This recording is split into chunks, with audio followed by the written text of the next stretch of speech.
Chapter 51. Caught red-handed by an unexpected arrival, Yuan gets on his knees. After an hour of singing, dancing, and drinking, everyone's faces were flushed as red as fire. Yuan suddenly put an arm around Yan Jixia's waist and led her toward the lounge. His voice was lazy with alcohol. "I'm a little tired. I'm going to lie down for a while." The private room was extravagantly luxurious. Besides the main hall, it was divided into 3 separate lounges. Each room had velvet carpeting and European-style carved beds.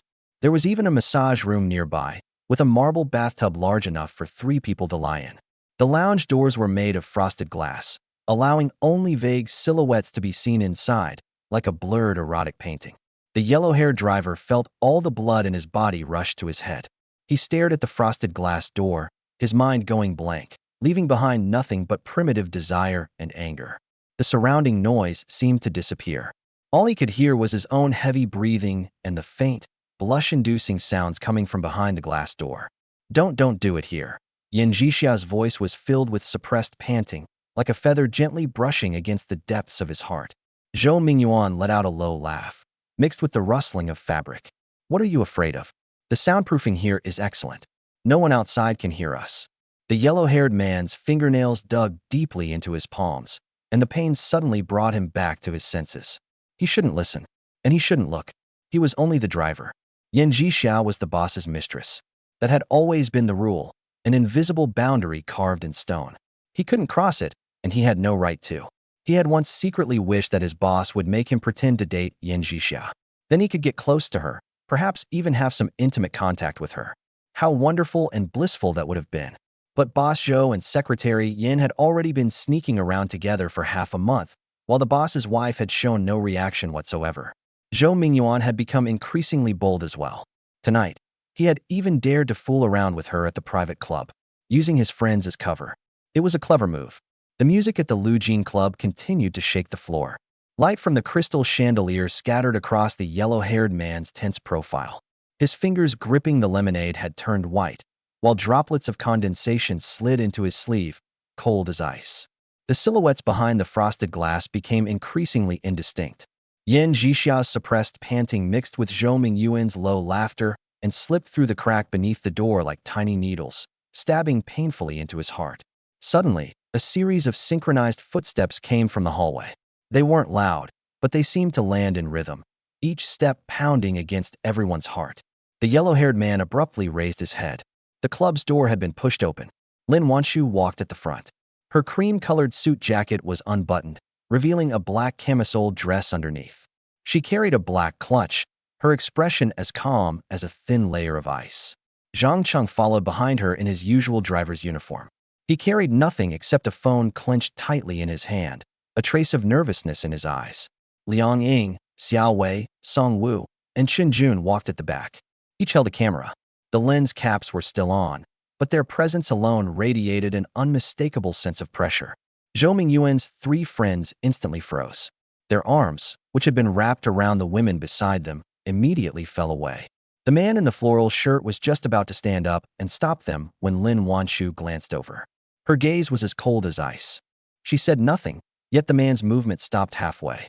He opened his mouth, then finally gave an awkward laugh twice before obediently sitting back down on the sofa. The yellow-haired man was even more dumbfounded. He nearly spilled the lemonade in his hand. This wasn't how the script was supposed to go. How had she suddenly appeared without the slightest warning? How was he supposed to continue pretending to date Yan Jixia now? His entire world felt as though it had been violently overturned. All the desires he had hidden deep in his heart instantly shattered into pieces. Lin Wanshu didn't look at anyone. She walked straight toward the lounge. Her high heels landed on the thick carpet without making a sound, yet she carried the momentum of an entire army. Zhang Cheng, Liang Ying, and the others followed behind her, keeping their footsteps extremely light, like a group of hunters poised to strike. When they reached the frosted glass door, Lin Wanshu stopped and pressed her ear against it. The sounds inside became clearer. Yan Jixia's panting carried a deliberately coquettish tone. Zhou Mingyuan's laughter was filled with smugness, accompanied by the rustling of fabric. It was like a rope tightly gripping everyone's breath. "Break it down." Lin Wanshu's voice was soft, yet carried an unquestionable command. Liang Ying had already clenched her fists. Upon hearing the order, she took half a step back, then suddenly charged forward. Bang! The frosted glass door was smashed open. Shards scattered across the velvet carpet, making surprisingly little noise, yet instantly shattering the intimate atmosphere inside. Zhou Mingyuan and Yin Jixia were tangled together on the ornate bed. The blankets slipped down to their waists, leaving them both completely naked. Hearing the noise, Zhou Mingyuan abruptly raised his head. His hair was disheveled, and his face still carried the flush of passion.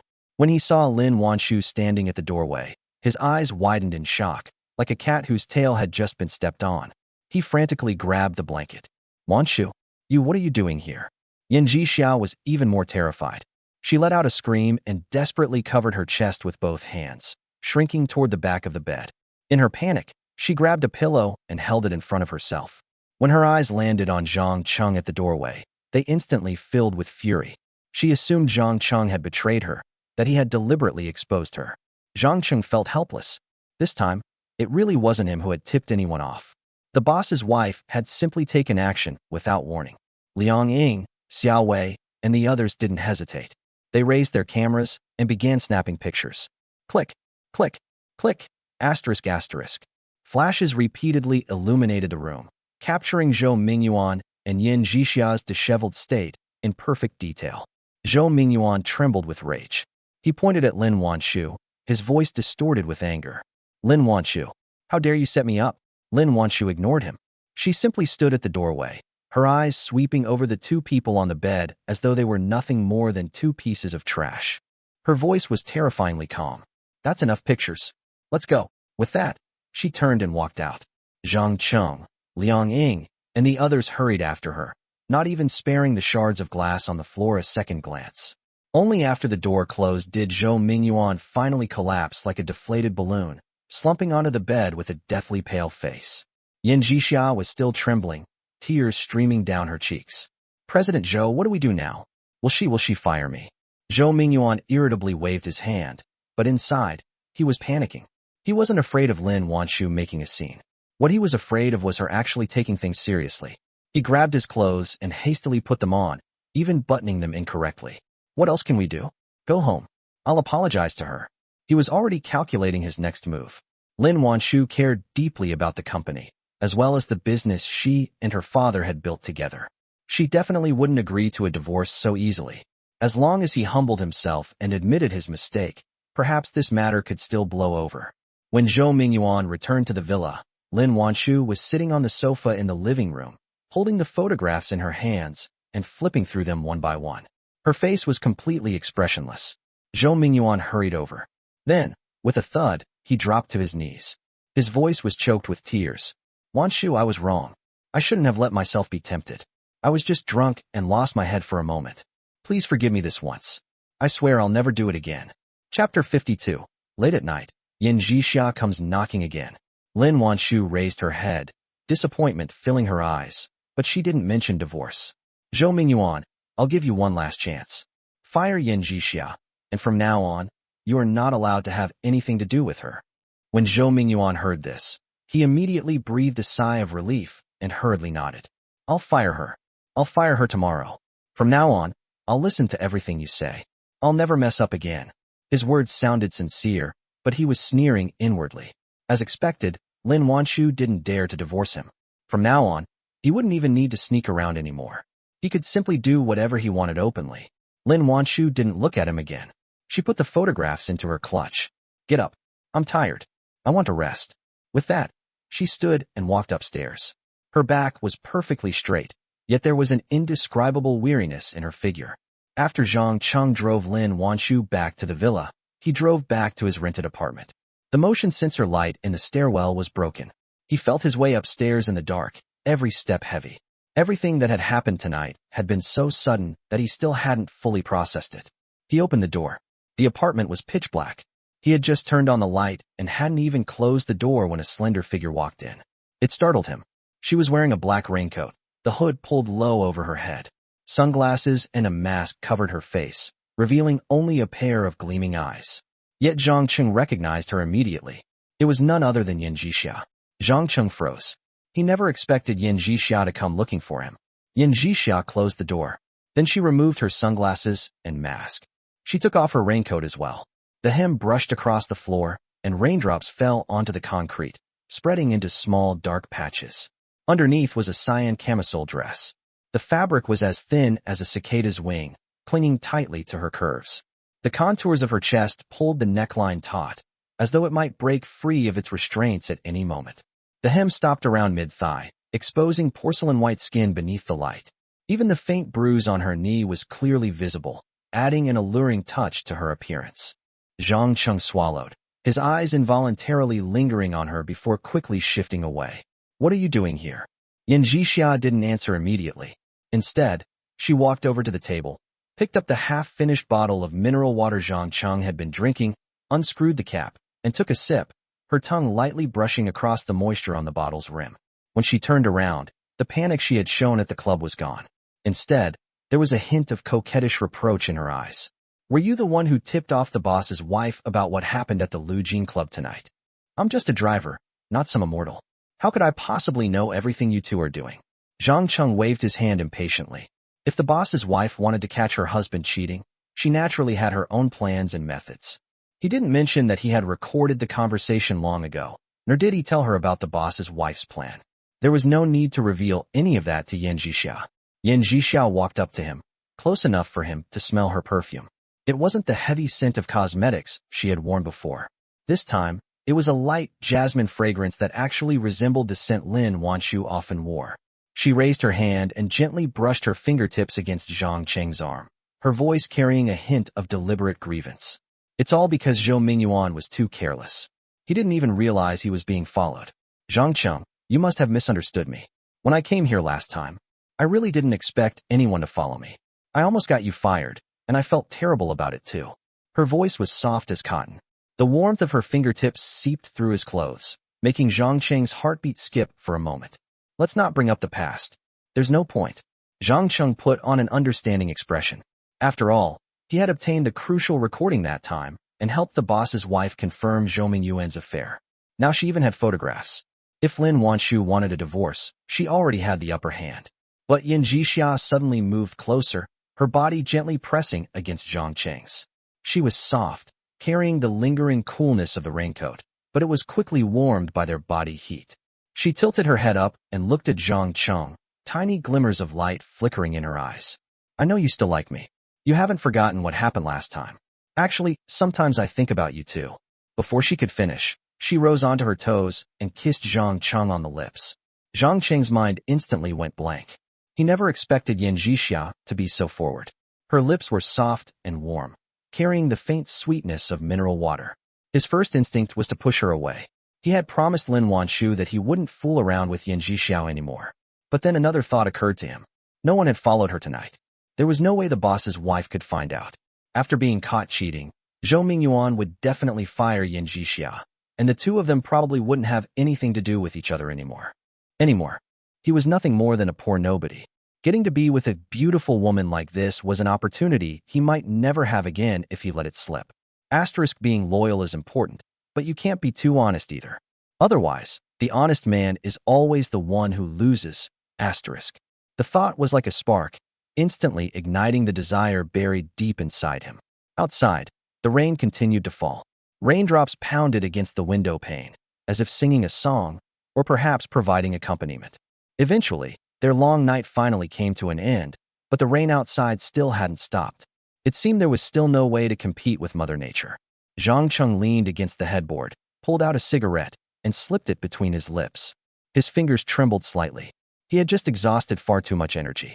Yan Zhixia lay on her side and picked up a lighter with her slender hand. She leaned over and helped him light the cigarette. Her fingers were still warm and slightly damp with perspiration, while the flame reflected a tiny glimmer in her eyes. After lighting the cigarette, she didn't move away. Instead, she snuggled closer into Zhang Cheng's arms, resting her cheek against his chest. Her voice was languid with contentment. "Actually, I came here to say goodbye. I'm going to Shanghai to start over." Cheng paused in the middle of taking a drag. A faint sense of reluctance inexplicably welled up inside him. "Shanghai? What? The boss's wife definitely won't tolerate me anymore. Zhou Mingyuan will fire me tomorrow." Yan Zhixia sighed, her fingertips gently tracing across Zhang Cheng's chest. "There's no point staying in Shunqing anymore. I might as well try my luck in Shanghai." Maybe I'll find a better job there. She spoke casually, but there was a trace of unwillingness hidden in her eyes. She had originally planned to use Zhou Mingyuan to climb higher. Now, she could only leave in disgrace. Then what about us? Zhang Cheng didn't finish the sentence, but he already knew the answer. Just like Su Qing. Once she went to Shanghai, they would probably never cross paths again. He remembered how decisively Su Qing had left. Looking at Yan Zhixia in his arms, he suddenly felt strangely empty. Two women had finally appeared in his life whom he could get close to, and now both were going to leave. Yan Zhixia seemed to see right through his thoughts. She raised her head and kissed his chin. From now on, we really won't have any fate left between us. As she spoke, she picked up Zhang Cheng's cigarette pack from the bedside table, took out a cigarette, and lit it herself. Smoke drifted from between her lips. She narrowed her eyes slightly, her casual movements carrying an alluring charm that left Zhang Cheng staring. Just then, Yan Zhixia's phone rang. The screen lit up. The caller ID read, Zhou Mingyuan. Chapter 53, Yan Zhixia's opportunity, and Zhang Cheng can't help but feel envious. Yan Zhixia's expression changed instantly. She hurriedly raised a finger to her alluring red lips and shushed him, lowering her voice to a whisper. Shoo, don't say anything. Listen to what he has to say. Zhang Cheng nodded, but alarm bells were already ringing in his mind. He quietly took out his phone and pressed the record button. The recording he had made last time had been a huge help to Lin Wanshu. This time, it might prove useful again. Yan Zhixia took a deep breath and answered the call, her voice carrying the huskiness and coquettishness of someone who had just woken up. Hello? President Zhou. Zhixia, let me tell you. Zhou Mingyuan's voice came through the receiver, filled with barely concealed excitement. I've already gotten Wanshu to forgive me. She never wanted a divorce in the first place. She only wants me to fire you. I have a proposal. You don't need to work anymore. I'll buy you a 3-bedroom apartment here in Shenzhen. You can live there, and I'll come over to keep you company from time to time. I'll also give you 1 million yuan a year for living expenses. What do you think? Zhang Cheng's heart sank. Zhou Mingyuan was actually this bold. After getting caught cheating, instead of showing any remorse, he was planning to keep his mistress in a secret residence? A flash of delight appeared in Yan Zhixia's eyes, but she deliberately put on a hesitant expression. An apartment? What about a car? The BMW I'm driving now makes people say I look like a mistress. I want a Porsche. A Porsche? No problem. Zhou Mingyuan sounded even more excited. So you agree? I haven't decided yet. Yan Zhixia deliberately dragged out her words, her fingers gently hooking around Zhang Cheng's wrist. I'll give you an answer tomorrow, okay? Sure. Get some rest, then. I'll wait for your answer tomorrow. Good night, President Zhou. The call ended, but Zhang Cheng was still too shocked to recover. He looked at Yan Zhixia, his expression complicated. You're really going to agree to this? Sooner or later, the boss's wife will find out. Yan Zhixia merely raised an eyebrow and flicked some ash from her cigarette, her tone full of disdain. So what? I'll get the apartment and the car first. If the boss's wife really decides to pursue this. Zhang Cheng frowned, remembering just how shrewd Lin Wanshu was. She could use legal means to take them back. Those are marital assets. Zhou Mingyuan doesn't have the right to give them away without permission. Instead of panicking, Yan Zhixia laughed. A ruthless calculation flashed in her eyes. Take them back?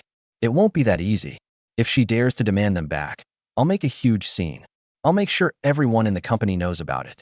I'll humiliate Zhou Mingyuan, make her completely fed up, and force her to divorce him. Then I can take advantage of the situation and move into his life officially. Wouldn't that be even better? Looking at the ambition in her eyes, Zhang Cheng muttered inwardly.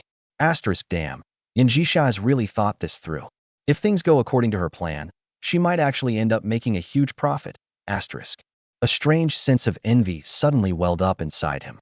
They were both struggling at the bottom, yet Yan Zhixia dared to take risks and make trouble. Maybe she really could use Zhou Mingyuan to change her fate. And what about him?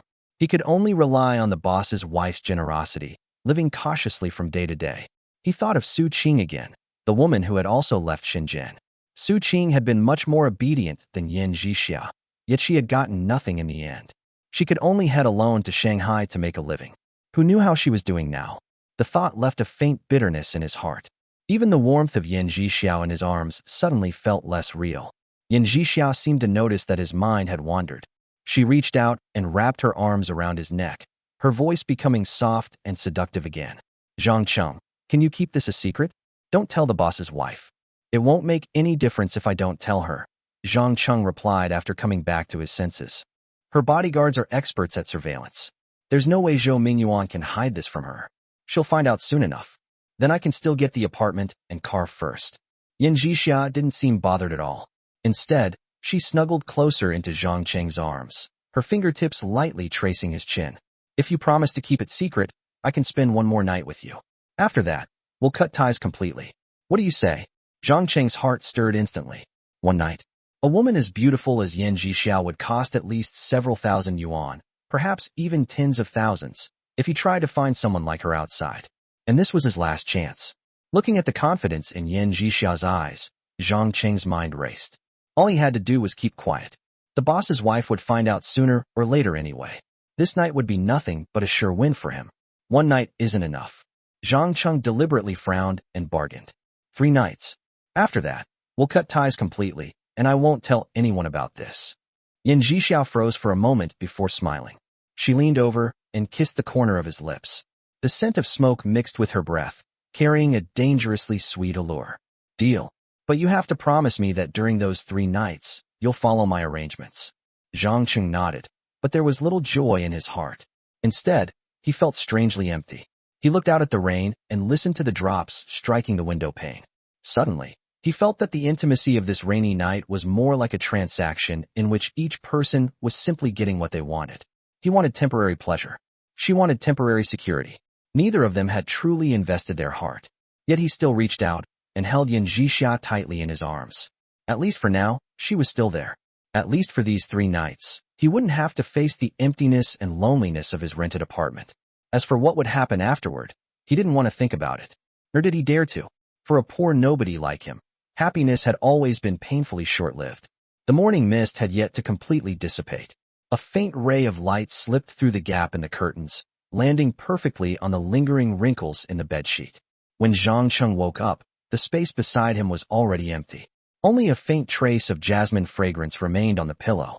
It wasn't the cool, crisp jasmine scent Lin Wanshu usually wore, but the sweeter fragrance Yin Jixia favored. Like the lingering aftertaste of the previous night, it remained around his nose and refused to disappear. He reached over and touched the spot beside him. The bedding was still slightly warm, but the soft body that had occupied it was long gone. Images from the previous night involuntarily surfaced in his mind. Yin Jixia had whispered into his ear, calling him husband and daddy, her voice soft and honeyed, her fingers gripping his arm tightly. He had once thought such happiness was an unreachable luxury for a poor nobody like himself. Yet now, even this brief dream was coming to an end. Several strands of her long black hair remained scattered across the bedsheet, tangled against the pale fabric like tiny traces left behind. Zhang Cheng picked up the strands and gently tossed them into the trash. Yet his heart felt empty. Yin Jixia had left, taking her ambitions with her, along with the apartment and Porsche that would soon belong to her. And he was still the same poor young man wearing a driver's uniform washed pale from countless cleanings, living in a tiny rented apartment barely a dozen square meters in size. He couldn't even see the slightest hint of a better future. That morning, Zhang Cheng saw Yin Jixia downstairs. She was wearing the same cyan camisole dress from the previous day, with a beige trench coat over it. She carried a cardboard box filled with her office supplies. Zhou Mingyuan's assistant stood beside her, speaking coldly about something. Yin Jixia kept her head lowered, her shoulders slightly slumped, looking both aggrieved and embarrassed. But Zhang Cheng could see clearly. The hand hanging at her side quietly clenched into a fist, while the delight and ambition hidden in her eyes were like a sprout breaking through the soil, impossible to conceal. She knew that this departure was actually the beginning of a better life. Zhang Cheng couldn't help touching the pay slip in his pocket. The number printed on it was pitifully small. Compared with everything Yin Jixia was about to obtain, it was no more than an insignificant speck of dust. He even felt a little envious. Why was it that they were both struggling at the bottom, yet Yin Jixia could seize an opportunity and climb upward, while he could only remain trapped in the identity of a driver, unable to see any future at all? Chapter 54. From now on, even if you call me daddy, I won't answer you. For the next week, Zhang Cheng's life seemed to be stuck on repeat. There were no surprises, no ups and downs. Every day, his job was simply to drive Lin Wanshu to and from work. After work, once he had washed up, he would practice visualization. Usually, he would close his eyes, and when he opened them again, the sky would already be bright. To be honest, he had become completely dependent on the white bone meditation. It made those long, lonely nights much easier to endure. His white bone meditation had now fully entered its third stage. On the left arm of the skeleton, he visualized a layer of pale pink muscle had begun to form. It wasn't an illusion. He could clearly see the tendons slowly contracting, a tangible sensation like tender shoots breaking through the soil in early spring, gradually filling the gaps between the bones.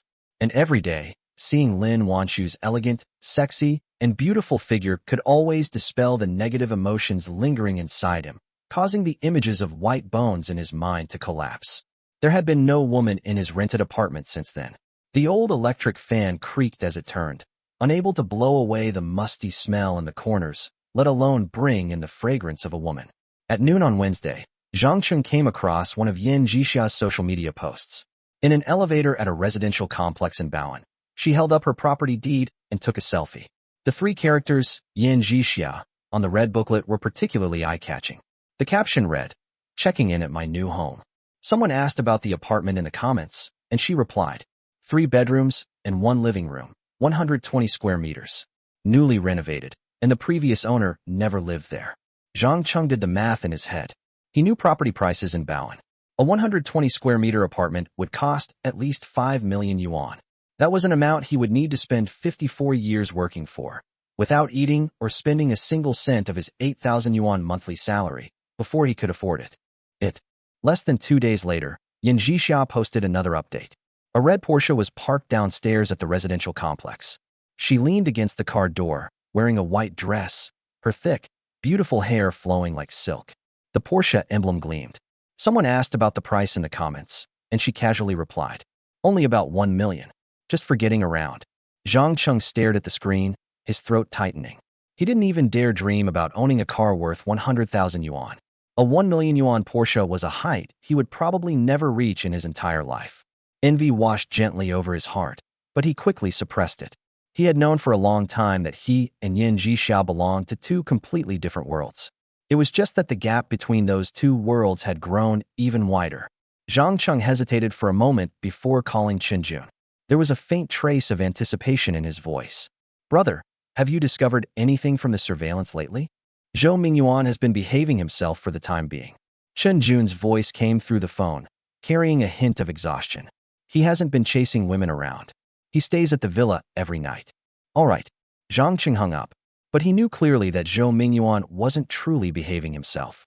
He was probably waiting for enough time to pass for the transfer records showing the apartment and car he had bought for Yan Jixia to become less conspicuous. Once Lin Wanshu stopped keeping such a close eye on him, he would surely reveal his true nature again. Cheng held his phone, his finger hovering over the call button for a long time. In the end, he called Yan Jixia. When the call connected, his heartbeat quickened slightly. "Secretary Yan, did you forget what you promised me?" Cheng. Yan Jixia's voice was full of mockery, as though she had just heard a joke. "You didn't actually take that seriously, did you? That was just a delaying tactic to prevent you from telling the boss's wife. Now I already have the apartment and the car. The property deed has my name on it, and Zhou Mingyuan is moving in with me next week. What do I have to be afraid of?" Her tone was cold, carrying a hint of condescending arrogance. "So stop thinking about it. We're not from the same world. The life I'm living now is something a driver like you can't even imagine. There's no way I'm going to have anything to do with you again. You used to me up?"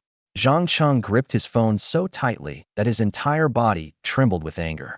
Suddenly, the memory of that rainy night flashed through his mind. Yan Jixia had whispered into his ear, breathless, calling him husband and daddy. Those humiliating recordings could have ruined her if he had saved them. Unfortunately, he hadn't recorded them. Otherwise, he could have sent them to her as a reminder. As for the recording Song Wu had made, Cheng knew nothing about it. Neither Song Wu nor the boss's wife had told him.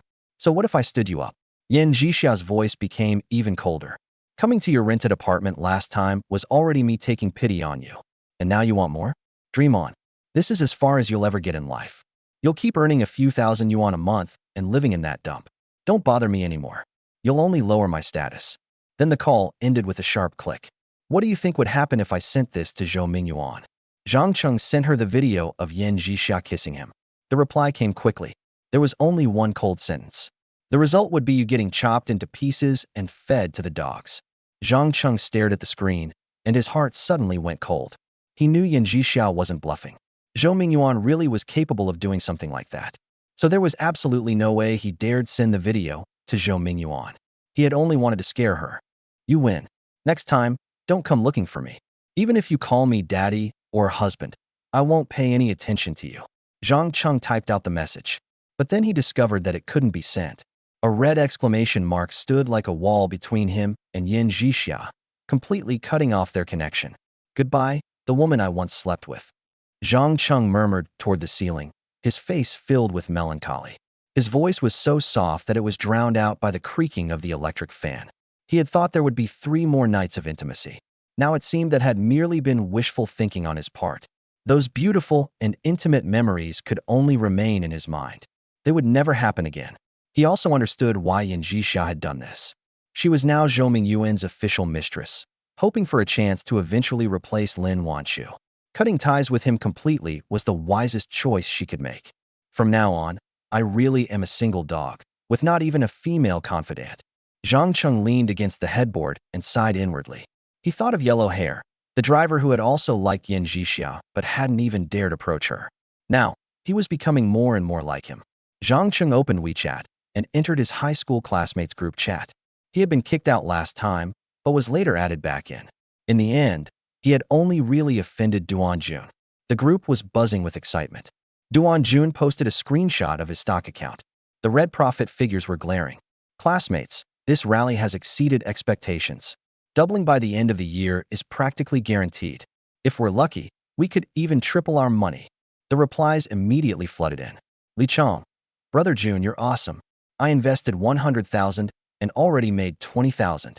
Way better than working at a factory. Wang Lei, I'm planning to quit my assembly line job and trade stocks full-time. I'm following Brother Jun. I'm definitely going to turn my life around. Luo Guang, I invested 200,000 and made 40,000. I'll be able to afford the down payment by the end of the year. I wonder if that idiot Zhang Cheng regrets his decision yet. Zhang Cheng felt as though something were stuck in his chest, leaving him suffocated and miserable. Everyone else seemed to be running toward wealth, trying to break free from the bottom of society. Only he remained stuck where he was.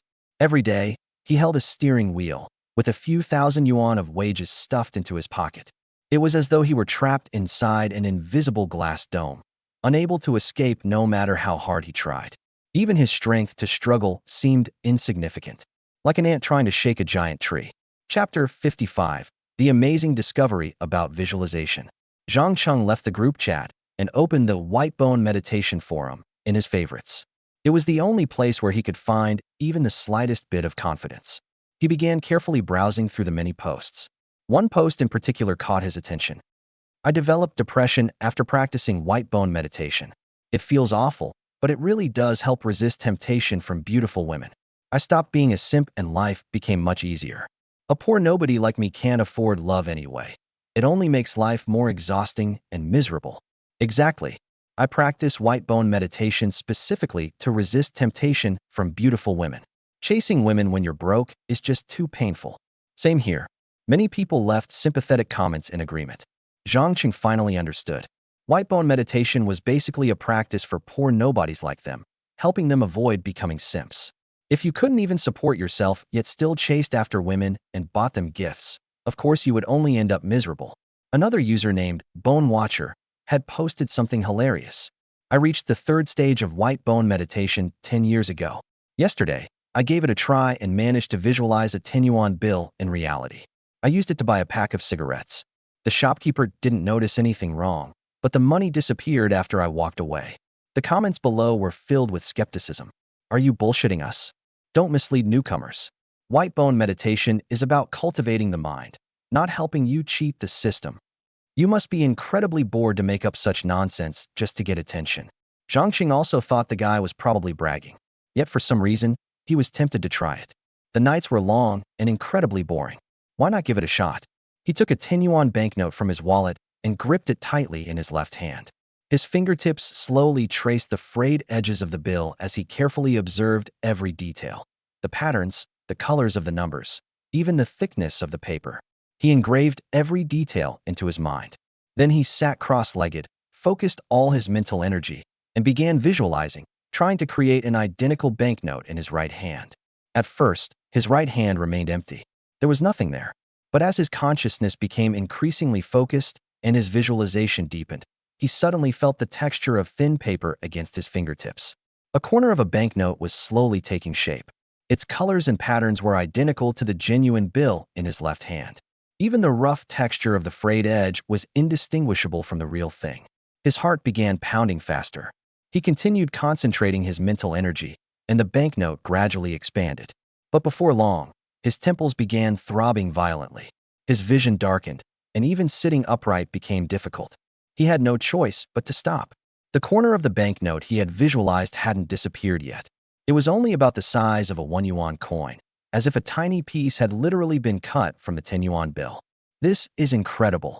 Exhausted to the point of collapse, Cheng stared in stunned disbelief, unable to speak. He instantly understood. Visualizing the white bones inside his mind was a way of concentrating and refining his mental energy, making his consciousness more stable. But visualizing an actual object in reality was completely different. It meant projecting the mental energy he already possessed outward, which naturally consumed a tremendous amount. The reason he could only visualize a tiny corner was that his mental energy was still too weak. Disappear. Cheng silently repeated the word in his mind. He concentrated the last bit of his mental energy and withdrew his consciousness. The fragment of banknote in his right hand instantly vanished, as though it had never existed. A wave of exhaustion swept over him. He quickly closed his eyes. His consciousness sank into his mind, and the outline of the white skeleton appeared once again. His mental energy slowly flowed along the contours of the bones, like gentle rain nourishing parched earth. The next morning, when Zhang opened his eyes, he was pleasantly surprised to discover that his exhaustion had completely disappeared. His mind felt exceptionally clear, and even the irritability he had been experiencing before had vanished. What was even more astonishing was that the muscles covering the left arm of the white skeleton he visualized had now completely formed. A layer of pale pink skin had even appeared over them. Even the crescent-shaped markings on the fingernails were clearly visible. So that guy really was telling the truth. You really can visualize banknotes in reality, and even use them to buy things. Cheng wore a strange expression. But this money can actually be used. The owner of the convenience store works hard to make a living too. I can't do something that immoral. He touched his chest, and his mind suddenly became clear. White bone meditation wasn't a tool for visualizing money. It was a way for him to maintain inner peace while struggling at the bottom of society, allowing him to resist unrealistic temptations. Being poor was fine. Being ordinary was fine. At least he could still earn money with his own hands. At night, he had his visualization practice to keep him company, allowing him to find a small world that belonged solely to him within his mind. That evening after work, Lin Wanshu got into the back seat of the Bentley. She was wearing an ivory silk blouse, with 2 buttons undone at the collar, revealing her delicate collarbones. A dainty diamond necklace around her neck glimmered faintly in the setting sun. She seemed less sharp and intimidating than usual, replaced by a rare softness. The car smoothly headed toward the hotel. The elevator slowly ascended, its mirrored walls reflecting the two of them. Soft music drifted through the restaurant. Outside the floor-to-ceiling windows, the city lights gradually began to illuminate the night. The neon lights resembled scattered diamonds sprinkled across black velvet. As the restaurant slowly rotated, the scenery continuously shifted, as though the entire splendor of the city had been gathered into one embrace. A waiter brought over a menu with gold-embossed lettering. When Lin Wanshu took it, her fingertips seemed unusually light and cheerful. She ordered 2 portions of sous vide steak and specifically added a bottle of 2018 Burgundy red wine. Cheng lifted his wine glass. His fingertips touched the cool glass. He took a small sip. At first, there was a faint tartness and bitterness. But after sliding down his throat, it left behind a subtle sweetness, like sweetness hidden beneath bitterness. He watched Lin Wanshu elegantly pick up her knife and fork. The blade gently sliced through the steak, her movements smooth and graceful, like an exquisite performance. Suddenly, he felt that the distance between them was more than just a dining table. They belonged to 2 worlds that would never intersect. Lin Wanshu suddenly spoke, her voice soft, her face filled with relief. Yuan has actually been behaving himself these past few days. He stays at the villa every night, hasn't gone out socializing, and hasn't made any excuses to come home late. She paused before continuing hopefully. If he can keep this up for a month, I'll forgive him and end our separate bedroom arrangement. Cheng said nothing. He simply lowered his head and cut his steak, awkwardly chopping it into uneven pieces. He didn't want to tell her about this. He didn't want to shatter Yan Zhixia's happiness and hopes after the intimacy they had shared. At the same time, he didn't want to destroy the boss's wife's expectations and hopes for Zhou Mingyuan. Suddenly, Lin Wanchu's phone rang. The caller ID read, Song Wu. Lin Wanchu stopped cutting her steak and answered the call. Song Wu's voice immediately came through. Vice President Lin, I found out that Yan Zhixiao recently bought a 3-bedroom apartment at Lijing Garden in Baoan. She also has a red Porsche.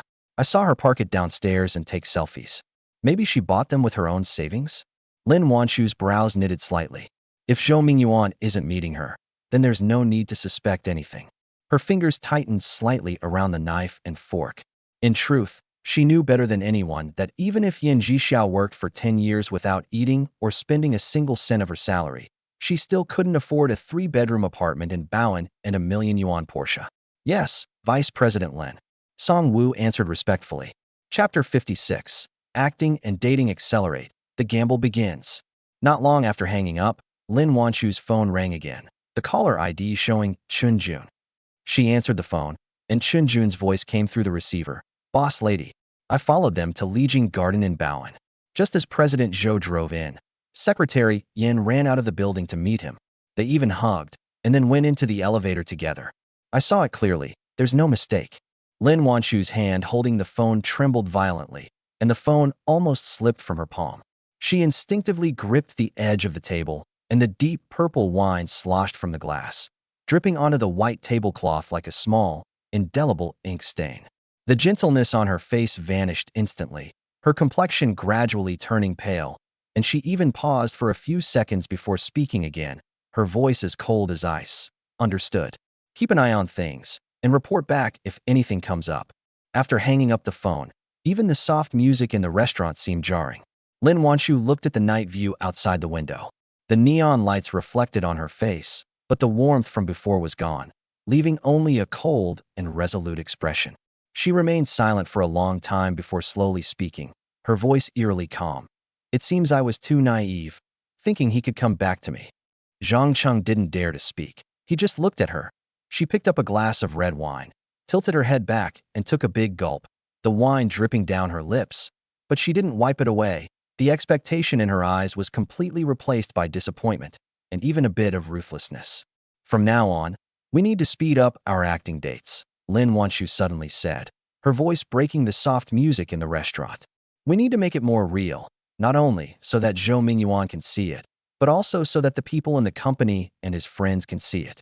She leaned closer, her warm breath brushing against Zhang Cheng's earlobe, carrying the scent of red wine. We need to act more intimate, like sitting closer when we eat together, and occasionally when we walk side by side.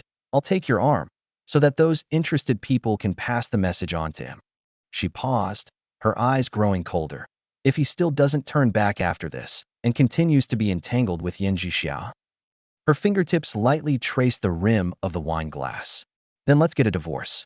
I want my shares and more assets, to show him what the price he'll pay for betraying me, to make him suffer to the core. Zhang Cheng's hand holding the wine glass paused, and his heart skipped a beat. He knew that Lin Wanchu's mention of speeding up meant that his gamble with his life was really about to begin. He swallowed hard, his voice a little strained. Okay, is the White Bone Temple still practicing? Lin Wanchu asked again with concern. Yes, he has entered the 3rd stage and will no longer suffer from depression or suicide. So, you can keep your composure while we're acting out a date, right? Lin Wanchu nodded and looked intently at him as she asked. Those beautiful eyes held both anticipation and a hint of fear. Are you hoping I'll stay calm, or are you hoping I'll lose my composure? Zhang Cheng's heart started beating even faster. I dared not ask. He took a deep breath, nodded vigorously, and said in an extremely serious tone, I will stay calm. He knew perfectly well that if he couldn't stay calm, he would surely die. If he could stay calm, there was still a glimmer of hope. Lin Wanchu's lips curled slightly, but there was no real smile in them. Okay, let's eat first. The steak won't taste good if it gets cold. After dinner, it was already dark. The neon lights streamed through the car window, casting flickering shadows on Lin Wanchu's face, much like her current mood, half ice, half an unextinguished fire. She ran her fingertips along the edge of her phone, the screen flashing on and off, before finally dialing Zhou Yuan's number. Her voice was as calm as if she were talking about someone else. "Where are you? Why aren't you home?" Noisy background noise came from the other end of the phone, mixed with Yin Zhixia's soft laughter. Zhou Yuan's voice carried a hint of lazy smugness. "Going out to have some fun, not coming back tonight."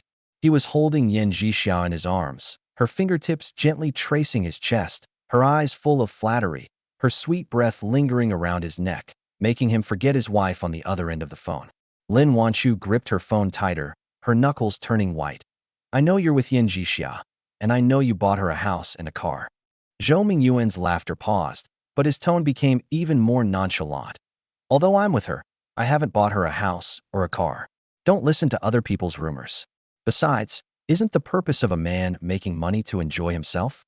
Why do you always get angry over this little thing?" He lowered his head and kissed the top of Yin Zhixia's head, his voice even softer, as if coaxing a child. "I hope you won't be jealous in the future, and that we can still live well together." "Fine." Lin Wanchu's voice was as cold as frost. "Then we'll each do our own thing." After saying that, he hung up the phone without waiting for Zhou Yuan's response. The phone screen went dark, reflecting the resolute look in her eyes. She leaned back in her chair, closed her eyes, her long eyelashes casting faint shadows beneath them, and said nothing more. Cheng gripped the steering wheel, not daring to ask any more questions, feeling as if the air inside the car was frozen solid. Looking in the rearview mirror, he saw Lin Wanchu's fingertips lightly brush against the car window, the neon lights outside flowing across her fingertips like shattered starlight. Hearing the busy tone on the other end of the phone, Zhou Yuan frowned slightly. Yin Zhixia leaned closer, her soft lips pressed against his chin, her voice sweet and cloying. "Honey, don't worry. How could a woman like Lin Wanchu possibly cheat? She's so concerned about her image. She would never do anything to lower her own worth before the divorce."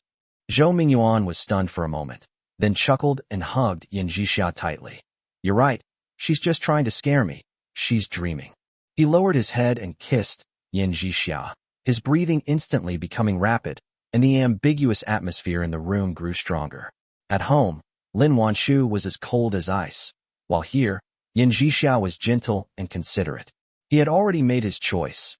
He would try not to go back to that cold villa in the future and would enjoy the gentleness here. Cheng hadn't even realized what was happening when the Bentley pulled up in front of a luxury shopping mall in the city center. Lin Wanchu opened the car door. "Get out and come shopping with me." He followed her into the mall, where their silhouettes were reflected on the marble floor. Lin Wanchu, wearing a beige silk shirt, walked ahead, attracting many glances. He was wearing a driver's uniform with the cuffs rolled up, looking like an outsider who had wandered into a magnificent hall, unsure of what to do with his hands and feet. This one, and that one, get them all in his size," Lin Wanchu said to the shop assistant, pointing to a row of Italian handmade suits. Black, dark gray, and navy blue. The three suits were made of crisp fabric with a soft sheen. There's also a matching silk shirt, white or light gray, with a small logo embroidered on the collar. And finally, a pair of black Oxford shoes, made of fine leather with an exquisite design. The shop assistant quickly packed the suit, and Cheng, carrying several heavy bags, felt a little flustered as his fingers touched the fabric of the suit. This suit was worth 3 months' salary of his. Chapter 57. Lin Wanchu. "Do you need my help? Let's get a haircut." Lin Wanchu led him into a high-end barbershop. The stylist gave Cheng a neat short haircut, with the ends slightly permed, making his face shape more defined. Cheng, looking in the mirror, had changed into a new suit. His shirt collar was neatly buttoned, and his leather shoes were polished to a shine. His previous awkwardness was hidden, revealing a model-like figure and a star-like face. He even had a touch of the arrogance of a rich second generation. Lin Wanchu looked at him, her eyes holding something different, surprise, and a hint of barely perceptible admiration. She stepped forward, reached out and straightened his suit collar, her fingertips lightly brushing against his neck, the touch slightly cool. "You look really handsome now, just right for a date with me." Cheng's ears instantly burned, his heart skipped a beat, and he quickly lowered his head, not daring to look into her eyes. When the door to the Rose Club was opened, a fragrant aroma wafted out. Lin Wanshu didn't walk in front as usual, but naturally took Zhang Cheng's arm. Her hand gently rested in the crook of his arm. She could feel the lines of his muscles. Her soft shoulder occasionally brushed against his arm, and a light fragrance lingered around his nose, making him feel like his soul was about to fly away, and his steps were a little unsteady. In the familiar private room, the red wine had already been poured, and the liquid in the crystal glass shimmered with a deep purple light. The fruit platter was filled with beautifully arranged strawberries and blueberries, along with various snacks on white porcelain plates, steaming gently. Lin Wanshu pulled Zhang Cheng to sit on the sofa, the two of them very close together. Her skirt brushed against his knees, with a silky touch. "Dance with me." Lin Wanshu stood up and handed the hand to Zhang Cheng. The music in the private room changed to a soothing waltz, and she placed her hand on his shoulder, gently pressing her body against his. Zhang Cheng carefully placed his hand on her waist, feeling the delicate muscles of her waist and the smoothness of her skirt fabric. She leaned her head slightly closer, her hair brushing against his chin. The sweet scent of her breath made him feel refreshed, and his heart began to beat faster. They started dancing, moving to the rhythm of the music. She was exceptionally beautiful and charming tonight, her gaze seemingly filled with affection and encouragement. Zhang Cheng could no longer restrain himself, and with a little force, he pulled her into his arms. Lin Wanshu trembled slightly, shyly raised her head, and glared at him coquettishly. "Didn't you say you could keep things stable? What's going on now?" Zhang Cheng suddenly snapped back to reality, his shirt back instantly soaked with cold sweat. He quickly closed his eyes, the outline of the skeleton flashing through his mind. His restless heart gradually calmed down. He reluctantly let go of her hand, his voice tinged with panic. I'm sorry, ma'am."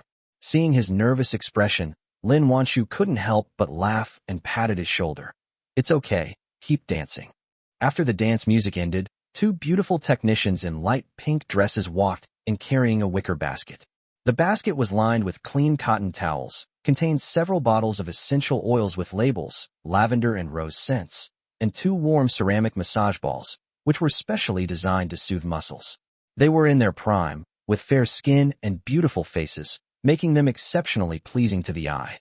They didn't say much, but tacitly walked to the two massage beds side by side, placed the basket on the low cabinet at the foot of the bed, and left the curtain that could be pulled open in the middle undrawn. Like the two beautiful technicians from last time, they assumed the two men were a couple and that it was okay for them to look at each other. This time Lin Wanshu wasn't drunk, so she knew the curtain wasn't drawn, but she didn't say anything and acquiesced. She convinced herself, this is necessary for acting, and the details must be perfect, otherwise Zhou Mingyuan will see through the deception. Zhang Cheng lay on the bed at the back, watching the masseuse pour warm lavender essential oil into her palm and rub it in, and a sense of daze arose in his heart. "When I used to work in a factory, I was so tired that my shoulders and neck were stiff, and I could only pound them with my fists in the dormitory. Later, when I became a driver, I would hold the steering wheel for long periods of time, and my waist and abdomen would always ache. But I never thought I could have such a treat." The technician's fingertips, warm with essential oil, gently pressed on his shoulders and neck, the pressure gradually increasing, just enough to relieve the soreness in his muscles, and even the tension in his heart would ease. He felt so comfortable that he wanted to get a good night's sleep. But in the end, he didn't, because the woman next to him was so beautiful that he couldn't help but want to admire her. So, when he occasionally opens his eyes, his gaze will unconsciously drift towards her. Noticing his gaze, Lin Wanshu would turn her head slightly, and their eyes would briefly meet in the air. Her eyes held a hint of ambiguity and affection, her ear tips flushed slightly, and she would quickly look away, pretending to look at the neon lights outside the window. Zhang Cheng's heart began to race again, and the pressure the technician was applying to his lower back seemed unreal. He quickly closed his eyes and forced himself into a meditative state. The white bones in his mind gradually became clear, and the light pink muscles on the bones of his right hand were spreading little by little. His consciousness became focused, and he suppressed the urge to look at Lin Wanshu a few more times.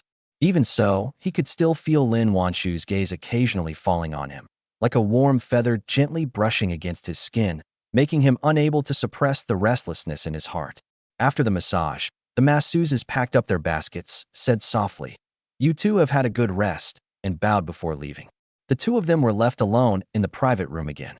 The faint scent of lavender essential oil lingered in the air, mixed with the rich aroma of red wine, making the atmosphere particularly ambiguous.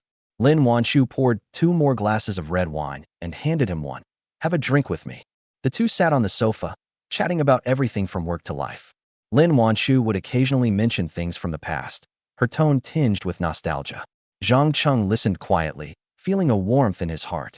As night deepened, Lin Wanshu had drunk quite a bit and was walking unsteadily. Zhang quickly stepped forward to support her, his arms slipping under her armpits, feeling her weight and faint body temperature. He helped her into the room and put her on the bed to sleep. Her jet-black hair was scattered across the snow-white pillow and sheets, and a faint blush spread across her delicate, fair oval face. It's simply a beautiful picture. Cheng's gaze went blank, his Adam's apple bobbed, and he turned around with difficulty to leave, but she grabbed his wrist. Lin Wanshu, her eyes still blurry with drunkenness and her cheeks flushed, asked in a slightly slurred, seductive voice, "Don't you want one? I'll find you a little princess, okay?" Cheng quickly shook his head, his tone firm. "No, ma'am, you should rest well." He was a poor driver, but he had his own bottom line and would never do such a thing in front of her. Lin Wanshu didn't let go of him, her eyes watery. "Then, do you want me to help you?" Chapter 58. Unable to stop. Cheng was so frightened that his heart almost jumped out of his chest. Looking at Lin Wanshu's drunken state, he knew that she had drunk too much to say such things. He quickly pulled his hand away from hers and took a step back. "Boss lady, you're drunk. I'll go out first. Good night." After saying that, he fled the room as if escaping and closed the door tightly. He leaned against the outside wall, his chest heaving violently, the temptation he had just experienced burning in his heart like fire. He knew that if he nodded, the consequences would be unimaginable. When Lin Wanshu woke up tomorrow, she would definitely fire him or punish him severely. He went into the room next door, sat down cross-legged, closed his eyes, and the image of the skeleton in his mind gradually became clear. Yuan is probably making love with Yan Zhixiao right now, isn't he? He must be very happy and joyful. Lin Wanshu couldn't sleep at all. Unbearable images kept flashing through her mind, and she felt increasingly angry. Why should I have to remain chaste while he can do whatever he wants? Why should I suffer so much while he can live a carefree and happy life? After hesitating for a while, she got up and went out. Arriving at Cheng's room, she took a deep breath and gently knocked. Knock, knock, knock. Cheng was jolted awake from his meditation. He checked the time. It was exactly midnight. "What does the landlady want with me?" Cheng was a little puzzled, but also a little nervous and expectant. He got up and opened the door. Lin Wanshu, wearing a silk nightgown, stood in the doorway, her eyes blurry with drunkenness, her cheeks flushed, and her voice carrying a hint of coquettishness. "I can't sleep. Keep me company and chat with me." Before he could respond, she went into the room, closed the door behind her, and pulled him to lie down on the bed. "It's easier to chat this way. I know you can keep your composure." Cheng's body stiffened, enveloped by the rich scent of gardenias. Her body heat wafted through the blankets, and an unprecedented longing surged into his heart. Yet, fear also enveloped him like ice. If he couldn't hold on, he would surely die. He could only close his eyes and desperately visualize the skeleton. In his mind, the skeleton's right hand began to grow muscles, and the lines on its fingertips became clearer and clearer.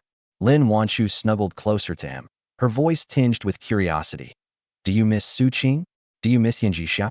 "I don't want to." Cheng's voice was a little tense. "I don't believe it." Lin Wanshu raised her head, her eyes full of doubt. "They are so beautiful. How could you possibly forget them?" "Because you are prettier than them." Zhang opened his eyes, looked into her eyes, and said in an extremely serious tone, "I'm by your side every day, so I won't remember them." Lin Wanshu's cheeks flushed even more, but she gently shook her head, her tone tinged with sadness. "Men are all fickle. If you get me, you won't think I'm pretty anymore." Cheng panicked and raised his hand to swear an oath, but Lin Wanshu stopped him. Looking into his clear eyes, she found herself somewhat believing him, and her tone softened, becoming slightly teasing. "Do you dare to kiss me? Only heaven, earth, you, and I know, and I won't be angry." Cheng's rationality collapsed instantly. He suddenly hugged Lin Wanshu and lowered his head to kiss her, but with a light slap landed on his face. It wasn't hard, but it instantly brought him back to his senses. Lin Wanshu pushed him away, got out of bed, and walked unsteadily toward the door. "You still say you can keep things stable?"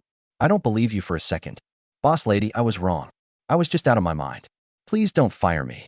Zhang Cheng quickly chased after her, his voice tinged with fear. He knew that Lin Wanshu must be angry.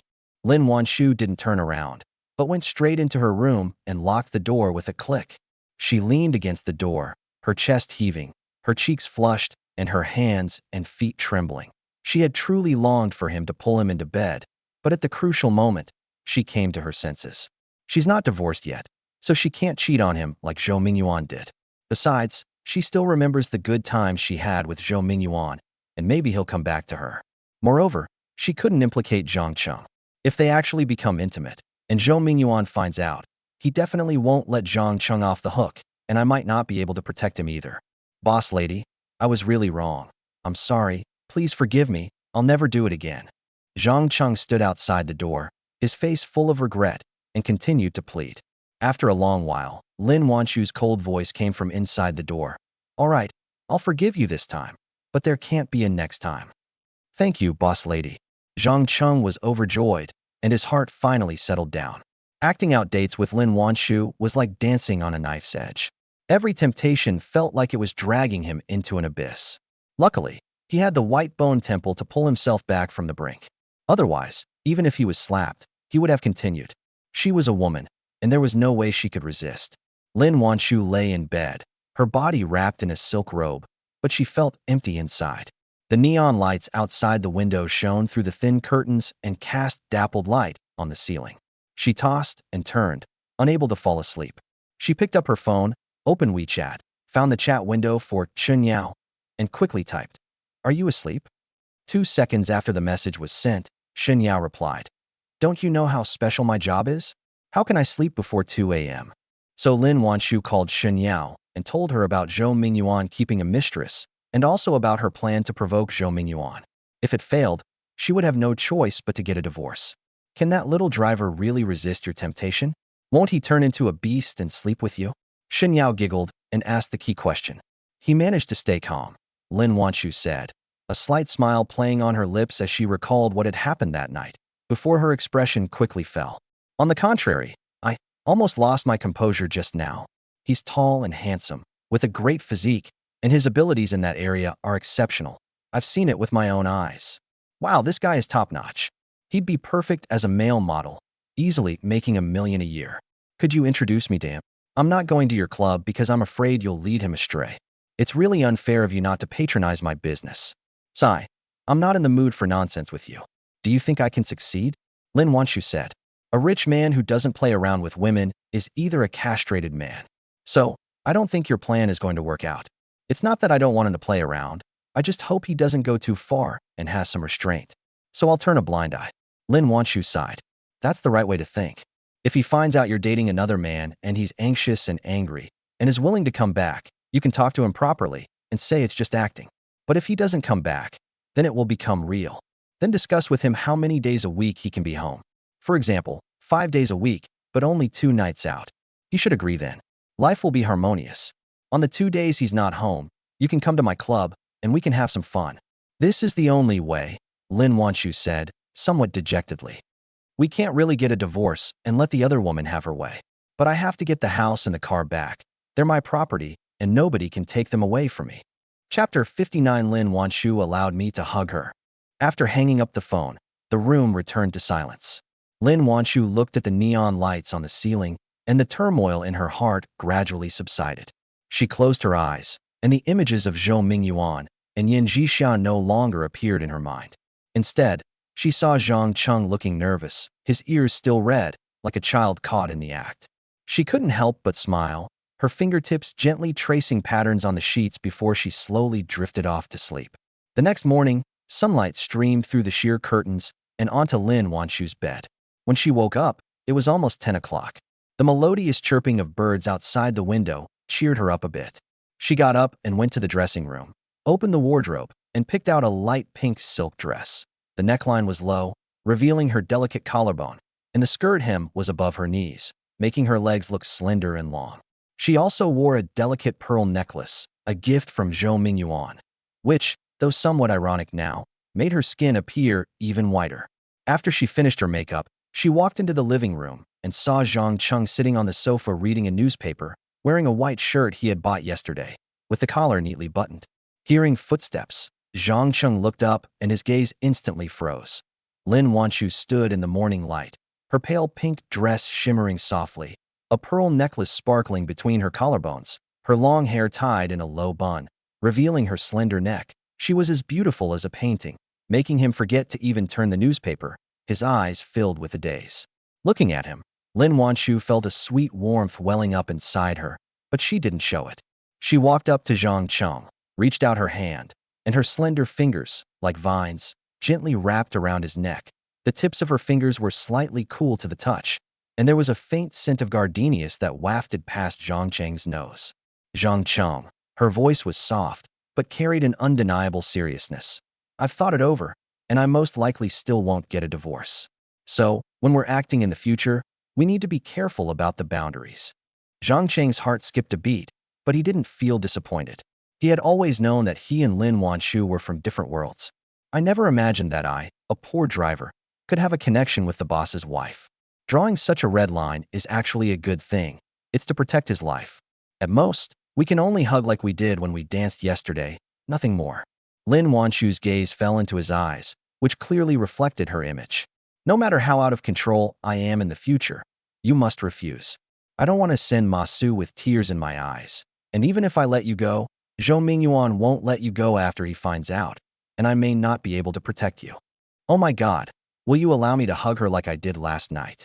Zhang Cheng's heart was pounding and his breathing was rapid. This was an immense favor from the landlady, an unparalleled temptation, and an enormous test. Although the landlady has never liked him and will never love him, she is a woman with normal needs. If these needs are not met for a long time, she will crave them. She might be very proactive, but he must restrain himself. Yan Jixia can disown her after getting her pants up, but if a rational woman like Lin Wanshu really crosses the line, she will only regret it more and be more resolute than Yan Jixia in the future. But how easy is it to resist the subtle allure and temptation of such a beautiful woman as Lin Wanshu? He couldn't hold back any longer. He couldn't help but take a step forward and hug her tightly in his arms, feeling the softness that made his soul tremble, breathing in the fragrance that made his soul fly to the heavens. And at this moment, he felt that he was the happiest man in the world. Lin Wanshu's body stiffened abruptly, and her cheeks instantly turned crimson, as if dyed by the sunset. She could feel the strength in Zhang Cheng's arm, a touch of youthful nervousness, yet it was very warm. Her delicate body trembled slightly, soft and weak, but she knew she couldn't continue, otherwise she wouldn't be able to stop. She quickly said shyly, Okay, I'm hungry. Let's go have breakfast. Zhang Cheng reluctantly let go of her, his ears turning red, and quickly nodded. Okay, I'll call the waiter right away. Watching Zhang Cheng's hurriedly turn away, Lin Wanshu couldn't help but smile. She gently touched her waist with her fingertips. His warmth still lingered there, like a small pebble rippling across the lake of her heart. She walked to the dining table and sat down. The sunlight from the window fell softly on her pearl necklace. Breakfast was served quickly. The milk was still steaming, and the bread was spread with her favorite strawberry jam. The two sat facing each other and began to enjoy breakfast. Lin Wanshu still had a hint of shyness on her face, and her eyes held a faint affection and liking for him. It gave Zhang Cheng the illusion that the stunningly beautiful woman sitting opposite him was his own woman. But he knew very well that this was just acting. She's a top-tier, wealthy, and beautiful woman. There's absolutely no way she could like a poor driver. After finishing breakfast, Lin Wanshu began checking her accounts, her fingertips rapidly typing on the laptop keyboard. The screen displayed transaction records for more than a dozen bank cards, densely packed with red numbers. But not a single transfer pointed to Yan Jixia. Strange, she frowned slightly, her fingers gripping the edge of her phone until her knuckles turned white. Her gaze fell on Zhang Cheng across from her. He was taking small bites of bread, his white shirt collar neatly buttoned. Lin Wanshu tentatively asked, Zhang Cheng, how do you think Zhou Mingyuan will give the money to Yan Jixia?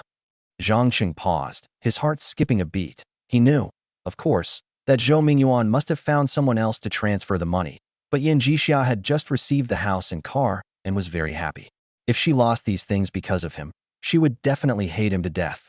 Besides, Yan Jixia holds grudges, and if she really wanted to retaliate, A poor driver like him simply couldn't handle it.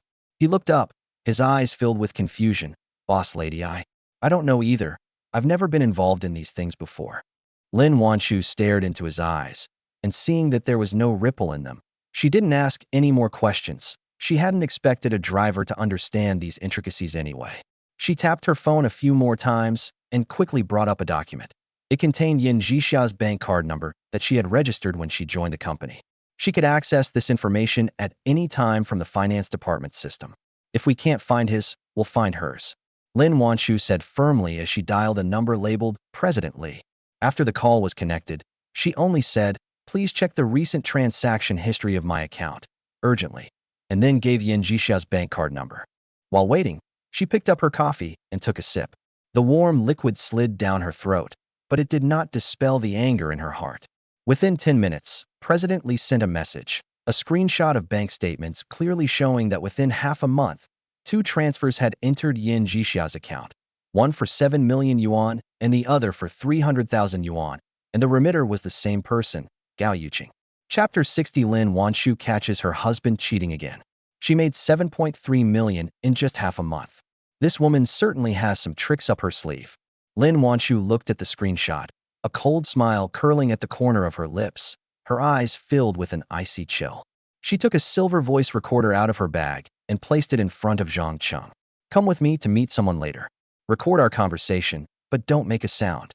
Zhang Cheng picked up the recorder. The cool metallic touch made him even more nervous. Anyone who would make the landlady record something like this must be extraordinary. He gripped the recorder tightly, his fingertips slightly sweaty, and only dared to nod. "Okay, landlady." The car drove out of the residential area and stopped in front of a street-facing coffee shop 15 minutes later. Lin Wanshu's fingertips rested gently on Zhang Cheng's arm, her soft shoulders occasionally brushing against his sleeve, the faint scent of gardenias lingering around his nose, making his heart pound like a drum. Zhang Cheng silently visualized the white bones in his mind, and his restless heart calmed down a little. As you push open the door, the aroma of roasted coffee mixed with the sweetness of milk foam wafts towards you. The man they were meeting was already waiting in his seat. He was Gao Yuqing, Zhou Mingyuan's childhood friend and a big boss in the building materials business. He owed Zhou Mingyuan 300 million yuan, but he was a very good person and never defaulted on his debts. But the more this happened, the more Zhang Cheng feared it. Gao Yuqing would definitely tell Zhou Mingyuan everything she had seen today. And if Zhou Mingyuan knew how close he and Lin Wanshu were, would he be so furious that he would want to kill him? He gripped the recorder tighter, his knuckles turning white, and even his breathing became lighter.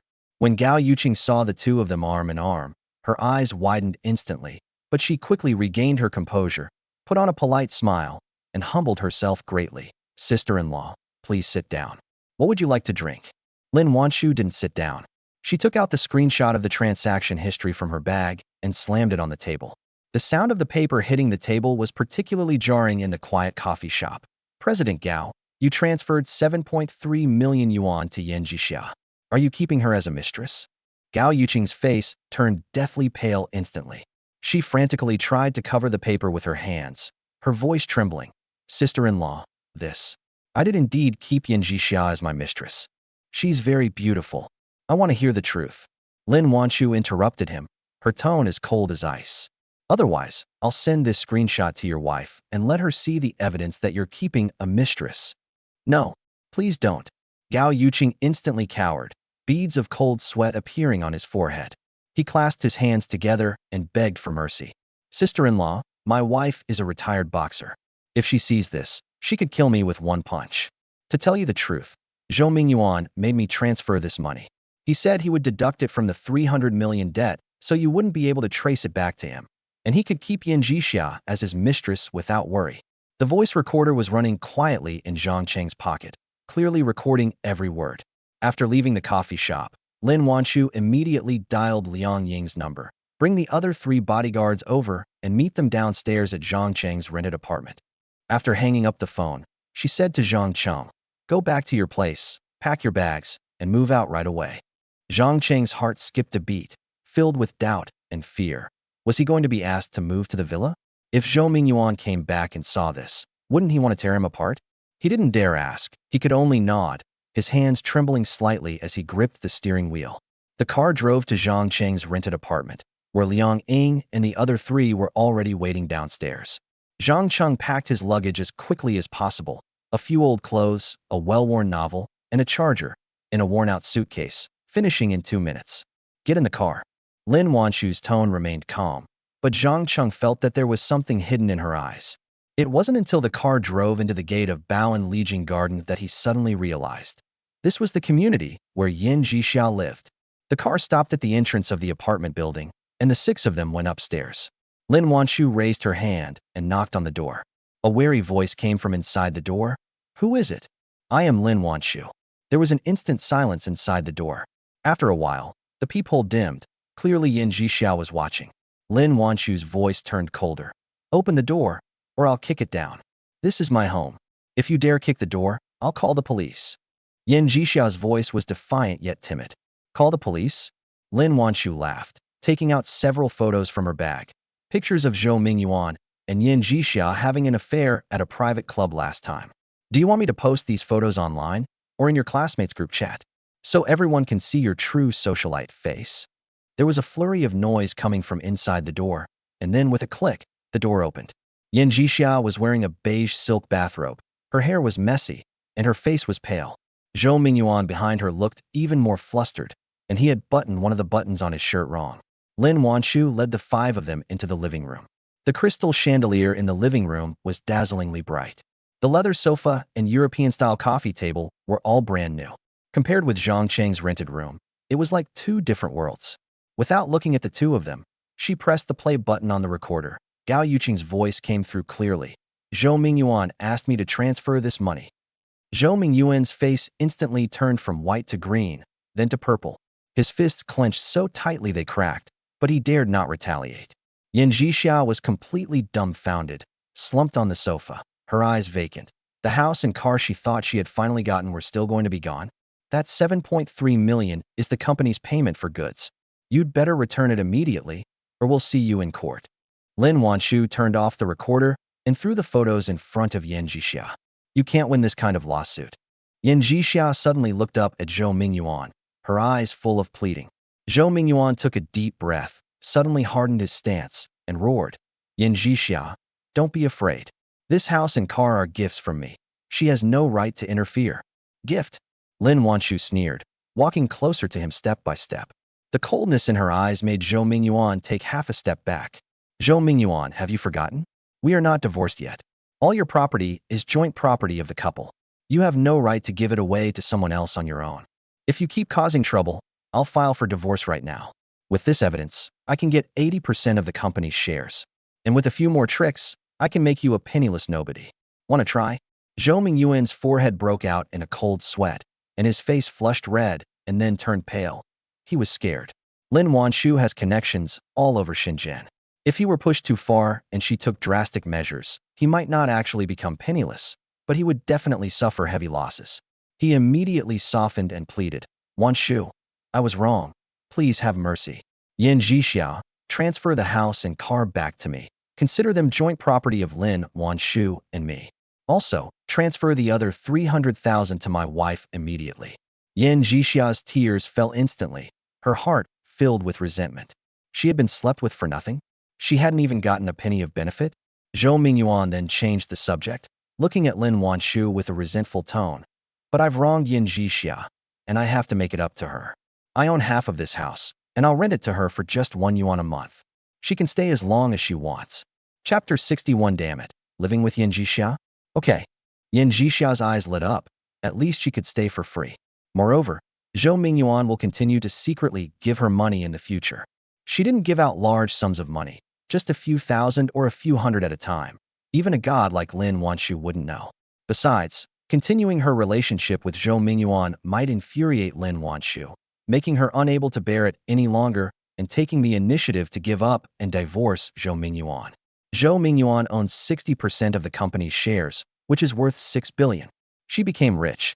Therefore, she would absolutely not slink away like that, unless Zhou Mingyuan clearly lost interest in her. Lin Wanshu raised an eyebrow, a knowing glint in her eyes. He was still unwilling to give up, wanting to keep Yin Jixiao. secretly maintain a relationship with her, and then give her money through more covert means. She didn't refute, but instead looked at Zhang Cheng and said in a calm tone, "Since you rented it to her for 1 yuan, then I'll rent my half to Zhang Cheng for 1 yuan a month as well. Zhang Cheng, you'll live here from now on." Zhang Cheng was completely stunned, and the suitcase in his hand fell to the ground with a thud. It turned out that Lin Wanshu had foreseen everything, which is why she told him to pack his bags and move. It's simply a matter of strategizing and winning from afar. "I've gotten a great deal. I'll even save on rent from now on." Zhou Mingyuan trembled with rage and roared, "Lin Wanshu, don't go too far. I can rent it, but why should he live here?" "Why should I?" Lin Wanshu sneered. "I own half of this house, and I can rent it to whomever I want. It's none of your business." Zhou Mingyuan was speechless. He could only glare at Zhang Cheng fiercely before turning around and slamming the door behind him. Liang Ying and the other three stepped forward, took Yin Jixiao's property certificate and car keys, and prepared to complete the transfer procedures. Lin Wanshu looked at the 300,000 yuan transfer record from Yin Jixiao on her phone and tapped the screen lightly with her fingertips. Only then did the coldness in her eyes lessen. She then led the five of them away victoriously. On the way back to the villa, Lin Wanshu, sitting in the back seat, looked at Zhang Cheng, who was holding the steering wheel, and said in a flat tone as if she were talking about the weather, "Zhang Cheng, I allow you to sleep with Yin Jixiao again. From now on, you and Yin Jixiao will live together." Zhang Cheng's heart skipped a beat, and the steering wheel veered half an inch. He quickly straightened it, the cold sweat on his fingertips leaving a damp mark on the leather steering wheel. "Boss Lady I." He wanted to refuse, but he didn't dare. He understood Lin Wanshu's intention, to get him to seduce Yin Jixiao so that Zhou Mingyuan would find out and completely sever his feelings for Yin Jixiao. But if Zhou Mingyuan knew, he would be the first person he would kill. "Don't worry, I'll protect you." Lin Wanshu seemed to see through his thoughts, her voice filled with unwavering certainty. "I promise to find you a wife. Yin Jixiao is actually quite good. Give it a try. Maybe it will work out." She paused, then added, "Now that she's lost hope of owning a house and a car, she should lower her expectations. You have a salary of 8,000, and I'll give you a raise in the future. It's not a lot in Shenzhen, but it's enough to live on.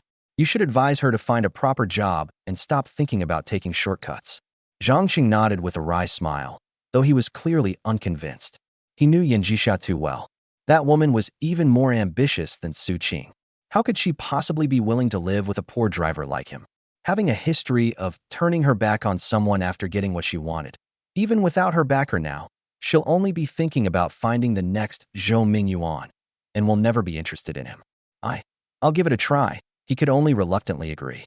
"Our acting dates should continue, and we should do them in tandem with this," Lin Wanshu added.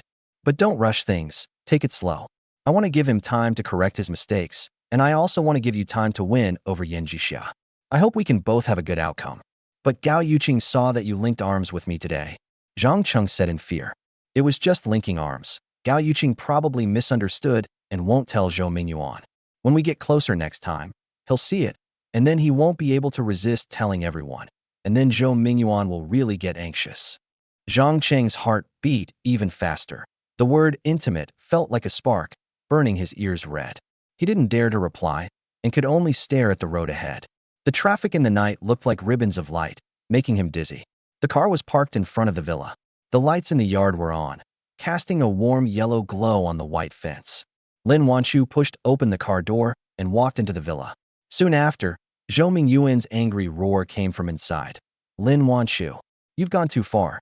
You don't want to share a room with me, but you won't let me find someone else. You cheated on me first, and you've never learned your lesson." Lin Wanshu's voice was as cold as ice. "Now you've even learned to have someone else transfer money to support other women. Do you still care about me? Do you still care about this family? Do you really want to become penniless after a divorce?" "I was wrong. Wanshu, don't be angry." Zhou Mingyuan's voice softened quickly, with a hint of pleading. Sitting in the car, listening to the argument inside, Zhang Cheng felt as if a stone was pressing on his heart.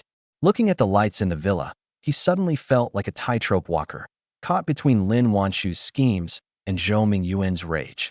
One wrong step, and he would be doomed. But he couldn't bear to give it up. This was the closest he'd ever come to rising to prominence. For a poor driver like him to be able to cling to Lin Wanshu's coattails was already a stroke of good luck. Even if it was dangerous, he had to persevere. He started the car, and slowly drove away from the villa. The night was like a cloth soaked in ink, wrapping the city tightly, with only the streetlights poking dim yellow holes in it. The coolness of the steering wheel seeped through his palms, like holding a piece of ice. He looked at the road stretching ahead, his face filled with sorrow. It seemed he could never turn back from this road. 40 minutes later, the car stopped in the underground parking garage of Legion Garden. As soon as I got to my front door, I saw it was ajar, and I could hear the tap-tap of high heels on the floor. He pushed open the door and froze instantly. Yan Zhixia was wearing a champagne-colored slip dress, her curly hair draped over her shoulders, and her earrings were made of small diamonds that sparkled under the light. She was holding a glass of red wine in her hand, the crystal glass gleaming under the light, and there was not a trace of the frustration of losing her house and car. "Did you snitch?" Yan Zhixia put down her wine glass when she saw him, her tone full of hostility, her eyes scraping across his face like knives.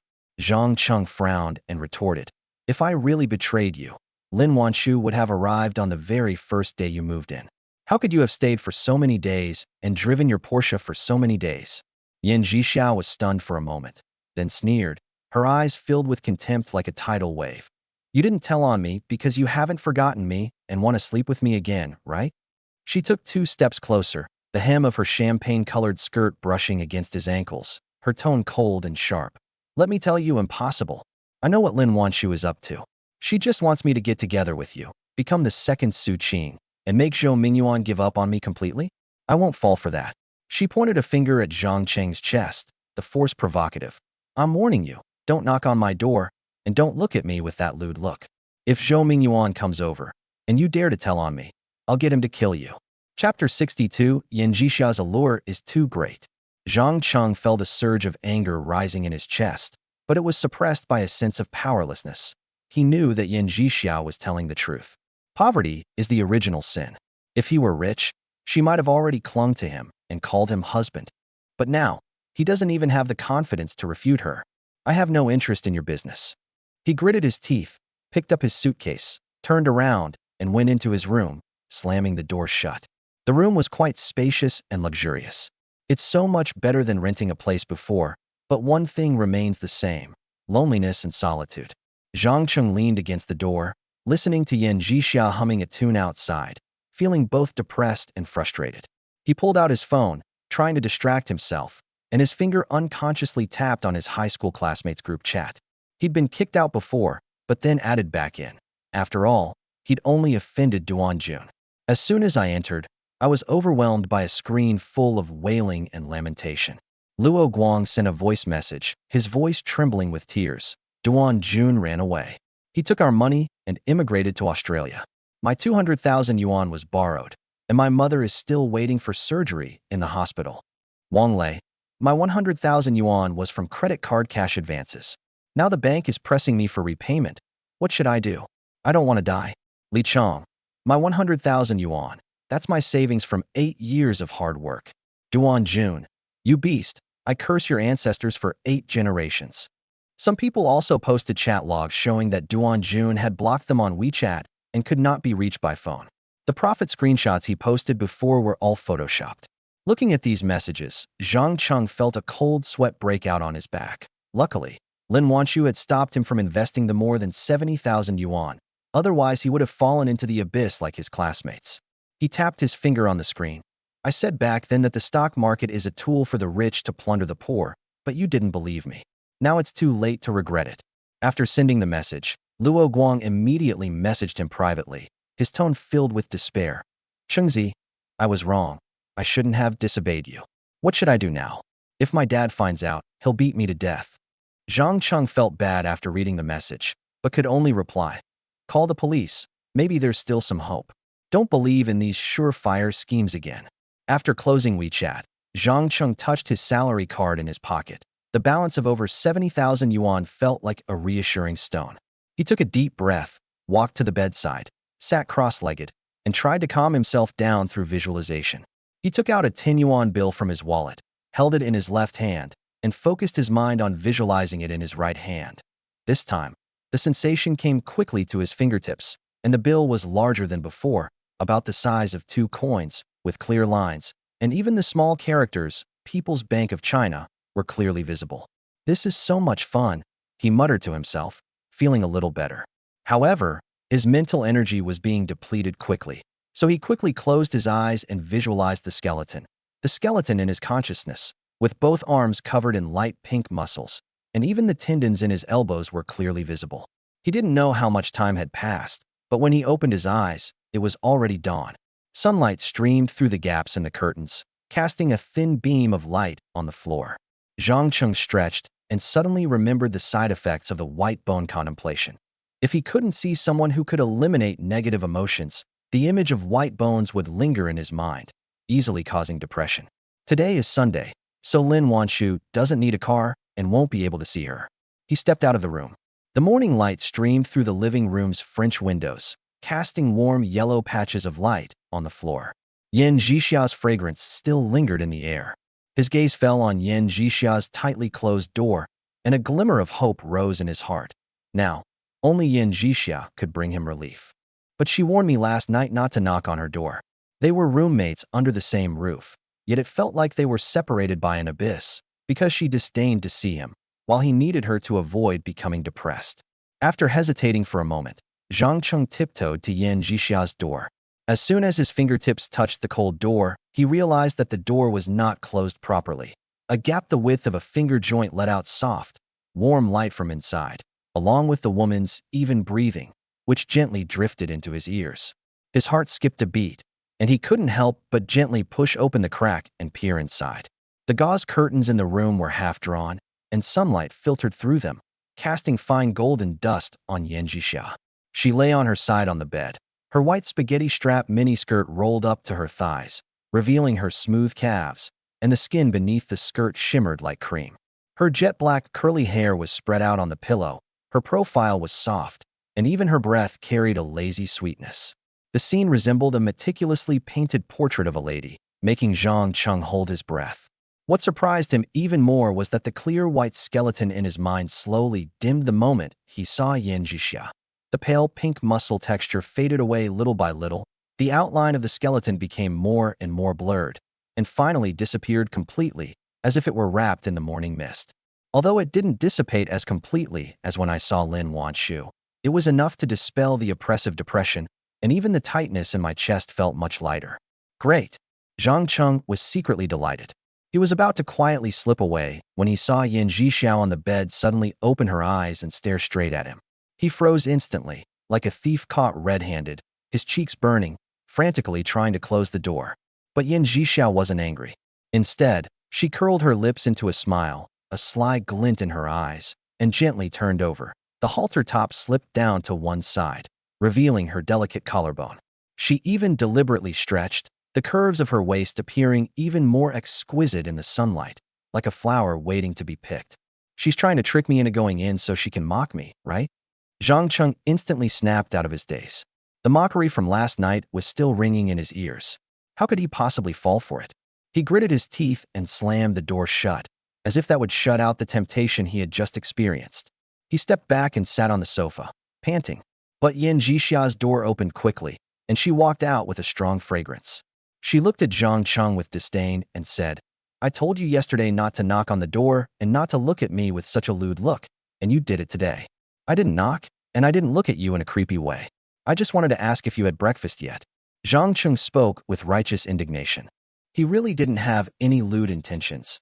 He just wanted to take a look to relieve his depression. Oomph, you're just being hypocritical. You're lucky you didn't get into my room. Otherwise, this day next year would be your death anniversary. Yan Zhixia snorted coldly. You think you can kill me just because I came into your room? Zhang Cheng felt a deep sense of humiliation and said angrily, "Idiot, Zhou Yuan is coming over soon. If he finds you in my room, do you think he'll let you off the hook?" Yan Zhixia glared at Zhang Cheng, annoyed. "Zhou Yuan is coming." Zhang Cheng's face turned ashen, and he was also a little frightened. He quickly slipped back to his room. Almost simultaneously, a knock sounded on the door. Chapter 63, Yan Zhixia rejects Zhou Yuan. Yan Zhixia walked over and opened the door. Zhou Yuan stood in the morning light. His dark gray suit was pressed perfectly without a single wrinkle, and the Patek Philippe watch peeking out from the cuffs shimmered with a subtle light. He carried a heavy black leather suitcase in his left hand and two brown paper bags printed with Cantonese morning tea in his right. Steam escaped through the gaps in the bags, mingling with the scent of his cologne and creating a slightly jarring sweet fragrance at the doorway. "Good morning, Jixia."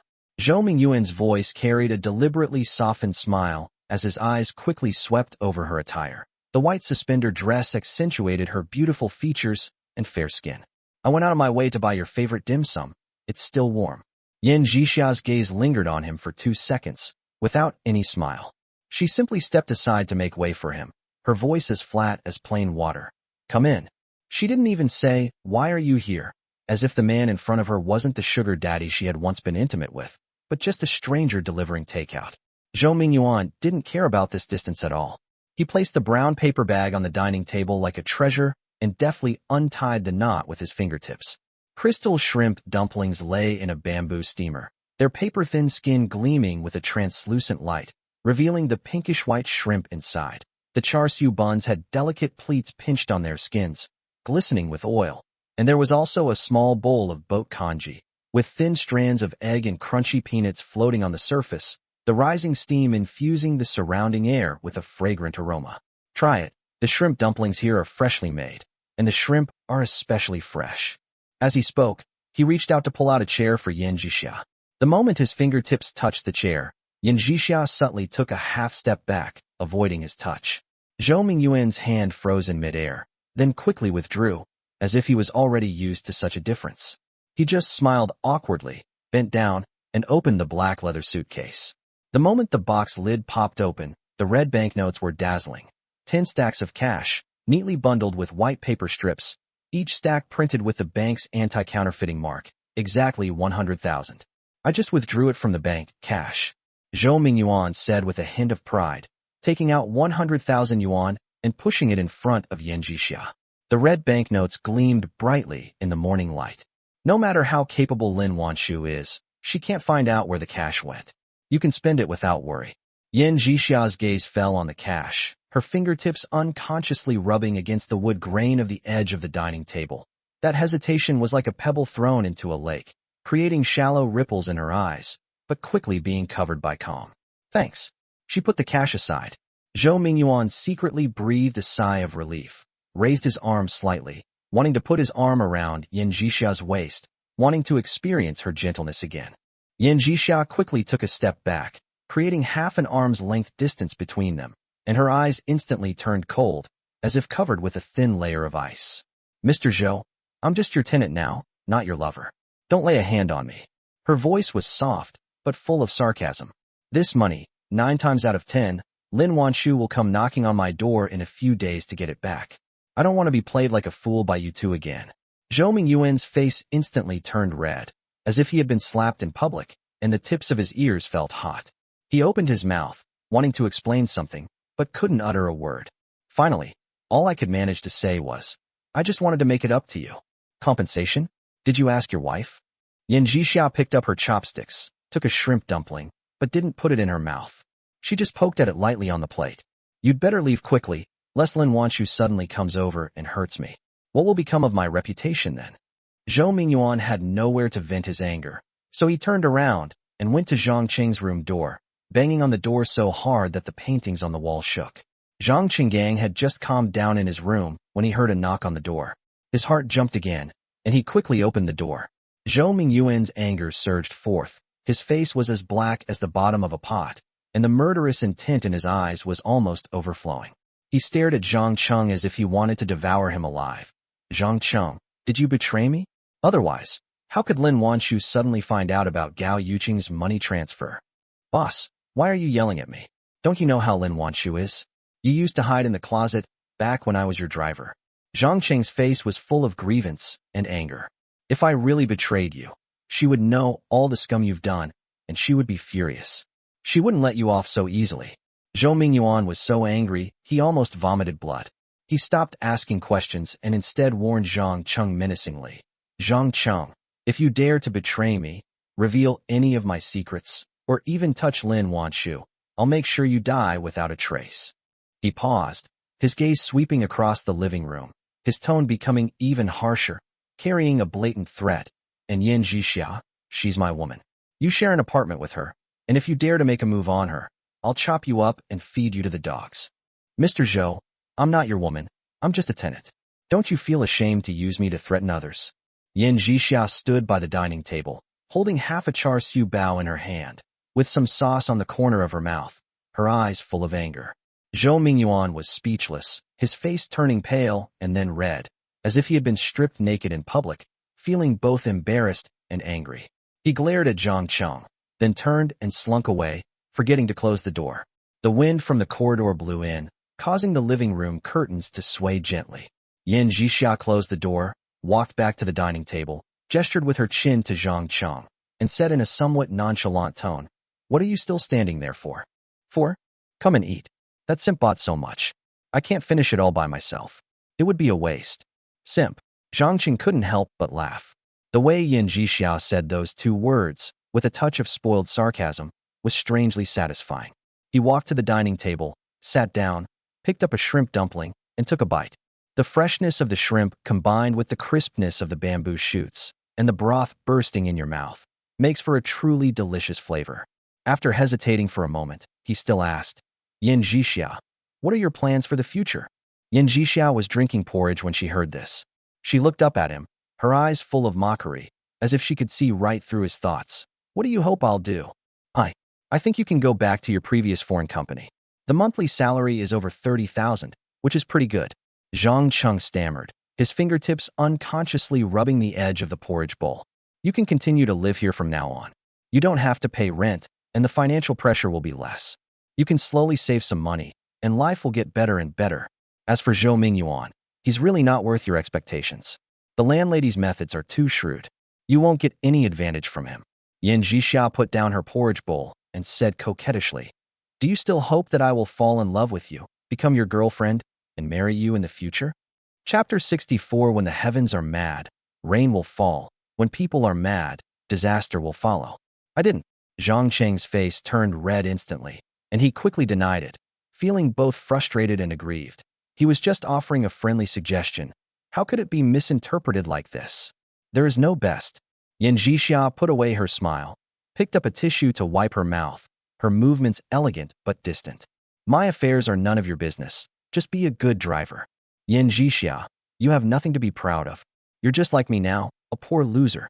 Do you think rich men's wives are stupid? That they'll let you get the money or give up their positions for you? Absolutely not. Zhang Cheng couldn't help but retort, "I'm not doing badly as a driver now, earning 8,000 a month, with accommodation and meals provided. I'm tall, good-looking, and you know my prowess in that area.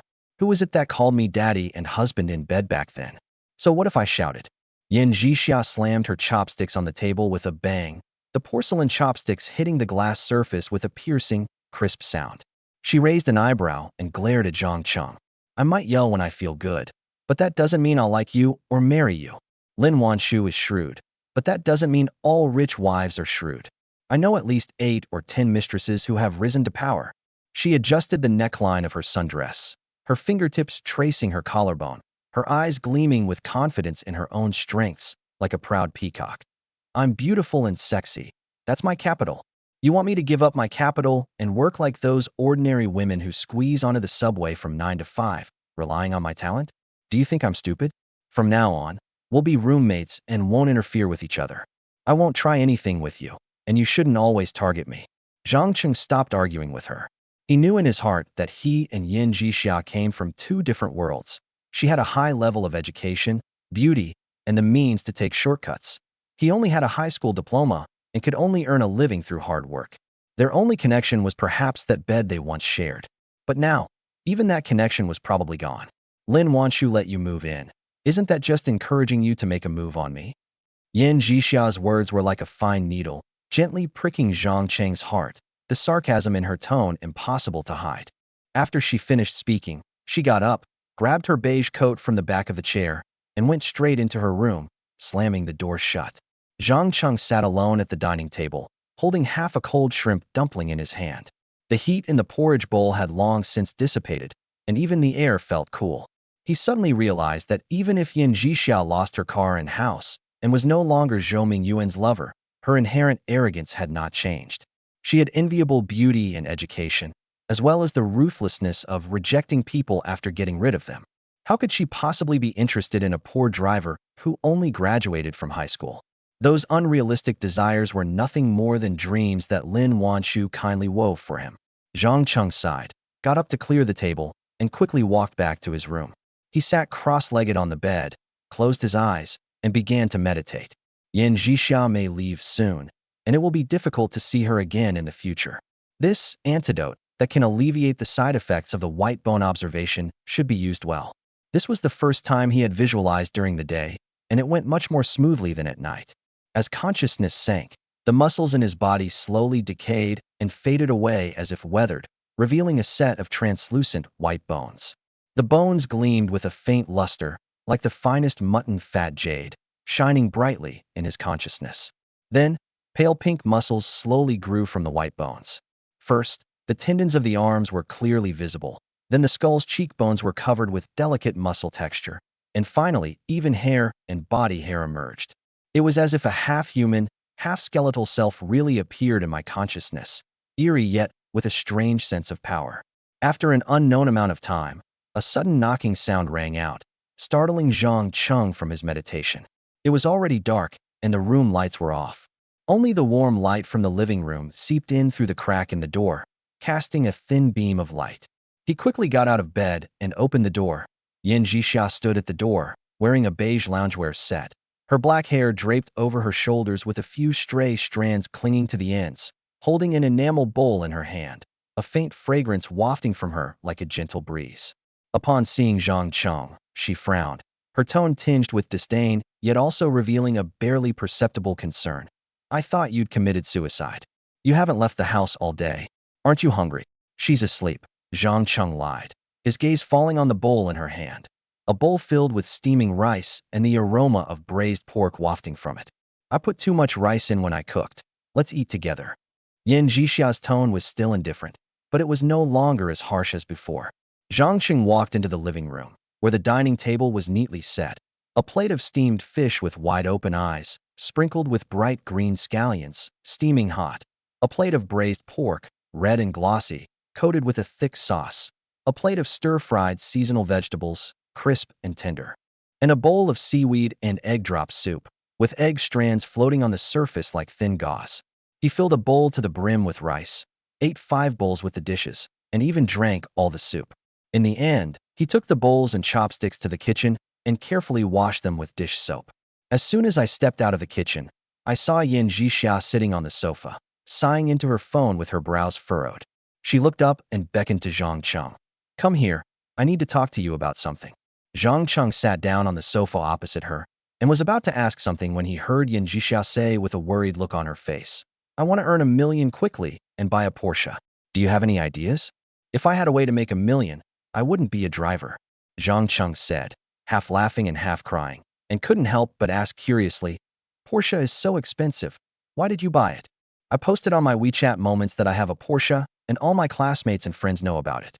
My best friend even said she wanted to come and ride in my car to take pictures. Yan Zhixia's voice grew softer and softer as she twisted the edge of her phone case with her fingers, her eyes filled with anxiety. Now that the car is gone, I can't exactly tell them the truth, can I? Otherwise, I'll become a laughingstock.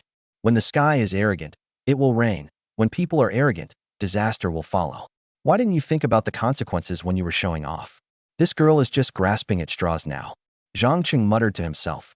Aren't you Lin Wanshu's driver? Yan Zhixia suddenly looked up, her eyes shining as if she had grasped a lifeline, her tone pleading. Could you drive her Porsche out so I can deal with my friend? I'll return it right away, okay? No way. Zhang Cheng refused without even thinking. He still remembered the last time Yan Zhixia entered his room and the landlady found out. The landlady's cold eyes almost made her fire him. He must never do such a risky thing again. I've already treated you to dinner, and you won't even help with this little thing? Yan Zhixia was a little frantic, her eyes blazing with anger. Chapter 65 visualizes a golden ring. At worst, I'll treat you to 2 or 3 meals. Zhang Cheng said irritably. Now he finally understood why Yan Zhixia was going to cook a big meal today. It turned out that was her plan. Yan Zhixia's eyes instantly reddened, tears welling up in them, and she suddenly blurted out, Can I stay with you for the night?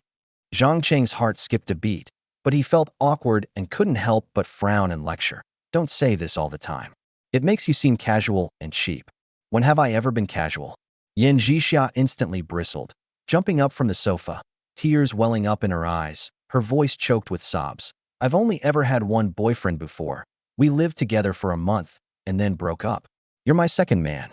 I was only attracted to you because you were handsome, drove $1 million Mercedes, and were Su Qing's boyfriend. She took a deep breath, her chest rising and falling slightly, her voice full of grievance. Later, when I found out you were a poor driver, I was so angry that I had someone beat you up.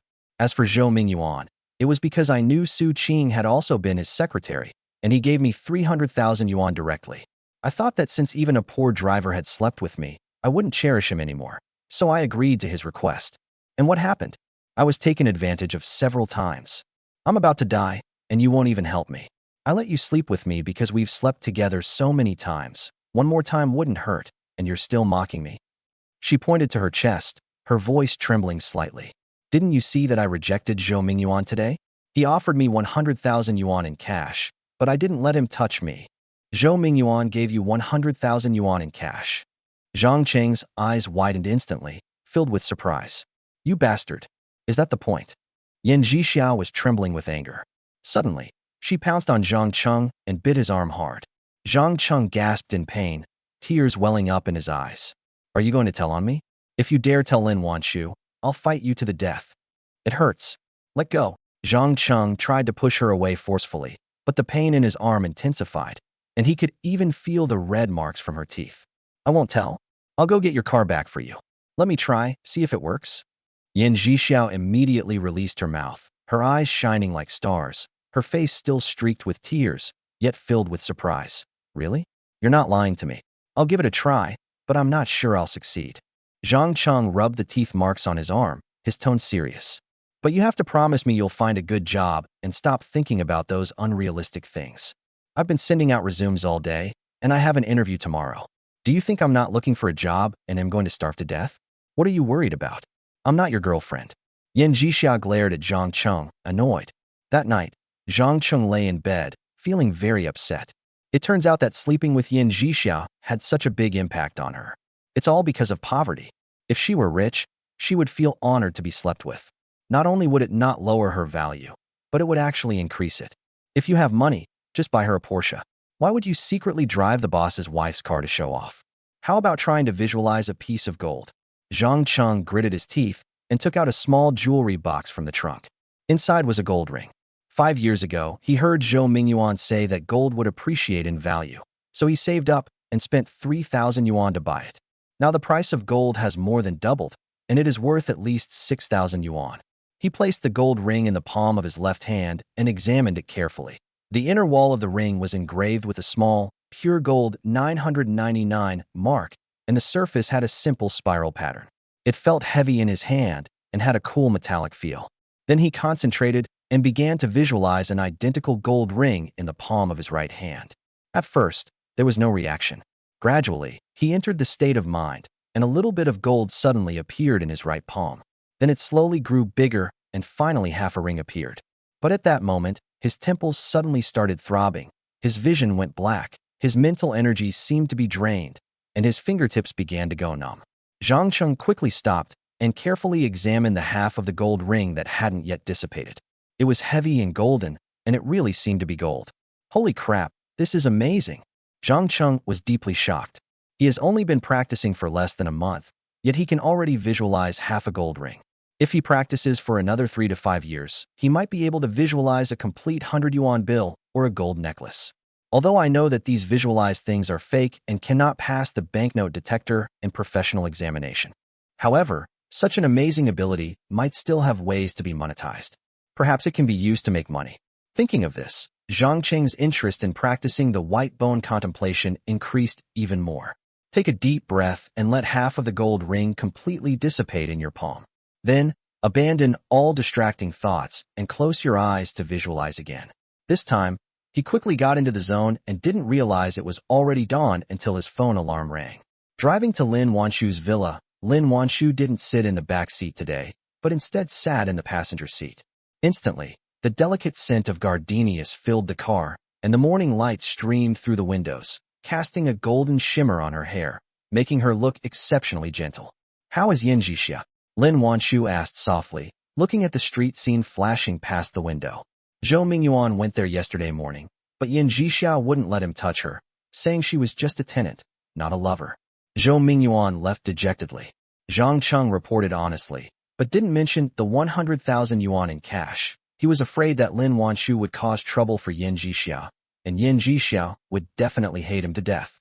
She's looking for a job now. She submitted her resume, and she has an interview today. It seems that after you taught her a lesson twice, she's really behaved. Very good. Lin Wanshu's eyes lit up.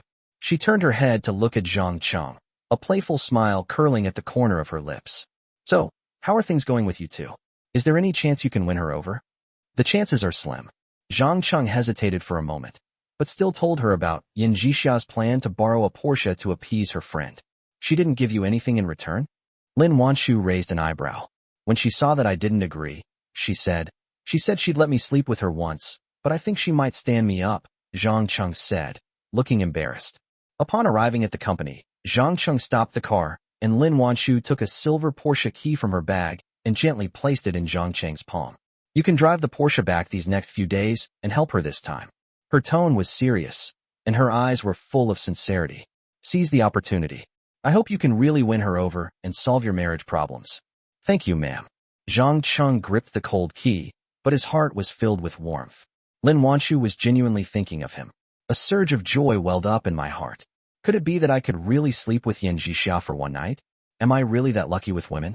Chapter 66. Trying to save face, needing to pay back debts tonight. Zhang Cheng immediately drove the Porsche back to Legion Garden. The silver-gray Porsche lay still in the morning light, its body like it had been coated with a layer of cold silver, gleaming sharply in the sunlight, and even the patterns on the wheel rims were so clear that they could reflect a person's image. How many days will it take to drive it back? Yin Jixia stood beside the car that once belonged to her, her face full of complicated expressions. The landlady said it should last a week without any problems. Zhang Cheng turned off the engine and handed over the keys.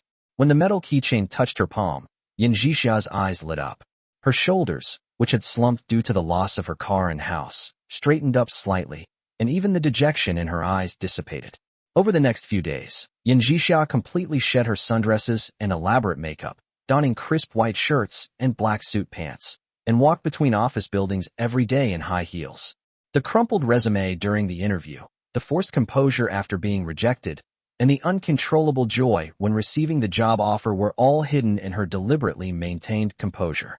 Until Friday evening, she rushed into her house clutching her phone, her voice cracking with excitement. I passed. Monthly salary of 35,000 yuan, assistant in the marketing department. The boss is a woman in her 40s, and she really appreciates me. Zhang Cheng secretly breathed a sigh of relief. At least she no longer harbored the idea of taking shortcuts, and was finally willing to move forward steadily. As soon as the morning light of Saturday shone through the balcony, Yin Jixia was already busy as a spinning top. She wiped the coffee table in the living room until it was reflective, placed freshly cut imported fruit and chilled champagne on it, and then rummaged through the depths of the closet to find that champagne-colored slip dress that had been hidden away for ages. She repeatedly adjusted the shoulder straps in front of the mirror and even checked the angle of her earrings 3 times against the light. Quickly put on the dark gray suit that the landlady bought for you. She pushed open Zhang Cheng's door abruptly, her voice tinged with urgency. When my friend comes over, just tell him you're a rich second-generation heir who runs a building materials business, and that you're my boyfriend. Don't give yourself away. Zhang Cheng was a little helpless, so he could only change into a suit. The well-pressed fabric draped down his shoulders, making him look much taller.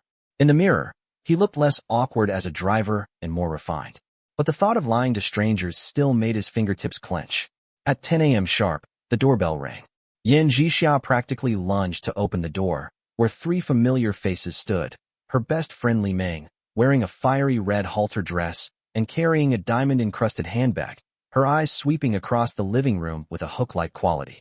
Former colleagues Chun Yao and Zhao Lin, dressed in business suits and carrying fruit baskets, immediately looked out the window at the conspicuous silver-gray Porsche parked downstairs. Jixia, your house is so luxurious. Li Meng spun around exaggeratedly, her fingertips tracing the leather upholstery of the sofa. And your Porsche? When I saw your post on WeChat Moments last time, I thought it was rented, but it's real. It's just a regular car, Nothing special. Yan Zhixiao waved her hand modestly, but couldn't hide the smugness in her eyes. She then took Zhang Cheng's arm and said in a natural tone, as if she had rehearsed it 1,000 times, "Let me introduce you. This is my boyfriend, Zhang Cheng." Wow, a rich kid. Chen Yao's eyes lit up as she looked Zhang Cheng up and down in his suit. Zhang Cheng looked so refined. He must be super rich, right? Zhang Cheng's Adam's apple bobbed, and he was about to speak to smooth things over when Yan Zhixiao interrupted. He's just helping out with his family's small business. This car was a birthday gift from his dad last year. As she spoke, she subtly pinched Zhang Cheng's arm with her fingertips, her eyes filled with a warning. "Don't sabotage me." Zhang Cheng nodded in agreement, picked up the champagne on the coffee table, and poured it for them. The cold glass cut into his fingertips, but he couldn't suppress the burning sensation on his cheeks.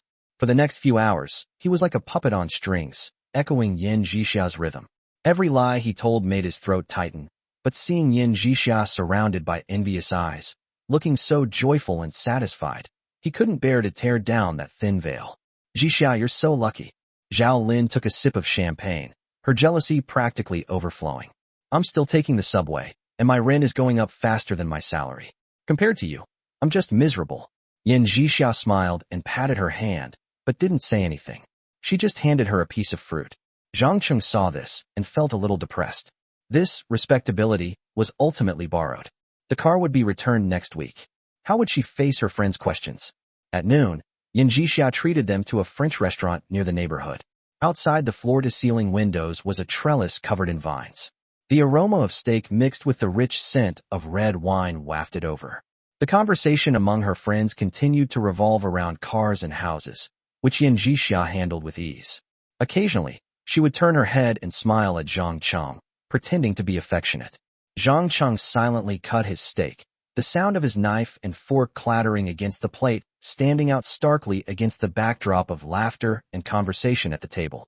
It wasn't until evening, after seeing off the last friend, that Yan Zhixiao slumped onto the sofa, letting out a long sigh of relief, but the smile on her face didn't fade. "I finally got through it, and they didn't notice anything amiss." Looking at her tired yet content profile, Zhang Cheng didn't say much. He took a shower, put on his pajamas, hesitated for a moment, and then knocked on Yan Zhixiao's door. Yan Zhixiao changed into a white spaghetti-strapped nightgown, her dark hair draped wetly over her shoulders, with water droplets at the ends of her hair dripping onto her collarbone, glistening with a lustrous sheen. "What do you want to do?" Yan Zhixiao asked fiercely. You haven't forgotten your promise, have you?" Zhang Cheng hesitated and said. Yan Zhixiao frowned, her tone as cold as ice. "You were the one who said that what I did was too degrading, and that the promise I made that day doesn't count. You'd better go back to your room right now, or I'll call the police." Okay," Zhang Cheng said, not knowing whether to laugh or cry. He knew that she had already prepared to stand him up before she even asked him for help. That's understandable. In the past few days, Zhou Yuan came twice, each time bringing 100,000 yuan in cash, but Yan Zhixia still didn't sleep with him. But if she slept with Zhang Cheng, and Zhou Yuan found out, then Zhou Yuan would never give her any compensation. He turned and went back to his room, lay on the bed, stared at the ceiling, and felt empty inside. This week, Lin Wanchu stopped acting out dates with Zhou Yuan because he showed signs of turning back. Now, Yan Zhixia has stood her up, and even her last hope has vanished. He picked up his phone and sent Yan Zhixia a WeChat message. "You've stood me up twice already. I won't agree to borrow your car, or ask me to act again next time." Forehead. Yan Zhixia had a headache. In the future, we might really need his help with acting, and it's also possible that we'll need him to help us borrow a car. Helpless, he walked out of the room, went to Zhang Cheng's room, and knocked on the door. Chapter 67. Passion burns like fire. Zhou Yuan knocks on the door. Knock, knock, knock. Wow, they really came? Zhang Cheng was overjoyed and quickly opened the door. Yan Zhixia stood at the door, her cheeks flushed slightly, her eyes filled with some hesitation, but she still walked in and locked the door with a click. "I'll keep my promise, but you have to agree to one condition." Her voice carried a hint of coquettishness, yet it was undeniably serious. "Just for this one night, there won't be a second. From now on, you absolutely cannot harass me, nor can you reveal any secrets, especially not to Zhou Yuan." Looking at her taut shoulders, Zhang Cheng suddenly felt a little amused, yet also a little sad. He gave a self-deprecating smile, his tone tinged with a clear-headed inferiority complex. Don't worry, I know my place. I'm just a poor driver, not good enough for a beautiful and talented woman like you. As for being jealous or giving myself away, don't worry about that. I'm just a heartless jerk. I'll never fall for you.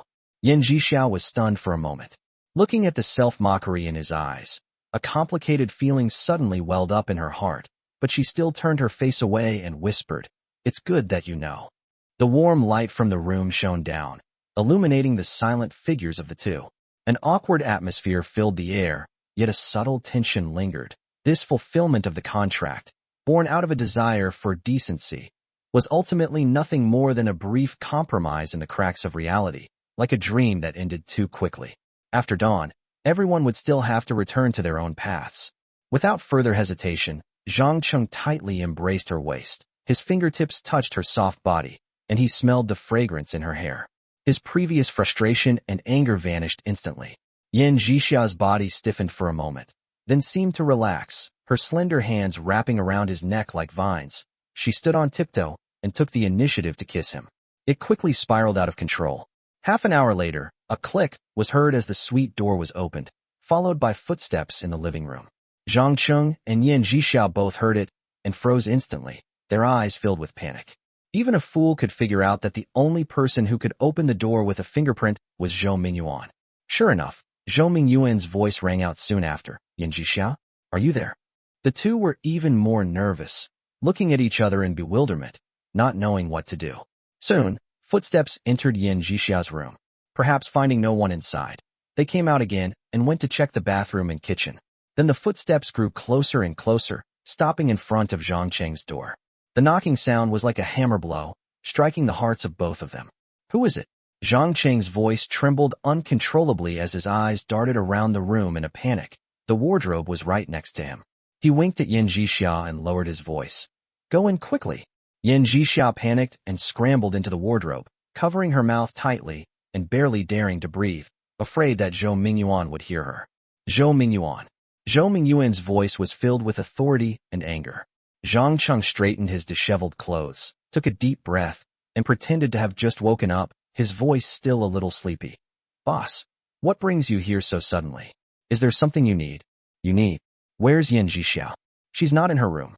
Zhou Mingyuan's voice came through the door, filled with anger. "Her phone is here, but she's gone. Do you know where she went?" I just got up and haven't left the room yet. I really don't know." Zhang Cheng's palms were sweaty, and his heart felt like it was going to jump out of his chest. Zhou Mingyuan was obviously suspicious. If he pushed the door open and saw Yan Zhixiao in the closet, he would be dead. "Open the door. I need to come in and see." Zhou Mingyuan's voice grew even fiercer, and his knocking became more urgent. "Don't dawdle." Zhang Cheng leaned against the door, his back covered in cold sweat. He looked towards the wardrobe and could hear Yan Zhixiao's soft breathing inside. If the door were opened, given Zhou Mingyuan's shrewdness, how could he not check the wardrobe? "It seems we might be in deep trouble today." He remembered Lin Wanshu saying, "I will protect you," but now she was far away at the villa and couldn't help him at all. What should I do next? Zhang Cheng closed his eyes and pondered quickly. They were searching for a way to escape this calamity. "Someone come here. Kick the door open." Zhou Mingyuan's voice boomed through the door like a steel knife chilled to ice, shattering the last vestiges of peace in the room. Hurried footsteps came from outside the door, and the blonde-haired man quickly appeared at the door frame. He was wearing a black tracksuit, his feet stomping on the floor, his knuckles clenched white, as if he was about to kick the door. Zhang Cheng felt as if his heart was being squeezed tightly by a hand, and even breathing hurt. Knowing he couldn't avoid it, he could only reach out with trembling hands and turn the lock. The door had barely opened a crack when Zhou Mingyuan burst in, bringing with him a chilling aura. His eyes, as cold as the winter wind, swept across every corner of the room. "Boss, what are you suspecting?" Zhang Cheng's voice trembled, his fingertips still unconsciously picking at the door frame. "Secretary Yin is a top student from Tsinghua University and a top beauty. How could she possibly be staying in the room of a lowly driver like me? Then why are you dawdling for so long?" Zhou Mingyuan's face darkened, his gaze finally fixed on the wardrobe door, his eyes seeming to pierce through the wood. "You have to wait for me to call someone to kick it open. Are you hiding something?" I'm used to sleeping naked, and it took me a little while to get dressed." Zhang Cheng's legs were trembling. Zhou Mingyuan didn't speak. but simply raised his chin and said coldly to the blonde-haired man, "Go, open the wardrobe door and take a look." He valued his status and felt it was beneath him to personally search a driver's wardrobe. He couldn't bear the humiliation. "Yes, boss," the blonde-haired man replied, walking heavily toward the wardrobe. He grabbed the handle of the wardrobe door, took a deep breath, and pulled it open. The blonde-haired man's pupils contracted sharply, and he paused for half a second. Yan Zhixiao was huddled in the corner of the closet, her white sundress wrinkled, her sweaty hair plastered messily to her cheeks, her hands clasped together in front of her chest, her eyes full of pleading. At that moment, a storm raged in Huang Mao's heart. Oh my God, is the goddess really in Zhang Cheng's room? And his clothes were disheveled. Why did she get together with Zhang Cheng? Is it because Zhang Cheng is her roommate? A thought flashed through his mind. If he told the truth, Yan Zhixiao would definitely be disliked by the boss, and might even be fired, and he would never see her again. If they keep it a secret, at least they can still see her occasionally in this neighborhood, even if it's just from a distance, which is a rare comfort. But if the boss peeks in and finds out he's lying, he'll lose his job. A job with a monthly salary of 6,000. What to do? At that moment, he was incredibly conflicted and in immense pain. Chapter 68. Yan Zhixia, stop hiding. Come out. The blonde-haired man gripped the wardrobe doorknob tightly, his knuckles turning white like frozen ice, and even the veins on the back of his hand bulged out. In the shadows behind the wardrobe door, Yan Zhixia's soft breathing was like a needle pricking his heart. She was the goddess he secretly cherished, but behind him, Zhou Mingyuan's cold gaze was like a tangible knife, pressed against his back. A job with a monthly salary of 6,000, the stability of being able to afford a single room in Shenzhen, and the confidence to send money back to his parents all depended on this one thought. His Adam's apple bobbed laboriously, and his breathing became so rapid it was as if he couldn't catch his breath. "Yan Zhixiao," he said, his voice trembling almost imperceptibly, as if the wind had distorted its tone. "You should come out, stop hiding." Every word felt like it was being squeezed out from between his teeth, and his heart ached as if being cut by a dull knife. In the end, he chose his job, he chose reality, even if this choice would make him feel guilty and regretful in the future. Yan Zhixia could only walk out helplessly. Her white slip dress was wrinkled beyond recognition, and one of the shoulder straps had slipped down to her elbow, revealing a pale pink mark on her shoulder, like a crumpled flower petal. Her sweat-dampened curly hair clung to her cheeks and neck, strands like silk that couldn't be wrung dry. Even the stray hairs behind her ears stuck to her skin, yet her back remained ramrod straight, her chin slightly raised, and though there was an undercurrent of despair in her eyes, the previous panic was gone. Even in her disheveled state, she was unwilling to show weakness in front of Zhou Mingyuan, unwilling to let him laugh at her. "Yan Zhixia, you have disappointed me greatly." Zhou Mingyuan's pupils suddenly contracted as if he had been pricked by a needle. His face instantly turned from ashen to purplish red. His breathing became heavy, like a broken bellows, and his chest heaved violently. He suddenly turned to Zhang Cheng, his fingertips trembling violently. "Zhang Cheng, you're asking for it." He reached into his pocket for his phone, his knuckles trembling with rage. He was obviously going to call someone to kill Zhang Cheng. What to do? In desperation, Zhang Cheng had a sudden inspiration. He took a step forward and said angrily, "Boss, Yan Zhixiao is my girlfriend. You slept with my girlfriend, and now you want to kill me? Do you think money can really buy you anything? That you can be completely without morals? You're talking nonsense." Zhou Mingyuan roared like a beast whose tail had been stepped on. "You're just a poor driver, earning only a few thousand yuan a month. How could you be Yan Zhixiao's boyfriend? If Lin Wanshu hadn't taken pity on you and let you stay here, you would never have had the chance to get even a fraction closer to her in your life. And you still dare to say she's your girlfriend?" He felt utterly insulted, and the rage in his chest almost burned away his reason. His eyes were so fierce they looked like he wanted to devour someone. "I have evidence." Zhang Cheng quickly pulled his phone out of his pocket, his fingertips swiping rapidly across the screen. The screen light illuminated his tense profile, and soon, the video he had saved for a long time was opened. He handed the phone to Zhou Mingyuan. In the picture, he was wearing a sharp black suit and standing next to a Mercedes-Benz E500. The sunlight shone on the car, making it gleam. Yan Zhixia stepped out of the glass doors of the foreign company, beaming as she threw herself into his arms. She stood on tiptoe, her slender hands hooking around his neck like vines, and kissed him passionately. "Impossible." Zhou Mingyuan's movements stopped abruptly. He snatched the phone, his thumb rapidly swiping the screen, looking at it 3 times. The rage in his eyes gradually gave way to shock and doubt. Boss, look, in the video, I was driving a Mercedes E500. Back then, I was your driver. Yan Zhixiao was working at a foreign company. You hadn't even met her yet, but she was already my girlfriend, Cheng said angrily. You spent money to sleep with her, and I dared not say a word. You wanted to keep her as your mistress, but Lin Wanshu wouldn't allow it. Yan Zhixiao was also heartbroken over you and came back to me. You're still not satisfied, and you even want to kill me and take her away? Just how depraved are you? Zhou Mingyuan was furious. If that's the case, why is Yan Zhixiao afraid? Why did she hide in the closet? Of course I'm afraid you'll hurt my boyfriend. You're a billionaire, and he's just a poor driver. How can he possibly compete with you? Yan Zhixiao said, feeling frustrated and depressed. She knew that now that Zhou Mingyuan had caught her in the act, he could no longer make her his mistress. She had no choice but to protect Zhang Cheng. This is called sacrificing the rook to save the pawn. It's a desperate measure. You're a top student, fair-skinned and beautiful. Why would you fall for a driver? Zhou Mingyuan asked in disbelief. Su Qing and I were college roommates, and I met Zhang Cheng through her. One time I was feeling down and asked him out for drinks. I drank too much, and Zhang Cheng took me home, and we ended up having sex without really understanding what was going on. After that, I became infatuated with his extraordinary talent and made him my boyfriend, but I was always dissatisfied because I thought he was too poor, so I didn't dare to go public with our relationship. Later, I got a job as your secretary.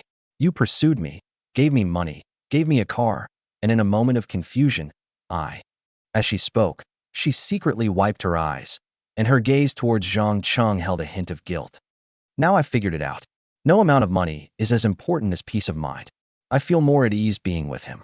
This story was so well crafted that it not only explained the origin of the video, but also covered up her previous entanglement with Zhou Mingyuan, leaving Zhou Mingyuan unable to find a single flaw. Zhou Mingyuan was speechless. The anger in his heart receded like the tide, slowly dissipating, replaced by an indescribable sense of frustration. He always thought he was in control, someone who could buy everything with money. He never expected that Zhang Cheng would steal his subordinate's girlfriend. If he really killed Zhang Cheng, his reputation would be ruined. He opened the box in his hand, revealing 500,000 yuan in cash inside. He said angrily, Yan Zhixiao, I originally brought this money to compensate you, but since you've gotten back together with your ex-boyfriend, then of course it's gone. I didn't sleep with you for nothing. I at least gave you 300,000 yuan and bought you some gifts. He then turned to Zhang Cheng, his eyes full of mockery, as if looking at a loser. You're incompetent and can't keep your girlfriend, so you can't blame anyone else. From now on, work hard at the company. Don't try anything funny with me, and don't hold a grudge against me. Otherwise, I'll really teach you a lesson. Zhang Cheng nodded quickly, an honest and grateful smile plastered on his face. He bent slightly at the waist, like a true subordinate. Boss, don't worry. How could I dare to hold a grudge against you? I'm already very satisfied to be able to work at the company and earn 8,000 yuan a month. I will definitely not cause any trouble and will drive carefully. Zhou Mingyuan didn't say anything more. He picked up his suitcase, turned around and left. His steps were quick and heavy. He slammed the door shut with a bang, which made the paintings on the wall shake. He felt incredibly frustrated and upset. He had thought that bringing 500,000 yuan would make Yan Zhixiao very happy, and that he could stay and spend the night with her. Little did they know that it would be Zhang Cheng who spent the night with them. I'm finally out of danger. Zhang Cheng breathed a sigh of relief, only to realize that the cold sweat on his back had already soaked through his clothes, sticking to his skin and feeling chilly. You owe me 500,000. Yan Zhixiao suddenly pounced on Zhang Cheng, placing her hands on his chest and pinning him to the bed. Her eyes were filled with rage, and her voice cracked. If you hadn't insisted that I keep my promise, I would have received that 500,000 today. Now look what happened. I don't have a single penny. Chapter 69. I'm afraid of falling in love with you. It's not entirely my fault. Zhang Cheng said weakly. 500,000. That's more than he could ever earn in his entire life. How could he afford to pay the compensation? How can it not be entirely your fault? I had already rejected you, but you were unwilling to accept it and threatened me. Yan Zhixiao said angrily. Well, you might not even get it. Lin Wanshu might come after you and demand it all back. Now that you and Zhou Mingyuan have completely broken up, even if she knows you got several 100,000, she won't come after you again, Zhang Cheng stammered. Yan Zhixia was stunned for a moment, and the anger in her eyes gradually faded. She looked down at Zhang Cheng, her fingers unconsciously tracing the buttons on his shirt. The warm light in the room was still on, and the soft light shone on the two of them. The air was filled with the smell of sweat, the fragrance in her hair, and a sense of relief after surviving a disaster. She knew in her heart that Zhang Cheng was right. Being too greedy would only lead to getting nothing. The 500,000 yuan never belonged to her anyway, so losing it was no big deal. Then, "Daddy, husband, shall we continue?" Her voice softened, carrying a familiar hint of coquettishness. Zhang Cheng was overjoyed. With a forceful push, he flipped her over and pinned her beneath him. His nose brushed against her sweaty hair, and he caught a whiff of that familiar scented perfume. The air in the room gradually became scorching hot, and the night outside the window seemed to become a gentle backdrop. Spring light filled the room, temporarily diluting the predicament and calculations of reality. Morning light filtered through the gaps in the curtains, casting a pale gold hue on Yan Zhixia's hair. Zhang Cheng lay on his side, looking at her sleeping profile. Her eyelashes were long and thick, like two small fans gently covering her eyes. Her breathing was as light as a feather, and she would occasionally unconsciously snuggle into his arms.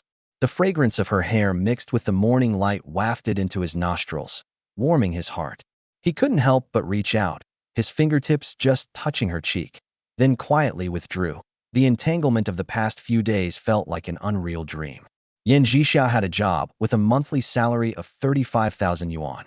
If she could live here, would it be considered that the two of them were living together in tacit agreement? He even began to hope that perhaps in the days to come, he could wake up every day and see her, have breakfast together, and listen to her complain about the trivialities of work. The thought, like sugar soaking in warm water, quietly dissolved, so sweet that he didn't want to wake up. In the afternoon, Yan Zhixia took out the last suitcase from the closet and put the folded suit pants into it with a swift and decisive motion. "The new company provided me with a 2-bedroom apartment, which is close to my workplace, so I won't be living here anymore," she explained calmly. Zhang Cheng's hopes were completely shattered, but he didn't say anything to stop her and helped her carry the last box onto her white BMW. Just before getting into the car, Yan Zhixia leaned close to his ear and teased him in a slightly flirtatious tone. "Driver Zhang, the reason I'm in such a hurry to move is because I'm afraid I'll fall in love with you. You're so handsome, and you're so good in that area, that I'll have to call you dad or husband." Zhang Cheng smiled wryly and said, "Thank you for thinking so highly of me. Goodbye." Yan Zhixia said, opened the car door, got in, and didn't look back. With the engine roaring, the BMW sped away from Lijiang Garden. Zhang Cheng stood there, his hands still covered in dust from moving the boxes. A gust of wind blew the dust away, leaving not even her last trace. She didn't mention the new company's name or give an address, clearly wanting to cut ties cleanly. "Goodbye, women I've slept with," he murmured to himself, a heavy weight pressing on his chest. He had mastered the art of being a scumbag, constantly comforting himself. "I've slept with other men's women multiple times. I've already taken advantage. It's been incredibly satisfying. But the sadness in my heart still surged up like a tide. Without money, even the closest relationships are like sandcastles that collapse with a gust of wind." He really wanted to change his fate and become a rich man. Unfortunately, the 10 yuan bills visualized during the white bone contemplation practice can only buy a pack of cigarettes. The visualized gold cannot even pass the testing instruments and is worthless. He racked his brains but couldn't find a way to monetize it. Now, practicing the white bone contemplation only serves two purposes. First, to make the lonely nights pass faster, so that when you close your eyes you open they are the dawn. Second, to resist beautiful women. But since Lin Wanshu no longer acts and dates with him, this function has become superfluous. On Monday morning, Zhang Cheng drove to Lin Wanshu's villa. The moment Lin Wanshu got into the passenger seat, the faint scent of gardenias dispelled the stuffiness in the car. Zhang Cheng recounted the events of the past few days in detail. Lin Wanshu was stunned for a moment. "Zhou Mingyuan really didn't give up and kept going to see Yan Zhixia? Luckily you had that video. Otherwise the consequences would have been unimaginable. That video saved me twice." Zhang Cheng muttered to himself. Yan Zhixia is really capable. She found a job and moved away so quickly. If she had stayed a little longer, she might have really fallen for you. Then you could have solved your marriage problem. Lin Wanshu shook her head regretfully. "It's no use being moved." Zhang Cheng shook his head with a wry smile. What she wants is someone who can give her a Porsche and a respectable life. I'm just a driver with a monthly salary of 8,000. Even if she impulsively marries me, she'll regret it sooner or later and look down on me. The way things are now is actually the best outcome. Lin Wanshu's eyes showed a hint of approval. You've thought things through quite clearly. Yan Jixia and Su Qing are not the right people for you. They're too eager to take shortcuts, and all they care about is money and prestige, so naturally they wouldn't look at you. On the contrary, those real socialites and rich beauties don't lack these things, and they can see a person's true character. You can try to go in that direction in the future. The landlady is trying to fool me again. Zhang muttered to himself. He now understands Lin Wanshu's methods. She always likes to make empty promises to him and use him as a tool, seducing Su Qing, getting close to Yan Jixia, and acting alongside her are all her arrangements. A high salary of 8,000 yuan is never earned for nothing. Lin Wanshu seemed oblivious to his thoughts and changed the subject, her tone filled with longing. Zhou Mingyuan has finally broken up with Yan Jixia completely. I hope he can come back to me. As soon as Zhou Mingyuan arrived at work, he called the HR manager into his office, his voice carrying an unquestionable authority. Immediately recruit secretaries on a large scale, with a salary of 50,000. Their looks and figures must be no less than Yan Jixia and Su Qing, and they cannot have boyfriends. The HR manager stammered. Vice President Lin said before that we should try not to hire anyone too pretty. Am I the boss, or is she the boss? Zhou Mingyuan slammed his hand on the table. Do as I say. You must hire someone within 3 days. On Wednesday, the area outside the company's conference room was transformed into a sea of flowers. The corridor was crowded with beautiful women who came for interviews. Some wore fitted cheongsams, the dark green brocade outlining their exquisite curves, with their slender white ankles peeking out from under the skirts, and they wore black high heels. Every step they took was full of charm. Some wore short black suits with tube tops underneath, revealing delicate collarbones and waists, holding resumes in their hands, their fingertips painted bright red, and occasionally fixing their hair in front of the glass. Others wore light pink floral dresses, the hem just reaching their knees, clutching folders, their eyes timid. The air was filled with the scents of various perfumes, mixed with the smell of cosmetics, making even breathing feel sweet. The women exchanged glances, some secretly touching up their lipstick, some adjusting their brooches, and others whispering about what type of woman the boss likes, all vying for this high-paying opportunity that would bring them closer to the top. Chapter 70, Zhou Mingyuan reverts to his old ways. Lin Wanshu takes Zhang on a business trip. Interviews went on one after another. The meeting room door opened and closed repeatedly, and every time someone came out, people outside would crowd around to ask what happened. When I went in, the boss asked me if I could drink. I said I could drink, but I get drunk easily, so I don't dare to drink outside. He laughed very happily. The first beautiful woman to come out had a blush on her face, and her tone was full of anticipation. I demonstrated my tea ceremony, but the boss didn't even look at it. He just asked me if I could work overtime to accompany the client. The second beautiful woman who came out pouted and straightened her skirt, which had been wrinkled from sitting. There was also a beautiful woman in a red sundress who came out with 2 buttons undone at the top, a knowing smile on her face. The boss asked me if I had a boyfriend, and I said no, and he even shook my hand. The chatter in the corridor grew louder, with everyone trying to stand out through special means. Some included artistic photos in their resumes, some danced during interviews, and some even subtly lifted their skirts. Zhou Mingyuan was never satisfied. None of these beauties could compare to Su Qing and Yan Jixia. Until Wu Qinglan walked into the meeting room. She wore a crisp white shirt, the collar neatly buttoned, yet it couldn't hide the delicate beauty of her collarbone. Black suit trousers made her legs look straight and long, the hems just covering the heels of her high heels.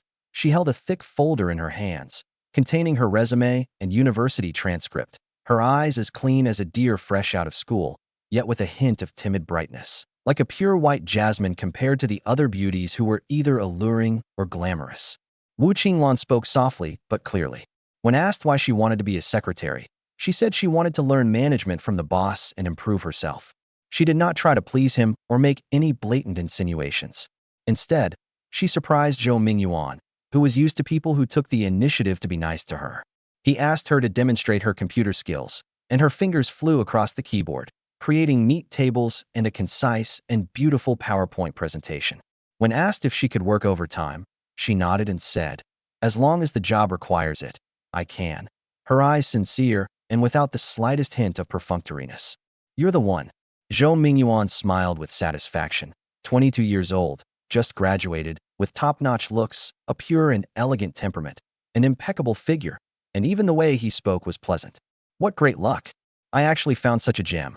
He sighed inwardly, instantly forgetting Yan Zhixia's earlier regret. On Thursday, Zhang Cheng met Wu Qinglan, who had come to work. He had to admit that she was beautiful, but compared to Lin Wanshu, Wu Qinglan's beauty was lacking. She didn't have Lin Wanshu's worldly wisdom and composure. The blonde-haired man's eyes widened in surprise. He grabbed Zhang Cheng's arm, his voice trembling with excitement, and pulled out a cigarette from his pocket, handing it to him. Brother Cheng, look at the new secretary. She's so beautiful, even prettier than Secretary Yan. Can you teach me how to win her favor? You should focus on your own business first and stop thinking about these unnecessary things. Zhang Cheng glared at him irritably. Huang Mao, however, was still persistent, rambling on. Brother Cheng, you already managed to win over Secretary Yan. You must have a way. As the morning sun shone over the office building rooftops on Friday morning, Zhou Mingyuan's Rolls-Royce Phantom drove out of the underground parking garage. Huang Mao gripped the steering wheel, his eyes constantly glancing at the rearview mirror out of the corner of his eye. In the back seat, Wu Qinglan was wearing a beige business skirt, the hem just reaching her knees, revealing her slender white calves. Her hands were placed nervously on her knees, even her fingertips exuding tension. The downy hair on her profile shimmered with a light gold in the sunlight, like a freshly picked white jasmine. But this appreciation didn't last long. With a click, the partition in the back seat suddenly rose up, completely separating the front and back seats. The blonde-haired man's face fell instantly, and he tightened his grip on the steering wheel.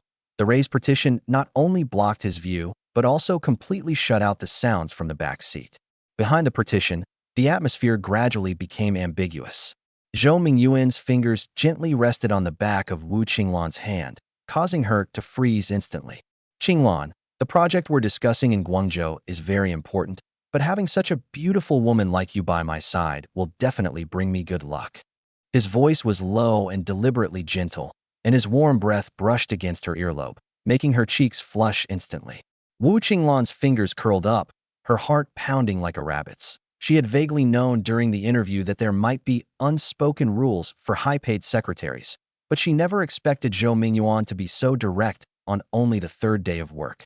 She tried to pull her hand away, but he gently grasped it, the force not strong, but carrying an undeniable air of authority. Mr. Zhou, we're still in the car. Her voice was barely audible, and she didn't even dare to lift her head. Zhou Mingyuan didn't let go. Instead, he moved closer and gently stroked the back of her hand with his thumb. What are you afraid of? It's just the two of us here. As soon as he finished speaking, he leaned down and kissed her lips. Wu Qinglan's eyes widened instantly, her body tensed like a stone, but she dared not struggle. She desperately needed this job with a monthly salary of 50,000 yuan. As a recent graduate, she had no background or resources. If she lost this job, she would have no choice but to return to her hometown and work as a clerk with a monthly salary of 5,000 yuan. Zhang Cheng packed his luggage and parked his black Mercedes downstairs at Lin Wanshu's villa. She came out carrying a dark brown briefcase, her face lacking its usual composure, and her eyes revealing a hint of weariness. Zhou Mingyuan took his new secretary on a business trip to Guangzhou. She sat in the passenger seat, her voice carrying a hint of barely perceptible coldness. It seems he's not going to turn back. Our act continues. You're coming with me to Shanghai today. No wonder they told me to bring my luggage.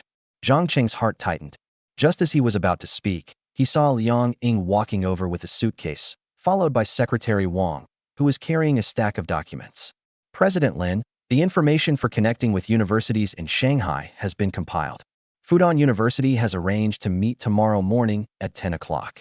Secretary Wang handed over the documents. The two of them quickly got into the back seat. Zhang Cheng drove at breakneck speed to the airport. After parking the car, the four of them walked towards the airport gate. Lin Wanshu immediately took Zhang Cheng's arm, just like a couple. A strange, soft touch came from her arm, and her unique fragrance lingered around my nose. Zhang Cheng felt a chill run down his spine, and his eyelids twitched. The gamble with their lives has begun again. This was the only opportunity he, a poor driver, could seize. He trusted Lin Wanshu's character, and if he cooperated well in the act, he might really be able to change his fate. But the thought of Zhou Mingyuan's ruthlessness made him panic, and cold sweat broke out on his back. Zhang Cheng is too audacious. He even dares to flirt with the boss's wife. Isn't he afraid that President Zhou will find out and chop him up? Liang Ying and Secretary Wang exchanged a glance, both seeing shock and horror in each other's eyes. They had followed Lin Wanshu for many years and had never seen her take any male subordinates on a business trip alone, let alone link arms with them. Chapter 71. Blow-drying Lin Wanshu's hair, so ambiguous. Upon arriving in Shanghai, Lin Wanshu checked into the 5-star Shanghai Grand Hotel in the city center. Lin Wanshu booked a presidential suite, allowing only Zhang Cheng to enter, while Liang Ying and Secretary Wang stayed in standard rooms. The living room of the presidential suite is spacious and bright, with floor-to-ceiling windows offering a view of the dazzling nightscape of Shanghai. The light from the crystal chandeliers shines on the marble floor, making the entire room look as if it were wrapped in gold leaf. You stay in the guest room, I'll stay in the master bedroom. Lin Wanshu placed her suitcase in the entryway, her tone calm but relaxed. In Shanghai, she didn't have to worry about Zhou Mingyuan suddenly appearing, and even the air seemed less oppressive. She picked up her phone and called Huang Mao to check on Zhou Mingyuan's situation. When she hung up, her face darkened again. Zhou Mingyuan is also staying in the presidential suite with his new secretary. He's going on a business trip for a week. So fast. Zhang Cheng was somewhat shocked. Wu Qinglan looked so innocent. He didn't expect her to compromise so quickly. But then she thought about it again, and the monthly salary of 50,000 yuan was too tempting for a recent graduate. Plus, with the extra benefits Zhou Mingyuan offered, she had no reason to refuse. Lin Wanshu turned and walked into the bathroom. Not long after, she came out wearing a black spaghetti strap backless dress. Her freshly washed black hair was wet and draped over her shoulders, with water droplets dripping down her back like diamonds onto her snow-white skin. She walked into Zhang Cheng's room, went to the dressing table, picked up the hair dryer and handed it to Zhang Cheng. Her pretty face slightly flushed, her voice carrying a hint of coquetry. Zhang Cheng, help me dry my hair. Zhang Cheng's heart skipped a beat, and he was completely stunned. Blowing hair is such an intimate thing. He had only blow-dried hair for Su Qing and Yan Jixia, but Lin Wanshu. She is the boss's wife, Zhou Mingyuan's wife. How could he dare? Hurry up. Lin Wanshu stood with her back to him, her long, black hair falling to her hips like a smooth piece of black silk. My hair is too long. It's inconvenient for me to blow-dry it myself. Zhang Cheng took the hairdryer with trembling hands. When his fingertips touched her hair, he felt an exquisite sensation, soft, smooth, and carrying the scent of gardenia from the shampoo, mixed with her faint body fragrance, which filled his nostrils and made him feel relaxed and happy. He turned on the hairdryer, the warm air brushing against her hair. His left hand gently combed through it, his gaze unconsciously falling on her back. The backless dress perfectly outlined the curves of her spine, her skin as white as mutton fat jade, so delicate that not a single pore could be seen. His hand accidentally brushed against her back, and the warm, delicate touch made him pause for half a second. He wished time could stop at this moment, so he could savor this beautiful moment a little longer. As her hair dried, Zhang Cheng could no longer control himself and gently wrapped his arms around her waist from behind. He knew she wouldn't refuse. If she didn't want to, she wouldn't have let him blow-dry her hair in the first place. Importantly, she allowed him to hug her. Lin Wanshu did not resist or refuse. She let him hold her gently. Zhang Cheng didn't dare to make any further moves, and just held her like that. All right. Seeing that Zhang Cheng hadn't let go even after holding her for a few minutes, Lin Wanshu gently broke free and whispered, I'm going to Fudan University tomorrow to discuss cooperation. You don't need to come with me. You can sleep in or go see your friends. After saying that, she walked out shyly, but she was still very satisfied in her heart. Zhang Cheng was indeed sensible and never dared to cross the line. If she were acting with another man, he would definitely take advantage of her and might even lose control completely, unable to be stopped. After Lin Wanshu left, the room instantly lost its luster, with only her fragrance lingering in the air, inspiring endless reverie. It's just acting, I shouldn't get too carried away. But she's just so beautiful and sexy, so charming, it's hard not to be captivated. Zhang Cheng leaned against the dressing table, sighing inwardly. He knew that hugging Lin Wanshu had crossed a line, and if Zhou Mingyuan found out, he would definitely kill him. Therefore, it must be kept secret and not leaked in the slightest. He immediately began to wonder whether he should go see his friend. Actually, I only have one friend, and that is Su Qing. He would never forget those wonderful and sweet months, and he imagined Su Qing would too. However, he was too poor to give her the life she wanted, which is why she had to leave him and come to Shanghai to make a living. Now that he was in Shanghai, he really wanted to see Su Qing. Even just a glimpse from afar would be enough. But he was also worried that Su Qing already had a boyfriend and a new life, and that if he went to see her again, he would be bothering her. Therefore, he was somewhat hesitant. There are quite a few classmates. Of course, they are my former high school classmates. Some people come to Shanghai to work right after graduating from high school, while others work in Shanghai after graduating from university. Some are doing very well, while others are doing very poorly. After all, Shanghai is an international metropolis. It is a paradise for migrant workers. Thinking of his former classmates whom he hadn't seen for 10 years, Zhang finally couldn't resist taking out his phone and opening his high school classmates group chat. I sent a message. I'm in Shanghai on a business trip. Are there any classmates who would like to meet up? After waiting for more than 10 minutes, a few classmates finally replied. Some were very enthusiastic and asked him how long he was going to stay in Shanghai. Some were indifferent, merely offering a welcome. In the end, I still made plans with a few classmates to have dinner together tomorrow night and chat. Thank goodness, there are still people willing to see me. Zhang breathed a sigh of relief. If no one had paid any attention to him, he would have been truly doomed. The following evening, Zhang, dressed appropriately, arrived at the agreed-upon hotel and met his 5 classmates. As soon as they entered the private room, they started showing off. The car keys were slapped on the table with a thud. Some were BMWs, some were Audis, and Li Ming even put the Audi A6 key in the most conspicuous position.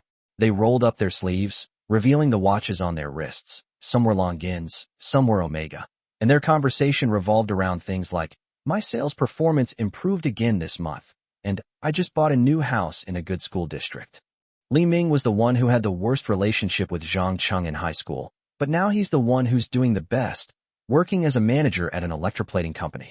He looked Zhang up and down, his tone mocking. Zhang, why don't you become my driver? You can name your monthly salary. The other students joined in the laughter, and someone deliberately asked, Zhang, have you ever slept with a woman? Are you still a virgin? They concluded that Zhang had never slept with a woman because they knew he was honest and poor. Zhang sat in the corner, his fingers tightly gripping the cup, his heart aching as if being pricked by needles. He regretted it. He shouldn't have arranged to meet his classmate. The pure friendship from high school was long gone, leaving only naked comparison and ridicule. He silently gave up the idea of meeting Su Qing. If you're poor, you really shouldn't go see your classmates and friends. Otherwise, you'll only end up hurting yourself. Chapter 72: A Chance Encounter with Su Qing. As soon as the last dish of steamed shrimp at the classmate banquet was served, Zhang put down his chopsticks, made an excuse to go to the restroom, and practically fled the private room. The dishes on the table were still steaming. The sauce from the braised fish clung to the edge of the white porcelain plate, and the skins of the crystal shrimp dumplings still gleamed. But he had no appetite whatsoever. Li Ming's smugness at making him his driver, Wang Guiyuan's disdain for him for never having slept with a woman, and the faces of the others laughing along with him were like shards of glass piercing his heart, making him feel tormented even for a second. He just wanted to leave as soon as possible. Warm light from the corridor streamed through the carved wall lamps, casting dappled shadows on the carpet. Just as I turned the corner, a familiar figure suddenly came into view. Su Qing was walking out of the private room of the Jinxiu Hall next door, wearing a wine-red silk halter dress with a slit up to mid-thigh, revealing her slender white calves, her skin glowing with a luminous sheen under the lights. She wore a pair of silver stiletto heels, the heels clicking crisply and cleanly on the ground. She wore a beige silk blazer draped over her shoulders and neck, with a pearl brooch pinned to her collar. Her long hair was styled in a low bun, and the pearl earrings on her earlobes swayed gently with her movements, each sway sending shivers down one's spine. She was surrounded by 2 men and a woman. The men were dressed in custom-made suits, and the woman was dressed in a champagne-colored dress. The expensive watches on their wrists gleamed coldly. They were clearly prominent figures in the business world. Su Qing spotted him immediately. A hint of surprise flashed across her smiling eyes, and she said softly to the people beside her, "You guys go ahead. I've met a friend." After everyone nodded and left, she walked towards him in her high heels. The scent of gardenia perfume mixed with the faint aroma of red wine wafted over him. It was still the familiar scent, but it had a touch more mature and alluring charm than before. Why did you come to Shanghai? Why didn't you contact me? She stood in front of him, looking up at him, a hint of a smile still lingering in her eyes. Cheng stammered. I was afraid of disturbing your work. I heard you're a vice president now. You must be very busy. Afraid of bothering me? Cheng rolled her eyes at him, lightly poking his arm with her fingertip. The force was light, but it carried the intimacy of the past. Come with me. She pulled him toward the elevator. The warmth of her fingertips seeped through her sleeves, just as warm as before, but Cheng felt a sense of unfamiliarity. Her hands were more delicate than before. Her nails were neatly trimmed and painted with nude nail polish. The elevator doors slowly opened, and the mirror reflected the two figures. Cheng looked at him in the mirror and smiled. You're still the same as ever, always so cautious in everything you do. Her gaze swept over his shirt, and she added, This shirt fits you well, and it looks better than the plaid shirt you used to wear. The elevator reached the first floor, and Cheng led him towards the parking lot. The streetlights shone on a silver Porsche 718, its body gleaming with a cold, metallic sheen. Cheng opened the car door. Get in. Where are you taking me? Cheng asked, sitting in the passenger seat and watching Cheng skillfully start the car. Cheng glanced at him, her tone slightly coquettish. Tell me first, what exactly are you doing in Shanghai? Did Zhou Mingyuan fire you, and you're here looking for a job? Cheng's heart tightened suddenly, and he quickly lied. Well, I just missed you so much and wanted to come to Shanghai to see you. But after I got to Shanghai, I was afraid you would be busy and it would be inconvenient for you. I was conflicted and didn't dare to contact you. He dared not mention acting with Lin Wanshu. Firstly, he was afraid that Cheng was still involved with Zhou Mingyuan, and if the news leaked, the whole play would be for nothing. Secondly, he also wanted to test whether Cheng still had feelings for him after everything they had been through. Even though he knew he was just a poor driver and not good enough for her. You were too impulsive. Cheng sighed, her tone clearly displeased. Coming to Shanghai costs a lot of money in terms of transportation and accommodation. You only earn that much a month. Don't you know how to be more frugal? Cheng felt as if he had been pricked by a needle, and the pain was intense.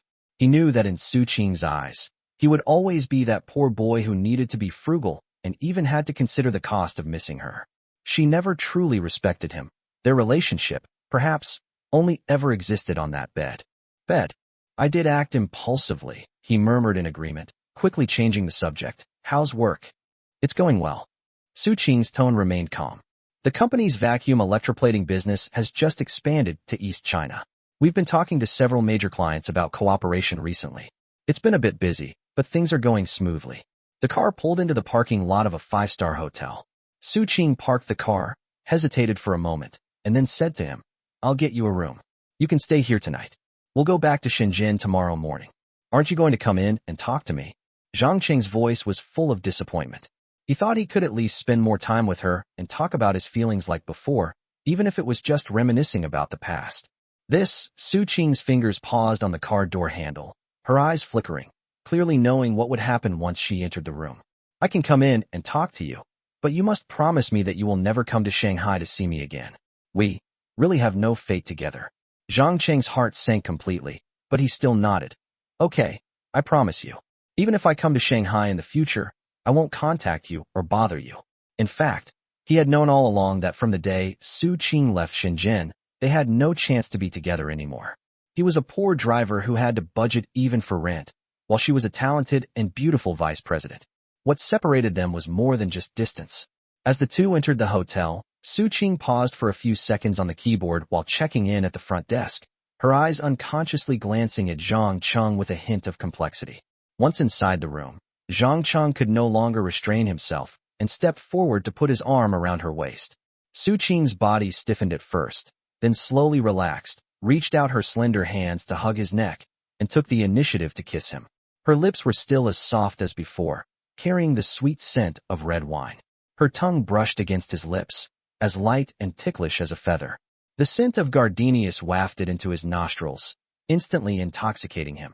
This familiar feeling made him feel as if he had returned to the days when they lived together in Shenzhen, when they were crammed into a small rented room of just over 10 square meters, penniless but with endless things to talk about.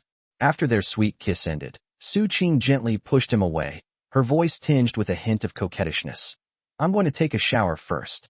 She walked into the bathroom, and the sound of running water filled the air. Zhang quickly took out his phone and sent a message to Lin Wanshu. Boss lady, I'm staying at a classmate's house tonight, and I'm not going back. You should get some rest.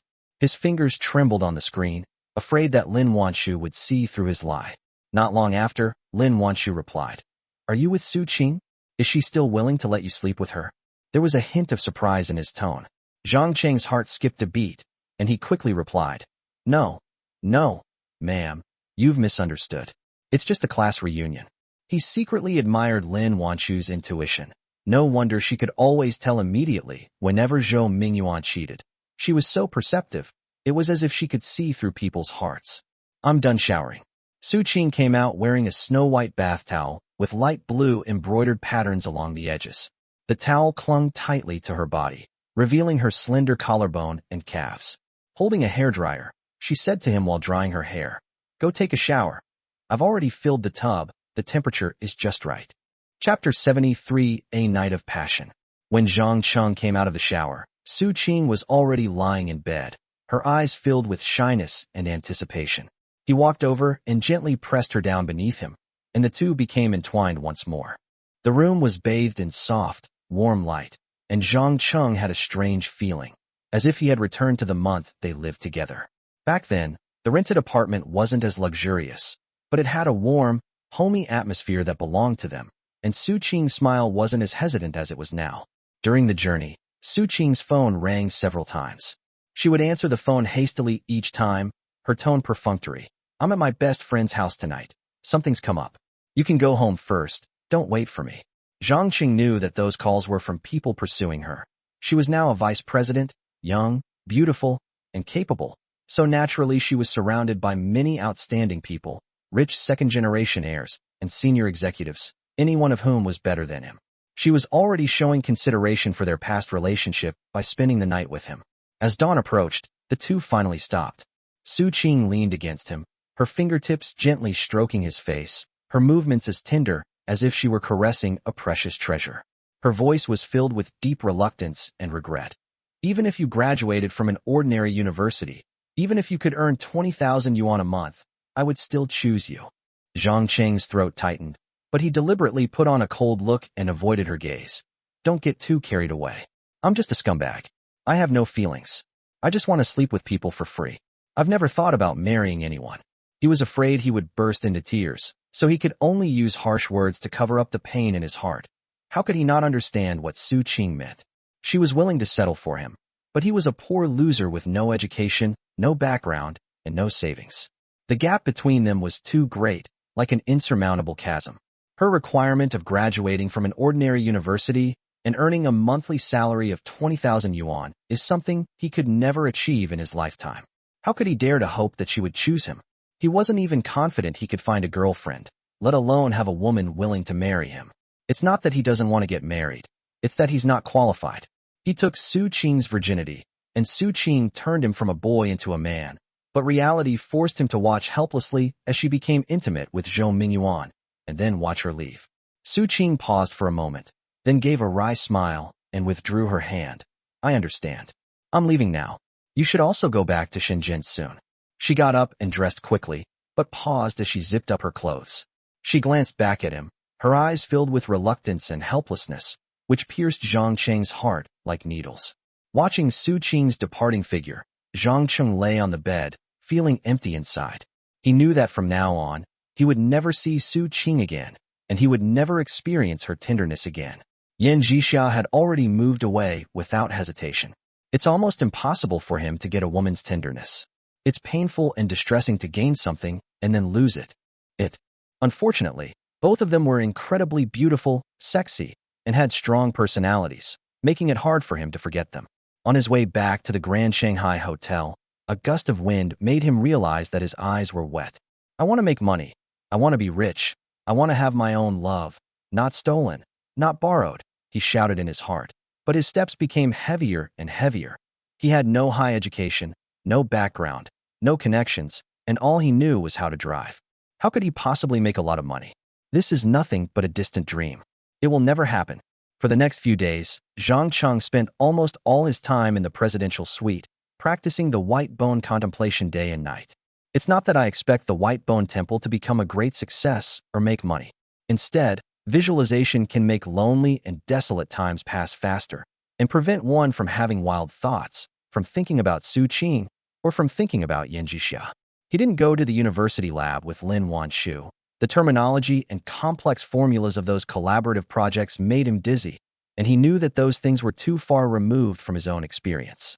On the fourth night, Lin Wanshu pushed open his door. She had just finished showering and was wearing a black silk slip dress with a slit up to her thigh, revealing her slender, white calves.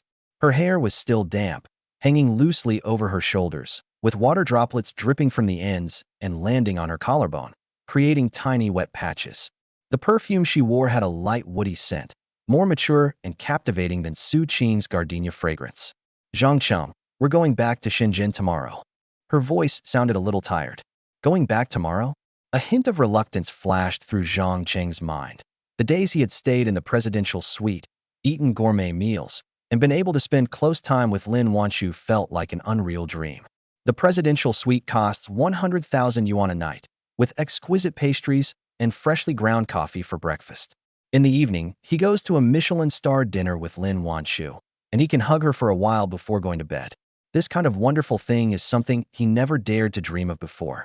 But he knew that none of this belonged to him. He was just a driver who used acting as an excuse to enjoy himself. Lin Wanshu walked up to him and got very close. Zhang couldn't help but hug her tightly. Her body was soft, and as she leaned against his chest, he could clearly feel her heartbeat.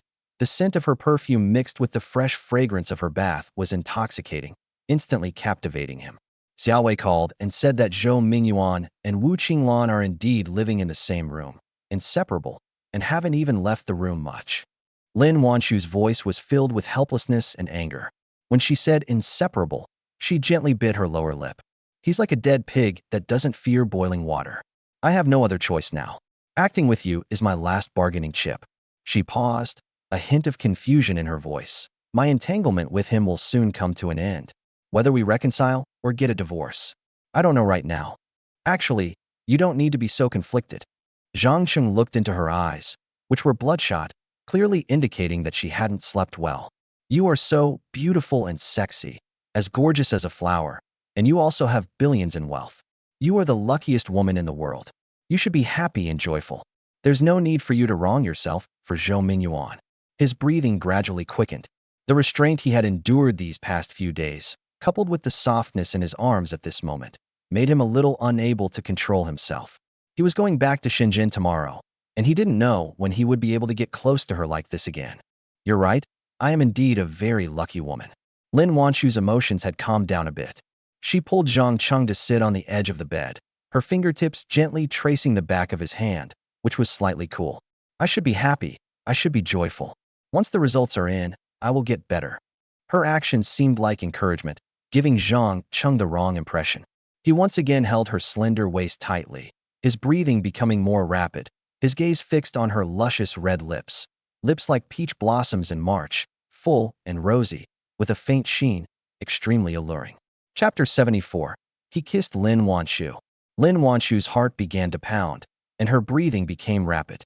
She slowly closed her eyes, her long eyelashes trembling incessantly, clearly nervous, yet also hinting that he could kiss her. Oh my God, she agreed. Cheng was both surprised and delighted, but he also knew that once he kissed her, it could be a disaster. But he couldn't help but comfort himself. It's just acting. As long as he doesn't cross the line and doesn't sleep with her, he doesn't need to feel guilty, and Zhou Mingyuan won't know. In a flash, he could no longer control himself. He slowly approached her, as if on a pilgrimage, and then gently kissed her lips. 10 minutes later, completely absorbed, Lin Wanshu grabbed Cheng's hand, which was trying to lift her nightgown, and glared at him coquettishly. No, I'm not divorced yet. Cheng also came to his senses after being lost. Good heavens, I just pushed my luck. Lin Wanshu's charm is simply too great. I simply couldn't resist it. He quickly came to his senses. Good heavens, does that mean I can get divorced? Otherwise, they wouldn't say they're not divorced yet. His heart pounded wildly, utterly shocked. Was Lin Wanshu implying something to him? If she divorced Zhou Mingyuan, Would she be willing to be intimate with him, a poor driver? He knew Zhou Mingyuan too well. That man was incapable of changing his cheating ways, and the probability of them getting a divorce was very high. Could it be that I really have a chance to sleep with Lin Wanshu? Furthermore, given Lin Wanshu's personality, she is definitely not a casual woman. If she is willing to have an intimate relationship with a man, it is absolutely because she has taken a liking to that man and intends to entrust her life to him. Could it be that after Lin Wanshu gets divorced, I might become her husband? She owns 30% of Yuan Energy's shares, and she also seems to have other investments, making her a wealthy woman with a net worth of several billion. If that day ever comes, then you'll be rich and powerful, gaining both wealth and beauty, achieving instant success.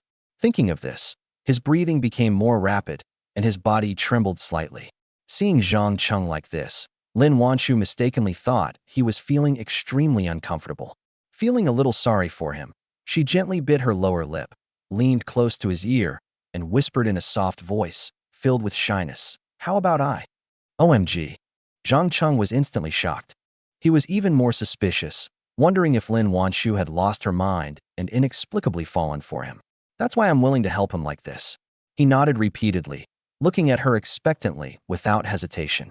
You're really not being polite, Lin Wanshu said coquettishly. You brought it up yourself. I didn't dare ask for it, Cheng retorted inwardly. But just when he thought something was going to happen, Lin Wanshu suddenly hesitated. I feel like we can't do this. It's not a good idea. How about I owe you one? If I get divorced in the future, I'll make it up to you, okay? What if you don't get a divorce? Cheng asked frantically in his mind, but he dared not say it out loud. He knew that if Lin Wanshu did not get a divorce, this debt would never be fulfilled. But what could he do? We can only hope that Lin Wanshu will divorce Zhou Mingyuan as soon as possible. Then her promise could be fulfilled, and he might even have the chance to sleep with her. Without waiting for his reply, Lin Wanshu quickly got up and tried to walk out. But Cheng suddenly jumped up, grabbed her, turned her around, and kissed her again. Although Lin Wanshu was somewhat confused and infatuated, she still maintained her own principles and pushed him away with great difficulty, saying, "We can't go on like this. Let's wait until after my divorce." She took a step back, quickly straightened her disheveled nightgown. Her cheeks flushed crimson, and her voice trembled with panic. I'm going back to my room. You should get some rest." After saying that, she turned and left without even looking back, as if there were some monstrous beast behind her. Oh my God, I actually kissed Lin Wanshu? And she even made a promise? Lin Wanshu's figure disappeared behind the door, while Cheng remained frozen in place, as if the warmth of her lips still lingered on his lips. I'm just a poor driver. Yan Jixia looks down on me because I'm poor. Su Qing looks down on me. How could Lin Wanshu possibly like me? But he gradually calmed down. Lin Wanshu was merely provoked by Zhou Mingyuan's infidelity, and in a moment of infatuation, she wanted to use him for revenge. She might be regretting her actions in the master bedroom right now, feeling that what she just did was too absurd. Don't be complacent, and don't get carried away. He repeatedly warned himself, but he couldn't help but replay the scene in his mind. Her eyes closed, her eyelashes trembling gently, her soft moans in response, like feathers tickling his heart. The woody scent on her body, mixed with the moisture from her bath, made him lose his mind. This night was still short for Cheng. The visualization of the white bones made time fly by. When I opened my eyes, the morning light had already pierced through the gaps in the curtains, weaving a pale golden ribbon on the floor. After he finished washing up, he dragged his suitcase to the living room. Just as he sat down on the sofa, he heard Lin Wanshu's voice coming from the master bedroom. Cheng, help me pack my luggage." "Okay." He pushed the door open and was instantly stunned by the sight before him. Lin Wanshu was sitting in front of the dressing mirror, her black hair hanging down to her shoulders like silk, with a natural curl at the ends. She wore a black backless slip dress, the hem of which just reached her thighs. Her snow-white back shone with a lustrous glow under the mirror. Her waist was slender, and her hips were full, making her breathtakingly beautiful. Several lipsticks were laid out on the dressing table. She held one between her fingers, gently licking it with her lips. The pale red lipstick spread across her lips, adding a touch of glamour. The room was filled with her usual woody aromatherapy scent. One breath of it made one feel warm all over. The clear image of white bones in Zhang Qing's mind collapsed instantly. The newly grown muscle lines on his upper body disappeared, leaving only a blank chaos. He quickly looked away and bent down to pack his luggage. The documents were neatly placed into leather folders. The skirt was folded squarely, and the high heels were placed in shoe boxes. He moved carefully, as if afraid of disturbing this beautiful scene. You really didn't go to see Su Qing? After finishing her makeup, Lin Wanshu turned around and sat on the bed, crossing her legs. The hem of her black nightgown rode up a little, revealing her slender white calves. She looked at him with a smile, her eyes full of undisguised gossip, like a curious young girl. Really no. Zhang Cheng's ears turned slightly red, and he quickly lowered his head to deny it. Don't you miss her? I don't want to. Don't you want to sleep with her? In no mood. Why? Because she's not my girlfriend, nor my woman. Zhang Cheng's voice was tinged with embarrassment. He really didn't understand why Lin Wanshu would ask such a private question. Was she testing him? Lin Wanshu beckoned to him. Come here. Chapter 75, Irresistible. As Zhang Cheng walked up to her, a rich fragrance wafted towards him, making his heart skip a beat. She gently took his hand. Her fingertips were slightly cool, her nails were neatly trimmed, and she wore clear nail polish. You did well this time. Her voice was soft, with a hint of approval. You were right not to go see her, otherwise you would have only humiliated yourself. If she thought highly of you and was willing to stay with you, she would have brought you to Shanghai in the first place. Do you understand? Clear. Zhang Qing nodded seriously. I realized I wasn't as insightful as Lin Wanshu. I had actually considered going to see Su Qing back then. It was a class reunion that made him realize his mistake and give up the idea. Then he ran into her again, and they had a passionate night together. But it exhausted all the remaining feelings between them. From now on, we won't even be able to keep in touch, let alone meet. So, he didn't even consider going to see Su Qing these past few days, and Su Qing didn't even ask him if he had returned to Shenzhen. The same goes for Yan Jixia. From now on, don't think about her anymore. Lin Wanshu's tone became serious. Zhang Cheng's heart started pounding for no reason. Why did she specifically remind him not to think about other women? Could it be that she really has feelings for him? Just because of that kiss last night? The thought had barely crossed his mind when he suppressed it. He must be overthinking it. How could a rich and beautiful woman like Lin Wanshu possibly like a poor driver like him? Our flight is in the afternoon. Let's go have breakfast first. Lin Wanshu stood up, almost pressed against him, her fragrance even stronger. Zhang Cheng's face was full of reluctance. He knew that once he returned to Shenzhen, he wouldn't have such a good opportunity. It would be difficult for him to continue this ambiguous relationship with her. Unless she and Zhou Mingyuan have divorced. But I don't know when that will be. Have you fallen in love with me? Lin Wanshu looked at Zhang Cheng and almost blurted out the question. But in the end, I didn't ask. She is a married woman. She shouldn't ask such frivolous questions. But she grew to like and admire this handsome and exceptionally talented driver more and more. They walked out of the room side by side, and Lin Wanshu naturally took Zhang Cheng's arm. As soon as she stepped into the corridor, she bumped into Liang Ying and Secretary Wang coming towards her. Liang Ying's eyelids twitched instantly, and she quickly looked away, pretending to straighten her collar. Secretary Wang, however, kept her head down, staring at the documents in her hands, and quickened her pace, as if she hadn't seen them.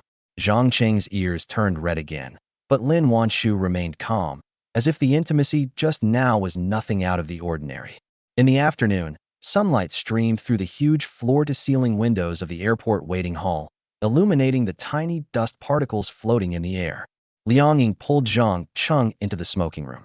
The moment the glass door closed, he lowered his voice, his tone full of anxiety. Do you want to die? How dare you be so close to the boss's wife? Aren't you afraid Zhou Mingyuan will find out and chop you up? Zhang Cheng lit a cigarette, and through the swirling smoke, his expression was filled with sorrow and self-mockery. Brother, you think I want to seduce her? No, we're just putting on an act, hoping to provoke Zhou Mingyuan to change his mind. If this doesn't work, Lin Wanshu will divorce him. She promised to protect me and not mistreat me. What right do I, a poor driver, have to refuse? He knew that Liang Ying was Lin Wanshu's confidant and would never betray her. These words not only protected Lin Wanshu's image, but also explained his own situation. He didn't want Liang Ying to think that he was a greedy and reckless person. Liang Ying breathed a sigh of relief and patted his shoulder. I see. You must be careful in the future. If you see something is wrong, run away quickly. Don't lose your life here. His tone was filled with worry, clearly indicating that he didn't believe Lin Wanshu could really protect Zhang Cheng. The veteran employees had all witnessed Zhou Mingyuan's ruthlessness. MHM. Cheng nodded, but his heart felt even heavier. He gazed at the airplanes outside the smoking room window, pondering repeatedly in his mind. If Zhou Mingyuan really sends an expert to kill him, how can an ordinary person like him escape, even with Lin Wanshu's promise? Perhaps Zhou Mingyuan already knows about his relationship with Lin Wanshu and is just waiting for an opportunity to make a move. On the plane, Lin Wanshu sat by the window, gazing at the receding clouds outside, her eyes filled with a sense of bewilderment. Zhang Cheng sat down next to her, his gaze involuntarily falling on her hands. Her hands were slender and long, with distinct knuckles, and her nails were painted with silver nail polish, gleaming coldly in the sunlight, as beautiful as a work of art. He longed to hold it in his hand and play with it, but Liang Ying's warning still echoed in his ears. Lin Wanshu is not his woman. If one becomes too obsessed with acting, it will definitely not end well. The important thing now is to figure out a way to save our lives. We must never sit idly by and wait to die. He quickly looked away. It was already dark when we returned to Legion Garden. When the door was opened, the lights in the living room were still bright, but without Yin Zhixia's figure, even the air became quiet. On the coffee table was her old mug, with a trace of lipstick on the rim, reminding Zhang Cheng that someone else had once been there. He sighed softly, walked to the balcony, and looked at the bustling traffic below. For a poor guy like him, finding a girlfriend was harder than climbing to heaven. That night, he began practicing the white bone contemplation again. In his visualization, muscles gradually grew on the lower half of the skeleton. Negative emotions decreased, but loneliness still lingered in his heart. The next morning, Zhang Cheng drove out of the company and stopped in front of a small shop on the street corner. He took a deep breath, concentrated, and instantly a 100 yuan bill appeared in his right palm. He had made great progress in his recent day and night meditation, and the bill's texture was clear, and the paper quality was almost indistinguishable from a real bill. He walked into the convenience store, where the shelves were filled with snacks and drinks. The owner, a man in his 40s, was looking down at his accounts. "Boss, I'd like to buy a bag of hard-shell Baisha coffee." The shopkeeper looked up, handed him a pack of cigarettes, and after taking the 100 yuan bill, examined it against the light, then pinched it between his fingers, frowning slightly. "This money looks a bit strange, but it should be real. I have a feeling this banknote is fake. You should check it with a banknote detector," Zhang Cheng said quickly, feeling both nervous and expectant. He wanted to know if the money he visualized could fool them. The shopkeeper laughed. "Where would I get so many counterfeit bills? Even so, I still put the banknotes into the banknote detector." Beep. The banknote detector emitted a crisp beep, and the screen displayed normal. "I knew it, it's real money," the shopkeeper said, and was about to put the banknotes into the drawer. Zhang Cheng quickly snatched it away. "I'll scan the code and give it to you. I'll use this 100 yuan to buy groceries later." After scanning the code to pay, he clutched the banknote he had visualized, walked out of the convenience store, his heart pounding. Even the banknote detector couldn't detect it. Chapter 76. Lin Wanshu pulled me into the room. Zhou Mingyuan kicked the door wildly. In the afternoon, Zhang Cheng drove to the antique street and went into a gold shop. Clutching the gold ring he had visualized, he walked into the shop and casually asked, "Boss, I found a ring, but I don't know if it's gold. Could you help me check it?" The shopkeeper, who was free at the time, took the ring, examined it with a magnifying glass, weighed it on a scale, and nodded, saying, "Judging from the weight and color, it looks like pure gold. Let me burn it to test its purity." As he spoke, he picked up the spray gun, and blue flames instantly enveloped the ring. Zhang Cheng's eyes were fixed on the ring, still hoping it would be real gold. But the next second, the ring suddenly vanished without a trace, leaving not even a speck of ash. The boss's eyes widened instantly, his mouth agape. "Wah! What happened? Where's the ring?" Zhang Cheng was also stunned. He never expected that the high temperature would make the ring disappear. "Where did you find the ring?" The boss finally calmed down and asked suspiciously. "I found it on a cemetery." Zhang Cheng lied. "Damn, that must be a ghost ring. What bad luck." The boss was so angry he almost vomited blood and glared at Zhang Cheng with hostility. Zhang Cheng quickly slipped out of the gold shop. He walked along the antique street, his brows furrowed. Visualizing something of value is definitely not the right way to realize it, because it is ultimately illusory and will disappear once you leave. However, it can be used to scam money. A 100 yuan bill can be used to buy things. Gold rings can also be sold in antique streets. But cheating people out of money is a one-way street. Sooner or later, their appetite will grow bigger and bigger which will attract the attention of the police. Once caught, they will face imprisonment. I will never use the White Bone Temple to scam money unless I am in dire straits. He secretly vowed to himself. At 28 years old, he had experienced too many setbacks and learned too many lessons. He did not want to go astray. On Friday, Zhou Mingyuan took Wu Qinglan on a business trip to Huiyang. Before leaving, he thought to himself smugly, Lin Wanshu didn't even ask this time. It seems that she tacitly approves of his affair. Wu Qinglan is gentle and sensible, and she's content with a monthly salary of 50,000. She's much less of a worry than Yan Zhixia and Su Qing. I'm sure she'll have a pleasant weekend. On Saturday, Lin Wanshu took Zhang Cheng to a luxury swimming club. The club's swimming pool rippled with blue water, and sunlight shone on the surface, creating a shimmering effect. The surrounding lounge chairs were full of people, and the beautiful women were wearing all kinds of bikinis. The men's eyes lingered on them like hooks. Lin Wanshu changed into a black lace-trimmed bikini and instantly attracted everyone's attention when she walked out of the dressing room. Her body proportions were perfect, with a slender waist, full breasts and hips, and snow-white skin that glowed in the sunlight, while her long hair cascaded down her back like silk. The men watched, swallowing hard. Some even forgot about their drinks, letting the cups tilt and spill liquid on themselves without noticing. Zhang Cheng was also stunned. He hadn't dared to look closely when changing Lin Wanshu's clothes when she was drunk before, only getting a glimpse of her, but now he could see it clearly. He discovered that Lin Wanshu's figure was even better than Su Qing's and Yan Zhixia's. Every inch of her skin was like meticulously carved white jade, making her the most beautiful woman in the world. What are you daydreaming about? Lin Wanshu smiled and tugged at his arm, leading him towards the pool. The two frolicked in the pool, she occasionally leaning against him, and he would wipe the water droplets from her face. Their intimate interaction drew envy and jealousy from the men around them, who whispered, "Who is that guy? How can he be with such a beautiful woman?" Behind a pillar not far away, Gao Yuqing was secretly taking a picture of this scene with her phone. He brought his secretary to the club to relax today, but he didn't expect to run into Lin Wanshu and Zhang Cheng. The last time he saw Lin Wanshu holding Zhang Cheng's arm, he thought it was a misunderstanding, but this time their intimate interaction made him certain. Lin Wanshu must be cheating on him. He quickly sent the photos to Zhou Mingyuan. Zhou Mingyuan was lying on the king-size bed in the presidential suite of the Huiyang Hotel, with Wu Qinglan nestled in his arms, feeding him fruit, looking content and happy. But when he saw the photos Gao Yuqing sent, his face instantly turned ashen. Lin Wanshu, you've gone too far.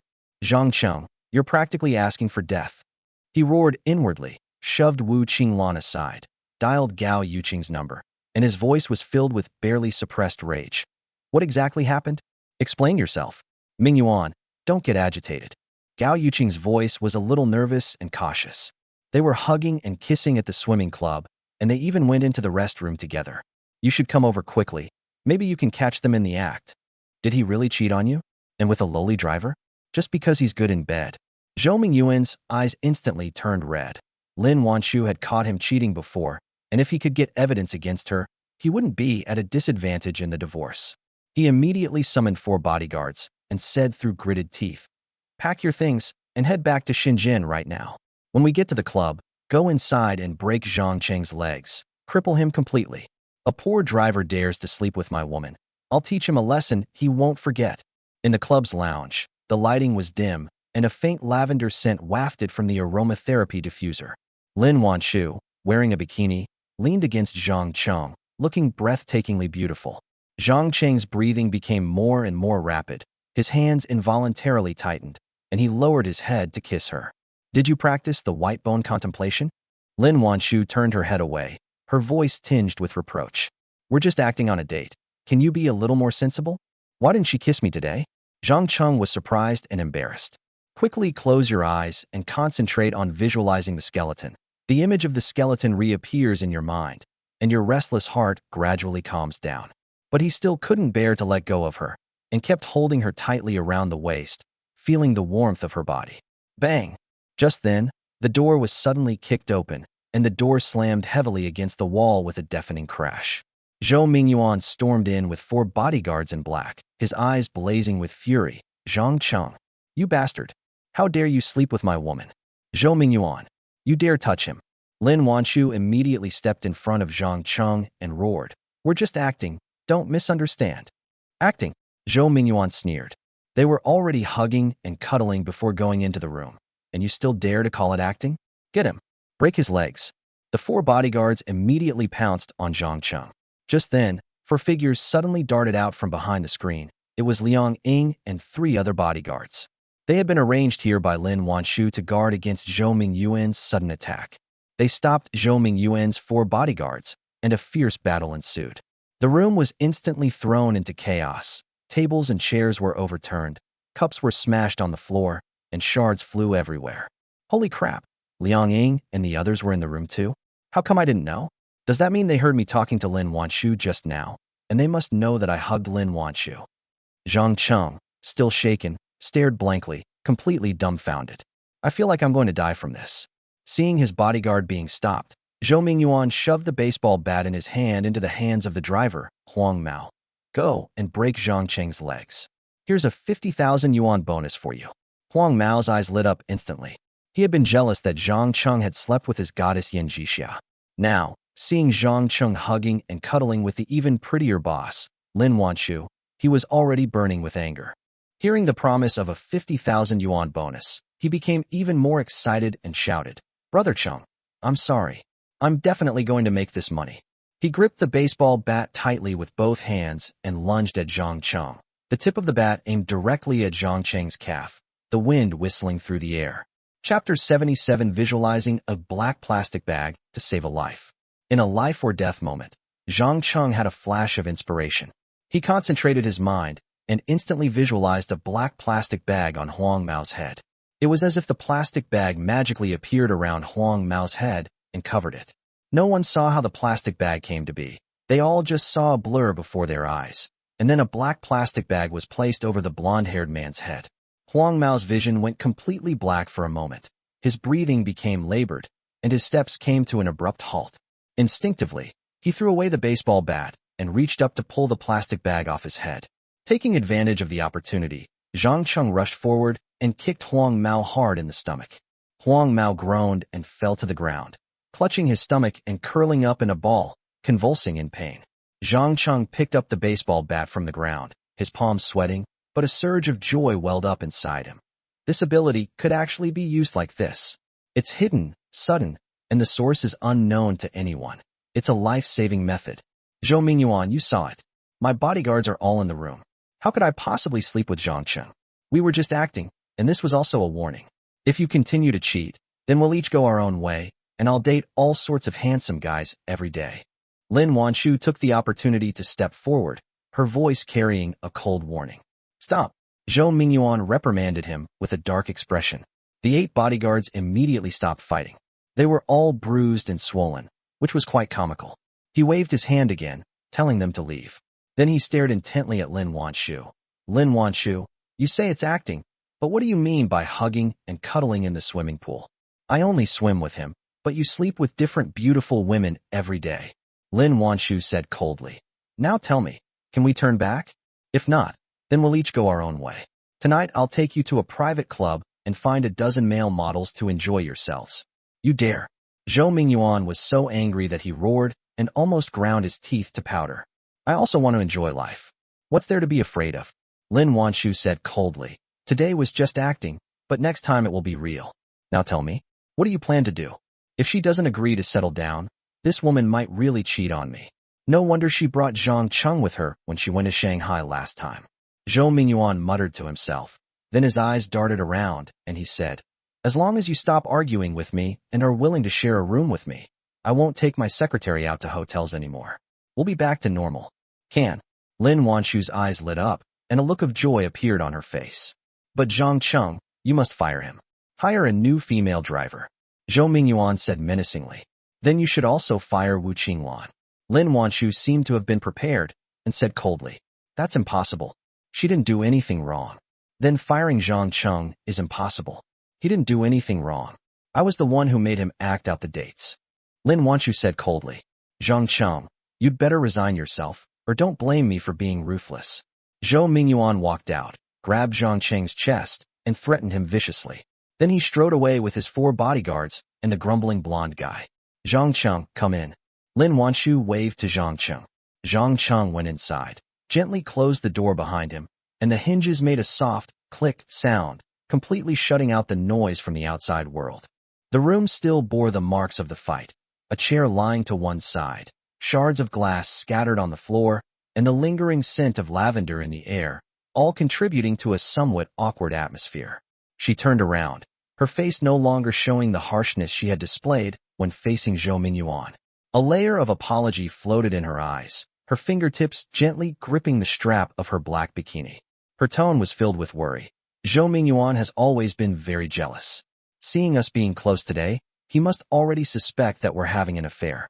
He's the kind of person who holds grudges. He might secretly hire someone to deal with you. I might not be able to protect you every moment. She paused, recalling the close call, and her tone became even more serious. If a plastic bag hadn't just happened to float by and covered the blonde guy, you probably would have had your legs broken today. So you mean? Cheng felt a chill creep up from the soles of his feet, up his spine to his heart, making it hard to breathe. His heart felt like it was filled with ice water, cold and painful. He vaguely guessed the meaning behind Lin Wanshu's words, but dared not believe it. Lin Wanshu lowered her eyes, her long eyelashes casting a small shadow beneath them, her tone tinged with sadness. He said he would change his mind and make up with me, but he wouldn't even fire Wu Qinglan. That girl is so pure and beautiful. He's still in the prime of his life, so he's probably lying to me. He forced me to fire you, and I didn't agree, but I'm really worried that he'll hurt you badly. Does the boss want me to quit? Zhang Cheng's eyes instantly reddened, tears welling up in them. He quickly lowered his head, afraid that Lin Wanshu would see, his fingers gripping the hem of his clothes so tightly that the fabric was wrinkled.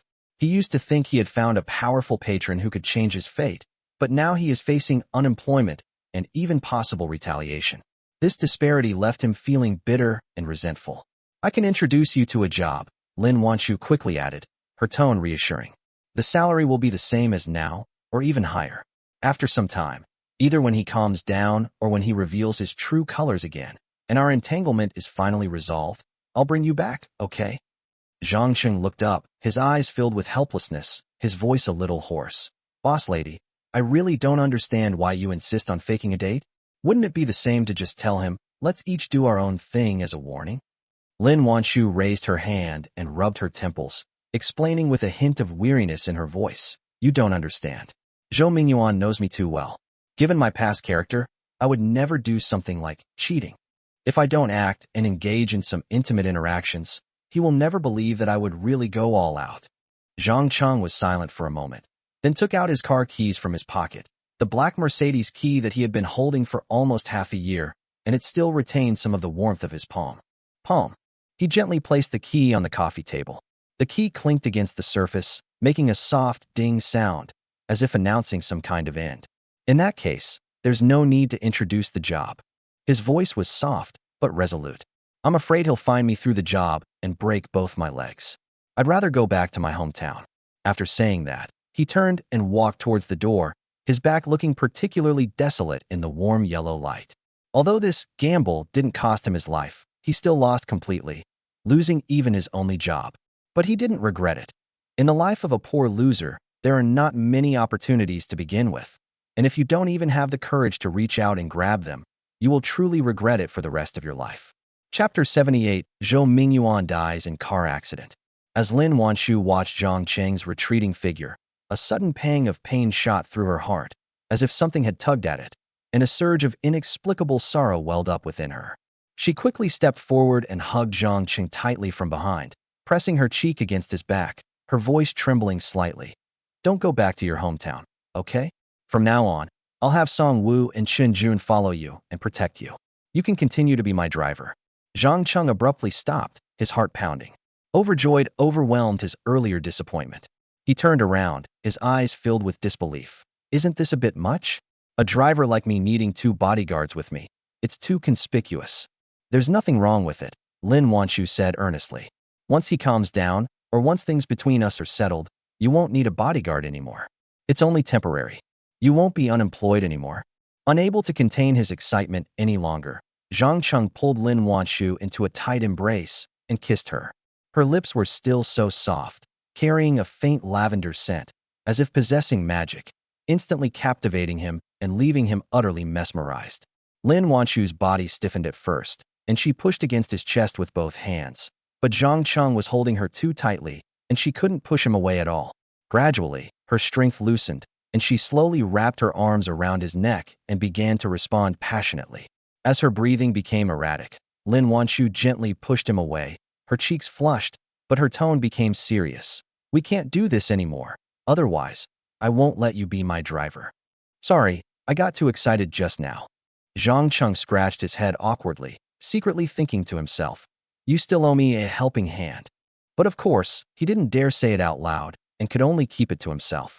Lin Wanchu did not stay at the club any longer and went straight home. She pushed open the door to find the living room empty. Zhou Yuan was nowhere to be seen. She took out her phone and dialed his number. "Where are you?" "I'm on my way to Huiyang." Zhou Yuan's voice came through the receiver. "My client is waiting for me in Huiyang. I can't just abandon the business, can I?" He didn't bring Wu Qinglan back at all. She's still in the presidential suite. Of course, he wanted to continue enjoying himself. He might tone it down a bit in the future, but it's impossible for him to stop playing around with women altogether. Which wealthy person doesn't have a few female confidants? He believed that Lin Wanchu could understand and compromise. Lin Wanchu's brows furrowed instantly, and her tone turned cold. "So, will you still travel for work as frequently as before? How many days a week will you be home?" "Can I stay home 3 days a week?" Zhou Mingyuan's voice carried a hint of perfunctory concession. 3 days. A glimmer of light flashed in Lin Wanchu's eyes. Zhou Mingyuan used to be lucky to be home 1 day a week, so 3 days was already a big improvement. But she didn't agree immediately, instead deliberately emphasizing her tone. "It has to be 5 days, not a single day less. 4 days at most, no more than that." Zhou Mingyuan took a step back, his tone firm and unyielding. "Fine." Lin Wanchu pretended to be unwilling, her voice carrying a hint of grievance, but she was actually quite satisfied. This was the result she had hoped for. "Although my husband has another woman outside the marriage, he spends most of his time at home." After hanging up the phone, she immediately dialed Song Wu's number, her tone regaining its usual calmness. "You and Shinjun don't need to follow Zhou Mingyuan anymore. Pack your things and move in with Zhang Cheng. Also, protect his safety and make sure nothing happens to him." On the other end of the line, Zhou Mingyuan hung up the phone, leaned back in the Rolls-Royce, and couldn't help but laugh triumphantly. "Ha! I'm still the best. Look, Lin Wanchu has given in, hasn't she? She can come home 4 days a week, and the rest of the time, I can do whatever I want." Lin Wanchu is no ordinary rich and beautiful woman. Her looks, figure, education, abilities, and background are all top-notch. It was a tremendous achievement that he managed to get her to back down and agree. He should be proud of it.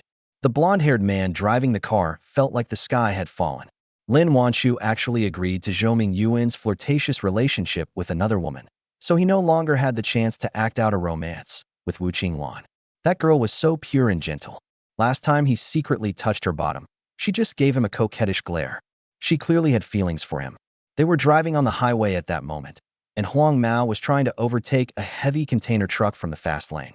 However, the truck driver was driving while fatigued, his head was nodding, and the steering wheel was unconsciously veering towards the fast lane.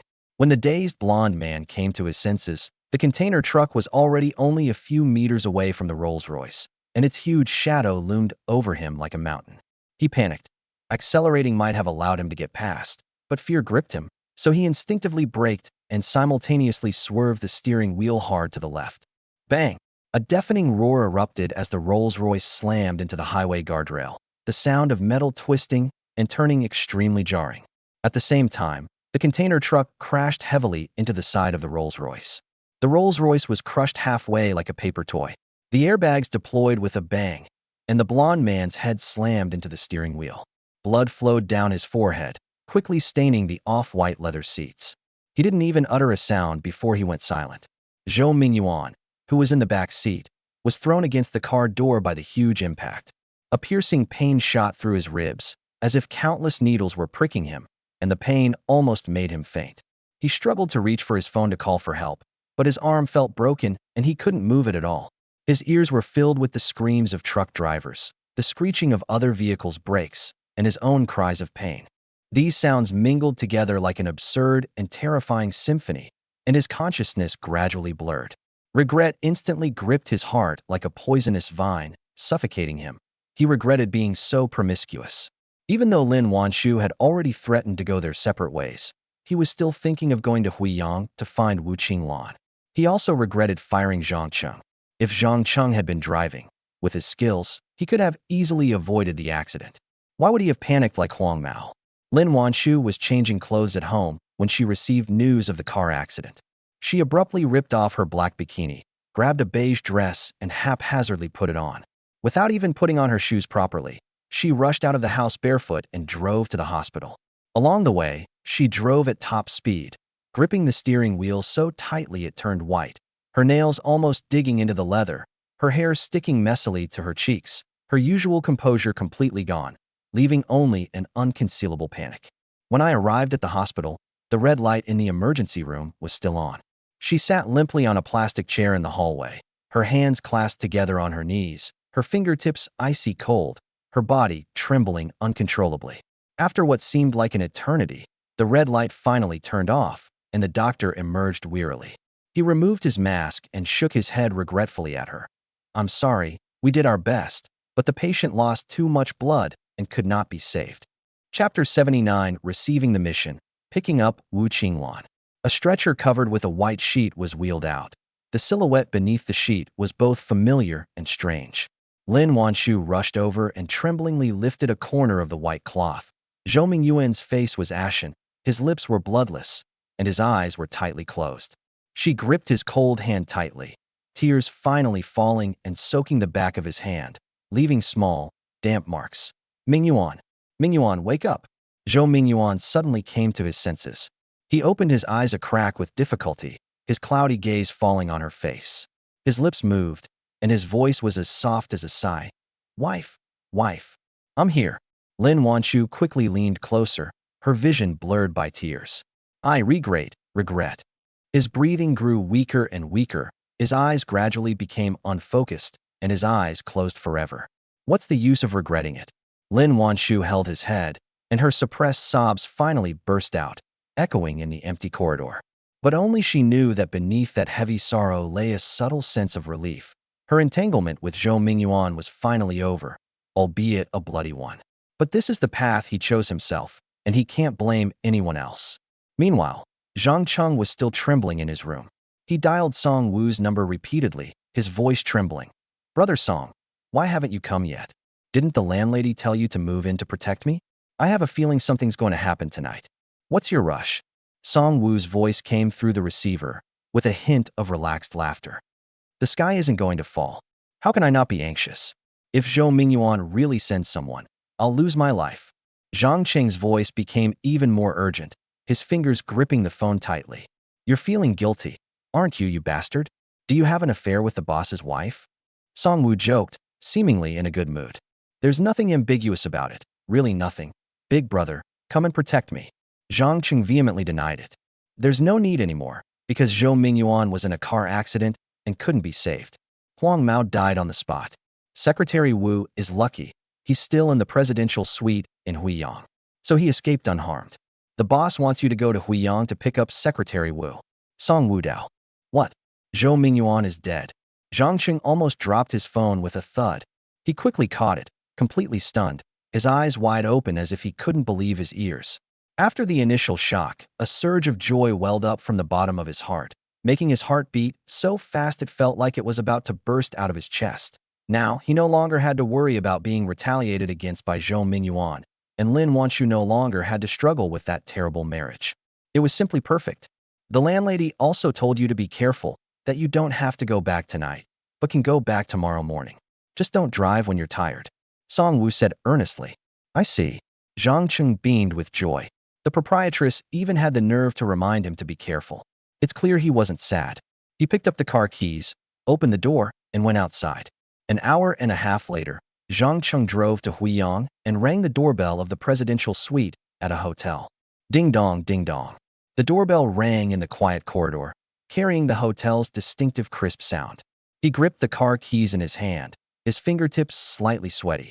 After all, he was facing Zhou Mingyuan's secretary and had to personally inform him of the death. He really wasn't confident he could handle the situation. The door was pulled open almost immediately, and Wu Qinglan stood behind it. her face still showing lingering surprise, like a kitten waiting for its owner to come home. She wore a white floral chiffon dress, the hem of which swayed gently with her movements, revealing her slender white ankles. Her jet black hair cascaded down her shoulders like silk, with natural curls at the ends. She wore no hair accessories, yet she looked exceptionally pure and innocent. When she saw that the person outside the door was Zhang, the smile on her face froze instantly. Her eyes widened slightly, full of doubt. "Driver Zhang, what are you doing here? Where's the boss? Where's Huang Mao?" Her voice was as soft as cotton, with the languidness of someone who had just woken up. Although she hadn't spoken to Zhang at the company, she certainly recognized Lin Wanchu's driver. "They can't come because of something." Zhang tried to keep his tone calm. "I'll come to pick you up and take you back to Shenzhen, but there's no need to rush tonight. We can talk about it tomorrow." "Oh, okay." Wu Qinglan stepped aside to let him in, the doubt in her eyes still lingering, but she maintained her obedient demeanor. Upon entering the presidential suite, Zhang couldn't help but take a second look. The decor was modern and understated luxury. In the living room, there was a beige leather sofa, and the coffee table was made of a single piece of black marble with a crystal vase on it containing 2 fresh champagne roses. The floor-to-ceiling windows offer a view of Huiyang's nightscape, with neon lights reflected on the floor, creating a shimmering effect. A faint fragrance filled the air, probably the perfume Wu Qinglan used, mixed with the woody notes of the hotel's aromatherapy, which smelled exceptionally pleasant. He recalled the presidential suite he had stayed in Shanghai, and a strange sense of pleasure welled up inside him. This kind of luxurious life, once in a while, is indeed relaxing. "You can stay in this guest room." Wu Qinglan pushed open the door of a guest room. The room was very tidy. The bed was covered with light gray silk bedding, and a neatly folded bath towel was placed at the foot of the bed, next to a pair of new disposable slippers. Clearly, no one had touched this room. It was probably the master bedroom where she and Zhou Mingyuan stayed. "Thanks." Zhang put his luggage bag in the room and then went into the bathroom. The warm water sprayed from the shower head, washing away his fatigue and quickly washing away the sweat from a long day. But his mind was racing. How should he tell Wu Qinglan about Zhou Mingyuan? Should he just say Zhou Mingyuan is dead? Would that be too abrupt? Would she cry? After all, she was Zhou Mingyuan's secretary. Even if she didn't have any feelings for him, she should still be sad, right? He was even a little resentful that no one had told her the news, and that he had to be the messenger. After taking a shower and changing into comfortable cotton pajamas, Zhang walked out of the guest room. Wu Qinglan was not seen in the living room, but the door to the master bedroom was ajar, and warm light could be seen coming from inside. He hesitated for a moment, then walked over and gently knocked on the door. "Come in." Wu Qinglan's voice came from inside, tinged with a hint of doubt. He pushed open the door and saw Wu Qinglan sitting in front of the dressing table, holding a comb in her hand, as if she had just finished combing her hair. "Driver Zhang, is there something you need?" She turned around, her eyes full of confusion. "Come out for a moment, we need to talk. I have something important to tell you." Cheng's heart skipped a beat. After saying that, he turned around and went back to the living room, where he sat down on the sofa. Wu Qinglan came out quickly, still wearing the same white floral dress, carrying a purple clay teapot. She walked to the tea table, sat down, and began to brew tea with elegant movements. Her fingers were slender, and the way she held the teacup was exceptionally beautiful. As hot water was poured into the teapot, wisps of steam rose, blurring her delicate, fair profile, creating a surprisingly pleasing sight. Chapter 80. She cried in my arms. I have some bad news to tell you." Zhang finally spoke, his tone tinged with barely perceptible hesitation. "Zhou Mingyuan and Huang Mao were in a car accident and couldn't be saved." With a clatter, Wu Qinglan almost dropped the teacup on the coffee table. She quickly steadied it, her face turning deathly pale, as white as paper, even her lips losing all color. How is this possible?"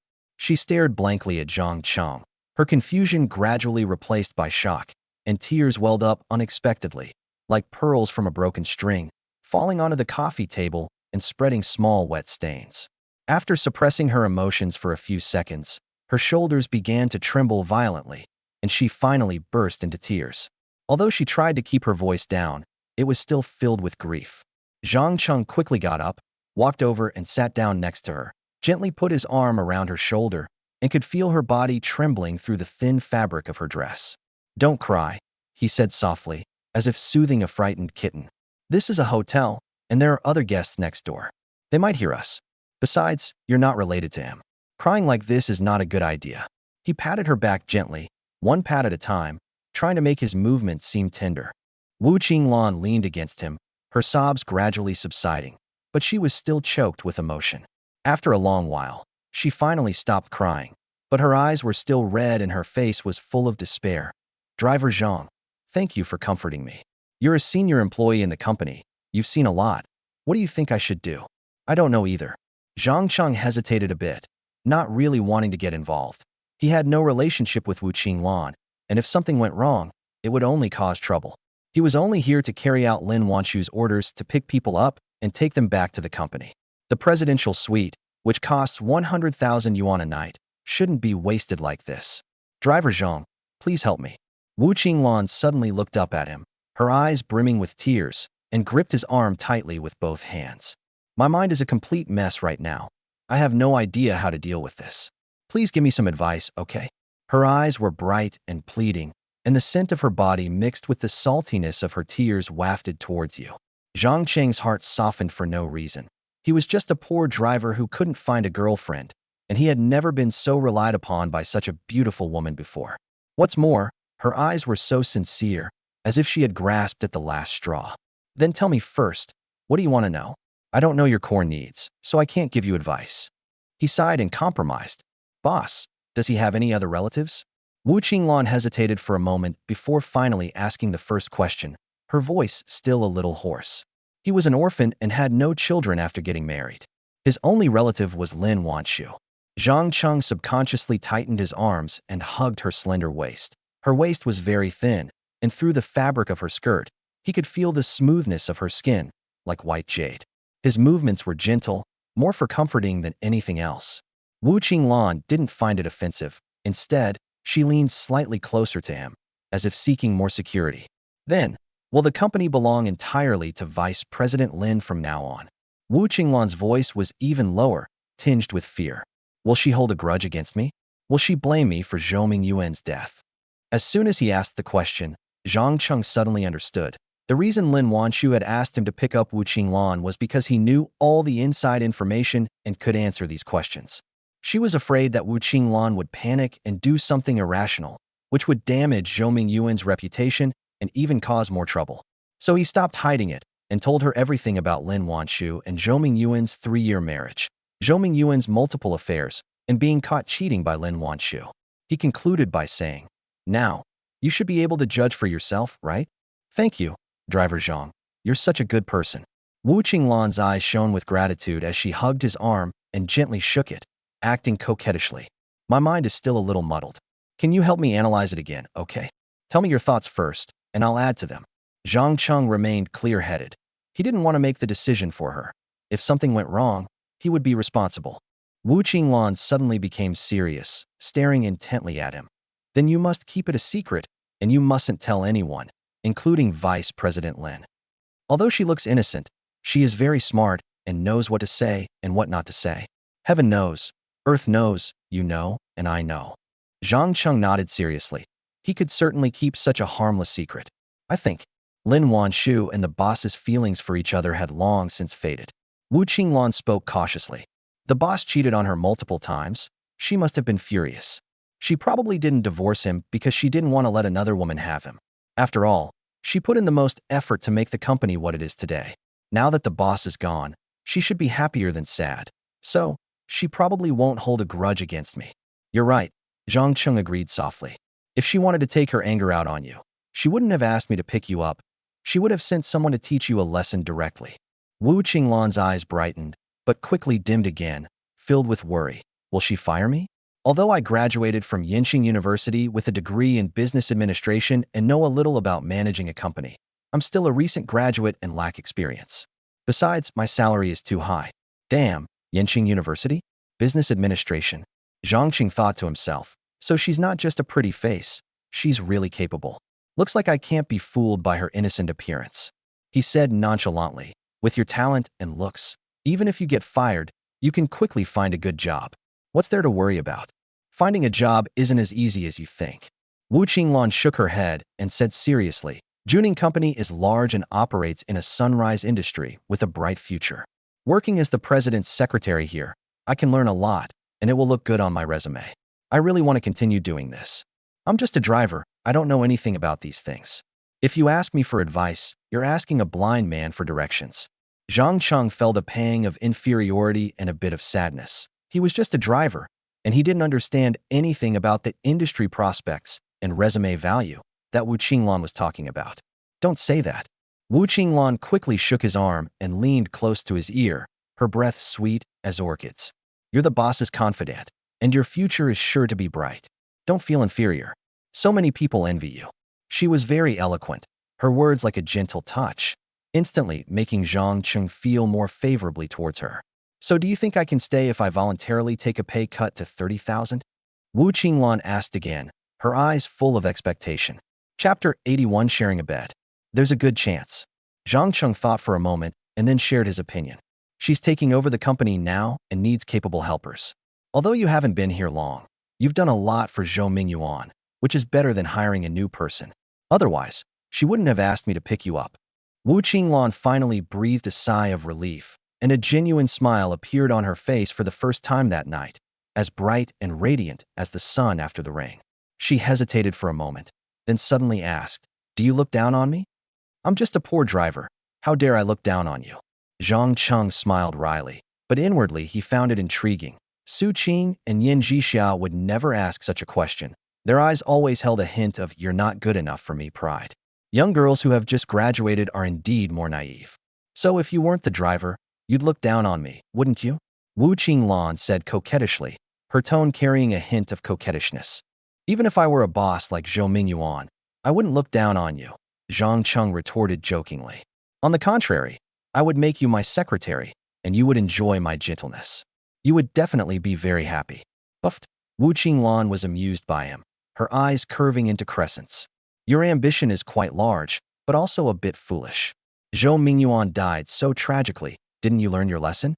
Even if a man has money, he can't be too lustful. That was an accident. It had nothing to do with being a womanizer. It was just bad luck." Zhang Cheng shook his head, disagreeing with her statement. Wu Qinglan's smile suddenly faded, and a hint of probing appeared in her eyes. She asked softly, "Actually, I know the boss want to catch you cheating. Did you really have an intimate date with Vice President Lin? In the future, will she marry you? Then you'll be the company boss." Her gaze was fixed on Zhang Cheng, not missing a single subtle change in his expression, and she even held her breath. "How is that possible?" Zhang Cheng's face showed an absurd expression, but his heart started pounding and his breathing became rapid. Countless images flashed through his mind. Lin Wanshu telling him not to contact Su Qing and Yin Jixia. Lin Wanshu saying, "You can try pursuing a real rich and beautiful woman." In the presidential suite, she collapsed into his arms and kissed him passionately. She also said, "I owe you a favor." Is all of this really just acting? Perhaps she really does like him a little? Maybe she admires his sexual prowess? It seems that her attitude towards him has changed ever since she saw him and Su Qing doing that. But he quickly calmed down. The probability is too small. Lin Wanshu might just be lonely and want to get back at Zhou Yuan, which is why she became close to him. If she were to marry, she would definitely choose someone of equal social standing. Why would she choose a poor driver? Her family and friends wouldn't approve, and she would be laughed at. "Don't talk nonsense like that." Zhang Cheng became serious. "The boss's wife and I were just acting out a date to provoke Zhou Yuan. There's absolutely no possibility between us. If word got out, I'd be laughed at to death. I was just joking with you. I won't tell anyone." Wu Qinglan seemed to see through his thoughts and giggled, not asking any further questions. After chatting for a long time, Wu Qinglan took out a bottle of red wine that Zhou Yuan hadn't finished from the wine cabinet, poured 2 glasses, and then called the hotel chef to send over some late-night snacks, a few delicate side dishes, and a bowl of shrimp porridge. Zhang Cheng didn't stop him, since the expenses would be reimbursed anyway, and he was indeed hungry. After finishing our late-night snack, it was already quite late. They all went back to their rooms to sleep. But after lying down for a while, there was a knock on Zhang Cheng's door. Zhang Cheng opened the door and saw Wu Qinglan standing outside, her face still a little pale and her eyes filled with fear. The boss slept in the master bedroom. I'm a little scared. Can I sleep in this room?" "Change rooms?" "No problem." Zhang Cheng readily agreed. He had been visualizing skeletons every day, so he was quite bold and wouldn't be afraid of such things. He picked up his bag and prepared to leave. No, don't go. Wu Qinglan suddenly grabbed his hand, her fingers slightly cold, her eyes pleading. I'm still scared to sleep alone. Let's sleep in the same room, okay? But you're so beautiful. I'm afraid I won't be able to stay calm if we sleep in the same room. Zhang Cheng was very frank and didn't hide his thoughts. I believe you can handle it, Wu Qinglan said coquettishly, her eyes filled with certainty. You could even handle acting out a date with President Lin, so why can't you handle me? She's prettier, sexier, and much more charming than me. All right then. Zhang Cheng was a little annoyed. He thought Wu Qinglan would say, it's okay if you can't keep things stable, but he didn't expect her to trust him so much. But he didn't want to refuse. After all, being able to sleep in the same bed with such a beautiful woman, even without doing anything, would be a wonderful memory for his lonely days ahead. He put down his luggage again and lay down on the same bed with Wu Qinglan, covered with the same quilt. The fragrance emanating from Wu Qinglan enveloped him, making his heart race and his breathing quicken. He even wondered if Wu Qinglan wanted something to happen between them. Otherwise, why would she insist on sharing a bed? He couldn't resist and boldly pulled her into his arms. No. Wu Qinglan gently pushed his chest, her voice soft but her expression serious. Driver Zhang, I'm really not a casual woman. It's just, the person who was with me last night is gone today. Every time I close my eyes, I feel like he's next to me, his face covered in blood. I'm scared. You look down on me because I'm a poor driver, so you don't want to have anything going on with me, right? Zhang Cheng didn't mince words and directly asked what was on his mind. She could have an affair with Zhou Mingyuan, yet she said she wasn't a promiscuous woman, which was rather contradictory. Wu Qinglan understood his meaning, gave him a resentful look, and lowered her voice. He is the boss, he pays me a high salary, and he wants to sexually harass me. I didn't want to lose my job, and I didn't want to lose the opportunity to learn, so I compromised. Life is full of helplessness, and not everything can be perfect. But we're different. We're just ordinary colleagues, with no conflict of interest or emotional connection. If something were to actually happen between us, that would be a different story. I'm not that kind of person. In the end, it's because I'm a poor driver. You don't want me to take advantage of you, but you also want me to accompany you and drive away your fear. Zhang Cheng persisted. I really don't look down on you. Wu Qinglan looked at him earnestly, her eyes bright.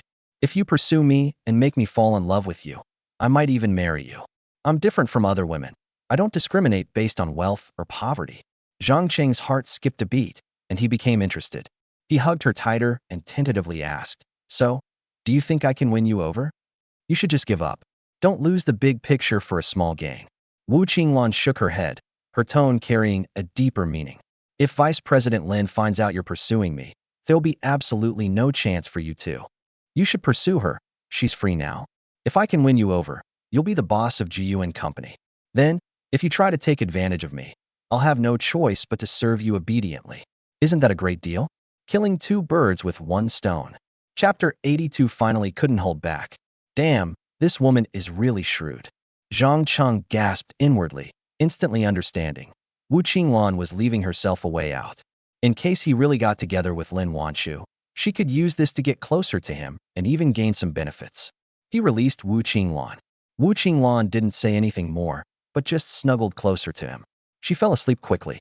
Zhang Cheng was still awake, staring blankly at her. Her delicate, fair oval face glowed with a faint blush under the lamplight, like peach petals moistened by morning dew. Her willow leaf eyebrows furrowed slightly, then quickly relaxed, showing the ease of just falling asleep. What's most eye-catching are her lips, full like peach blossoms in March, with a slightly moist sheen. If you get close, you can smell the fragrance of shower gel and shampoo mixed with her body scent, making it exceptionally alluring. He knew perfectly well that after tonight, he and Wu Qinglan would never have the chance to share a bed again. We need to make the most of this. Thinking of this, he could no longer restrain himself and boldly kissed her. The touch was softer than he had imagined, like cotton candy, and carried her unique fragrance. Wu Qinglan woke up almost immediately, her eyelashes fluttering slightly. She opened her eyes, still drowsy from just waking up, but a hint of shyness quickly crept in. She gave Zhang Cheng a playful glare, but her hands involuntarily wrapped around his neck, responding passionately. Her kiss was a little awkwardly proactive, her lips soft and sweet, her warm breath spraying on his face, making Cheng completely lose himself.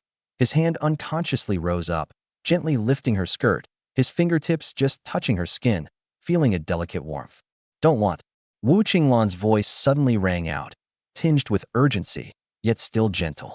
She grabbed Zhang Cheng's hand tightly, then quickly broke free from his embrace, retreating to the other side of the bed, her hands gripping the hem of her skirt, her cheeks as red as ripe apples. If you sleep with me, she looked at Zhang Cheng, her eyes full of seriousness. You will find it hard to forget this feeling. If you see each other at the company every day, you will inevitably want to continue to entangle yourself with me. If Lin Wanshu finds out, she will definitely be disappointed in you, and losing your job will not do you any good. As for me, I have just stayed at the company and do not want to cause trouble over this kind of thing, so it will not do me any good either. You're right. Zhang Qing nodded, the restlessness in his heart gradually subsiding. It wasn't that he didn't understand this principle, but he had just been blinded by desire. Even if there's no possibility between him and Lin Wanshu, they did have a staged date before. If Lin Wanshu finds out that he got involved with Wu Qinglan right after dealing with Zhou Mingyuan's matter with her, all their previous relationship would be gone, and it wouldn't be impossible for her to fire him. He took a deep breath, closed his eyes, and immediately began to visualize the skeleton. The outline of the skeleton instantly appeared in his mind. The muscle lines of his upper body gradually became clear, and the bones of his lower body slowly condensed. The heat and desire in his heart dissipated as if doused with cold water. His breathing became even, and his consciousness gradually sank into a meditative state. Even Wu Qinglan's scent beside him became less alluring. As dawn approached, Wu Qinglan woke up first. She turned her head to look at Zhang Cheng and found that he was still in the same position as last night, his chest rising and falling steadily, his hands placed neatly at his sides, showing no sign of overstepping his bounds. His self-control is truly extraordinary. She secretly admired him. No wonder Lin Wanshu was willing to ask him to act out a date. His self-control was indeed stronger than many men's. It's a pity he's just a driver. If he had a better background and more opportunities, he might have achieved great things. Wu Qinglan got up quietly and tiptoed to the bathroom, afraid of waking Zhang Cheng. After washing up, she changed into a green dress and stepped out of the bathroom, only to see that Zhang Cheng was also awake. His eyes were clear, without the slightest trace of the drowsiness of someone who had just woken up. Upon seeing Wu Qinglan, the outline of the skeleton in his mind gradually faded and finally disappeared completely, sweeping away even the lingering negative emotions. What happened last night is a secret between us. Wu Qinglan walked up to him with a playful smile, but her eyes were serious. From now on, we'll just be colleagues. If you ever become a boss, feel free to try and take advantage of me. Okay. Zhang Cheng smiled. He knew in his heart that this was just a joke. His fate with Wu Qinglan was completely severed from the moment he woke up, and there would never be any opportunity or possibility for them to be intimate again. The two quickly packed their luggage. Wu Qinglan went to the front desk to check out, while Zhang Cheng went to the parking lot to get his car. The morning sun shone on the streets of Huiyang, bringing a faint warmth. The car slowly drove out of the hotel and headed towards Shenzhen. The carriage was quiet. No one mentioned the previous night's intimacy again. Only the steady sound of the engine remained, as if drawing a silent period to this brief intimacy. Zhou Mingyuan's funeral was extremely lavish, as if to replicate his life's glory once again. In the morning hall, white chrysanthemums were piled up like small hills, each one moistened by the morning dew, yet unable to conceal the sorrow permeating the air. Black funeral banners hung from the high dome, densely covered with names, including influential business tycoons, powerful political figures, and representatives from Yuan Technology's upstream and downstream partners, demonstrating the breadth of Zhou Mingyuan's connections during his lifetime. People lined up to pay their respects, all dressed in sharp black suits, their faces solemn as they walked through the morning hall and bowed deeply to Zhou Mingyuan's portrait. The employees of Yuan Technology stood in the front row, their uniform black attire making the atmosphere even more solemn. Some were secretly wiping away tears, while others kept their heads down and remained silent. Zhang Cheng was among them, his face showing a hint of sadness. But most of it is just an act. If Zhou Mingyuan were still alive, he would worry that Zhou Mingyuan would find someone to beat him to death. Lin Wanshu stood on one side of the morning hall, her plain black mourning clothes outlining her curvaceous figure. A small white chrysanthemum was pinned to her collar, and her long hair was neatly tied back, revealing her smooth forehead. A hint of sadness lingered on her face as she mechanically responded to those who came to offer their condolences, saying, "Thank you." That day, after seeing off the last guest, she stood in the empty hall, gazing at Zhou Mingyuan's portrait. In the photo, he smiled with high spirits, just as she had when she first met him. She whispered, "Mingyuan, may you rest in peace." The voice carried a calm that came from the settling of dust. Lin Wanshu looked at Zhang Cheng and said, "Take me back to the villa." As dusk spread across the sky like melting ink, Zhang Cheng brought the Bentley to a steady stop in front of Lin Wanshu's villa as the last rays of light swept past the car window. Sitting in the back seat, Lin Wanshu was still staring blankly at the sky outside the window. The cuffs of her off-white cashmere sweater slipped down slightly, revealing a small section of her fair wrist. The Hetian jade bracelet on her wrist bumped against the car door armrest, making a soft, warm sound. "Mr. Lin, we've arrived at your villa," Zhang Cheng said softly. "Come in and chat with me." Lin Wanshu pushed open the car door, and the night breeze lifted the hem of her clothes, carrying the faint fragrance of magnolia petals from the courtyard. Chapter 83: The Birth of a Billionaire, Female Billionaire. As they stepped into the villa, the crystal chandelier in the entryway suddenly lit up, casting thousands of light points that stretched the two figures long and thin on the polished marble floor. Lin Wanshu climbed the spiral staircase, the sound of her high heels clicking on the stone steps echoing in the empty villa, one step after another. "Come in." Lin Wanshu pushed open the door to the master bedroom, and warm yellow light poured out like a tide, enveloping everything in the room in a hazy filter. The enormous European-style carved bed, the open copy of Das Kapital on the bedside table, and even the faint red wine stain on the carpet were exactly as Zhang Cheng remembered them. "I'm inexplicably a little scared. Can you wait until I fall asleep before you leave?" Lin Wanshu asked hesitantly, her usual assertiveness completely gone, leaving only a hint of vulnerability. "No problem," Zhang Cheng replied respectfully. "This is the boss's wife's unparalleled trust in me." Lin Wanshu nodded, turned around, and went into the bathroom. Warm yellow light shone through the frosted glass door, and the sound of water pattering down, like rain falling on a bluestone slab. Zhang Cheng sat on the sofa, but his eyes were uncontrollably fixed on the door, and his mind involuntarily began to sketch the blurry outline behind the door. How smooth must her shoulders and neck be? When water flows over your skin, does it feel like it's flowing over warm jade? After some time, the bathroom door clicked open. Lin Wanshu came out wearing only a black spaghetti strap mini dress, the hem of which barely covered her upper thighs. When she walked, she looked like a black butterfly fluttering its wings. Her long, wet hair cascaded over her shoulders, water droplets dripping from the ends, sliding down her collarbone, and disappearing into the breathtaking expanse of white skin at her neckline. Her waist was so slender it seemed as if it could be snapped with a pinch, but her hips were as perky as a meticulously carved piece of jade. Her long legs gleamed with a porcelain-white light under the lamp, and every step she took felt like stepping on Zhang Cheng's heart. Zhang Cheng's breath hitched, and even his fingertips trembled. He remembered changing her dress when she was drunk, kissing her in the presidential suite, playing and interacting with her at the swimming pool, and how she owed him a favor. "What are you looking at?" Lin Wanshu felt a little uncomfortable under his gaze. She raised her hand to gather her skirt, and a faint blush rose on her cheeks, like a red plum blossom blooming in the snow. "And nothing." Zhang Cheng snapped back to reality and hurriedly looked away. Lin Wanshu didn't ask any more questions. After drying her hair, she lay down on the bed and pulled the blanket up to her waist. Perhaps due to the exhaustion from handling the funeral over the past 3 days, her eyelids soon began to droop, and her long eyelashes, like tired butterfly wings, fluttered more and more slowly. "I'm still a little scared. You, just sit on the edge of the bed, closer to me." Her voice was heavy with sleepiness, like she was sucking on a marshmallow. Zhang Cheng did as he was told and sat down on the stool by the bed, looking at her with a gaze of amazement, infatuation, and deep love.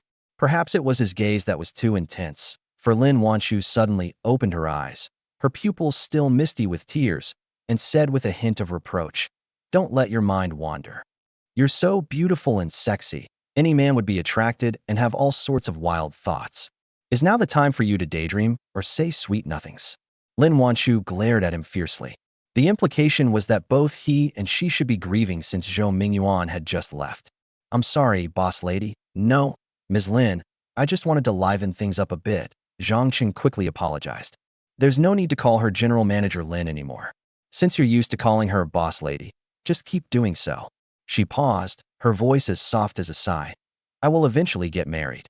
I hope he is very capable and can be the boss of a company, so I can continue to be the boss's wife. Zhang Cheng was immediately disappointed, and Lin Wanshu was subtly reminding him. You're just a driver. All you know how to do is drive. Management company. You can't even understand financial statements. How can I be a suitable man for her? So stop fantasizing about her. Fortunately, he was self-aware enough to know that Lin Wanshu would never choose a poor driver like him. So after feeling down for a while, I recovered. Now I have become the boss's wife's absolute confidant. Otherwise, it would have been impossible to let him into the room to keep her company. Given Lin Wanshu's personality, she would never mistreat him, right? Therefore, he had found a golden opportunity and his future was limitless. This is something to be happy about and something to celebrate. Once Lin Wanshu was completely asleep, Zhang Cheng tiptoed out. The next morning, Zhang Cheng followed Lin Wanshu into the elevator, and their figures were reflected in the mirror. She was wearing a black suit and exuded a powerful aura. He was wearing a well-fitting suit and stood tall and straight. The president's office is on the 36th floor, Zhou Yuan's former territory. Lin Wanshu pushed open the door, and the air inside seemed to freeze. A huge mahogany desk, a painting of a tiger descending the mountain hanging on the wall, and an untidy cigar box on the coffee table, all bore traces of a man. She didn't say anything, but walked straight to the desk and sat down, tapping her knuckles lightly on the surface as if adjusting to the height of the chair. Zhang Cheng stood in the corner, looking at her with a strange gaze. He knew that from this moment on, Zhu Neng would usher in an era belonging to Lin Wanshu. A female billionaire has been officially born.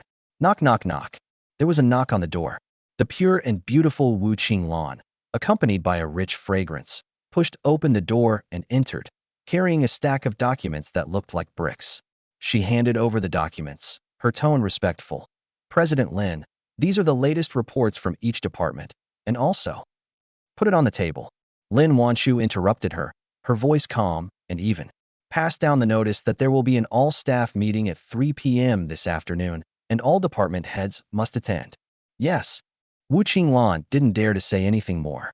She quickly glanced at Zhang Cheng, then turned and left in a hurry, closing the door with very little force. Lin Wanshu opened the report, her fingertip pausing on the line. Marketing department's performance declined by 10%, her brows furrowing into a knot. The general meeting started promptly at 3 p.m. Zhang Cheng stood in the back row of the venue, watching Lin Wanshu walk onto the stage. Her black suit gleamed coldly. She wasn't holding a prepared speech, but spoke calmly about the company's current situation. The solid-state battery project in the R&D department must be accelerated. I need to see new samples next week. The marketing department's plan for this quarter is too conservative. You have 3 days to come up with a new promotional plan. And the human resources department, redundant staff should be removed. Don't let one bad apple spoil the whole bunch. Her voice wasn't loud, but it seemed to have a penetrating power, each word striking the hearts of the employees. At first there were some whispers in the audience, but gradually everyone held their breath.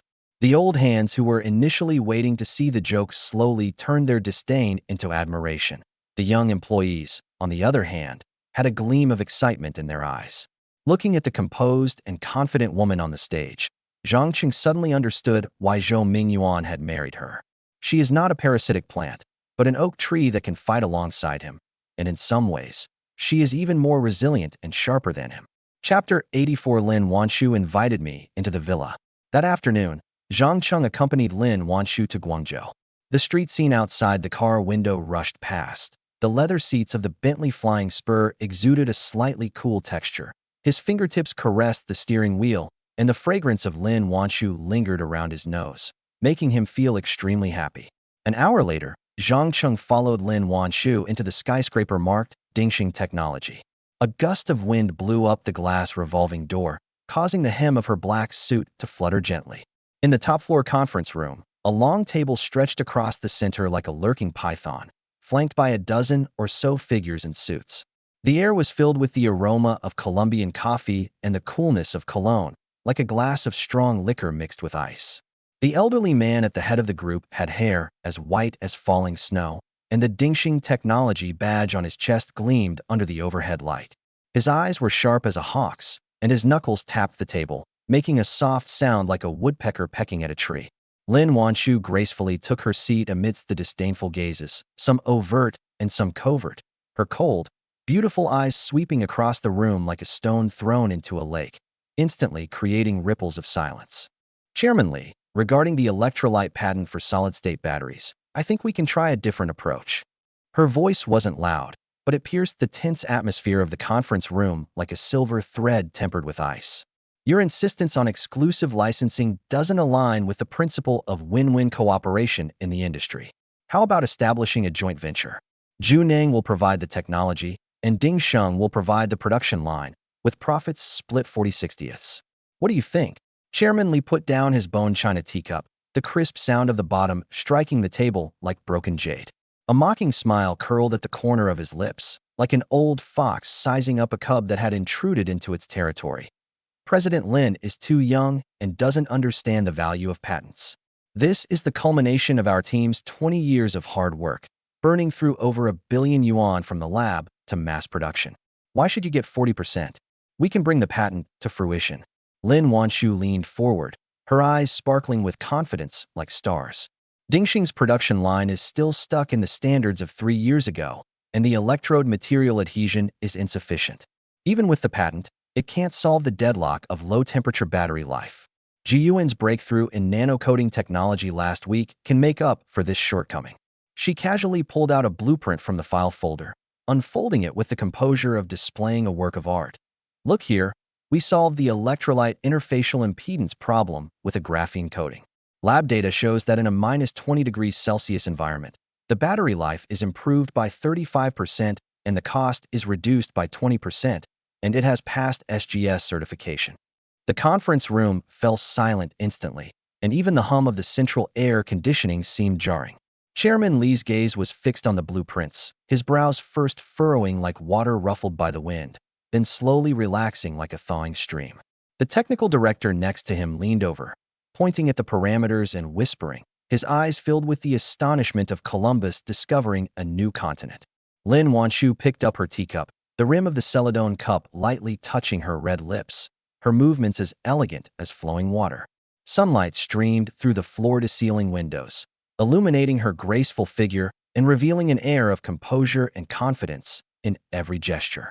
She discussed everything from the price fluctuations of lithium cobalt oxide, a cathode material, to the direction of national new energy subsidy policies. Every piece of data was accurate to 2 decimal places.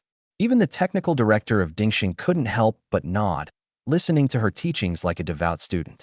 So, Chairman Li, Lin Wanshu put down her teacup, her fingertips lightly tapping the edge of the document, her voice as firm as a steel nail embedded in rock. Exclusive licensing will only keep the patent trapped in the laboratory, like a dusty antique, merely having a name, while cooperation can take it off the production line and turn it into the battery life numbers jumping on consumers' dashboards. Dingxing holds the golden key of electrolyte patents and has a nationwide sales network, but it lacks the technological key to unlock the door to long-lasting low-temperature performance. Yuan, on the other hand, has just made a breakthrough in nanocoatings. We are complementary pieces of the puzzle, aren't we?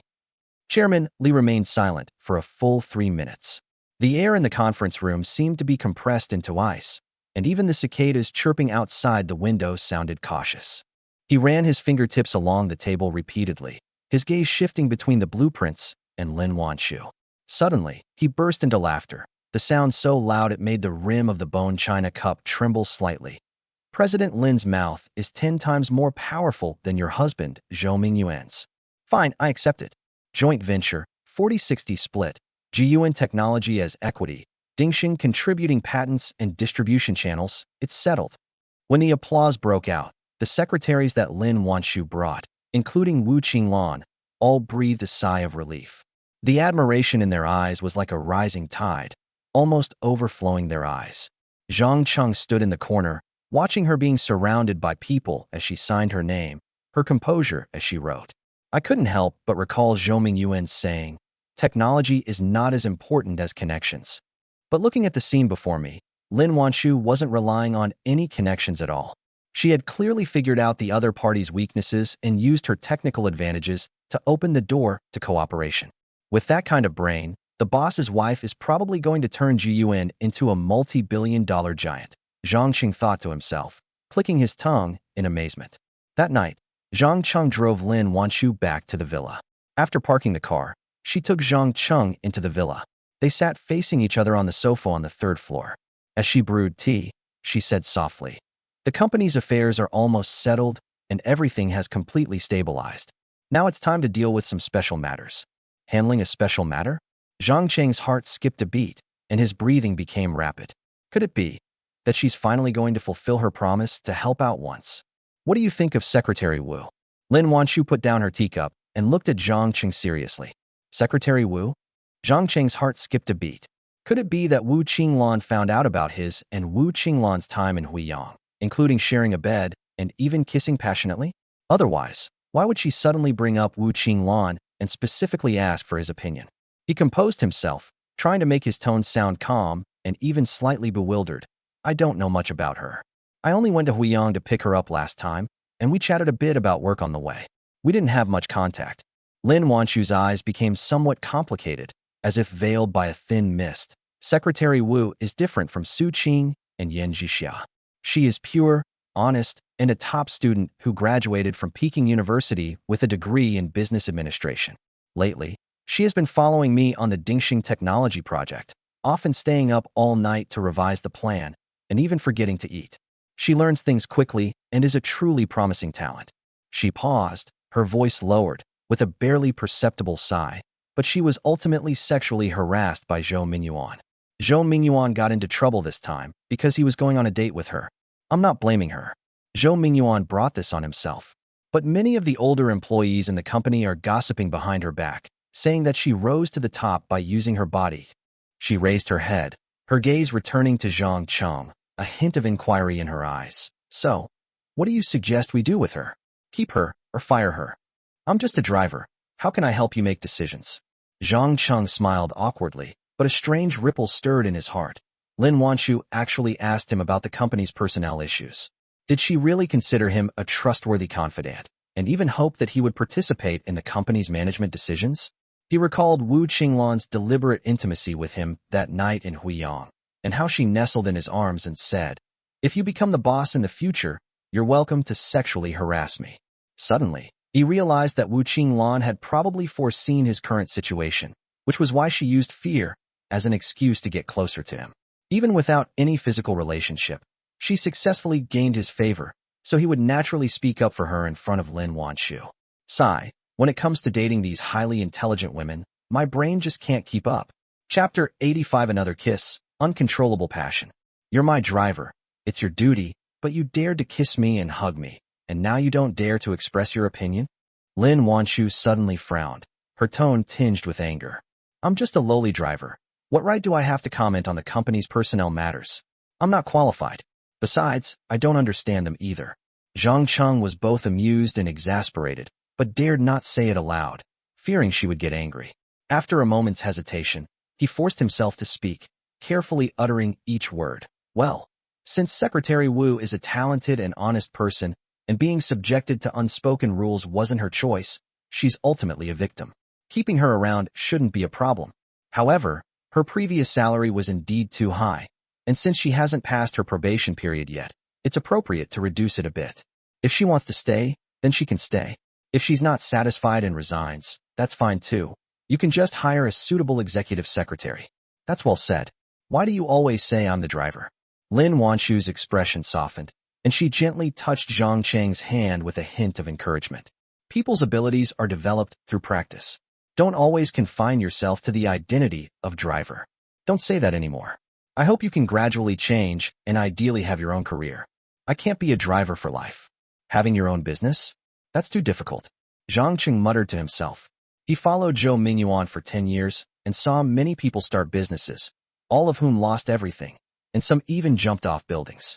I remember seeing a company owner who had gone bankrupt jump off a building, smashed to pieces, and his blood stained the ground red. He inexplicably felt that although being a driver didn't earn much, he wouldn't starve and would definitely not go to the point of suicide. If you lack the ability but insist on starting a business and becoming your own boss, the result will definitely be tragic. Lin Wanshu didn't say much. She pointed to the guest room not far away, her voice becoming somewhat ethereal, carrying a hint of barely perceptible shyness, and the tips of her ears turning slightly red. My affair with Zhou Mingyuan is finally over. I owed you a favor before, and tonight, I'll repay it. Go to the guest room to take a shower. There are pajamas prepared for you in the closet. After you're done showering, come to my room. Without waiting for Zhang Cheng's reply, she got up and quickly walked into her room, closing the door with a click. Before long, the sound of pattering water came from the room, like spring rain falling on bluestone slabs. Each sound struck Zhang Cheng's heart, making his blood seem to flow faster. My God, is she really going to keep her promise? Zhang Cheng stood there, stunned. His heart felt like it was going to jump out of his chest. His breathing was so rapid that he could hardly breathe, and even his fingers were trembling slightly. He also had a lot of goodwill towards Lin Wanshu, and he truly kept his word. He rushed into the guest room and went into the bathroom to take a shower. I deliberately washed myself for a few extra minutes, even scrubbing my hair twice with shampoo, just in case I had any unpleasant odor. After showering, I walked out of the bathroom wrapped in a towel and opened the wardrobe. Sure enough, there was a brand new set of pure cotton pajamas hanging inside. The fabric was light gray, with a circle of small white patterns embroidered around the neckline, and it felt as soft as a cloud to the touch. He put on the pajamas, which fit him perfectly. They were clearly specially made for him by Lin Wanshu.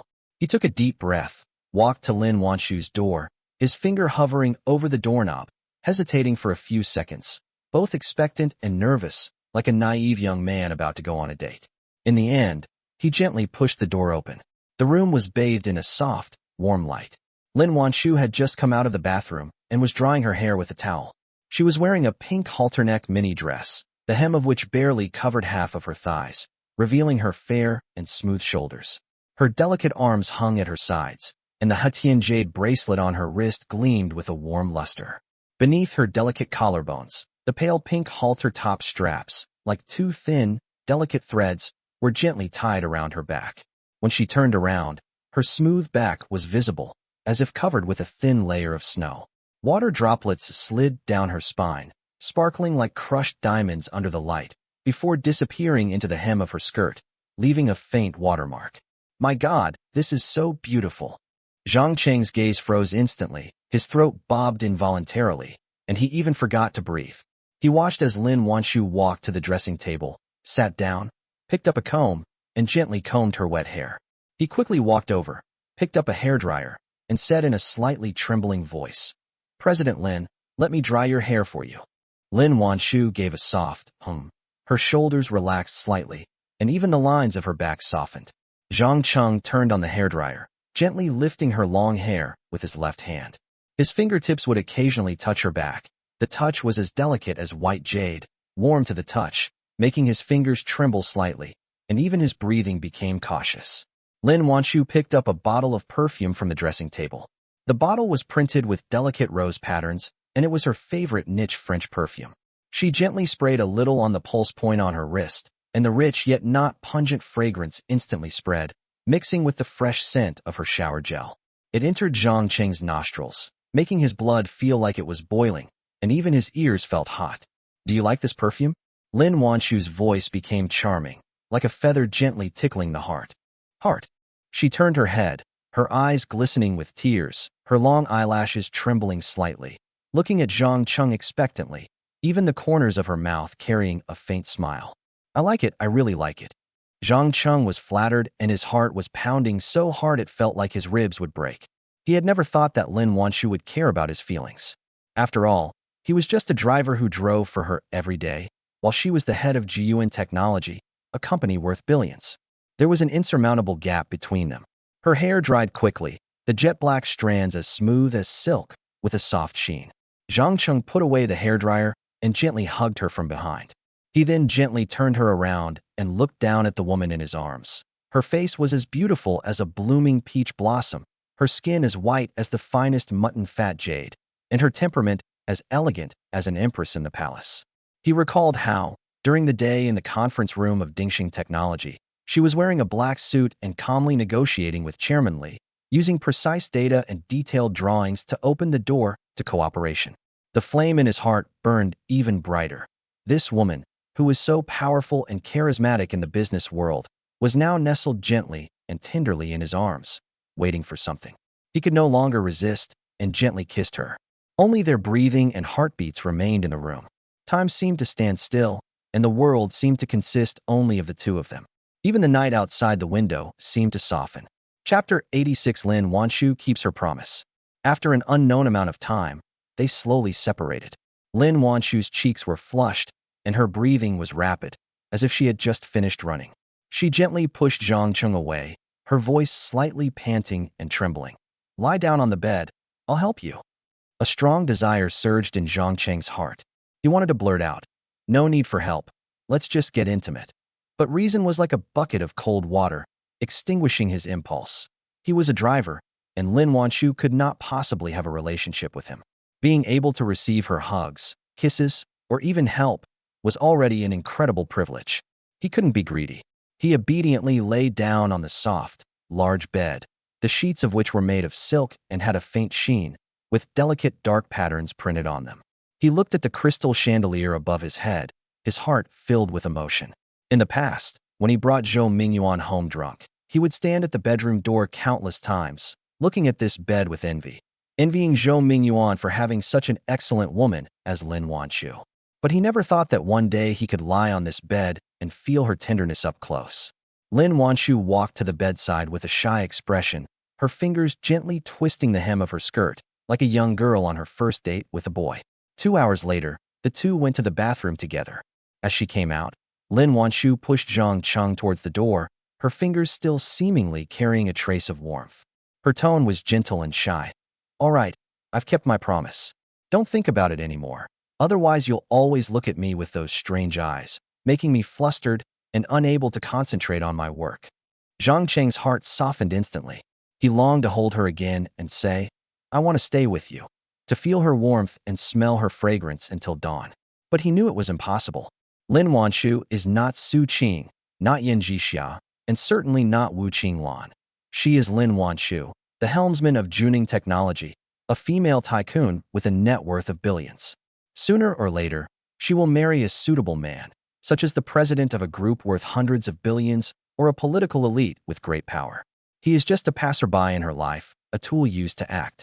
He was about to walk out.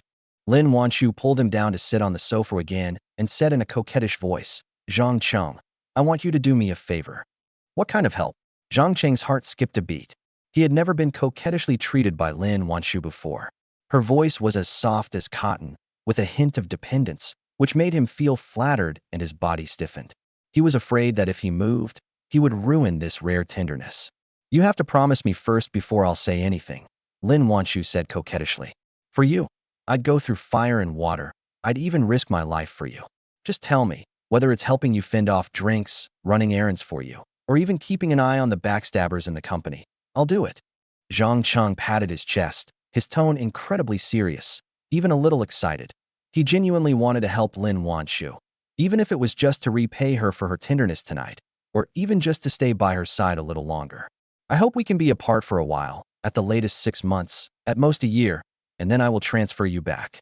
Lin Wanshu's voice was very soft as a feather, yet it exploded in Zhang Cheng's mind like a thunderclap. Zhang Cheng froze instantly, his ears ringing, the lights in front of him blurring, and even Lin Wanshu's face becoming indistinct. He finally understood. Once the birds are all gone, the bow is put away. Once the rabbit is dead, the dog is cooked. With Zhou Mingyuan gone, this tool used to provoke Zhou Mingyuan has also lost its meaning. Moreover, he and Lin Wanshu had hugged, kissed, and even had more intimate contact. She couldn't really keep him by her side. If she got a boyfriend in the future, he would only be a hidden danger and would only make her boyfriend mind. Letting him resign voluntarily is the most dignified way, and the one that will least cause gossip among the company employees. It preserves her reputation and also gets rid of him, this troublesome person. A wave of bitterness surged through him, from his throat all the way to the bottom of his heart. It felt as if his heart was being cut by a dull knife, and the pain was so intense that he could hardly breathe. He had naively thought that he had become Lin Wanshu's most trusted confidant, that he would be given important responsibilities and a raise. But reality gave him a harsh slap in the face, shattering his beautiful dream completely. He tried to hold back his tears and keep his voice calm, but his throat felt blocked, and every word was hoarse. Okay, I'll quit tomorrow. You don't need to quit your job. You will still be an employee of my company. You will just be temporarily transferred to Li Shualan Perfume Company to work as Li Shualan's personal driver for a period of time. Your salary will be adjusted to 10,000, which will be paid by them. Lin Wanchu's casual remark pulled Zhang Cheng out of hell. Why don't I have to resign? It's just a temporary transfer? It seems she wasn't abandoning me after using me. She just wanted me to lay low for a while. In the end, I overacted and provoked Zhou Mingyuan to death, resulting in a car accident. A year or two later, he could return to Lin Wanchu's side. But he quickly realized what was happening. Li Shualan. Oh my God, Li Shualan. That woman who hates men to the extreme, who will slap any man who appears within a meter of her. Even if it were 15,000 yuan, let alone 10,000, I wouldn't want to be her driver. A grown man like me would be slapped by her from time to time and scolded by her every day. I have no dignity whatsoever. I'd rather find another job. It'll only be a year or two. It'll pass quickly. It seems that Li Shualan didn't want him to go either, but she couldn't refuse and reluctantly agreed. She would be more than happy if she didn't go herself. Mr. Lin, I'll head back now and go to the company tomorrow to complete my resignation procedures. I have shares in Shualan Perfume Company, so you're still in my company. Lin Wanchu clearly didn't realize Zhang Cheng had other plans and continued. I need some quiet time to sort out the company's affairs. You can come back once things have calmed down. Tonight I witnessed your strength and stamina. I almost lost control of myself, but now is really not the right time, as Zhou Mingyuan just left. Shualan is my best friend. She needs you. Focus on your work, and if you have any problems, contact me, and I'll help you solve them. But Li Shualan is so beautiful and sexy, no less than me, and she's never had a boyfriend before. Don't fall for her and get involved. She doesn't like men. She's a staunch advocate of remaining single. Don't get involved with her. I see. Zhang Cheng nodded in a perfunctory manner. Once she made up her mind not to go, all her worries disappeared. He got up and walked outside. Lin Wanchu grabbed him again and said shyly, "How about I double the promise?" Chapter 87 Wu Qinglan. Don't leave tonight. Holy crap, is this for real? Zhang Cheng was overjoyed and extremely excited. With Zhou Mingyuan gone, she indeed had no more worries. He didn't hesitate at all and nodded expectantly. Finally, Zhang Cheng walked out of the villa feeling refreshed and couldn't help but look back one last time. The lights were on in the villa, and through the huge floor-to-ceiling windows, one could see the luxurious interior. Crystal chandeliers twinkled like stars, and the magnolias in the courtyard were in full bloom, their white petals shimmering faintly in the night and emitting a refreshing fragrance. Will I ever have a chance to come back here? The beautiful and enchanting scene from just now flashed through Zhang Cheng's mind, making him lose himself in the moment and his breathing quicken. He never imagined that Lin Wanchu would not only fulfill her promise, but double it. She was truly good to him, but he also had a good understanding of his own limitations. He was just a poor driver.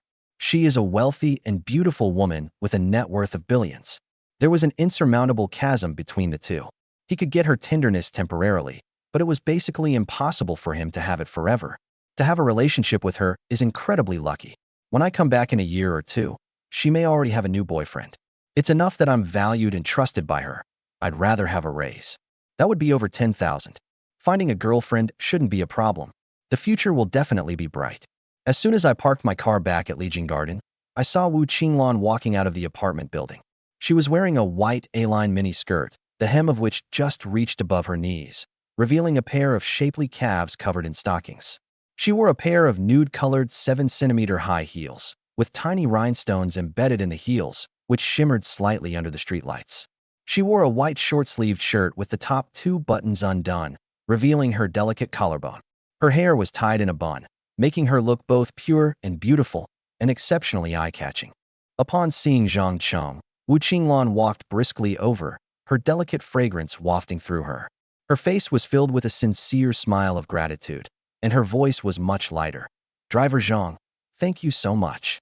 President Lin just called me and said she asked for your opinion. You suggested keeping me, and she agreed. My salary has been adjusted to 35,000. Although it's 15,000 less than before, it's still much higher than my classmates' salaries. I feel more at ease with this. Thank you so much. Then, buy me a drink. Zhang Qing couldn't help but say. Okay. Wu Qinglan readily agreed, pulling Zhang Cheng towards the exit of the residential area, her tone full of excitement. There's a clay pot porridge shop up ahead. The porridge is especially delicious. The food stalls were bustling with activity, full of lively atmosphere, and the fans were whirring, blowing away the sweltering heat of the summer night. Wu Qinglan found a corner table and sat down, ordering a pot of shrimp and crab congee, as well as a few classic side dishes, a plate of smashed cucumber, drizzled with sesame oil and vinegar, which looked very appetizing. A plate of boiled peanuts, sprinkled with salt and pepper, is a great accompaniment to drinks. There was also a plate of braised beef, thinly sliced and arranged on the plate, its glistening sauce color inviting. She also ordered a case of chilled Tsingtao beer, opened a bottle, and poured Zhang Cheng a full glass. The foam overflowed from the glass, and a cool, refreshing aroma wafted over. Come on, driver Zhang, let me toast you. Thank you for speaking up for me. Otherwise, I really would have lost my job. Wu Qinglan raised her glass, her eyes full of gratitude. Zhang Cheng picked up the glass, tilted his head back, and took a big gulp of the cold beer as it slid down his throat, carrying a hint of bitterness. As they drank and chatted, Zhang Cheng learned that Wu Qinglan also lived in Lijiang Garden, renting a one-bedroom apartment. She had been worried about having to move out after being laid off, and had even started looking for a new job online. Now that she was staying, he finally breathed a sigh of relief. Zhang Cheng drank the wine a little too quickly. My mind is racing, wondering where I can find a job tomorrow. Where would be a comfortable place to spend the next 6 months or so?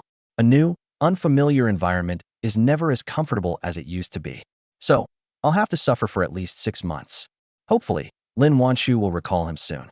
Is it possible that Lin Wanshu is trying to persuade me to leave? That she won't call me back? After all, we had a flirtatious relationship, and I'm just a driver, not good enough for her at all. She'll be looking for a boyfriend in the future, and a driver like me is a potential problem. She's worried that I'll get jealous, become emotionally unstable, and cause a car accident. Zhang Qing suddenly thought of the negative side. His expression immediately turned somewhat unpleasant. Wu Qinglan put down her cup, frowned, and asked with a hint of worry in her voice, Driver Zhang, what's wrong? Is something the matter? If you promise to keep it a secret, I'll tell you. Zhang Cheng is a little tipsy now, and his mind is full of things. I want to confide in someone. Wu Qinglan seems to be a good person to confide in. Okay, I'll keep it a secret, and I absolutely won't tell anyone. Wu Qinglan said earnestly. I can't say it here. I'm worried someone might overhear. That would be a huge problem. Zhang Cheng said mysteriously. Should I go to your place, or mine? Wu Qinglan was completely unguarded against Zhang Cheng. Having shared a bed with each other before, Zhang Cheng was able to restrain himself. This shows how good his character is. Let's go to your place. I'll get to know the area. Zhang Cheng laughed. So Wu Qinglan paid the bill, and the two returned to Wu Qinglan's room. The moment I opened the door, a fresh scent mixed with laundry detergent wafted out. The living room wasn't big, but it was clean and tidy. A beige knitted blanket was spread on the light gray sofa, and a succulent plant with plump, jade-like leaves sat on the coffee table. The balcony's floor-to-ceiling windows were open, and the white shirt hanging out to dry fluttered gently in the breeze. The scent of sunshine drifted into the room, dispelling the gloom in Zhang Cheng's heart. Wu Qinglan invited Zhang Cheng to sit on the sofa and poured him a cup of tea. Then, with a smile playing on her lips, she said, Now you can speak. Zhang Cheng's gaze fell on the photo frame on the coffee table. It contained Wu Qinglan's graduation photo. She was wearing an academic gown, standing by the gate of Yenqing University, her eyes crinkling with laughter, her gaze full of anticipation for the future. His face was full of reminiscence. I missed that night in the hotel when we were lying in bed chatting. It's the most beautiful memory of my life. It's not impossible to experience it again, as long as you promise not to be a beast. Wu Qinglan blushed shyly, her voice barely audible. Such a good thing. Zhang Cheng was dumbfounded and utterly shocked. He immediately patted his chest and gave a guarantee. Then you shouldn't go back tonight. Wu Qinglan's pretty face became even redder, adding to her beauty. It's so beautiful it's breathtaking. She brought out a fresh toothbrush and a towel, handing them to Zhang Cheng, and jokingly said, Go wash up quickly. A moment of passion is worth 1,000 pieces of gold. Hurry up. Chapter 88 A moment of spring night is worth 1,000 pieces of gold. After washing up, Zhang Cheng put on the pajamas that Wu Qinglan had prepared for him. It's like a cotton quilt that's been sun-dried, still retaining a faint scent of laundry detergent. Clearly, these are Wu Qinglan's pajamas. Extra large. The clothes fit him perfectly, neither too big nor too small. Wu Qinglan also went to wash up. She wore a white spaghetti strap mini dress, the thin straps making her neck appear even longer, and her collarbone gleamed with a delicate sheen, like it was sprinkled with diamonds. The hem of the dress just covered the middle of her thighs, revealing her fair, delicate, and straight calves, which shone brightly under the lights, exuding a vibrant and alluring charm. Her dark hair was wet and draped over her shoulders, with water droplets dripping from the ends onto her collarbone and then sliding into her collar, drawing the eye. After she dried her hair, she found that Cheng was still looking at her passionately. She said coquettishly, "What are you looking at? Go dry your hair, or you'll catch a cold." Cheng quickly looked away, but his throat tightened inexplicably. He coughed, picked up the hairdryer, and hid in the bathroom. The hot air brushed against his hair, but Wu Qinglan's laughter kept echoing in his ears, and the image of her in a sundress flashed before his eyes. His heart was beating even more frantically than when he was with Lin Wanshu. After he finished drying his hair and went into the room, Wu Qinglan had already made the bed. 2 pillows were placed on the light pink sheets, and she was sitting on the edge of the bed with a magazine in her hand. The light fell on her profile, and the small shadow cast by her eyelashes swayed gently. Seeing him come over, she moved to the side and patted the spot next to her. "Come sit down. The bed isn't small. It'll be just right if you squeeze in." Cheng lay down beside her. The mattress was soft and smelled of sunshine. The two lay side by side, so close they could smell each other's shower gel. Cheng stared at the chandelier on the ceiling, a sense of disorientation suddenly washing over him. In just a few hours, he had gone from Lin Wanshu's luxurious villa to Wu Qinglan's small rented apartment, with a different, equally gentle woman by his side. This turn of events, rather than being a stroke of good luck, felt more like an unreal dream. "What are you thinking about?" Wu Qinglan put down the magazine, turned her head to look at him, and her eyes were full of curiosity. "I was thinking, am I too lucky to have met such a pure and kind beauty like you?" Cheng also turned to the side, looking at her face so close to his. Her skin was so smooth and delicate that even the finest downy hairs could be seen, and her lips were coated with a light lip balm, glistening with a moist sheen, exuding endless allure and charm. He didn't continue speaking, but then he remembered Wu Qinglan's words about experiencing it again, and his cheeks flushed even more. "Stop looking." Wu Qinglan felt a little embarrassed by his gaze and gently pushed him, but she couldn't push him away. Cheng had already reached out and gently put his arm around her waist. Her waist was very slender, and through the thin suspender dress, he could clearly feel the warmth of her skin. Cheng could no longer resist and lowered his head to kiss her lips. Her lips were as soft as cotton candy, with a sweet, refreshing scent of gardenia. Wu Qinglan was stunned for a moment, then gently pushed his chest, her voice carrying a hint of coquettish panting. All right. You promised me you wouldn't be a beast." Cheng abruptly stopped, awkwardly raising his head, his fingers still frozen on her waist. He had acted impulsively and forgotten his promise. "I'm sorry, He scratched his head, wanting to apologize, but saw Wu Qinglan burst out laughing, her eyes curving into crescents. "All right, stop apologizing." Wu Qinglan didn't let him let go, but instead snuggled closer to him, her voice softening. "Tell me what's wrong. I noticed you were acting strange at the porridge shop earlier." Cheng felt a warmth in his heart, tightened his grip on her arm, and slowly said, "Zhou Yuan is dead.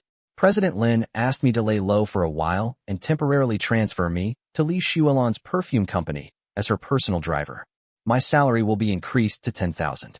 Once things have calmed down, I will be transferred back." He paused for a moment, then said helplessly, "It's that female boss who's famously averse to men.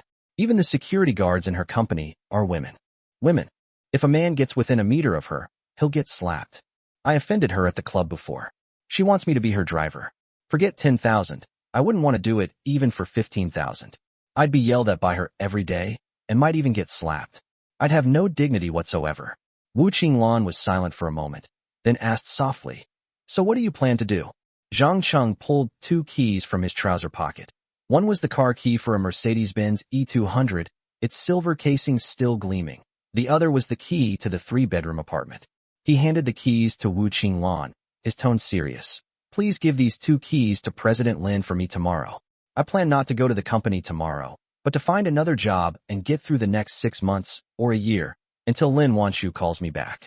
Wu Qinglan held the 2 keys, her eyes widening in surprise. You really aren't going to Li Shuolan's company? President Lin wants you to go. A monthly salary of 10,000 is pretty good. The salary is good, but I don't want to put up with Li Shuolan's temper. Zhang Cheng shook his head. Besides, she definitely doesn't want me to go there. She's only doing it for Lin Wanshu's sake. Looking at his expression, Wu Qinglan suddenly grinned mischievously and nudged him lightly with her elbow. Why do I feel like your relationship with President Lin is more than just superior and subordinate? Is there something going on between you? Otherwise, why would she ask you to lay low? Maybe she'll marry you in the future, and you'll be the boss of Junang. Zhang Cheng was stunned for a moment, then laughed. Don't dream for me. She's a rich and beautiful woman worth billions, and I'm just a poor driver. How could she possibly marry me? She's not out of her mind. Just being able to win her favor and care is already a blessing from my ancestors. That's not necessarily true, Wu Qinglan retorted, her eyes serious. The world is full of wonders. Maybe she sees something in you, like that you're reliable and dependable, unlike those rich people who are glib and don't cheat on you. She paused, then added playfully, if I'm right, don't forget me. I'd love to be your secretary. Zhang Cheng laughed out loud at her antics and reached out to pinch her nose. You're so good at thinking. Let's wait until I find a job first and stop thinking about all that nonsense. You could take the initiative and maybe you could win her over. I feel like you have a real chance. Wu Qinglan said.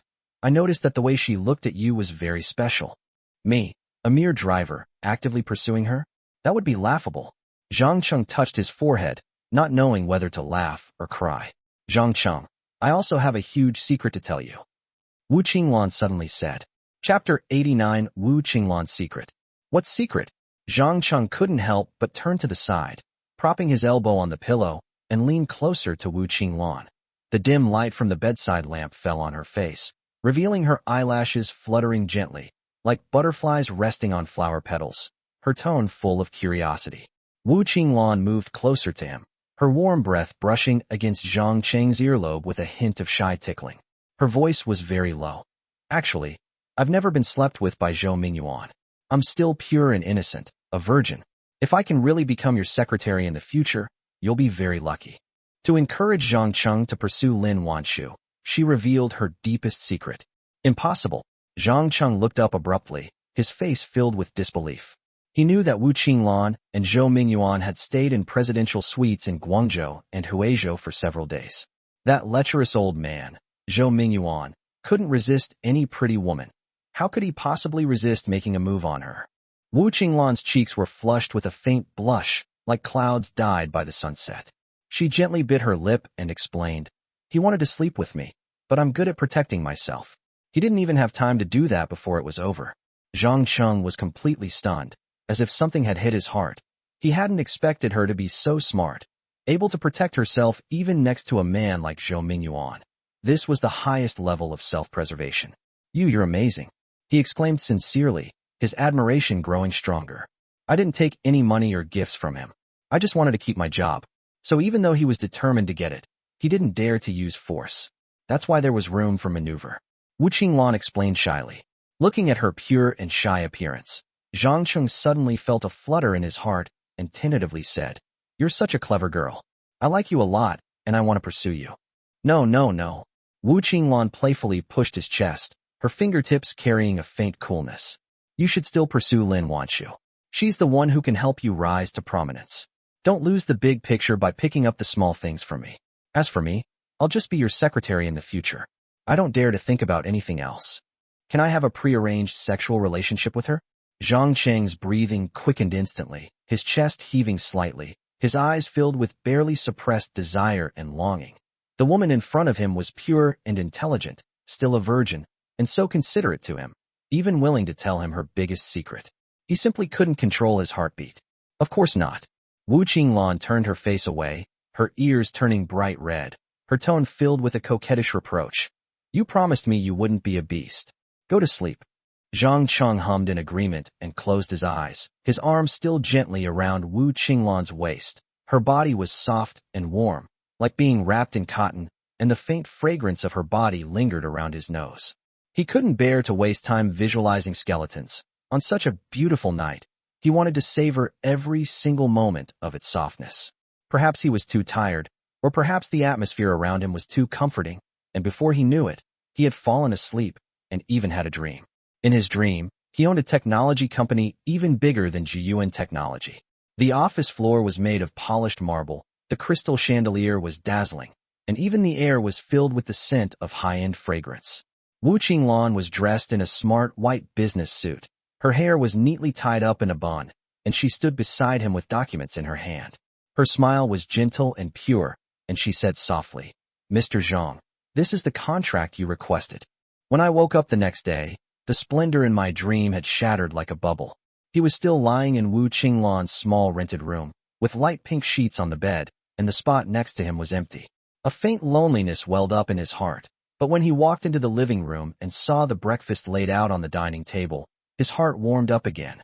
There were 2 golden brown fried eggs on the plate, with no burnt edges, and a glass of warm milk next to it, with a note under the glass, on which was Wu Qinglan's neat handwriting. "I'm going to work now. Now, eat breakfast while it's hot. I'll give the key to General Manager Lin, don't worry." Zhang picked up the milk, the warmth passing through the cup to his palm. He took small sips, his heart filled with gratitude. After breakfast, he went to Lin Wanshu's apartment first, entered the familiar password, and with a click, the door opened. After packing my luggage and cleaning the room again, I finally dragged my suitcase away. Stepping out the gate, Zhang looked up at the sky. A few white clouds drifted across the azure expanse. He gripped his phone tightly and headed towards the nearby industrial park, secretly encouraging himself, "I must find a job today." He wandered around the industrial park for 3 whole hours, asking at no fewer than 30 companies, but either they weren't hiring drivers, or the salaries were too low, only 5,000 yuan a month. Finally, exhausted, he sat down on a stone bench by the street, took out a pack of cigarettes from his pocket, lit one, and stared at his phone screen through the swirling smoke. His fingers hesitated on the screen for a long time before he finally opened Yan Zhixia's WeChat chat. He typed, "How have you been lately?" Within seconds, Yan Zhixia's reply popped up. "Just say what you need. I'm busy right now." The words, laced with obvious impatience, felt like a tiny thorn gently pricking Zhang Cheng's heart. He gritted his teeth and typed on the screen again, "I'm unemployed. Do you need a driver? Drivers? We don't need any." The reply came quickly, and was as concise as ever. Zhang Cheng's fingers paused, a chill running through him, but he still clung to his last glimmer of hope and typed another line. "Could you take me in for a few days?" Half a minute later, Yan Zhixia's message arrived, still a cold rejection. "Zhang, I'm not available right now. Sorry." Yan Zhixia is indeed realistic. There's no way she'd help me. Zhang looked at the screen, a sudden realization dawning on him. He wasn't surprised. After all, their relationship was just a fleeting affair, devoid of any deep feelings. He swiped his finger across the screen and closed the chat window with Yan Zhixia. He then opened Su Qing's WeChat. After thinking for a while, he slowly typed, "Hello Su Qing. I've lost my job and might have to go back to my hometown. If you're coming to Shenzhen, there's no need for you to look for me." He didn't dare ask for help directly, fearing rejection, so he could only offer this subtle suggestion. Within minutes, Su Qing's reply popped up, her tone still gentle. "Why are you suddenly unemployed? Don't worry, I'll help you find a driver job in Shanghai. I know a few friends who own companies. They might need people. I'll let you know if I find out." Zhang looked at the words, and his eyes suddenly felt a little hot. Su Qing was much better than Yan Zhixia. Although she had previously said she didn't want him to go to Shanghai to find her, she was still willing to help him now that he was unemployed. This kindness eased the bitterness in his heart considerably. But he also knew that he couldn't place all his hopes on Su Qing. He stood up, dragging his suitcase, ready to try his luck at the next industrial park. Suddenly, his phone rang, and the caller ID showed Lin Wanshu. Chapter 90. Lin Wanshu personally came to persuade him to stay. Zhang Cheng's fingers hovered above the phone screen, his fingertips unconsciously stroking the cold glass surface. The 3 words, Lin Wanshu, on the screen seemed to carry warmth, reminding him of her tenderness in the villa last night. He hesitated for 2 seconds before swiping to answer the call. "Zhang, why haven't you reported for duty?" Lin Wanshu's voice exploded from the receiver, filled with obvious anger, but the last syllable trembled slightly, as if she was panicking. "Boss lady, I just don't want to work for Li Shualon. I'll find another job and get through the next year or two. Zhang Cheng explained cautiously. There was a few seconds of silence on the other end of the phone, followed by what sounded like soft breathing in the background. Then, Lin Wanshu's voice suddenly softened, carrying a hint of barely perceptible grievance. Where are you? Send me your location, and I'll explain to you in person. Boss lady, you really don't need to come. I won't work for Li Shuolan's company. I can find a job, even if the salary is lower. But I'll be happy doing it, without having to get slapped all the time. Zhang Cheng refused without hesitation. It seems I didn't explain it clearly yesterday. Let me explain it to you in person again. Lin Wanshu said softly. If you still don't want to go, I won't force you. Okay. Zhang Cheng stared at his phone screen, hesitated for a moment, and then agreed. He sent his location. Just over 10 minutes later, a familiar black Bentley turned the corner, its body gleaming coldly in the sunlight, the wheels making a soft, rustling sound as they rolled over the fallen leaves on the road. The car window slowly rolled down, revealing Liang Ying's face. Her eyes were full of barely suppressed laughter, and she even winked at Zhang Cheng, looking just like a child watching a commotion. Lin Wanshu sat in the back seat, pushed open the car door, and glared at Zhang Cheng. Get in. Before Zhang Cheng could answer, Liang Ying had already walked over quickly, snatched the worn suitcase from his hand, threw it into the trunk with a bang, and then grabbed his arm with such force that he couldn't break free. Brother Zhang, let's go upstairs. President Lin really didn't mean any harm. He just wanted to explain things to you. The Bentley slowly drove away, with Zhang Cheng sitting in the back seat and Lin Wanshu beside him looking out the window. The car was filled with the fragrance emanating from Lin Wanshu, mixed with the faint leather smell of the leather seats, a familiar scent that made one's heart race. Lin Wanshu's jet black hair fell over her shoulders, her jawline was taut, and even her breathing was a little stiff. Zhang Cheng placed his hands on his knees, his fingertips curled, wanting to ask, why do you want me to go to Li Shuolan's place? Can't you introduce me to another company? Given Lin Wanshu's connections, introducing her to a job would be a piece of cake.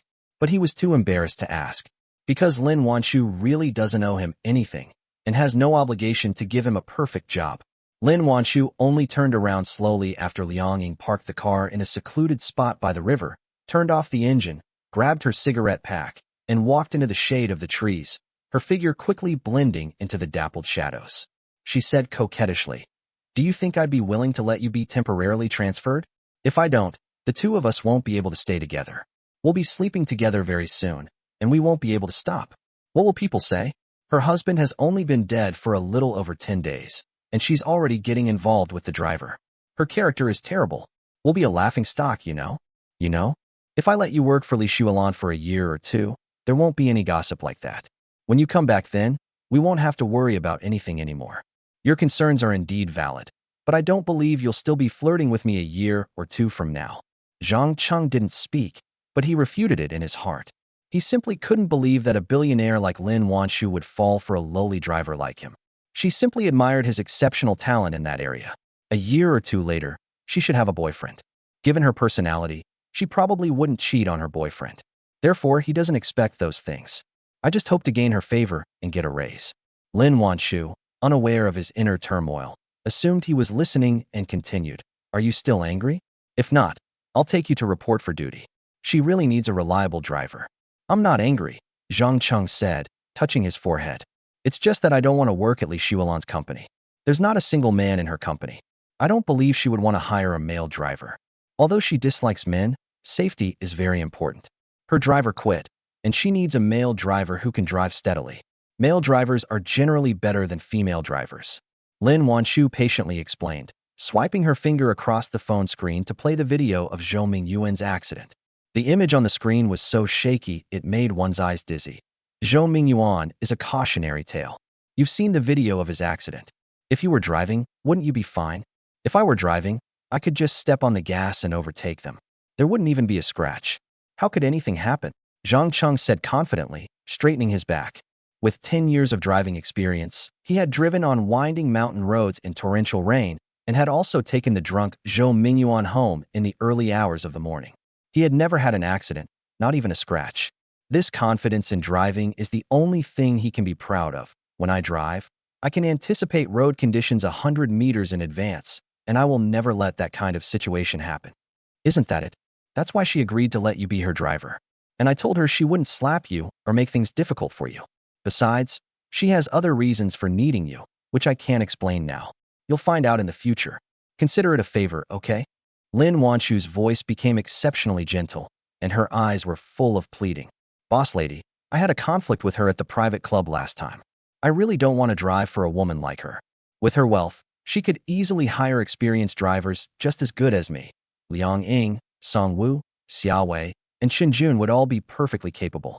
Zhang Cheng raised his head, his eyes full of resistance, and even his voice carried a hint of stubbornness. He could never forget the way Li Shuolan looked at him like he was trash when they were at the private club last time. They won't do, and neither will the other male drivers. Lin Wanshu shook her head and patiently explained, swiping her finger across Li Shuolan's photo on her phone screen. Li Shuolan in the photo was wearing a red dress and looked dazzlingly beautiful. Didn't you notice? Li Shuolan is even more eye-catching than me. 9 out of 10 male drivers would be tempted by her.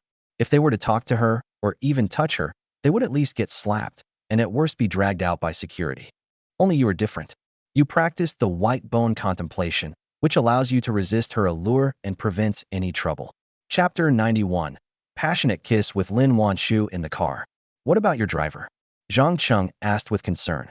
The female driver who used to drive me went home for a while, but now she says she's coming back tomorrow. Lin Wanshu felt Zhang Cheng's concern and looked at him charmingly.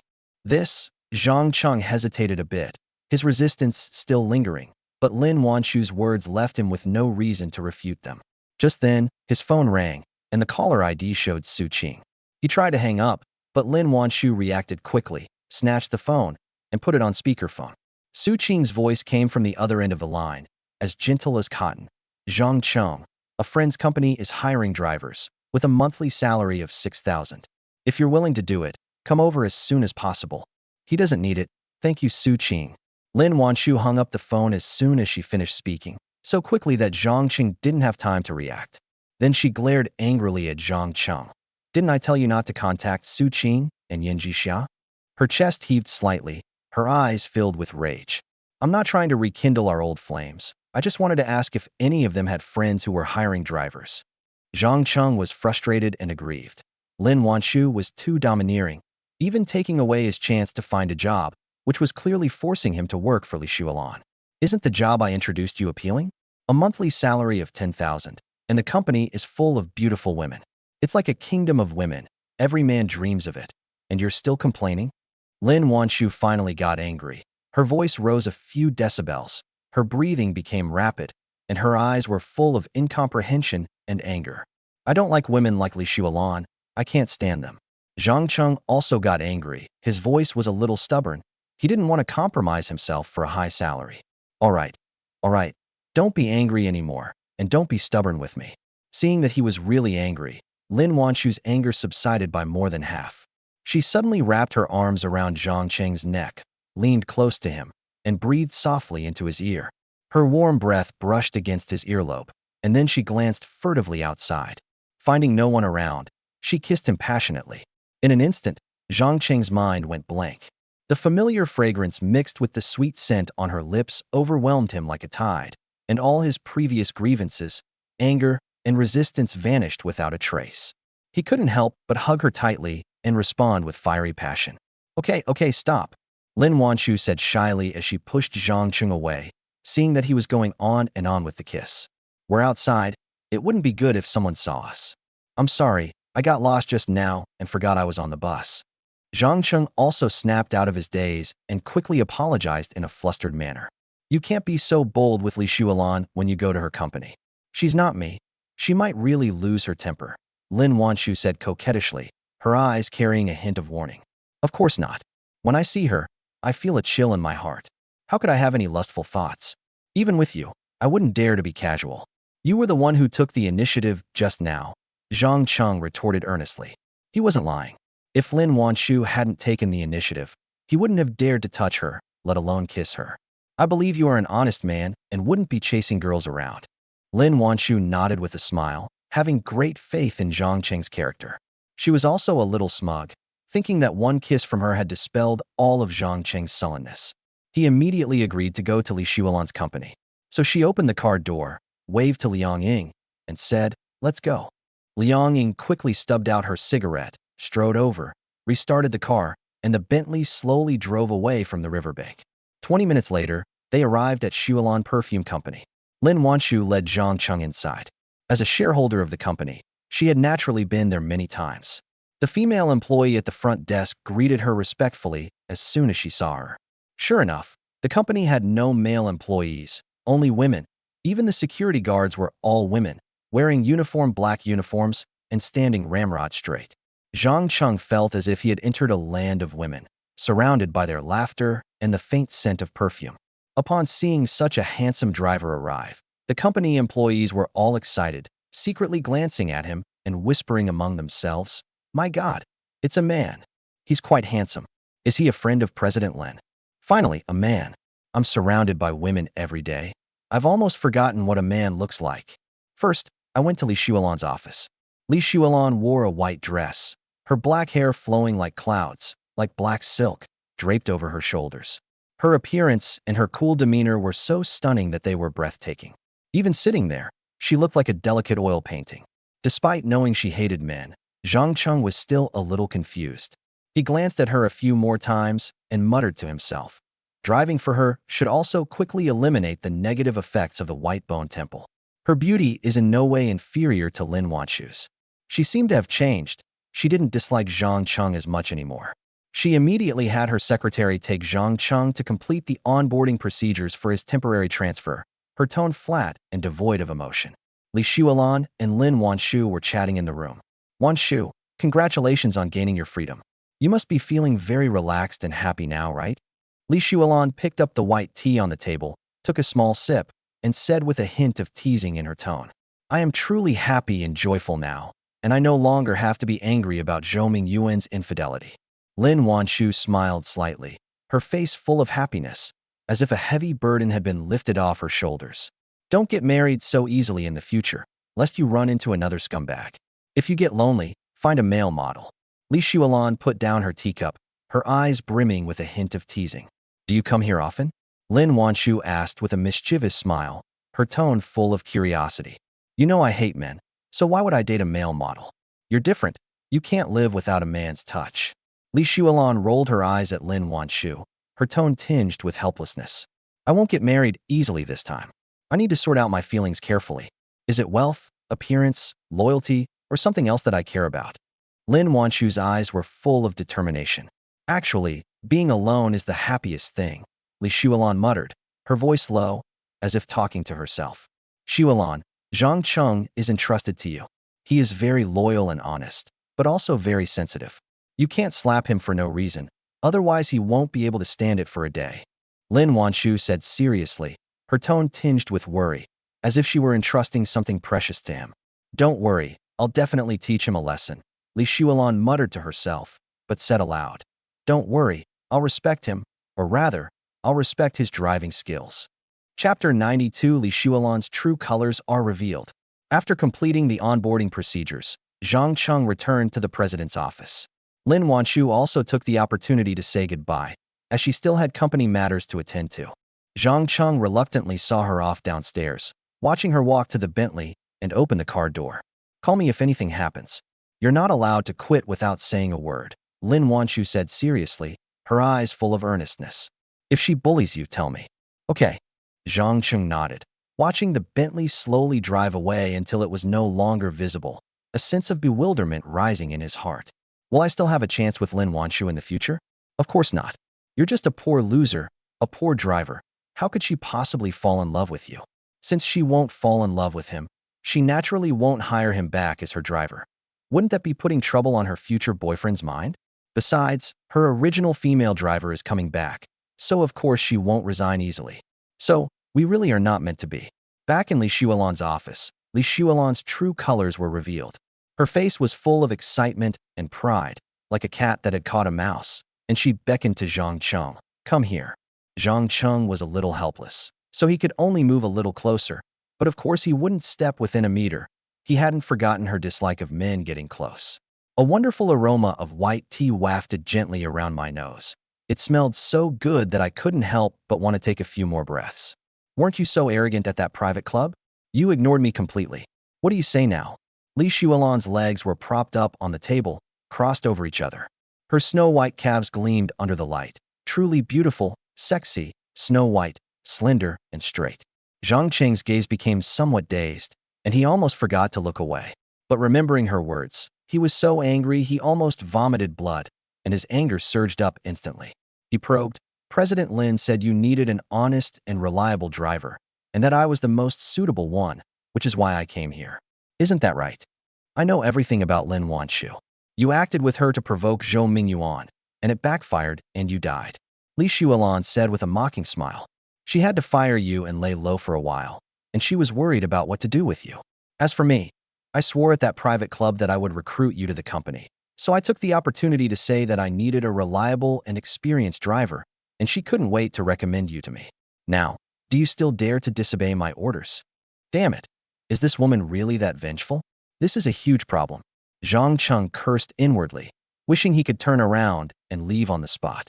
It turns out that Lin Wanshu didn't like him at all. She wanted him to lay low, probably to avoid her future boyfriend. After all, they had some ambiguous things going on, and it would be troublesome to keep him around. The last glimmer of hope and expectation in my heart vanished in an instant, leaving only the cold reality. Now he faces a difficult choice. Should he stay and work, or should he leave decisively? A monthly salary of 10,000 yuan? I really can't bear to part with it. It's much higher than his previous salary. But if he stays, this woman will definitely mess with him. She'll find all sorts of ways to make things difficult for him. I'll talk to Su Qing again later. Maybe I can still get that 6,000 yuan job. It's not much, but at least it'll be more comfortable. With that thought in mind, he turned and left without hesitation, carrying his suitcase and walking as fast as if he were fleeing. Li Shuolan's eyes widened in disbelief. This young driver was so tough. Before we even started to discipline him, he quit and left. This won't do. She hadn't even vented her frustration yet. She quickly spoke, her voice a little hurried. A monthly salary of 20,000. Holy crap, a monthly salary of 20,000. Zhang Cheng's heart trembled instantly, and he stopped in his tracks as if nailed to the spot, unable to move forward another step. This was a salary he could never have dreamed of before, more than double his previous wages. Su Qing once said that she would choose him as long as he could earn a monthly salary of 20,000 yuan. Although there was still one condition that was not met, he was not a college graduate but a high school student. It also shows how important a monthly salary of 20,000 yuan island. After working for a few years, he could even afford the down payment for a small apartment in Shenzhen. Buying a car would be a piece of cake, and finding a girlfriend would be 100 times easier. So he quickly turned around and came back, bowing and scraping, saying, "You really want to give me a monthly salary of 20,000? Boss, you're not kidding, are you?" "Really?" Li Shuolan was overjoyed and a smug smile appeared on her lips. It was so satisfying to bribe such a lowly driver with money. A monthly salary of 20,000 yuan made him change his attitude instantly and become obsequious. From then on, I could command him, direct him, make things difficult for him, and even tease him at will. It was like taming a wild horse, and the sense of accomplishment was quite great. He immediately instructed his secretary, Lu Qing, change his monthly salary to 20,000. "Yes, Mr. Li," Lu Qing replied, glancing at Zhang Cheng with a strange look, her eyes full of curiosity. What was so special about this driver that made Mr. Li offer him such a high salary? After she left, Li Shuolan tossed 3 car keys to Zhang Cheng. The metal keychains clinked together, making a crisp sound. A Porsche, a Rolls-Royce Cullinan, and a Mercedes-Benz E500. "From now on, you'll drive these 3 cars. She tossed him another key, saying, "This is a house I rented for you.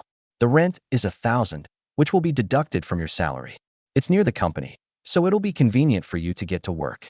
"Thank you, boss," Zhang Cheng said gratefully, taking the keys with both hands, but secretly worried.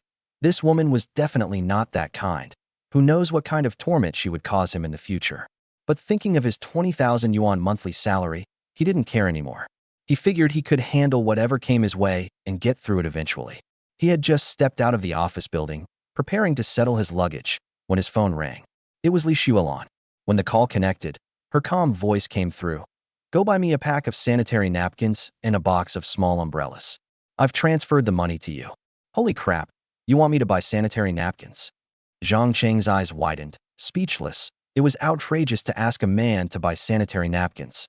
However, for me, this is nothing. With a monthly salary of 20,000, I can afford to buy sanitary napkins every day. He didn't even bother to settle his luggage. He drove his Mercedes to a convenience store to buy a box of sanitary napkins, and then to a shop to buy the smallest umbrella. It had cartoon patterns printed on it and was suitable for children. He thought this was the little umbrella. Then he returned to Li Shuolan's office, handed over the items, and said, "Boss, I've bought them. Are you stupid? Is this the umbrella I asked you to buy?" Li Shuolan was furious and threw the umbrella hard. If Zhang Cheng hadn't dodged quickly, he would have been hit in the nose. The umbrella hit the wall hard and the ribs broke. "The umbrella I bought is very small, suitable for children. Isn't this just a small umbrella?" Zhang Cheng asked, puzzled. Chapter 93 Promise. The little umbrella is here. We can use it tonight. You don't know what a little umbrella is? Li Shuolan sneered, her eyes full of disdain. "Sigh, you're just a lowly driver who's never had a girlfriend or slept with a woman. It's understandable that you don't know what a little umbrella is. How pathetic. Damn, could it be that thing?" Zhang Cheng gradually realized what was going on and felt a wave of embarrassment. He had slept with 2 women, but had never used a condom. He was indeed ignorant. "Now you understand? Aren't you going to buy one? You can use this umbrella yourself. I'm not going to reimburse you," Li Shuolan said disdainfully. Zhang Cheng walked away with his head hanging low, extremely depressed. Losing the money for an umbrella was a huge loss. Next time I must ask clearly, so I can never make this kind of foolish mistake again. Half an hour later, Zhang Cheng, clutching a small umbrella with a minimalist pattern, walked heavily back into Li Shuolan's office. He crumpled the packaging box slightly under his fingers, then placed it on a corner of his desk, his tone filled with undisguised disdain and sneer. "Boss, here, this is what you wanted. You can use it tonight." His gaze swept over Li Shuolan's delicate yet cold face, and his malicious thoughts grew wildly in his mind. This woman usually avoids men like the plague. I thought she really hated all men, but now it seems that she just doesn't like a poor driver like him.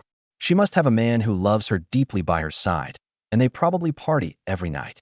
This box of umbrellas will probably be empty in 2 days. After all, she is so beautiful and sexy, and has a proud and aloof personality. Most men would be tempted to conquer her, and they might not stop until late at night. Is this what I wanted? Li Shuolan looked up, and her face darkened the moment she saw the box.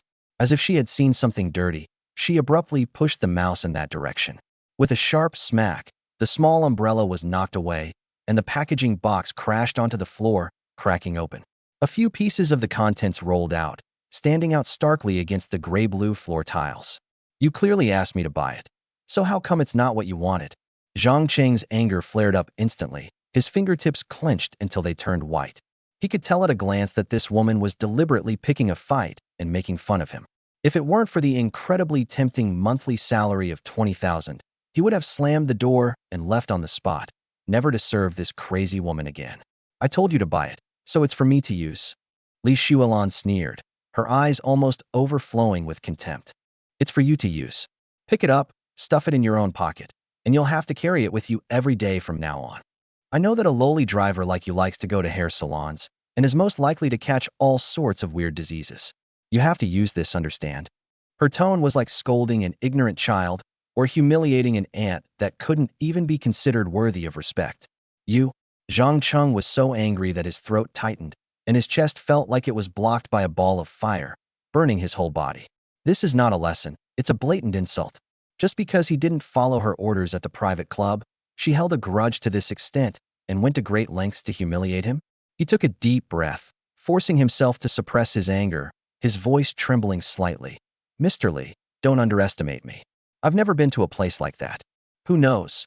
Li Shuolan waved her hand dismissively, as if his explanation was worthless.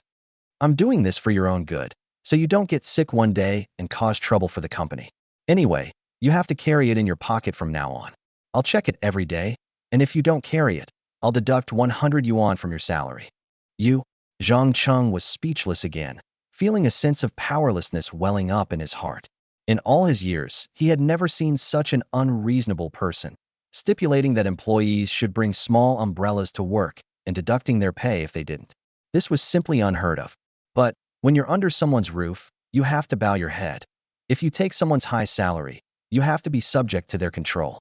He gritted his teeth, bent down to pick up the small umbrella from the ground, stuffed it haphazardly into his pocket, turned around, and walked out quickly, his steps even a little stiff. I had originally planned to settle my luggage first, but now I lost the mood and simply sat on a bench downstairs at the company. When the lunch break bell rang and the office building doors were pushed open, Zhang subconsciously looked up and was instantly stunned. The female employees who came out were all impeccably made up and dressed appropriately. Some wore light apricot-colored business skirts, and the hem of their skirts carried a faint fragrance as they swept across the steps. Some had their hair tied in high ponytails, carrying elegant lunchboxes and chatting with their colleagues with smiling eyes. Others wore pale yellow knitted sweaters with the cuffs rolled up, revealing their slender wrists, adorned with small silver bracelets that shimmered with a soft light. They were like 100 flowers in spring, each with its own unique charm, making the men waiting around stare wide-eyed. Some leaned against their electric bikes, their eyes following the female employees' figures, whispering among themselves, "The girls at Yuan Company are all so pretty. Damn, working here doesn't seem so bad." Cheng's frustration dissipated a bit. At least seeing these beautiful women every day makes the meditation on the white-bone sect less boring. Maybe it can even help eliminate the negative effects faster. It's much better than facing Li Shuolan's cold face. It was almost 7 p.m. before Li Shuolan slowly walked out of the office building and got into the back seat of the Mercedes-Benz E500. She had barely settled into her seat when her brows furrowed into a deep frown, her voice as cold as ice. "You bastard, were you smoking in my car?" "No." Cheng's heart skipped a beat, and his fingers unconsciously gripped the steering wheel tightly until his knuckles turned white. He did smoke a cigarette in the car that afternoon, and he even opened the window a little to ventilate the car, thinking that the smell of the cigarette would dissipate by now. He didn't expect Li Shuolan to have such a sharp nose and be so fastidious that she couldn't stand even a little bit of cigarette smell. "I'll deduct 100 from your salary. If it happens again, I'll deduct 200. Li Shuolan didn't believe his explanation at all. She announced it with a cold smile, her eyes full of the certainty that, "I saw through you a long time ago."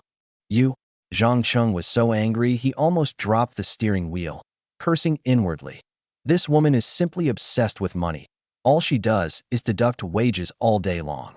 At this rate, even with a monthly salary of 20,000, I'll probably only get a little over 10,000 after taxes.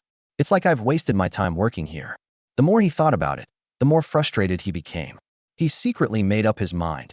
He had to find a new job while continuing his current one, and once he found one, he would leave immediately. Who would want to serve this crazy woman every day? He didn't argue anymore, silently started the car, and drove towards the Fugue residential area according to the address Li Shuolan gave him. 20 minutes later, the car stopped in front of a luxurious villa. The iron gate was carved. The lawn lights in the yard were like stars on the green grass. The villa's exterior walls were covered with off-white marble, and the floor-to-ceiling windows on the second floor were lit with warm yellow light. It was as grand as Lin Wanshu's residence, exuding wealth and luxury everywhere. "Come in with me. I have something for you to do." Li Shuolan pushed open the car door, a devilish smile creeping onto her face, making Cheng's heart tremble. Was this woman going to come up with some new way to torment him again? Chapter 94, Seduced to the Point of Death by Li Shuolan. Cheng reluctantly followed her into the villa. Li Shuolan led him up to the third floor and opened the door to a bedroom. The room has a cool-toned Nordic style, with a gray fabric sofa, a white marble coffee table, and abstract oil paintings on the walls. In addition to the white tea scent emanating from Li Shuolan, there is also a hint of cool cedar fragrance in the air. Li Shuolan sat on the sofa, crossed her legs high, her snow-white calves overlapping, and asked with a mocking smile, "I heard from Lin Wanshu that you have a high level of self-control. I don't know how much self-control I have in front of other women, but I definitely have more self-control in front of you." Cheng's tone was a bit sharp, still angry about having his wages docked. "Why?"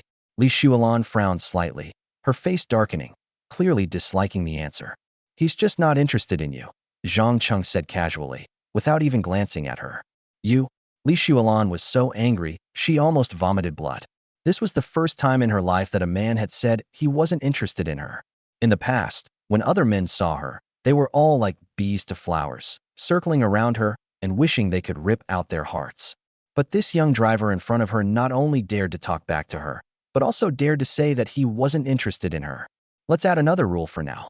Every time you lie, you'll be fined 100. Li Shuolan's voice was filled with murderous intent, and her eyes were coldly fixed on Zhang Cheng, as if she wanted to see right through him. Damn it, Zhang Cheng cursed inwardly. This woman was simply trying every means to deduct all of his salary. I should never have been greedy for that 20,000 yuan monthly salary. Now look what's happened. I've fallen into a pit and can't climb out. He was filled with regret, but he could only keep it to himself. I'm going to take a shower. You sit on the sofa and wait. After saying that, Li Shuolan got up and went into the bathroom, closing the door behind her. Damn it, just say what you want to say. Why are you making me wait? I want to get off work early. Zhang Cheng cursed inwardly, but there was nothing he could do. He could only sit on the sofa in frustration. He took out his phone and checked the time. 8:30, 9 o'clock, 9:30. The sound of running water came from the bathroom, like countless tiny needles pricking his mind and making him feel uneasy. He got up and paced around, his gaze sweeping over the decorations in the room, but he couldn't focus on them at all. Every minute of waiting felt like an hour. This woman was clearly torturing him on purpose, treating him like a fool. Half an hour later, the sound of water in the bathroom finally stopped. Li Shuolan walked out gracefully, instantly brightening the entire room. She wore a white silk suspender dress, the hem of which just reached her knees, revealing two straight and sexy calves, her skin as white as snow, with a radiant glow.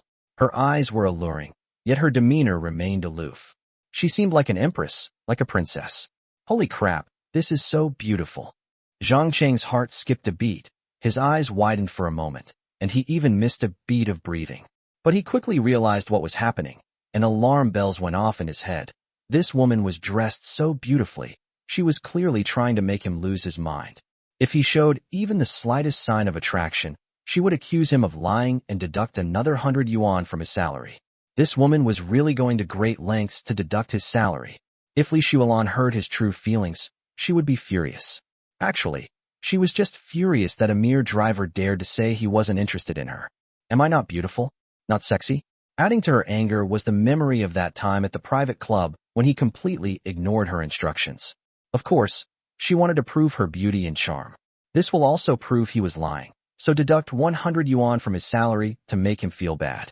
Zhang Cheng quickly forced himself to visualize the white bones in his mind. Within a few breaths, his eyes had become indifferent as ice, and he was completely oblivious to Li Shuolan's beauty. It was as if it wasn't a person, but a piece of wood, or a pink skeleton. The white bone temple revealed its true power at this moment. This also made him secretly proud. You're dreaming if you think you can take my money away from me. I will absolutely not let you succeed. Seeing that he didn't react abnormally, Li Shuolan's anger intensified. He was furious on the spot. But of course she wouldn't admit defeat, and she suppressed her anger. She deliberately walked gracefully through the hall, her skirt swaying gently with her movements, occasionally twirling to reveal her curves. She even deliberately moved closer to Zhang Cheng, her fragrance enveloping him. But Zhang Cheng remained unmoved, and even sneered. Stop performing. To tell you the truth, even if you stripped naked and sat in my lap, I wouldn't react at all. Li Shuolan trembled with rage. The hem of her white halter-neck dress swayed gently with her movements. Her snow-white legs were taut and straight, and her chest rose and fell slightly with her rapid breathing. Her usually cold eyes were now filled with fury, like ice-cold knives, piercing straight at Zhang Cheng. Stand up. She simply didn't believe it. No man had ever been so calm in front of her, and no man had ever dared to humiliate her like this.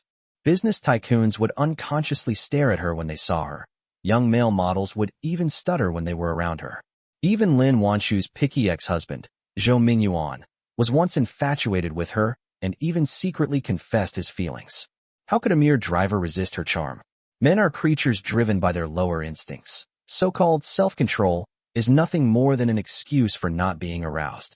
Once he stands up, his feigned indifference will be exposed, and then she can legitimately deduct his salary and humiliate him properly to vent her anger. Upon hearing this, Zhang Cheng's lips curled into a faint sneer as he slowly got up from the sofa. He was already tall, 1.83 meters, and now, standing tall and proud, he was indeed handsome and dashing. Li Shuolan's gaze swept over him like a searchlight, finding him calm, breathing steadily, and with clear eyes, showing no signs of lechery. How is this possible? Li Shuolan's pupils suddenly contracted, her heart felt like it had been hit by a heavy hammer, and she even paused for half a second. An unprecedented sense of frustration welled up inside me. Did I really lack charm?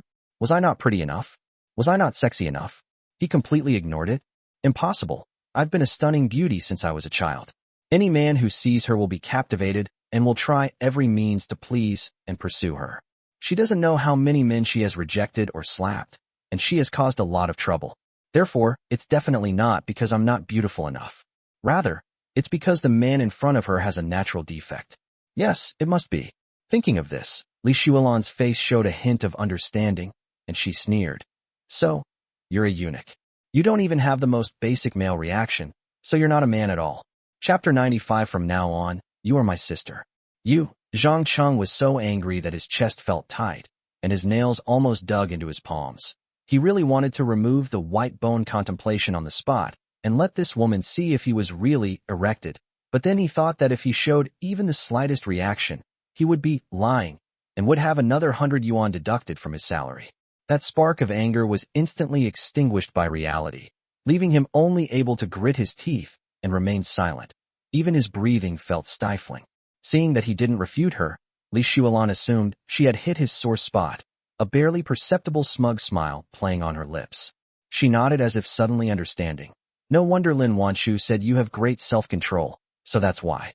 Don't worry, I won't tell anyone about this embarrassing secret of yours. Only heaven, earth, you, and I know. From now on, you're my sister. As long as you're loyal to me, I won't mistreat you. As she spoke, she patted Zhang Cheng's arm, her tone warm and familiar, as if she truly considered him one of her own. I'm not. Don't make wild guesses. Zhang Cheng couldn't hold back any longer. His voice trembled with anger, and his cheeks turned bright red. Red. Being mistaken for a castrated woman was already a great humiliation, but to be called a sister was like stabbing him in the heart. All right, I won't say it again. Just keep it to yourself. Li Shuolan waved her hand apologetically, but her eyes held a certainty, clearly not taking his rebuttal to heart. If there's nothing else, I'll head home. Zhang Cheng didn't want to get entangled with her anymore. He just wanted to leave this suffocating villa as soon as possible. He had already made up his mind. He had to find a new job as soon as possible. Even if the salary was lower, it was better than being humiliated here. Wait, could you give me a shoulder massage? Li Shuolan suddenly spoke up, her tone as casual as if she were asking for a glass of water. My shoulders are very sore, and it's too late to find a masseuse now. I'm afraid I'll have to bother you quite often in the future. Zhang Cheng's eyes widened instantly. His pupils contracted. Wasn't this woman extremely averse to men getting close? Previously, men weren't even allowed to step within a meter of her, but now they're letting him massage their shoulders? Is this because they really treat him like a heavenly eunuch and have completely let their guard down? He quickly shook his head and retorted, I'm a driver, not a masseur. I don't know how to massage shoulders. It wasn't that he didn't want to, but that he didn't dare. Li Shuolan was wearing a halter dress, her snow-white shoulders completely exposed, and her back half open, her skin glowing like solidified cream. If you got close, you could smell her faint fragrance. With such beauty before him, he was afraid that he might not be able to resist, that his composure would collapse, and that she would discover his weakness. In that case, it wouldn't just be 100 yuan deducted, he might lose half a month's salary. A mere eunuch dares to be so unruly? I'll teach you a lesson. Li Shuolan sneered inwardly, a hint of impatience flashing in her eyes. If it were any other man, he would have rushed to take this opportunity to get close to her and readily agreed. However, this also proves once again that Zhang Cheng is a eunuch, hence his repeated excuses and delays. His words remained cold and carried an undeniable sense of pressure. But your salary is 20,000. If I were just a driver, wouldn't I be losing out big time? This salary already includes the compensation for part-time massage. What she said seems to make some sense. A monthly salary of 20,000 is indeed much higher than that of an ordinary driver, but this additional job is too outrageous. Zhang Cheng was convinced by her and could only weakly defend himself. I really don't know how to massage. Have you ever had a massage? Li Shuolan raised an eyebrow and pressed on. That's true. Zhang Cheng remembered that he had received 2 full-body massages at the Rose private club thanks to the proprietress, Lin Wanshu. He still remembered the masseuse's techniques to some extent and nodded subconsciously. Then just follow the same pattern as you would when you're being massaged. After saying that, Li Shuolan turned around, her back to him, her shoulders slightly relaxed, her posture as natural as if she were facing someone of the same sex. Fine. Cheng had no choice but to go to the bathroom to wash his hands. He squeezed out some lemon-scented hand soap and rubbed his fingertips repeatedly, trying to suppress the restlessness in his heart with cold water. Back in the living room, Cheng came to her side and quickly began to visualize the skeleton. But the beautiful scene before him was too overwhelming, and the skeleton that had just condensed instantly collapsed. He could only suppress his mind again and start visualizing it again. After repeating this cycle, he began to massage her shoulders. Li Shuolan's body stiffened slightly, then relaxed again. Even her breathing remained steady. In the past, she would feel nauseous whenever a man approached, and in severe cases, she would even vomit. But now, being massaged by Cheng, she felt no discomfort at all, which made her even more certain of her judgment. Cheng was definitely a eunuch and had no male desire for her whatsoever. She was secretly overjoyed.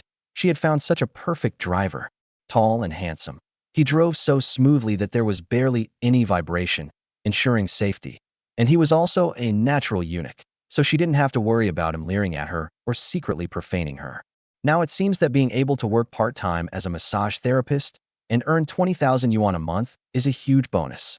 We must find a way to completely win him over and make him utterly loyal so that we can use him with peace of mind in the future.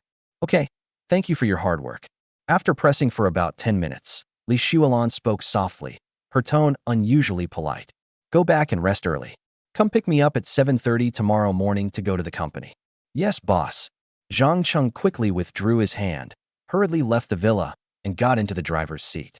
He let out a long sigh of relief, his heart still pounding wildly. The erotic scenes from the massage kept flashing through his mind, the touch of her fragrant shoulders, the intoxicating scent, all of which made him restless. If Li Shuolan knew I was a normal man, given her personality, she'd probably want to kill me. Cheng rubbed his temples, his heart filled with anxiety. I've caused such a big problem on my first day of work. I have to find a new job as soon as possible and run away. I drove to the rental address given to me by Li Shuolan, Qingyun Community. This is a mid to high-end residential area. There are security guards at the entrance, and the area is full of camphor trees. The light from the street lights shines through the leaves onto the road, creating dappled patterns of light. Cheng unlocked the door with his key, picked up his suitcase, and walked into the apartment. A one-bedroom apartment with a light gray sofa, a natural wood coffee table, several landscape paintings on the wall, and a floor so clean you could see your reflection. It was much better than the old rental apartment he used to live in, but still not as good as the three-bedroom apartment he used to share with Su Qing. After settling his luggage, Cheng took a shower.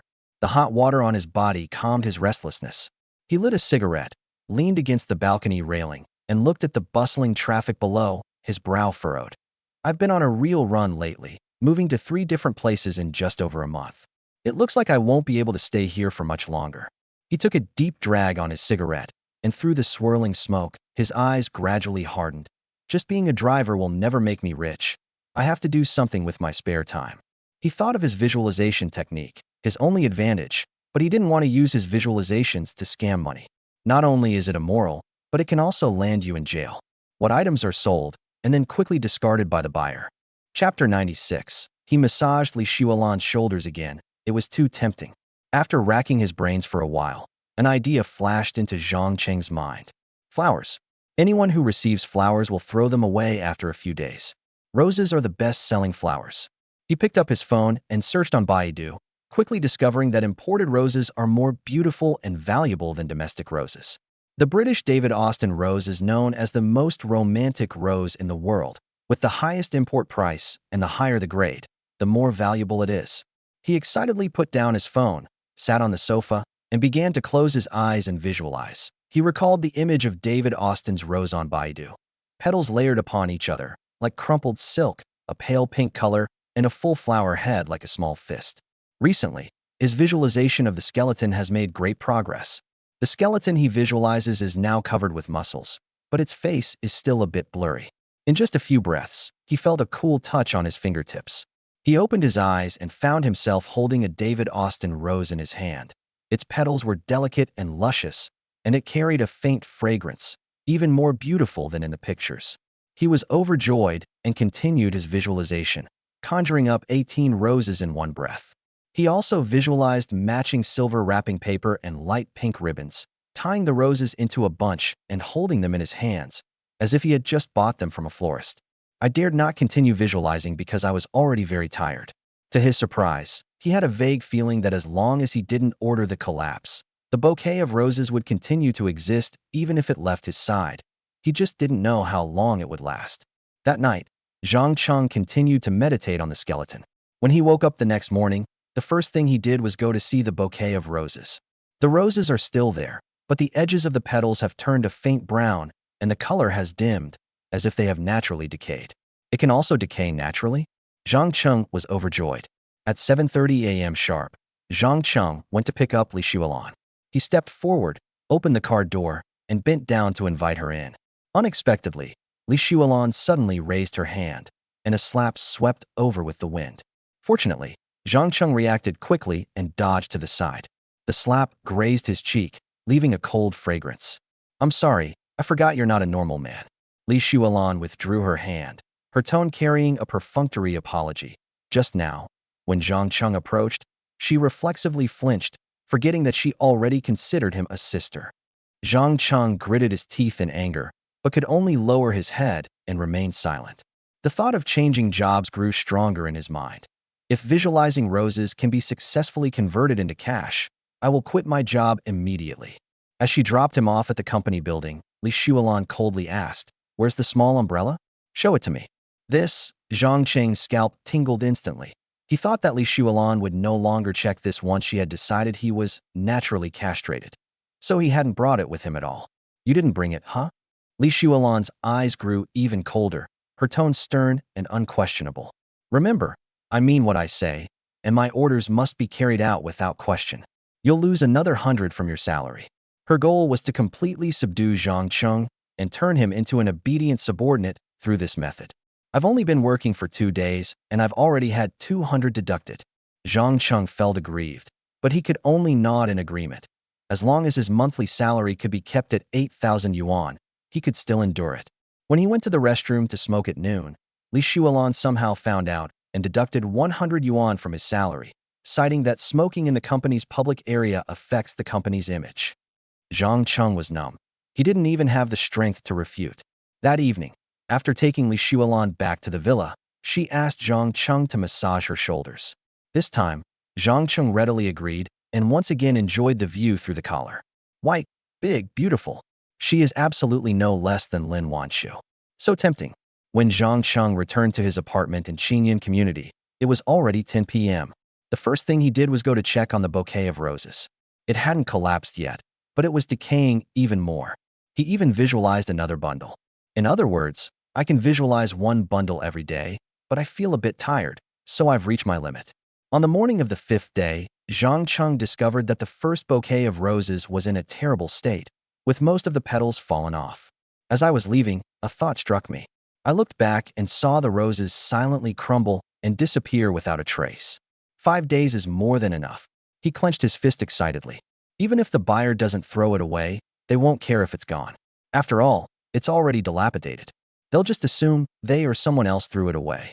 A broad smile spread across his face, his eyes brimming with hope. Finally, I've found a safe and stable way to make money. From now on, just visualizing a bouquet of roses every day will bring in several hundred yuan in extra income, even comparable to a driver's salary. That day, after dropping Li Xuelan off at Xuelan Perfume Company, I drove to a quiet alleyway diagonally opposite the company. It was close to the commercial area, with people coming and going, and Li Xuelan's people wouldn't easily spot me there. After parking the car, he took a deep breath, closed his eyes, gently placed his fingertips on his knees, and began to meditate. In less than half a minute, I felt a cool touch on my palm, with a faint floral fragrance. Cheng opened his eyes and found a neatly tied bouquet of roses in his hand, wrapped in silver paper and tied with a pretty light pink ribbon. I unscrewed another bottle of mineral water and sprinkled it on the flower petals. As a result, there were quite a few dewdrops. Glistening in the sunlight, they looked as if they had just been picked from a flower field. He took out a piece of cardboard that read, "Reselling imported roses." He stood on the stone steps by the roadside, holding the flowers himself, looking a little awkward. The wind at the alley entrance carried the aroma of coffee from the commercial district, fluttering the edges of the cardboard and spreading the scent of roses further, soon attracting passers-by to stop and admire. These flowers are so beautiful. What kind are they? A girl in a beige dress came closer, her eyes sparkling as she stared at the petals. Her fingertips almost touched the flower heads, but she quickly pulled them back. David Austin roses, imported. Zhang Cheng's voice was a little tight. This was his first time selling things at a stall, and he didn't even dare to make eye contact with people. 500 yuan a bunch. 500. The girl's eyes widened instantly, and she took a step back. That's too expensive. Ordinary roses only cost a few dozen yuan, and yours is more than 10 times that. I might consider it if it cost 100 yuan. An older woman carrying a shopping basket came over and squinted at the flowers, saying, "Young man, are these flowers dyed? They look so fake. They're too expensive even at 100 yuan.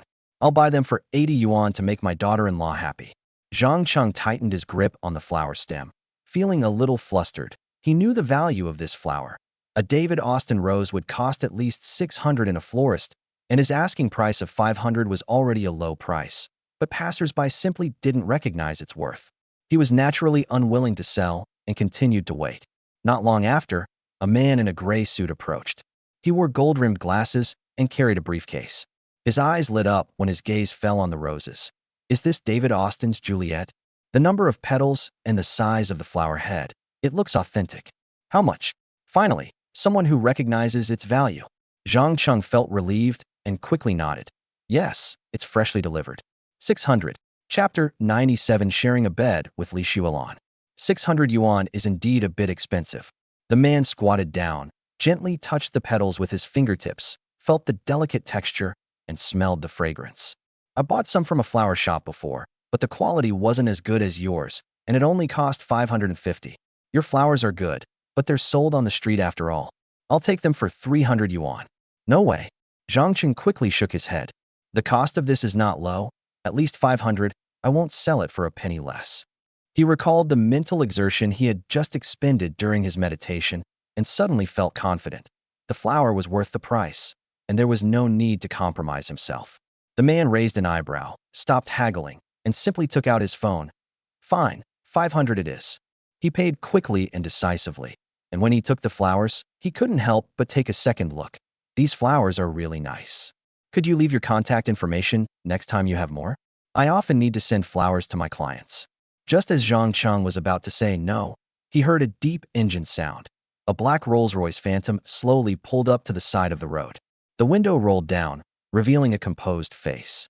The man was wearing a custom-made black suit and a Patek Philippe watch on his wrist. His gaze fell on the bouquet of roses, and his voice carried a hint of magnetism. These flowers are nice. How much? The man who had just paid paused, then instinctively hid the flowers behind his back. I've already bought them. Oh. The Rolls-Royce owner raised an eyebrow and looked at Zhang Cheng. Anything else? I'll offer 600. Zhang Cheng was secretly delighted, but quickly shook his head. This is the only bouquet for today. Maybe next time. Maybe next time. He can only visualize one bundle each day at this time. Otherwise, he would have said there were more. The Rolls-Royce owner looked a little disappointed, his gaze returning to the bouquet. He said to the man who had just paid, "How about I give you this bouquet for 800?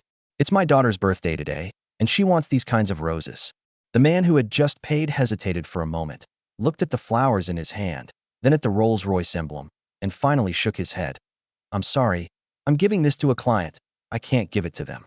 The Rolls-Royce owner didn't press the matter further, but simply told Zhang Cheng, "Next time you have stock, deliver it directly to Hungtong Group up ahead.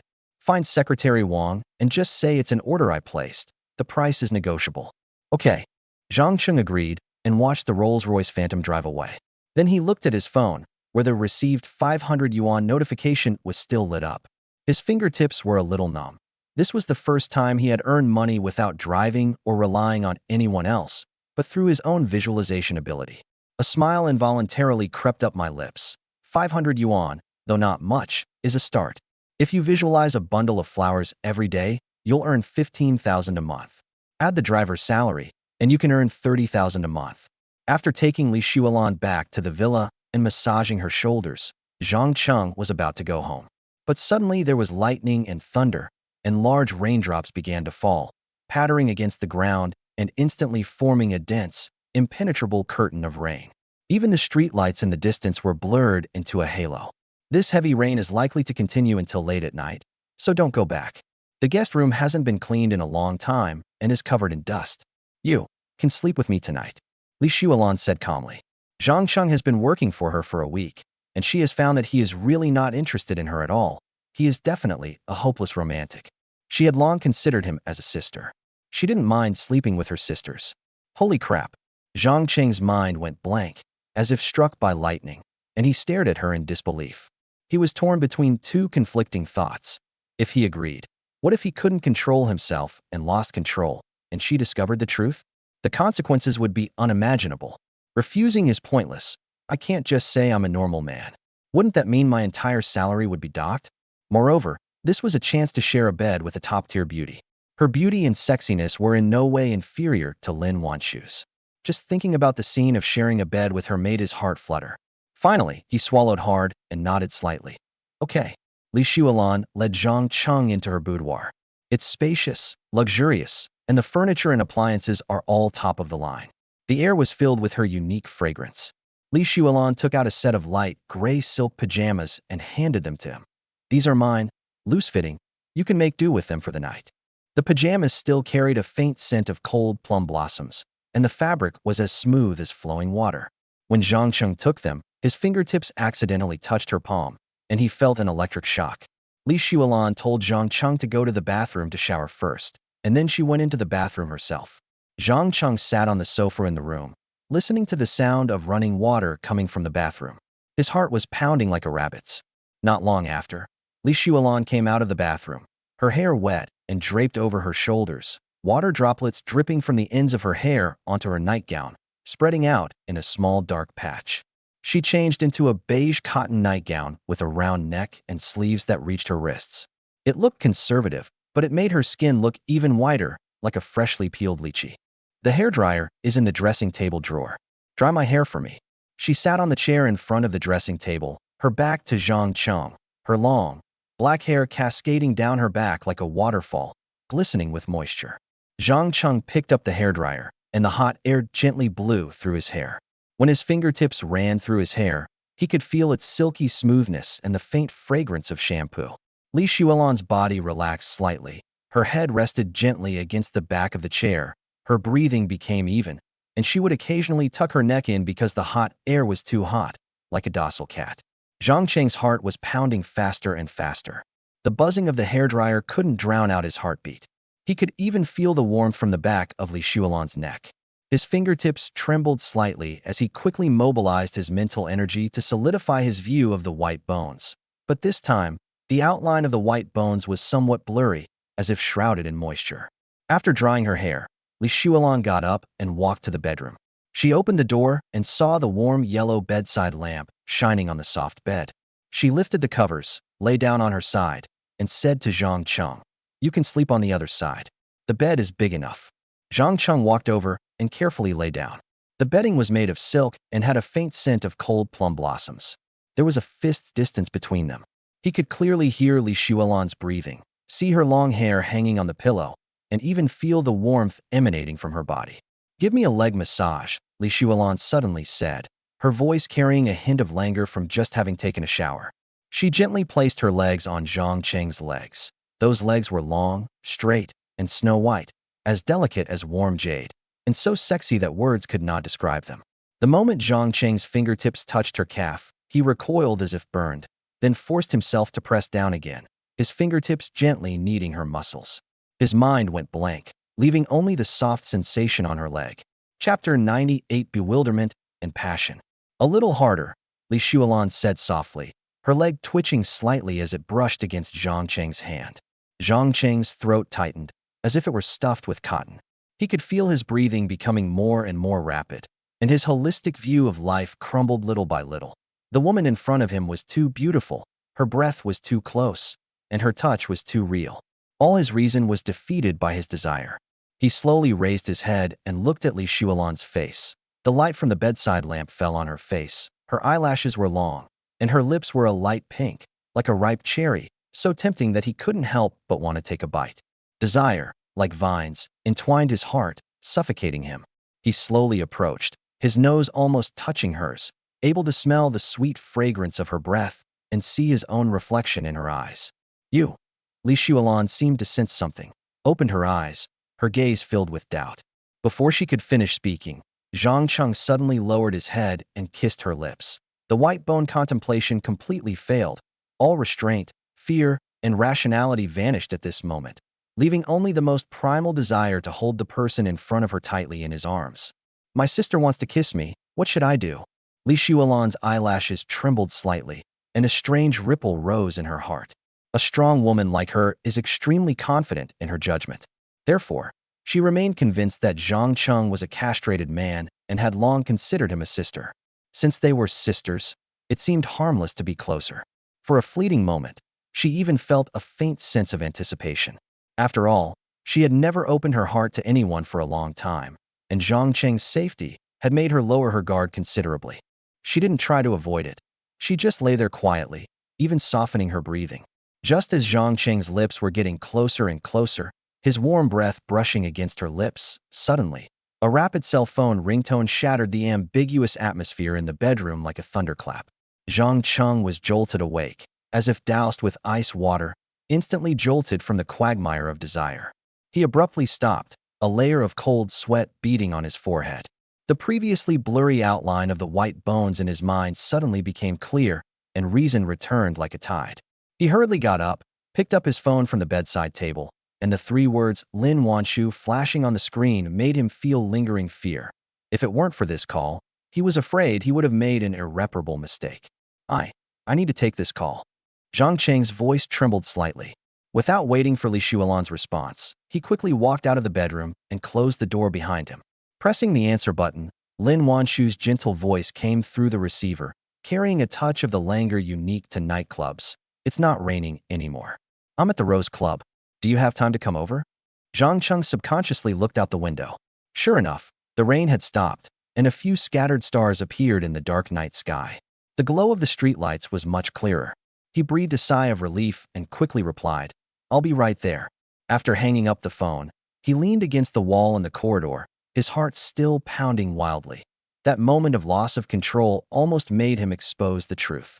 If Li Shuolan knew he was a normal man, given her personality, she would probably turn on him immediately, and the consequences would be unimaginable. When I pushed open the door to return to the bedroom, Li Shuolan was already sitting up. Her off-white pajamas made her complexion appear even more serene and beautiful, and her eyes held an indescribable emotion. I have something urgent to take care of. Zhang Cheng didn't dare to look her in the eye, and lowered his head to adjust the collar of his pajamas, his tone a little flustered. Go ahead. Li Shuolan nodded gently, feeling inexplicably relieved. The momentary closeness made her belatedly realize that something was amiss. Even if Zhang Cheng was a eunuch, he was still not a real woman, and kissing him would be crossing a line. But she couldn't resist her curiosity and pressed on. Stop. Were you trying to kiss me just now? Zhang Cheng's body stiffened, his mind raced, and he almost broke out in a cold sweat again. He knew Li Shuolan's methods of deducting wages. If he admitted it, he might have more money deducted. In the past week, he had already had more than 700 yuan deducted for various reasons, at least 100 yuan a day. If it continued, his monthly salary of 20,000 yuan would be reduced by half. He quickly shook his head, feigning composure as he explained, No, I'm not interested in women at all. I was just trying to get a better look at the beauty mark on your lip. The light was too dim, so I got a little closer. Li Shuolan stared at him for a few seconds. Seeing his evasive gaze but firm tone, she nodded slightly, convincing herself she had indeed misjudged him. If he truly had lustful intentions, he wouldn't have made an excuse to leave. Instead, he would have taken the opportunity to stay and share a bed with her. Even if they couldn't do anything, he would still be willing to hug and kiss her. She waved her hand. Go on your way. Be careful on the road. Zhang Cheng felt as if he had been granted a pardon. He turned around, changed his clothes, and left the villa almost as if he were fleeing. Once he sat in the driver's seat, he realized that his palms were sweaty and the steering wheel was damp from gripping it so tightly. He recalled the composure in Li Shuolan's eyes and her lack of avoidance, and a wave of fear washed over him. If it weren't for that phone call, and he had actually kissed her, Li Shuolan might have cooperated, and he wouldn't have been able to resist. If something had happened, the consequences would have been unimaginable. I must avoid sharing a bed with her from now on. Cheng secretly resolved and decided that it would be best to quit his job immediately. But when he thought of a monthly salary of 20,000, he couldn't help but hesitate. Even if he lost 100 every day, he would still have 17,000 a month, which was much higher than his previous salary, and he really couldn't bear to give it up. "I'll wait until I find a suitable job before quitting," he said, using this excuse to suppress his worries, and started the car to drive towards the Rose Club. The neon lights of the Rose Club flickered in the night, and the waiters at the door remained respectful. Cheng pushed open the familiar door to the private room, and his eyes lit up instantly. Lin Wanshu was lying on a massage chair by the window, her long black hair loosely tied behind her head, revealing her snow-white neck. She was wearing a black silk slip dress, the hem of which barely covered her knees, and her pair of jade-like legs were being gently massaged by a beautiful technician. The technician was pretty and skilled, but next to Lin Wanshu, she paled in comparison to the moon. There was no one else in the private room, only a faint aroma of incense lingering in the air, mixed with the gardenia scent on Lin Wanshu's body, familiar yet strange. "Good evening, Mr. Lin."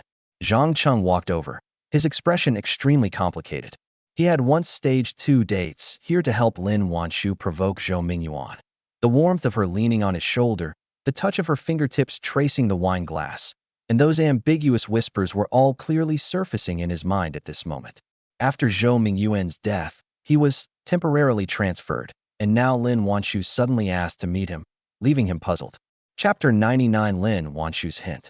Lin Wanshu looked up, a hint of a smile in her eyes, and pointed to the empty massage chair next to her. "Sit down. Would you like to get a foot massage too? It's on me." Her voice remained gentle, lacking the deliberate affectation of her acting, and possessing a more genuine familiarity. Cheng quickly shook his head and subconsciously took half a step back. "I won't wash it. Thank you." He felt a little awkward. He was no longer Lin Wanshu's driver, and he felt uncomfortable spending her money, as if he owed her a favor. He sat down on the sofa next to her, his gaze falling on Lin Wanshu's feet. The technician was wiping her toes with a warm towel. Her toes were painted with wine-red nail polish, like plump cherries, so exquisite that it was hard to look away. "Is there something you need from me?" Cheng couldn't help but speak first, breaking the silence in the private room. He was genuinely curious as to why Lin Wanshu, who was now wealthy and never lacked for company, would suddenly ask to meet him, her former driver. Lin Wanshu didn't answer immediately. Instead, she waited until the masseuse finished washing her feet, bowed, and left before picking up the wine glass on the table, gently swirling the liquid inside. Her tone was somewhat casual. "It's nothing serious. I'm just bored tonight and wanted to talk to someone. Are you getting used to working with Li Shualan?" Cheng sat on the sofa, shaking his head with a wry smile. "I'm used to it, but it's really hard to guard against Boss Li's methods of deducting wages. However, the wages she pays are indeed high, 20,000 yuan. Even if she deducts 100 yuan every day, I still have 17,000 yuan a month." Lin Wanshu couldn't help but laugh. "That's just her personality. She's strict with everyone, so please be more tolerant of her." He then pointed to the coffee table and said, "Eat something, don't waste it." The coffee table was laden with a dazzling array of snacks, fruit platters, and chilled red wine.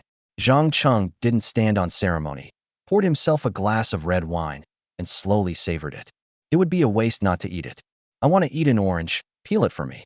Lin Wanshu suddenly spoke, her voice as soft as honey, with a hint of unconscious coquetry. Cheng's body froze instantly. Looking at the smile in Lin Wanshu's eyes, his heart pounded like a deer's. This wasn't acting, so why was she suddenly acting coquettish? Could it be that she? He dared not think too deeply, yet he couldn't help but feel hopeful. He picked up a thin-skinned orange, peeled it, and gave the flesh to her. "Thanks." Lin Wanshu took it, tore it in half, and handed him one half, saying, "You eat some too. This orange is very sweet." "Wow, it's so sweet." Cheng stuffed the whole thing into his mouth, took a gentle bite, and his eyes immediately lit up. It was so sweet. This is clearly not an ordinary orange. It's probably imported fruit. Cheng didn't care anymore and ate 3 more in one go, still wanting more. "Eat slowly. No one's going to take it from you. Besides, eating too many oranges can cause internal heat. They're comparable to lychees." Lin Wanshu almost couldn't help but laugh. The masseuse quickly finished washing their feet, bowed, and left, leaving only the two of them in the private room. Lin Wanshu's smile faded, and her tone became serious. If you're going to be Li Shuolan's driver, don't even think about making a move on her. She doesn't like men, she really hates them.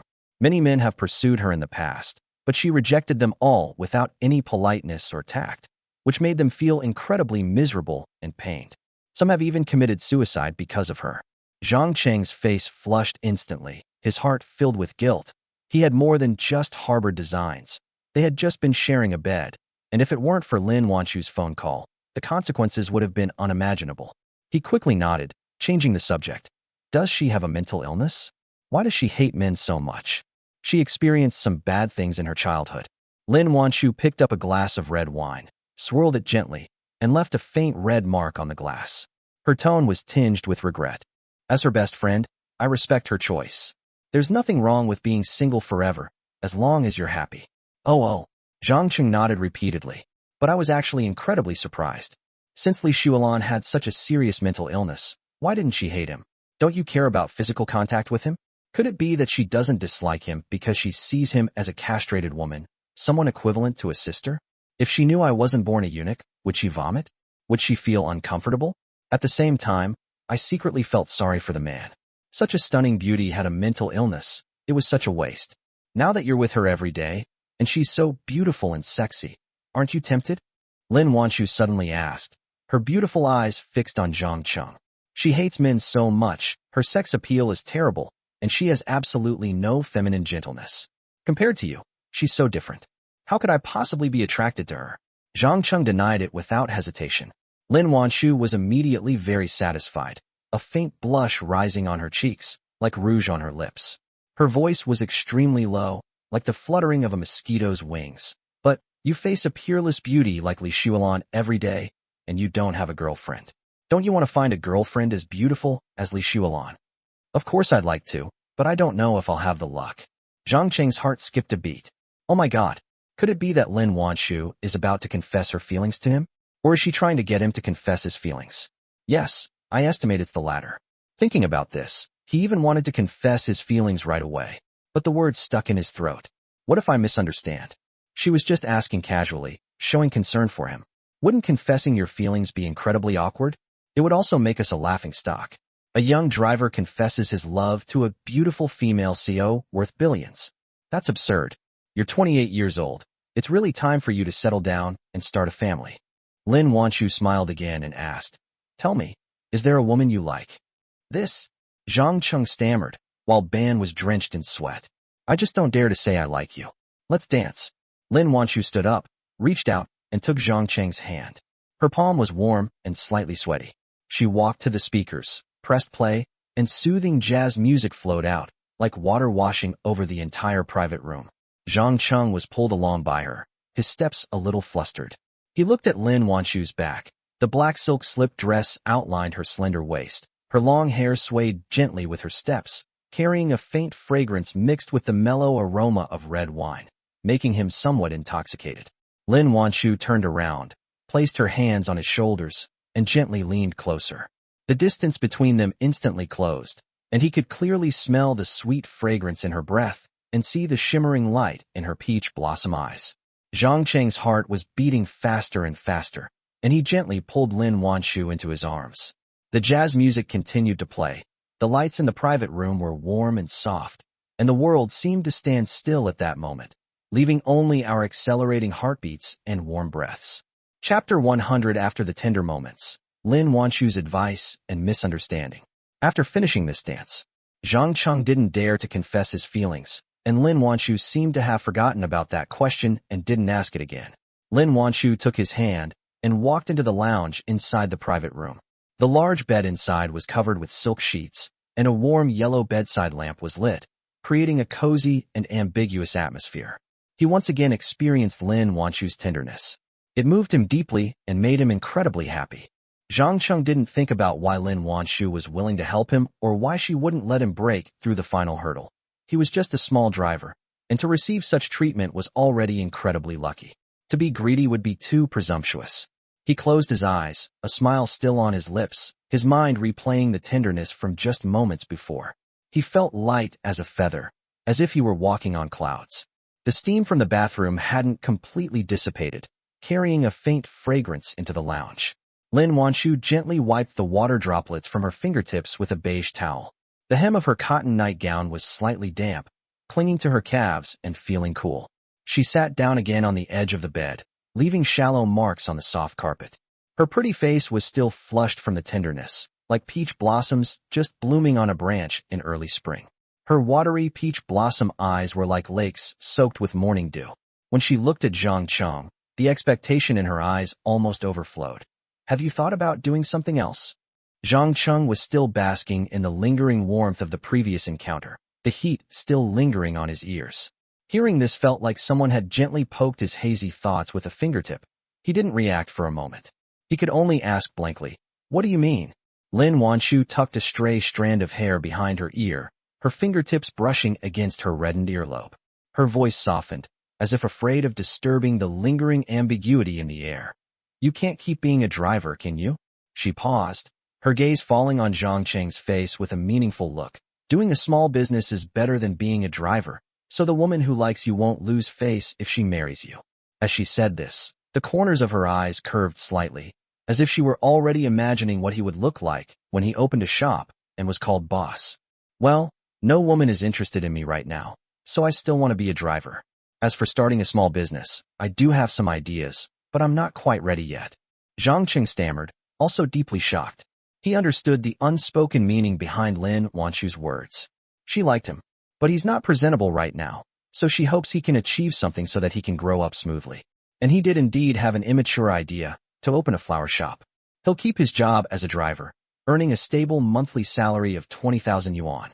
During the day, he'll deal with Li Shuolan's pickiness, and at night he'll practice the white bone contemplation. Once he can visualize a dozen or even dozens of bouquets of roses every day, he'll open a small flower shop. By then, I won't have to worry about having my wages docked anymore, or having to put up with anyone's attitude. I'll have become a small business owner, and my status will be vastly different from what I have now. Perhaps Lin Wanshu will actually marry him because of this. Even if he didn't, having his own career might allow him to find a gentle and virtuous girlfriend, manage the small shop together, and build a warm little home that could shelter him from the wind and rain. This thought was like a warm candy, slowly melting in his heart, so sweet that his fingertips trembled slightly. Lin Wanshu's eyes lit up instantly, like sparks falling into the dark night. She leaned forward, her gardenia scent becoming even stronger, almost enveloping Zhang. "What kind of small business do you want to start? Tell me your ideas, and maybe I can give you some suggestions." Her fingertips rested lightly on the edge of the bed, her nails neatly trimmed and rounded, revealing a hint of urgency, as if she could immediately help Zhang contact a shop and raise the necessary capital as soon as he asked. This, Cheng's Adam's apple bobbed, but the words caught in his throat. He was afraid that if she kept asking, he wouldn't be able to handle it. "Because I had absolutely no idea how to source the goods." "You can't exactly say. I can conjure roses out of thin air, can you? That's just too unbelievable." He subconsciously shifted his body, trying to find an excuse that he was still investigating the market. But something fell out of his pocket, the small umbrella he carried with him every day to deal with Li Shuolan's inspections. The air seemed to freeze, and it fell silent instantly. The smile on Lin Wanshu's face faded little by little, like mist blown away by the wind. Her peach blossom eyes gradually turned cold, and the gentle expectation from before was wrapped in a thin layer of ice. She stared at the small umbrella, her fingers quietly curling up, her nails digging into her palms, turning a faint white. She never expected that she had kindly offered to help him out of his frustration, even suggesting he start a small business, and even looking for a shop for him, hoping he could achieve something and narrow the gap between them, so that they might be destined to be together. But instead, he came to see her with this. She never gave any hints, never said anything inappropriate, and he never confessed or pursued her. What does this mean? Are you so sure she will comply that you don't even respect her the most basic things? Is a man like this really worth liking and having expectations for? Lin Wanshu felt a chill run down her spine. Her past impression of Zhang as honest, reliable, exceptionally talented, and incapable of cheating gradually dissipated like a bubble burst by this little umbrella. She has always been cautious, and she dares not be careless when it comes to relationships. She comes from a good family, is outstanding in appearance, and has a net worth of billions, so she naturally wouldn't easily fall for a man, especially a small driver like Zhang. So even though there was ambiguity between them, she never gave herself to him. Lin Wanshu took a deep breath, suppressing the surging disappointment, and forced a gentle smile onto her face. But the smile didn't reach her eyes, and even her voice carried a deliberate calmness. It's late. You should rest. I'm going to rest too. After saying that, she didn't look at Cheng again. She picked up her coat from the back of the chair, quietly closed the door behind her, shutting out the lingering ambiguity in the room, and turned to walk into the empty room next door. Cheng hadn't noticed anything amiss. He only felt that Lin Wanshu's tone had become a little indifferent, but he didn't see the conspicuous box of small umbrellas on the bedsheet. He still harbored the idea of opening a flower shop. That glimmer of hope for the future burned like a small flame, giving him boundless energy. He immediately sat cross-legged, his back straight, closed his eyes, and gently placed his fingertips on his knees, beginning to concentrate on visualizing the body rotting away, leaving only bones, the bones shining, and muscles growing from the bones. He now vaguely believes that the white bone contemplation is a way to train one's mental strength, and that all the objects visualized are simulated by mental strength. As long as you diligently cultivate yourself, your spiritual power will become stronger and stronger, and you will be able to visualize more and more flowers every day. The next morning, the morning light shone through the gaps in the curtains, casting long, thin bands of light on the carpet. After waking up, Cheng finished washing up. Stepping out of the room, I found that Lin Wanshu had already left. Chapter 101 Confessing to Su Qing. Why did you leave without saying goodbye? Cheng was puzzled, so he took out his phone and dialed Lin Wanshu's number. A busy tone came through the receiver, piercing his heart like needles. It wasn't until the third time that the call was finally answered. Lin Wanshu's voice was as cold as morning frost, devoid of any of the gentleness from the previous night. What's wrong? President Lin, why did you leave? Zhang Cheng's voice was urgent, with a hint of barely perceptible disappointment. Is something urgent? Yes, I have some urgent business to attend to at the company, so I'll be leaving now. Lin Wanshu paused, offering no further explanation, only a deliberate sense of distance. You must keep quiet about what happened between us. I don't want any third party to know. Don't worry, Mr. Lin. I will absolutely not reveal a single detail. Cheng quickly assured him, but his heart felt like it had been tugged by something, leaving him feeling empty. After hanging up the phone, Cheng leaned against the cold wall, feeling lost and dejected, as if he had missed out on $1 billion. The tenderness of last night still lingered on his fingertips, but this morning's indifference was like a bucket of cold water, chilling him to the bone. The landlady's tone was completely different from last night. Her words, "Keep your mouth shut," were clearly a way of distancing herself from him. Was it just to shut him up when she invited him over last night to help him? Mountains may crumble, people may run away. Only relying on oneself is best, Cheng murmured to himself, his voice so soft it seemed as if it would be blown away by the wind. He once thought he had become her most trusted confidant, but after Zhou Mingyuan died, he was temporarily transferred, and he still hoped to return to her side. Last night, she kindly helped him and reminded him to start a small business instead of being a driver for the rest of his life. He was so touched that he even secretly developed a strange sense of anticipation. Looking back now, it's really laughable. How could these rich and beautiful women possibly be interested in a poor loser like him? He still remembered the disappointment in Yan Zhixia's eyes when she left. The estrangement in Su Qing's tone when she said, "We're not suitable," still lingered in his ears. They all left him without hesitation. It wasn't their fault. It was because he was too poor to give them the life they wanted. So, don't be extravagant. Don't have expectations. Cheng clenched his fist, his nails digging into his palm. Just do your job conscientiously.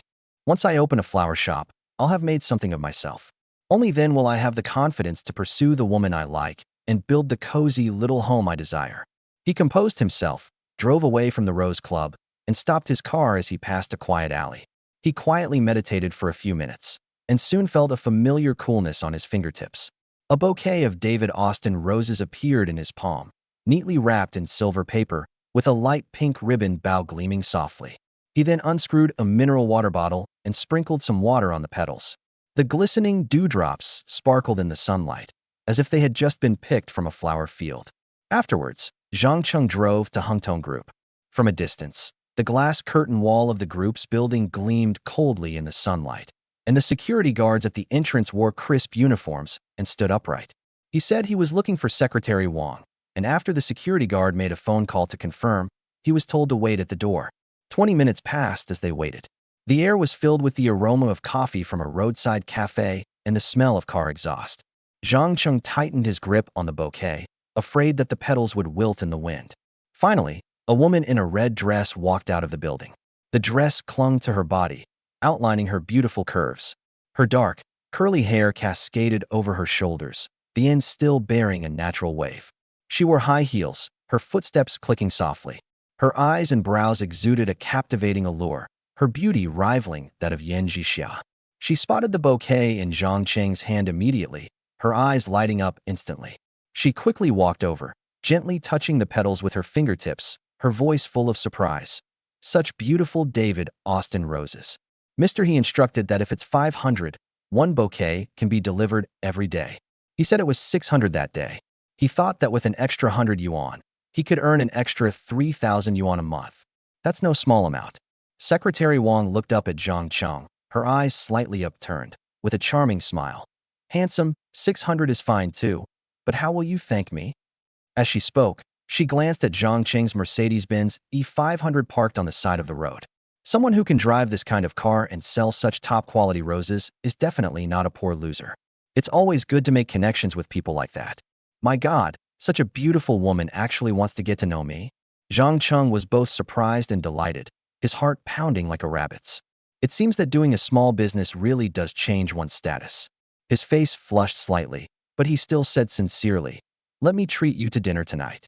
Secretary Wang smiled even more sweetly and took out her phone. "Then I won't be polite."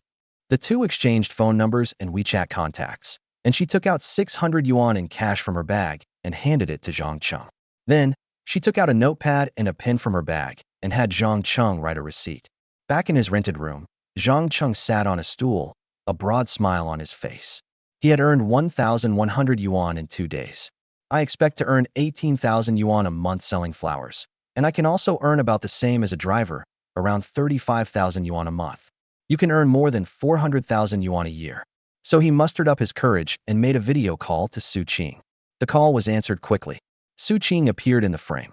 She leaned against the headboard, with light pink bedding behind her, which made her skin appear even whiter.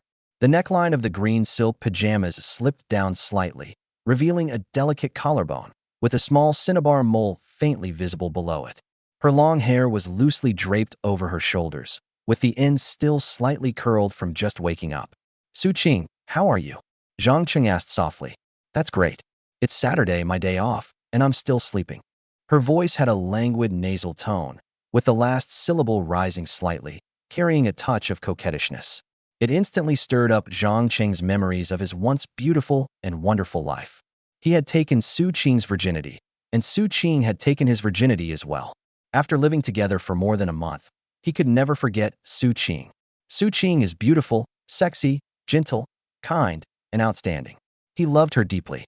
Before, even when he stood on tiptoe and raised his hand, he couldn't reach her feet. So he couldn't keep her and could only watch helplessly as she went to Shanghai to develop her career. But now he believes he is different. He stood on tiptoe and could just barely touch her. So he said seriously, "Su Qing, I work as a driver and run this small business on the other hand.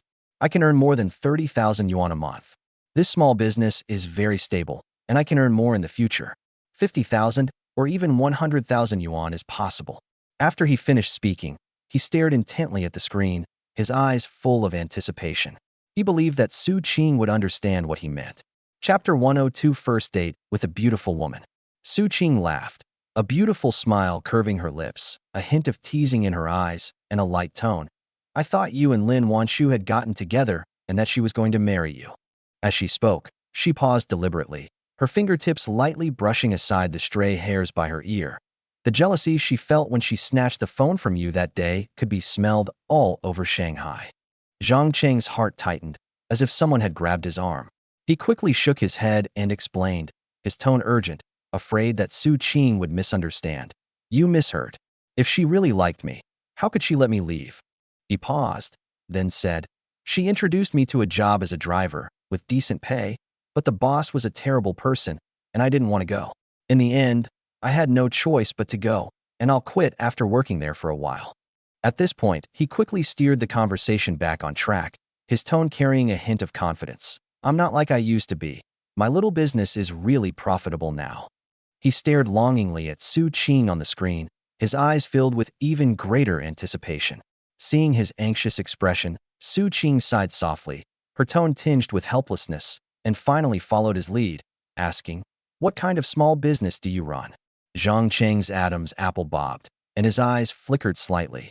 He couldn't very well say that he could conjure roses out of thin air, could he? He scratched his head, his tone half serious and half joking. "Well, I just resell some flowers.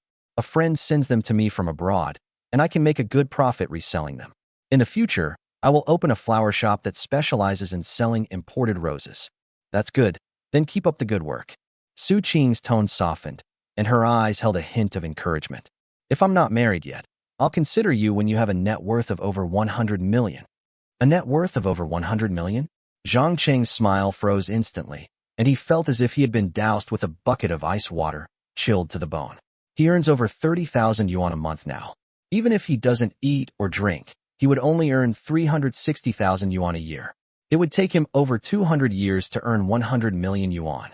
The distance was too far, so far that he didn't even dare to imagine it. It was like a fantasy. He subconsciously thought of visualization skills. It didn't seem impossible to use visualization to swindle money. He can visualize antiques, gold, and diamonds. Those things are valuable, and he can make money quickly by selling them. But doing so carries the risk of going to jail and violates his moral bottom line. He wants to make money and live a good life, but he doesn't want to do anything illegal. So he forced a bitter smile, lowered his voice, and pleaded, "Can't I wait until I have a car, a house, and savings? Aren't you a scumbag? Why are you so infatuated?" Su Qing's face darkened, her tone carrying a hint of displeasure, her coquettishness tinged with distance. "I told you before, we're not meant to be together. Forcing it will only bring you trouble." Becoming a scumbag was a last resort. Zhang Cheng's tone became more serious, with a hint of resentment in his eyes. "Now that I have a chance to change and become rich, of course I have to fight for it. Otherwise, I will regret it for the rest of my life." He really didn't want to give up. This was the first time he felt confident enough to get close to Su Qing, and he wanted to seize this opportunity. Su Qing looked at him, her eyes becoming more serious, and her tone becoming earnest. "Zhang Cheng, I'm not trying to discourage you, but making money is really not that simple or easy." She paused, her voice softening slightly, yet still carrying a chilling reality. "Without decades of hard work and incredible luck, how can one become a tycoon? By then, I'll be old and faded, and you won't be interested anymore. So I can't wait for you." Seeing Zhang Qing's dejected look, she added, "Don't be disappointed. If you had succeeded back then, there would have been countless young and beautiful women like me willing to marry you, so you could have your pick." "All right." Zhang Qing's voice was low and hoarse, tinged with sadness. At this moment, he truly gave up. Lin Wanshu is right. Beautiful women like Su Qing and Yan Zhixia, who are both talented and beautiful, are very ambitious. They would never marry an ordinary person. They would only marry a man who can provide them with the ultimate life, a billionaire or even a billionaire. No matter how hard he tries, even if he opens a flower shop and earns 100,000 yuan a month, he is still far from having a net worth of over 100 million yuan, and he simply cannot meet their requirements. But Su Qing is right too.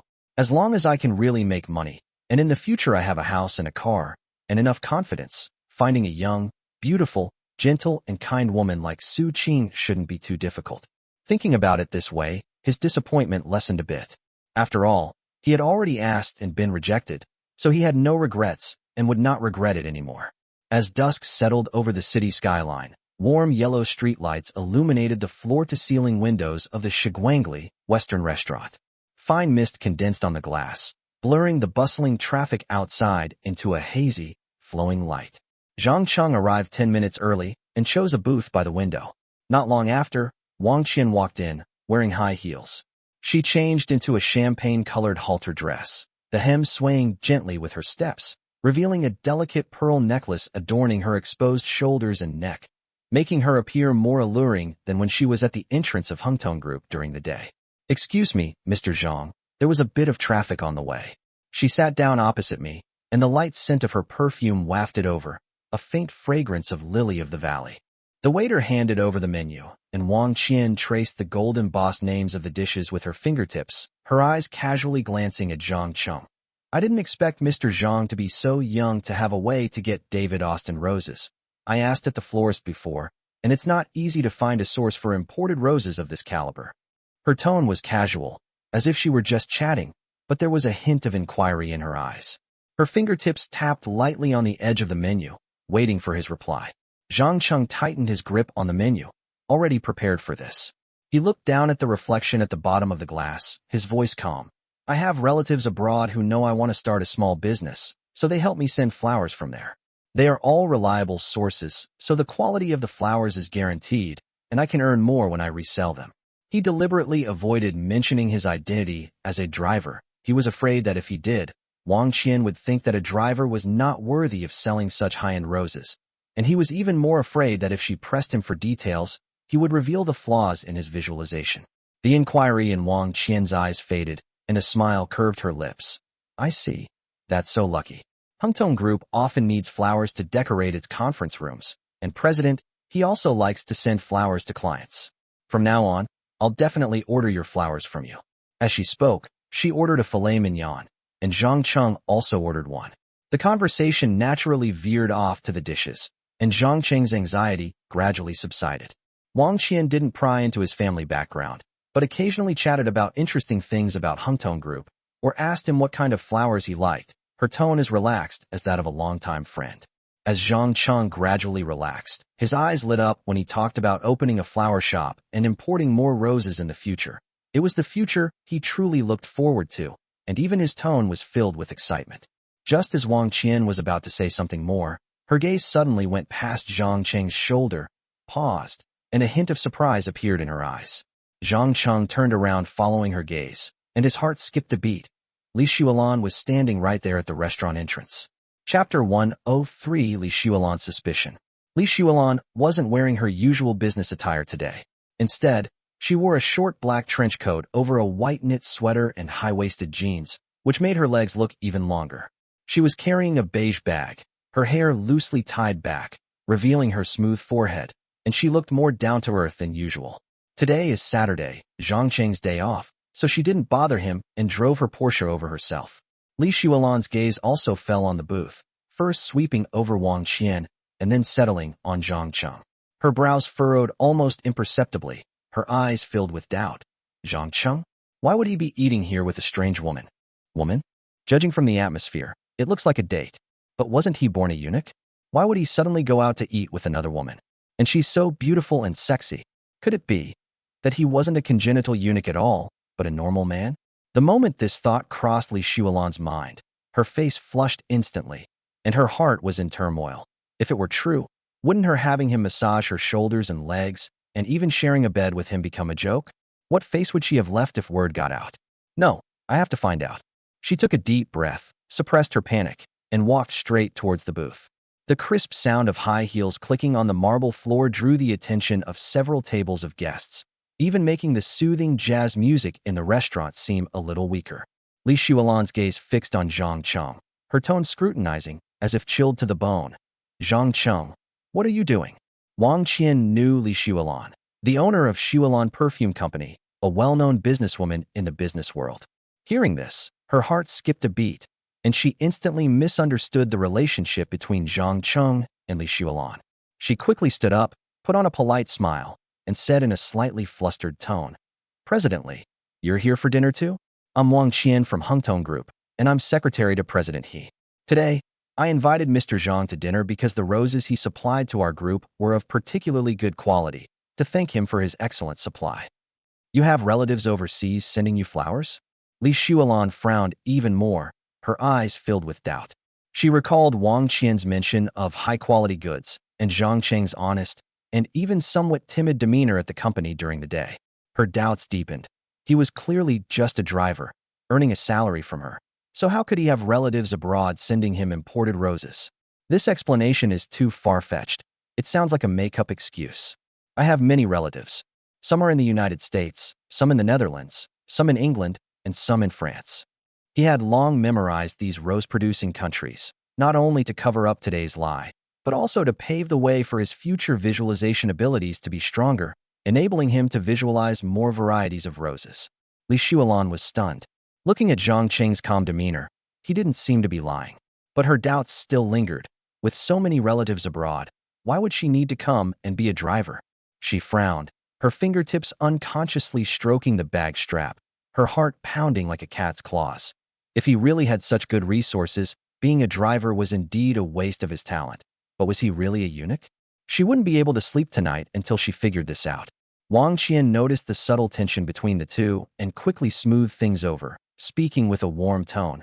Mr. Li, if you don't mind, why don't you sit down with us? We can add another seat at our table, and we can also discuss the flower supply. Li Xuelan waved her hand, her gaze lingering on Zhang Cheng's face for a few seconds as if to confirm something, before finally saying in a calm tone, "No need, I've already made a reservation. You guys eat." After saying that, she didn't linger and turned to walk towards the booths deeper in the restaurant. However, her steps were slower than before, and the sound of her high heels seemed a bit heavy. This man, Zhang Cheng, seemed to be much more complicated than she had imagined. Behind those seemingly reasonable explanations, she always felt that there was something she didn't know. The atmosphere in the booth became somewhat awkward for a moment. Wang Qian watched Li Xuelan's retreating figure, then glanced at Zhang Cheng and chuckled in a low voice. "I didn't expect Mr. Zhang to know President Li. You two have a good relationship." Zhang Cheng breathed a sigh of relief, and when he sat down again, he noticed that his back was covered in a thin layer of sweat. He picked up his knife and fork, pretending to cut his steak to hide his nervousness, and said vaguely, "We're friends, I guess." Wang Qian didn't press further, but just smiled and continued cutting her steak, her tone tinged with admiration. President Li is a powerful woman in the business world. She built such a large perfume company at such a young age. It's quite impressive that Mr. Zhang has any dealings with her. During the following dinner, the two did not mention Li Xuelan again, and the topic returned to flowers and business. Wang Qian finalized the rose order for the next month, and even said she would recommend Zhang Cheng to other companies' purchasing departments. They even arranged to go to the flower market together next week. Zhang Cheng was secretly delighted. He had finally made good connections and was one step closer to his goal of opening a flower shop. After dinner, watching Wang Qian's car disappear into the night, Zhang Cheng breathed a sigh of relief. Just as he opened the door of his Mercedes, a familiar, cold voice came from behind him, like an icy needle piercing his ear. "You used my car for personal matters, 200 yuan deducted." Zhang Cheng abruptly stopped and slowly turned around. He saw Li Xuelan standing under a street lamp not far away. The hem of her black trench coat fluttered gently in the wind. Her unique fragrance of cold plum blossoms wafted over, mixed with the aroma of the restaurant, but it brought no warmth whatsoever. A mocking smile curled at the corner of her lips, as if to say, "I knew you would do this." "You?" Zhang Cheng felt a tightness in his chest from anger, his fingertips gripping the car door handle so tightly that his knuckles turned white. How could he forget that this Mercedes belongs to Li Xuelan? If I had known I would run into her, I shouldn't have driven this car, even if it meant spending a few extra dollars on a taxi. Regret welled up in his heart like a tide, and he couldn't help but think of Lin Wanshu. When he was working as her driver, she never cared if he used the company car to carry out his business. But Li Xuelan was different. She would deduct wages for the smallest things, and in just a few days, she had already deducted almost 1,000. But he was indeed in the wrong, and he swallowed his words, gritting his teeth and not daring to refute them. Just as he was getting ready to get into the car in frustration, a deep engine roar suddenly came from the street corner, like the growl of a beast, instantly attracting his attention. He looked up and saw a red Ferrari sports car slowly pulling up in front of the restaurant. The car body gleamed under the streetlights, even more eye-catching than Li Xuelan's Porsche. The car door opened, and a man in a white suit stepped out. He was tall and had a neatly combed slicked-back hairstyle. He wore a limited edition watch on his wrist and held a bouquet of white roses in his hands. The petals were layered, like a thin layer of snow, and the flower heads were as full as small fists. Even the thorns on the stems were neatly trimmed. They were clearly top-quality, imported varieties. His intense and affectionate gaze fixed on Li Xuelan as he strode over. Chapter 104. Li Xuelan gently kissed Zhang Cheng's face. Zhang Cheng's eyes lit up instantly, as if they had been tempered with light, and he stared intently at the bouquet of white roses. He subconsciously took 2 steps closer. Even his breathing became softer. He memorized the texture of the petals, The gradation of the colors, the curvature of the flower head, and even the texture of the wrapping paper, secretly calculating in his mind. I can visualize this variety tomorrow. The white one looks more high-end, and maybe I can sell it for a good price. Gu Qinyu smiled as he approached Li Shuolan and handed her the white roses. Shuolan, these are snow mountain roses that I had someone airlift from the Netherlands for you. Li Shuolan's face turned deathly pale instantly, as if all the color had been drained from her. She took 2 steps back, her fingertips gripping the collar of her trench coat tightly, her eyes filled with terror, as if she had seen something horrible. Gu Qinyu's eyes, filled with greed and possessiveness, made her stomach churn, and she almost bent over to vomit. She hated that kind of look from men the most, as if they wanted to devour her alive, more terrifying than snakes and scorpions. Go away, I don't like you. Li Shuolan's voice trembled slightly, her tone full of resistance. Gu Qinyu's smile froze instantly, his expression darkened, and the rose in his hand drooped. He stared at Li Shuolan, his tone sharpening like an enraged beast. I've been pursuing you for half a year, and you've rejected me time and time again. It seems the rumors outside were true. You're a lesbian and have absolutely no interest in men. He paused, then raised his voice, deliberately making sure everyone around could hear. I heard that if a man gets within a meter of you, you slap him because you feel offended? Li Shuolan, if you're a lesbian, just be open about it, and don't waste our time. The surrounding area instantly erupted in excitement. Some people took out their phones to take pictures, while others whispered among themselves. So Li Shuolan is a lesbian? No wonder she hasn't had any scandals all these years. What a pity, such a beautiful, rich, and successful woman doesn't like men. I've heard about it before. There was a boss who was pursuing her, and she slapped him. Now it seems to be true. The whispers buzzed into Li Shuolan's ears like flies. Cheng stood aside, watching with immense satisfaction, and couldn't help but smile. Serves him right. Who told her to be so harsh on herself, always deducting her salary? Now she's finally paying the price. He even silently gave Gu Qinyu a thumbs up in his heart, feeling that this man had spoken his mind. Li Shuolan's face flushed red and then turned pale, like a palette of colors. She was both angry and flustered, her hands clenched into fists, her nails digging into her palms. Her hatred of men was a secret she had never intended to reveal, and besides, she wasn't a lesbian at all. These comments were like knives, stabbing her heart with pain. Her eyes suddenly shifted, landing on Cheng not far away. As if grasping at a straw, she quickly went over and whispered, Cheng, please help me. I won't help. Cheng's heart skipped a beat, and he quickly shook his head. He didn't want to get involved in this mess. If Gu Qinyu targeted him, or if Li Shuolan plotted against him, it would be a loss for him. He had even opened the car door, ready to get in and drive away. Li Shuolan's chest heaved with anger. Seeing Cheng about to flee, she nearly vomited blood. She took a deep breath, gritted her teeth, and shouted, I won't deduct the 200 yuan. Help me put on a show. Cheng stopped abruptly, his eyes lighting up. He quickly walked to Li Shuolan's side. His frustration vanished, replaced by a secret joy of making a profit. Before Cheng could react, Li Shuolan suddenly reached out and hugged his waist tightly. Her body carried a faint scent of cold plum blossoms, and when she pressed against him, she trembled slightly. Clearly, she had been driven to desperation. Immediately afterwards, she tiptoed and gently kissed Cheng's cheek. The touch was soft and cool, like a snowflake falling on her face. Li Shuolan released her grip, turned to look at Gu Qinyu, a cold smile playing on her lips. Her voice wasn't loud, but it was enough for everyone around to hear. I dislike many men, but I also admire some. For example, I like this handsome guy and would like to be close to him. As she spoke, she deliberately moved closer to Cheng, her eyes filled with a hint of deliberate boasting, as if to say, look, I'm not a lesbian. The surrounding chatter stopped instantly, and everyone's eyes fell on Cheng and Li Shuolan. Gu Qinyu stood there, stunned. The white rose in his hand fell to the ground. His face was extremely pale, and his eyes were full of astonishment and resentment. It turns out that Li Shuolan wasn't a lesbian, but a normal woman. She's so beautiful, sexy, and outstanding, with a net worth of billions. She's really a good match for me, and I really want to win her over. But she didn't like him. She liked the man in front of her.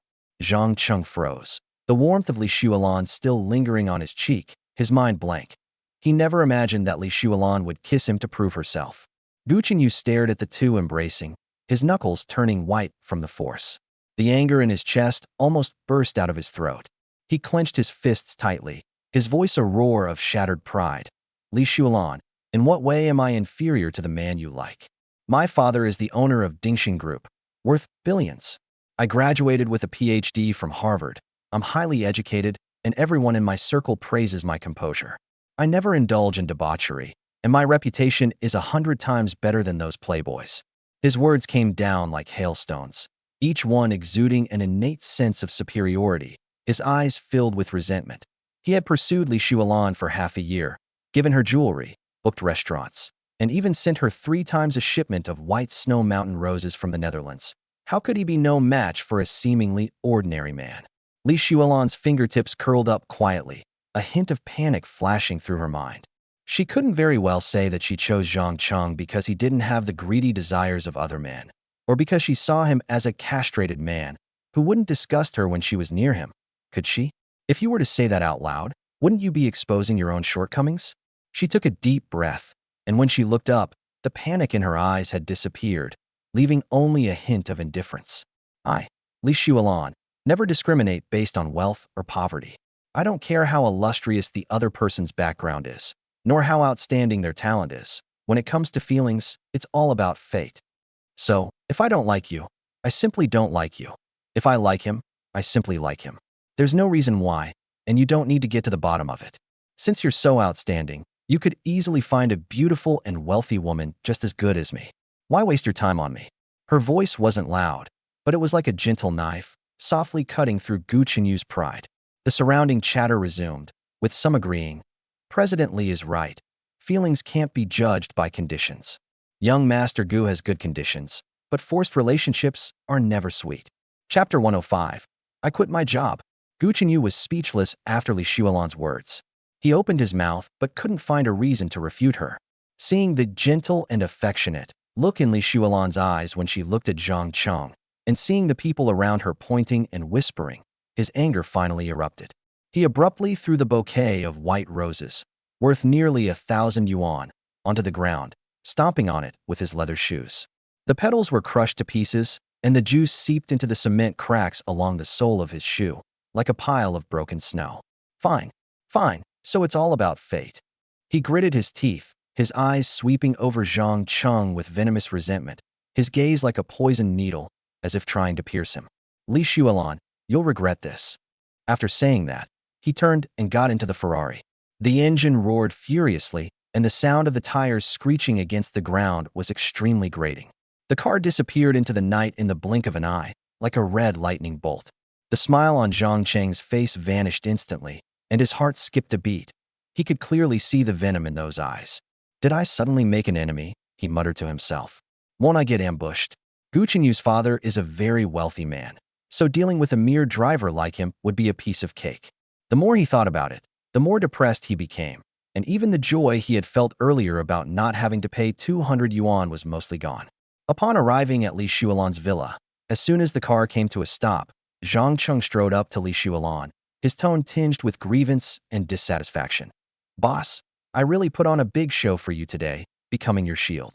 You saw it too, Gu Chenyu's eyes. He's definitely going to retaliate against me. I risked everything to help you. It's such a loss, you have to make it up to me. He thought that he should at least make her return the wages that had been deducted before, or at least stop deducting money from her arbitrarily in the future. Li Shulan took off her sunglasses, glanced at him sideways, and said in a nonchalant tone, You're a eunuch who usually doesn't even dare to look a woman in the eye. The fact that a woman like me is willing to act intimately with you and help you cover up your flaw is already giving you face. So, there's no need to talk about compensation. If I get beaten, will it be considered a work injury? Zhang Cheng's face darkened. Could this woman be the reincarnation of Granddad? Do you have a persecution complex? Why would someone hit you over such a small thing? Do you think he's determined to hang himself on my tree? With a wave of his hand, he's surrounded by beautiful women throwing themselves at him. He can't even sleep with them all. Do you think he's like a poor loser like you, who has never been loved by a woman in his entire life? Luckily, you're a eunuch. Otherwise, you probably wouldn't even have the courage to live. Li Shulan retorted irritably. You're the car key, take it. Zhang Cheng placed the car keys on the roof of the car and turned to leave. This woman has been humiliating him since his first day at work. She buys him sanitary napkins and small umbrellas, which he carries with him every day, making him massage his shoulders and legs, and finding ways to deduct his wages. If she treated all men like that, he could accept it. After all, she must be mentally ill. But today, when she faced Gu Qinyu, he came within a meter of her, and she could only back away, not daring to slap him. He said she was a lesbian, so she could only ask him to help her act out the scene. She was incredibly cowardly. They bully the weak and fear the strong. They bully the kind and fear the wicked. Moreover, he has a very dark heart. Even though she knew that his acting had offended a rich second generation like Gu Qinyu, and that he, a poor driver, might suffer a great loss, she didn't care at all, and even mocked and ridiculed him. What do you mean? Li Shuolan's eyes widened in disbelief. I'm quitting. You've worked for over 10 days. If you're willing to pay me, then pay me. If not, then forget it. Keep the money for your medication, since your illness is quite serious. After Cheng finished speaking, he walked away very quickly. They disappeared in the blink of an eye.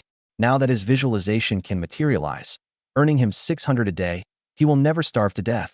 So why stay here and be humiliated in various ways?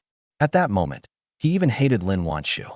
They forced him to work for Li Shuolan, knowing full well that he had offended Li Shuolan and that Li Shuolan would make things difficult for him. Moreover, she turned down the job that Su Qing helped her find. Otherwise, he would be in Shanghai now, earning 6,000 yuan a month, and with his flower selling income, he would be quite well off. Plus, he would be close to Su Qing, and maybe they would even have a chance to get together. Li Shuolan was completely dumbfounded. This poor loser had such a big temper, quitting a job over a mere disagreement. He didn't even want her salary, saying he wanted to save it for her medicine. She immediately called Lin Wanshu. You need to come over right away. There's a huge problem. 20 minutes later, Lin Wanshu arrived in a panic. It's Saturday, so she didn't have a driver. She drove herself in her Porsche. What exactly happened? Lin Wanshu got out of the car and asked nervously. She is also a shareholder of the company and is very worried that something serious might happen to the company. Get in the car quickly. Let's talk as we go. Otherwise, we might not make it in time. Li Shuolan pointed to the passenger seat of her Porsche. Lin Wanshu quickly got into the car. Li Shuolan then drove towards Yuan residential area, saying, Cheng quit his job. If I quit, I quit. What's the big deal? Lin Wanshu breathed a sigh of relief. I feel great peace in my heart. It's just a small matter. He's a very good driver. I can't do without him. We have to keep him. It's up to you now. Li Shuolan said seriously. She now needs Cheng, this eunuch, to occasionally help her act, thus proving that she is not a lesbian. Good driving skills are secondary. I don't want to help you keep him here. Lin Wanshu felt very awkward. The box of small umbrellas from Friday night was a thorn deeply embedded in her heart. Now she had basically given up on Cheng, convinced that he was not worthy of entrusting her life to. And of course she didn't want to see him, let alone keep him around. Wanshu, Cheng is really important to me. Think about it. Zhou Yuan died in a car accident without him as his driver. I absolutely cannot repeat the same mistake. Okay, why don't you tell me why he quit his job? Lin Wanshu had a headache, but since it concerned Li Shuolan's life, she had no choice but to reluctantly agree. Well, I just wanted to tame him quickly, so I used some extreme methods, but I went too far and provoked his resentment. Li Shuolan stammered. What extreme methods? Tell me. Lin Wanshu touched her forehead. On his first day at work, I made him buy sanitary napkins and a small umbrella. I also stipulated that he had to carry the small umbrella with him every day, and I would check it every day. If he didn't bring it, I would deduct 100 yuan from his salary. Smoking in the car, smoking in the toilet, being improperly dressed, or using my car without permission would also result in a deduction from his salary. Li Shuolan said somewhat awkwardly. As for having Cheng massage his shoulders and legs to help with the acting, that wasn't mentioned. It was raining heavily on Friday night. What time did he get off work? Lin Wanshu's face turned pale, and she asked seriously. Chapter 106. Lin Wanshu's kiss melted Cheng's heart. Why are you asking this after you got off work in the heavy rain? Li Shuolan was stunned. Nothing. Just asking. Lin Wanshu's pretty face flushed slightly. Next, Lin Wanshu became very enthusiastic and proactive, and said coquettishly, if you want to keep him, you can't deduct his salary arbitrarily in the future. You can't be stingy with your driver. Let him use the Mercedes-Benz too, and it will be much more convenient for him to go to and from get off work. I paid him 20,000 yuan a month, and I have to find a way to deduct some of it back. Doesn't he know that? His salary is at most 8,000 yuan a month. Then why did you give him 20,000? Because he was leaving that day? I had no choice but to spend money. Li Shuilan said awkwardly. I didn't expect a poor driver like him to have such a bad temper. I can help you stay, but you have to compromise. You also need to find a suitable driver as soon as possible to avoid the same thing happening again in the future. Lin Wanshu said meaningfully. That's for later. Right now, we have to keep him here. Li Shuilan was extremely anxious. Zhang Cheng returned to his rented room, angrily packed his luggage, picked up his worn-out suitcase, and clutched an unfolded t-shirt in one hand. He opened the door and walked out. I'm planning to find a hotel to stay in for the night, and then rent a place nearby tomorrow. But there was someone standing outside the door, which made him forget to breathe for a moment. It is Lin Wanshu. She wasn't dressed up as meticulously as usual, but wore only a beige knitted dress with the hem just reaching her knees, revealing her slender and fair calves. Her hair was loosely tied back, with a few stray strands falling beside her cheeks.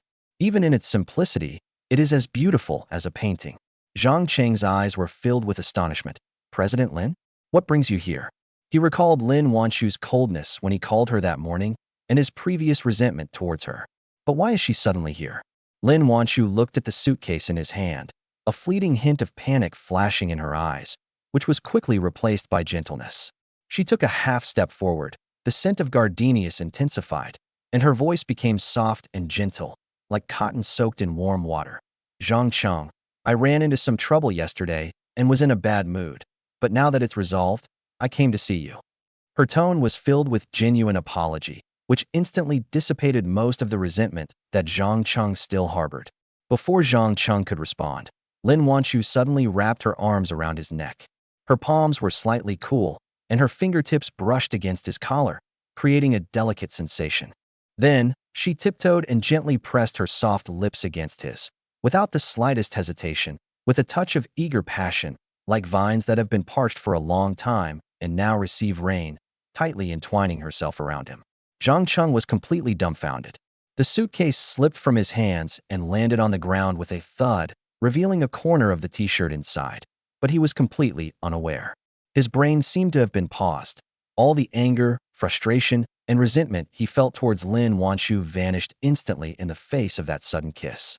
He could clearly smell the gardenia scent on her lips, feel the warmth of her body, and feel her slightly trembling eyelashes brush against his cheek, like feathers gently tickling his heart.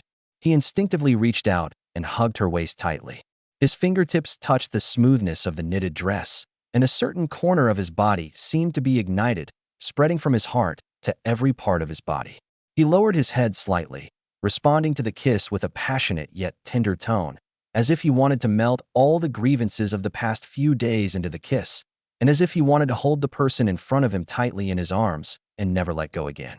The motion-activated lights in the hallway flickered on and off. The evening breeze slipped in through the crack in the door, ruffling the hems of their clothes, and the laughter of children downstairs drifted from afar, but all of this seemed to exist in another world. Time seemed to stand still at that moment, and only their intertwined breaths, the tenderness and passion between their lips, and the warmth emanating from their bodies remained in the world. After an unknown amount of time, Lin Wanshu gently pushed him away, her cheeks as red as ripe cherries. Even her earlobes were pink. She closed the door behind her, pulled Zhang Cheng to sit on the sofa, leaned against him, her breathing a little rapid, her chest rising and falling slightly, and looked at him with her beautiful, watery eyes, like lake water soaked in honey. Last time, you said you wanted to do some small business? Zhang Cheng's heart was still pounding, and the sensation of her waist still lingered on his fingertips. Looking into Lin Wanshu's gentle eyes and listening to her soft voice, he felt an instant surge of joy, as if he hadn't been the one who had just been carrying his suitcase, ready to flee. He gently brushed a stray hair from her cheek, his voice tinged with amusement. I want to open a flower shop and sell imported roses. I have relatives abroad who can get the top quality varieties. Right now, I can earn 600 yuan a day selling them individually. As he said this, his eyes lit up, as if he were showing off his small achievement. Lin Wanshu's eyes curved like crescent moons. 600 yuan is nothing to her, a person with a net worth of billions, but her heart is now filled with joy, and even her voice is full of excitement. Great. This business is reliable. There is a large market demand for roses, especially imported ones, and the profit margin is also sufficient. Don't take your time. Find a shop as soon as possible. If you don't have enough money for renovations and inventory, I can lend it to you. You don't need to pay it back right away. Cheng felt a warmth in his heart, but still gently shook his head. No need, Mr. Lin. I want to open it myself through my own efforts. I'm selling retail every day now, which will not only help me save some capital, but also allow me to see how the market reacts. If business is not good after opening the store, I won't lose too much. I can only visualize 1 bouquet a day now. Even if I had a shop, I wouldn't be able to produce more flowers. I can only wait until my mental strength is stronger after I continue to cultivate diligently for a while. Looking at his earnest expression, Lin Wanshu felt even more gratified. She liked Zhang Cheng's down-to-earth and principled nature.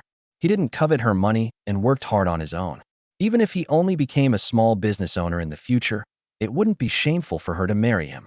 After discussing business, the atmosphere softened again. Lin Wanshu leaned on his shoulder, her fingers lightly tracing his collar, before her tone turned serious as if she had just remembered something. By the way, Xuelan knows she was too harsh on you before and realizes she was wrong.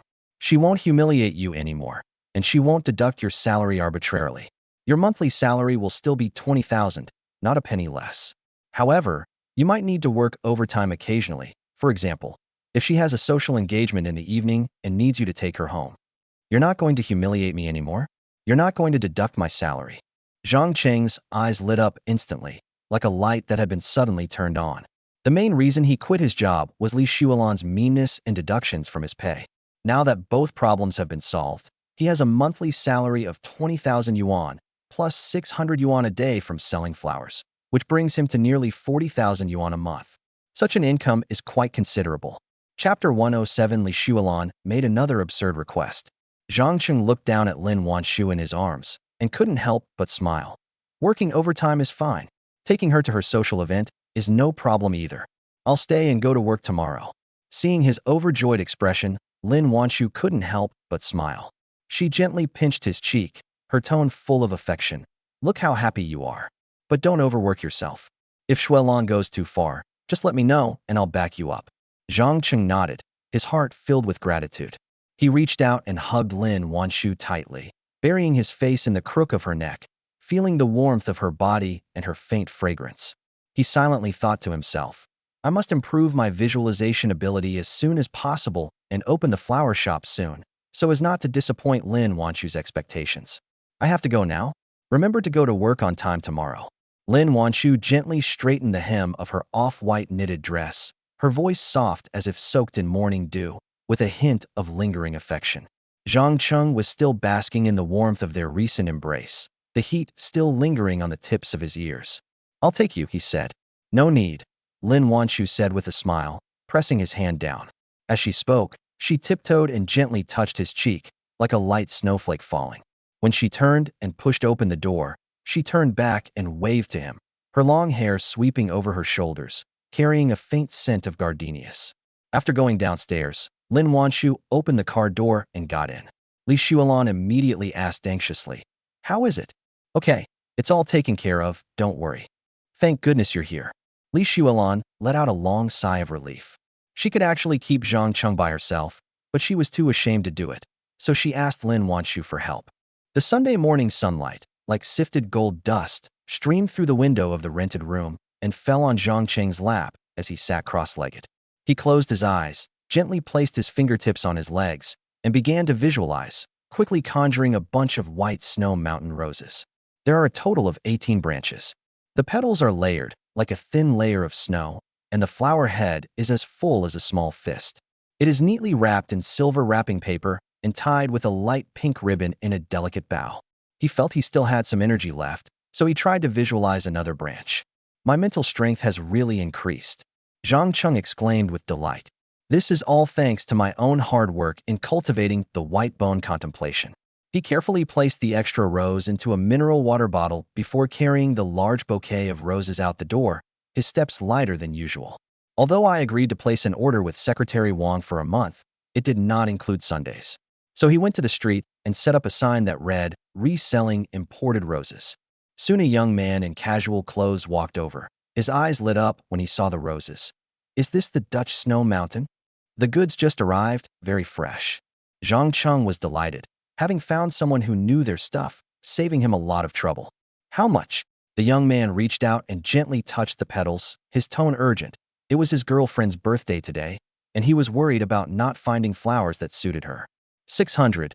Zhang Cheng quoted the price, the same as the one he sold to Secretary Wang. Without hesitation, the young man took out his phone to scan the QR code and pay. He carefully held the roses in his arms as if they were rare treasures.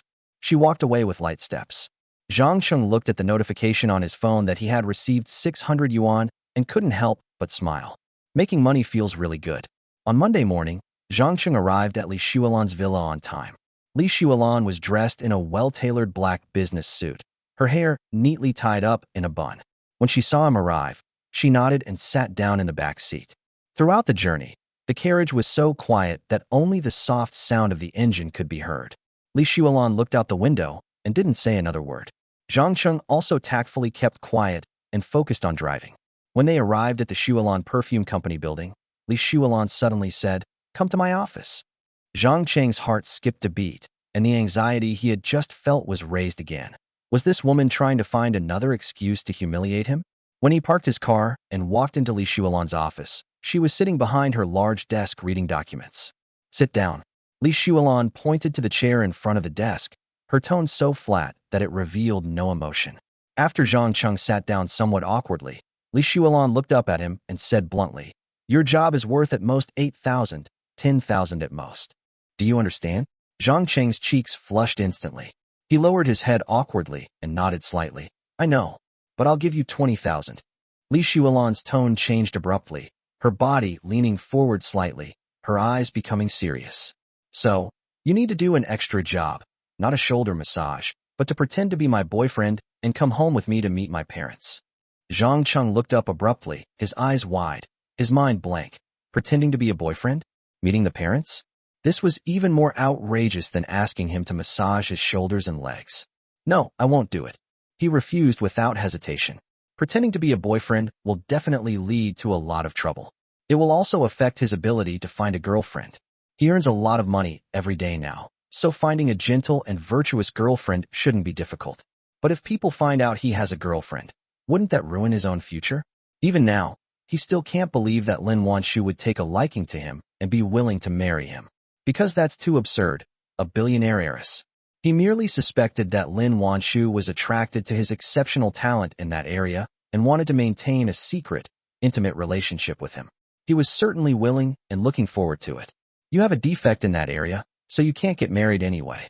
Isn't it perfect for you to pretend to be my boyfriend? We can cover for each other, and it's a win-win situation." This time, Li Shuolan neither humiliated Zhang Cheng nor acted arrogantly, but instead asked with a puzzled expression, "I have no defects in that area."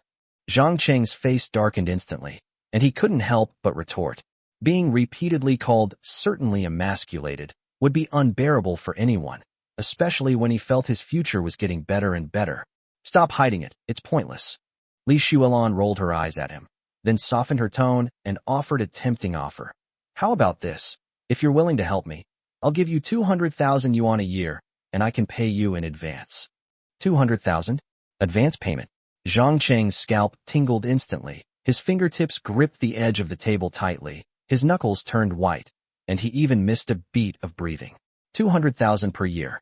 This was a sum he never dared to dream of before. With this money, he would immediately have enough capital to open a flower shop, and he could even find a better location.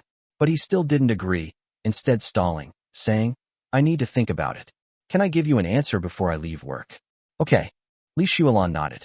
Zhang Cheng drove away from the company and went to Hungtong Group to deliver flowers. When Secretary Wang saw the white snow mountain roses, her eyes lit up instantly. She reached out and gently touched the petals, her tone full of satisfaction. "This quality is even better than last time. Mr. Zhang, your channels are really reliable." I readily paid 600 yuan in cash. Chapter 108. Li Shuolan takes me home to meet my parents. After driving back to the company, Zhang Cheng didn't get out of the car. After thinking for a long time, he dialed Lin Wanshu's number. Zhang Cheng thought that Lin Wanshu might be impatient since it was during working hours, but her voice was surprisingly gentle. "Zhang Cheng, is there something you need?" Zhang Cheng's heart calmed down instantly, and he said awkwardly, "President Lin, I've run into something, and I wanted to talk to you about it. He recounted how Li Xuelan had asked him to pretend to be her boyfriend, and concluded by saying, "What do you think I should do?" He asked her on purpose because he was afraid Lin Wanshu would mind. "Xuelan just told me about this." Lin Wanshu's voice was tinged with amusement, without a hint of displeasure. She's a staunch advocate of remaining single, and particularly dislikes men. Having you pretend to be her boyfriend to deal with her family is indeed a solution. She paused, then smiled mischievously. "You can agree. Isn't it good to make more money? At least you'll have the capital to open a flower shop. Besides, you can agree for only 1 year, and then break up after that." Zhang Cheng's worries vanished instantly, like fog blown away by the wind. He gripped his phone tightly, his tone tinged with excitement. Then how is she going to deal with her parents from now on? It would be embarrassing for her parents to only suspect that she's a lesbian. Once it's proven otherwise, they won't worry anymore and won't pressure her too much. It's not impossible for them to agree to her remaining single, Lin Wanshu said with a smile. Besides, it's none of your business, so don't worry too much about others. After hanging up the phone, Zhang Cheng was overjoyed. He felt relieved to have heard Lin Wanshu's words. Moreover, you can earn an extra 200,000. That should be enough to cover the initial investment in opening a flower shop. He looked up at the window. The sun was shining brightly, and the streets were bustling with traffic. He could almost see his flower shop opening up, with all kinds of imported roses displayed at the entrance, and customers coming and going in an endless stream. Zhang Cheng pushed open the door to Li Xuelan's office. The afternoon sun was shining through the floor-to-ceiling windows, casting long, narrow patches of light on the dark solid wood desk. He walked to the desk, his fingertips unconsciously brushing against the cold edge. "Boss, I can help you pretend to be your boyfriend, but only for a year." When he said 1 year, he paused slightly, as if afraid that Li Xuelan would disagree. 1 year? Okay, Li Xuelan said almost without hesitation. "After 1 year, we'll say we're incompatible and break up." She picked up her phone from the table, dialed a number, and before the other person could say much, she got straight to the point. "Mom, I have a boyfriend. I'll be home for dinner tonight, so I'm letting you know in advance." The person on the other end of the phone seemed to be asking something, but Li Xuelan had no patience to listen. She just hummed in response, and then slammed the phone down on the table with a loud thud. That unyielding air clearly indicated that he was the one who had the final say at home, even showing a bit of domineering attitude towards his mother. "You're going to meet your parents tonight?" Zhang Cheng's scalp tingled instantly, and he subconsciously took half a step back, his tone full of astonishment. They had just made arrangements this morning, and he was going to meet the parents tonight? This was too fast. He didn't even have time to prepare. The sooner the better. Li Xuelan leaned back in her chair, rubbing her temples, her tone full of annoyance. "My mom calls me at least 3 times a day urging me to go on blind dates. They're either Mr. Zhang's son or Mr. Li's nephew. Isn't that annoying?" Zhang Chengren nodded. Li Xuelan hates men, and she might even be a lesbian. Making her go on blind dates every day would probably be worse than killing her. Just say you're my driver, from an ordinary family, not some rich guy." Li Xuelan looked up at him. "No need to put on airs, just be yourself. My family isn't short of money. What my parents are most worried about isn't that the person I find is poor, but that my sexual orientation is wrong and I'll embarrass them." Zhang Cheng let out a long sigh of relief. "Originally, I was worried about having to pretend to be a rich second generation and fabricate a family background, but now I only need to play the role of driver, naturally, which saves me a lot of trouble." At the same time, in the living room of the Li family villa, Zhao Wanrong held the phone she had just hung up, her fingers still trembling slightly. She turned to look at Li Jianguo, who was sitting on the sofa reading a newspaper, her voice filled with barely concealed urgency. "Honey, Xiaoxiu said she has a boyfriend and she's bringing him home for dinner tonight." Li Jianguo suddenly looked up, his eyes filled with astonishment. "Boyfriend? Wasn't she always?" He didn't finish his sentence, but sighed heavily, a complex look flashing across his eyes. Expectation, but even more so, doubt. "I doubt it." Zhao Wanrong sat down beside him, clutching the silk handkerchief in her hands, her tone certain. She was so resistant to blind dates before, avoiding men like the plague. How come she suddenly has a boyfriend? 9 times out of 10, she hired someone to act out the scene to fool us. Li Jianguo rubbed his temples, his tone full of frustration. "What a misfortune for our family. If she really likes women, where will we put our faces? If our relatives and friends find out, won't they gossip about us behind our backs?" So we have to expose her tonight.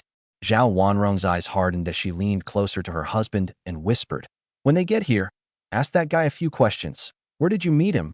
Where do you usually go on dates? What does Xiaoxua like? If any of these questions don't match, he's lying. Then send her to the hospital for treatment to correct her behavior. But you know Xiaoxua's temper. If you push her too far, she might run away from home again. Li Jiangguo frowned, his tone full of helplessness. If we don't correct her, we'll never be able to hold our heads high again. Tonight, do as I say and be fully prepared. As dusk deepened, the Mercedes-Benz slowly drove into the gate of the Li family villa. Looking at the magnificent European-style building in front of him, Zhang Cheng felt even more reserved. His hands were on the steering wheel, and his fingertips were stiff. Li Shuolan pushed open the car door and got out first. The maid, Zhang Ma, immediately came to greet her. Miss, you're finally back. Master and Madam have been waiting inside for ages. Zhang Cheng followed them into the living room and was instantly dazzled by the luxury before him. A crystal chandelier reflected a dazzling light. Large oil paintings hung on the walls, mahogany furniture gleamed with a warm luster, and even the air was filled with a faint fragrance. On the sofa in the living room sat a middle-aged couple. The man was wearing a dark suit, his hair was neatly combed, and his face was somewhat serious. The woman was wearing a beige cheongsam. Her makeup was exquisite, but her eyes concealed an imperceptible anxiety. Mom and Dad, this is Zhang Cheng, my boyfriend. Zhang Cheng, these are my parents. Li Shuolan feigned a slightly shy demeanor as she introduced the product. Hello, uncle and aunt. Zhang Cheng said respectfully. Anan felt very embarrassed because they came empty-handed, without bringing anything with them. Li Shuolan had no idea about this at all. I guess they find it too troublesome. It's fake anyway. Chapter 109, Li Shuolan's first kiss. Please sit down, please sit down, Zhao Wanrong said with a warm smile. But her eyes sized Zhang Cheng up and down, from his shirt to his shoes, and her suspicion deepened. Li Jiangguo pointed to the sofa opposite him and said in a flat tone, sit down. Aunt Zhang, pour me a cup of tea. After Zhang Cheng sat down awkwardly, Zhao Wanrong asked, young man, what's your name? What do you do for a living? My name is Zhang Cheng, and I am Shuelan's driver. Zhang Cheng answered honestly, following Li Shuelan's instructions. Driver? Zhao Wanrong exchanged a glance with Li Jiangguo, her enthusiasm waning slightly, but she still pressed on. So how did you and Xiaoxua meet? How long have you known each other? Zhang Cheng's heart tightened. Fortunately, Li Shuolan had told him what to say beforehand. He composed himself and said, we met at work. We've known each other for almost half a month. We felt a connection, so we got together. Get along well. Zhao Wanrong smiled, but her eyes were cold. Do you know what kind of food Xiaoxua likes to eat? Where does she like to go when she's off work? This series of questions made Zhang Cheng a little flustered, and he subconsciously looked at Li Shuolan. Li Shuolan said impatiently, Mom and Dad, why are you asking so many questions? We've only been together for a short time, and he's only been my driver for less than half a month. How could he possibly know my preferences so quickly? As she spoke, she deliberately leaned closer to Zhang Cheng, her shoulder lightly brushing against his arm, feigning intimacy. Zhao Wanrong wasn't fooled. Her suspicion deepened, and her tone turned cold. He's just an ordinary driver. What do you see in him? So many rich second-generation heirs and talented young men pursued you before, but you didn't like any of them. Now you've fallen in love at first sight with a driver. The way she spoke, with that unyielding air, was exactly the same as Li Shuolan's. Clearly, Li Shuolan's arrogance was mostly inherited from her.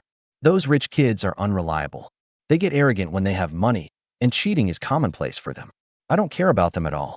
On the contrary, someone like Zhang Cheng is down-to-earth, honest, not easily fickle, and genuinely caring. He used to be Lin Wanchu's driver. Even President Lin praised him for being honest and kind, tall and handsome. He's been by my side these past few days, being considerate in every way. I fell in love with him at first sight. So, you were the one who pursued him? Zhao Wanrong pressed, her gaze fixed on Li Shuolan, trying to find any trace of a lie on her face. Yes, Li Shuolan nodded. I just confessed to him today, and he said yes. I'm so happy, so I wanted to share the good news with you all right away.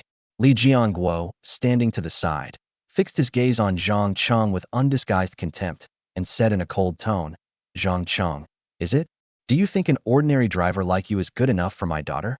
I know I'm not good enough for Shuolan. She's beautiful and outstanding, and I'm out of my league. But she insists on being with me, and I just can't refuse her. Zhang Cheng's face was full of sincerity and helplessness. In reality, he couldn't even win over ordinary women, let alone a rich and beautiful woman like Li Xuelan. Li Jianguo and Zhao Wanrong exchanged a glance and saw the same answer in each other's eyes. It's fake. The daughter clearly hired a man to act in order to appease them, and even her words were so perfunctory. The sorrow on their faces deepened. My daughter is truly a lily. What a misfortune for our family. Li Xuelan stood up, grabbed Zhang Cheng's wrist, and said, "Come with me for a moment." She dragged him up to the second floor, her high heels clicking on the mahogany stairs. Entering the guest room on the second floor, Li Xuelan closed the door behind her, leaning against the door panel with her back against it, her chest rising and falling slightly, her eyes full of irritation. My parents definitely won't believe me. The way they looked at me just now, like they were interrogating a criminal. Zhang Cheng rubbed his forehead, his voice tinged with a headache. Then what should we do? Li Xuelan was silent for a moment, her fingertips lightly tracing the door panel. Suddenly, she looked up at Zhang Cheng, her eyes filled with determination. We have to do it for real. When we go downstairs, at the bottom of the stairs, you hug me and kiss me once. Kiss you? Zhang Cheng's scalp tingled instantly, his eyes widened, and he even missed a beat of breathing. This is just too outrageous. Besides, Li Xuelan is so beautiful and sexy. Her lips are as delicate as peach blossoms in March. They are tempting to look at normally, and if he were to kiss her, he was afraid he would lose control. There's nothing I can do. Li Xuelan's tone was somewhat helpless. My parents only believe these things. If they don't see some intimate actions, they definitely won't believe it. She paused, looking at Zhang Cheng's flustered appearance, and her tone softened a bit. Just treat me like a sister. A passionate kiss between sisters is no big deal. After tonight, unless it's absolutely necessary, I will never trouble you to do this kind of thing again. As she spoke, her eyes held a hint of pleading. She was genuinely afraid of her parents' questioning, and even more afraid that they would actually send her for treatment. Seeing the urgency in her eyes, and remembering the annual salary of 200,000, Zhang Cheng's hesitation gradually dissipated. But he still frowned, his tone serious. I need to make this clear to you. I'm not a castrated man, so don't hold it against me later. After all, you were the one who asked me to do this. He knew Li Xuelan's temperament too well, and was afraid that if she found out the truth in the future, she would turn around and cause him trouble. Li Xuelan didn't take it seriously, rolled her eyes, and said with a hint of certainty, "Stop hiding it. There's really no need. I've already promised to keep your secret. Why would I hold a grudge against you?" In her eyes, no man could resist her charm, and she showed no reaction when Zhang Cheng massaged her shoulders and legs. She wasn't born a eunuch. She was washing her hair upside down. She even muttered to herself, "Once this is over, I'll have to remind him not to always try to pretend. Isn't that tiring?" The two pushed open the door and went down the stairs. When Li Xuelan reached the corner on the second floor, she stopped.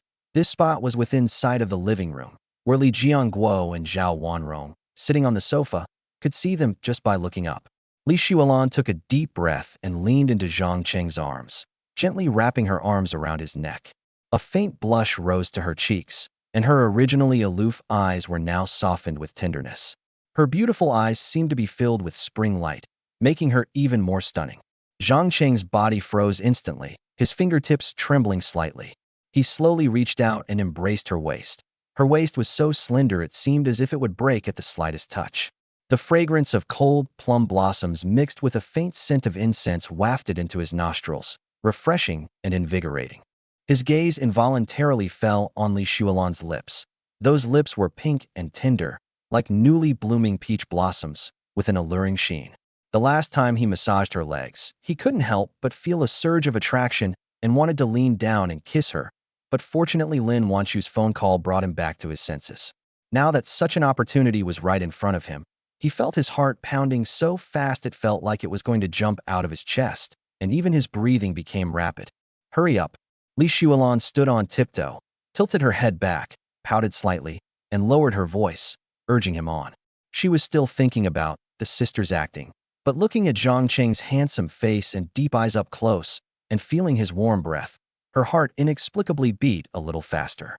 Zhang Cheng could no longer control himself, slowly lowered his head, and kissed her. Chapter 110 Unstoppable. The touch was soft and warm, with a faint sweetness, like holding a melted candy in his mouth, instantly engulfing Zhang Cheng. He felt his mind go completely blank. All reason vanished, leaving only the tenderness and flutter in his lips. Li Xuelan seemed to be struck by an electric current. Her body trembled violently, and she subconsciously let out a soft moan before collapsing into Zhang Cheng's arms. Her previously tense body gradually relaxed, and her pearly teeth unconsciously parted, responding to him awkwardly, yet with a touch of instinct. In the living room, Zhao Wanrong and Li Jianguo, who were sitting on the sofa, naturally saw it all. The silk handkerchief in Zhao Wanrong's hand fell to the ground with a thud. She opened her mouth but couldn't say anything. This intimate behavior didn't seem like acting. Li Jianguo frowned, the suspicion in his eyes lessening slightly, but still tinged with uncertainty. His mind was filled with doubt. Could it be that his daughter wasn't Baihe? Was she a normal woman? Had she really fallen for this man who used to be Lin Wanchu's driver? The two people at the bottom of the stairs were still immersed in the sudden passionate kiss. Zhang Cheng gradually tightened his arms, holding Li Xuelan even closer, as if he wanted to meld her into his very bones. Li Xuelan's fingers also secretly slipped into Zhang Cheng's hair, responding and cooperating with a passionate yet awkward enthusiasm. She had never experienced such beauty before. It made her very excited and eager. Then came Zhao Wanrong's slightly stiff voice from downstairs. Dinner is almost ready. Come down and eat. The two of them suddenly came to their senses and hurriedly separated. Li Xuelan's cheeks were as red as ripe cherries, and even her earlobes were pink. She didn't dare to look Zhang Cheng in the eye and turned around to walk quickly downstairs. That acted kiss had already quietly crossed the line between sisters, leaving an indescribable flutter in her heart. Zhang Cheng was also a little flustered, his fingers still lingering on the smoothness of her waist, and the sweetness on her lips seemed to have not yet dissipated. He never dreamed that Li Xuelan's first kiss would be so sweet, completely captivating him and making him never forget it for the rest of his life. The warm light from the crystal chandelier spilled onto the long dining table, making all the dishes shimmer and shine. The sauce for the squirrel-shaped mandarin fish was amber-colored. The dompa pork lay on a white porcelain plate, glistening with oil, and even the leaves of the stir-fried vegetables were covered with tiny water droplets, exuding freshness. Zhang Cheng sat awkwardly next to Li Xuelan, his chopsticks just about to reach for the nearest vegetable when Li Xuelan picked up a piece of deboned mandarin fish and gently placed it in his bowl, her tone naturally gentle. Try this. Zhang Ma's squirrel mandarin fish is her specialty. The curve of his fingers holding the bamboo chopsticks, the faint shadow cast by his long eyelashes under his eyes when he lowered them, all revealed a gentleness that was completely different from his usual harsh boss. Zhang Cheng froze. The fish in the bowl seemed to be scalding hot, making his fingers numb. Was this still the same Li Xuelan who used to deduct his wages and call him a poor loser? Could it be that she has been possessed? Zhao Wanrong and Li Jianguo on the opposite side were even more dumbfounded. They knew their daughter too well. From childhood to adulthood, Li Xuelan had always been pampered and spoiled. She was domineering and proud. She would never serve food to others, and if someone served her food, she would throw it back at their face if she didn't like it. This was the first time in her life that she had ever served food to someone. Zhao Wanrong opened her mouth, wanting to say something, but then swallowed her words back. The doubt in her eyes deepened. Was this a genuine expression of emotion, or just acting? If it's the former, why would the daughter care so much about a driver? If it's the latter, then that's going too far. Zhang Cheng quickly came to his senses. Li Xuelan deliberately acted so gentle because she wanted her parents to completely believe in their relationship. As an ordinary driver, how could he dare to have even the slightest hope for a rich and beautiful woman like Li Xuelan? Moreover, she believed he was a natural eunuch, so how could she possibly have any liking or love for him? He smiled at Li Xuelan and said, Thank you, Xuelan. I carefully tasted the fish, and the sweet and sour sauce spread across my tongue. It was so delicious that I almost swallowed my tongue. Next, Li Xuelan served Zhang Cheng food twice more, once with tender dompa pork and once with sweet asparagus.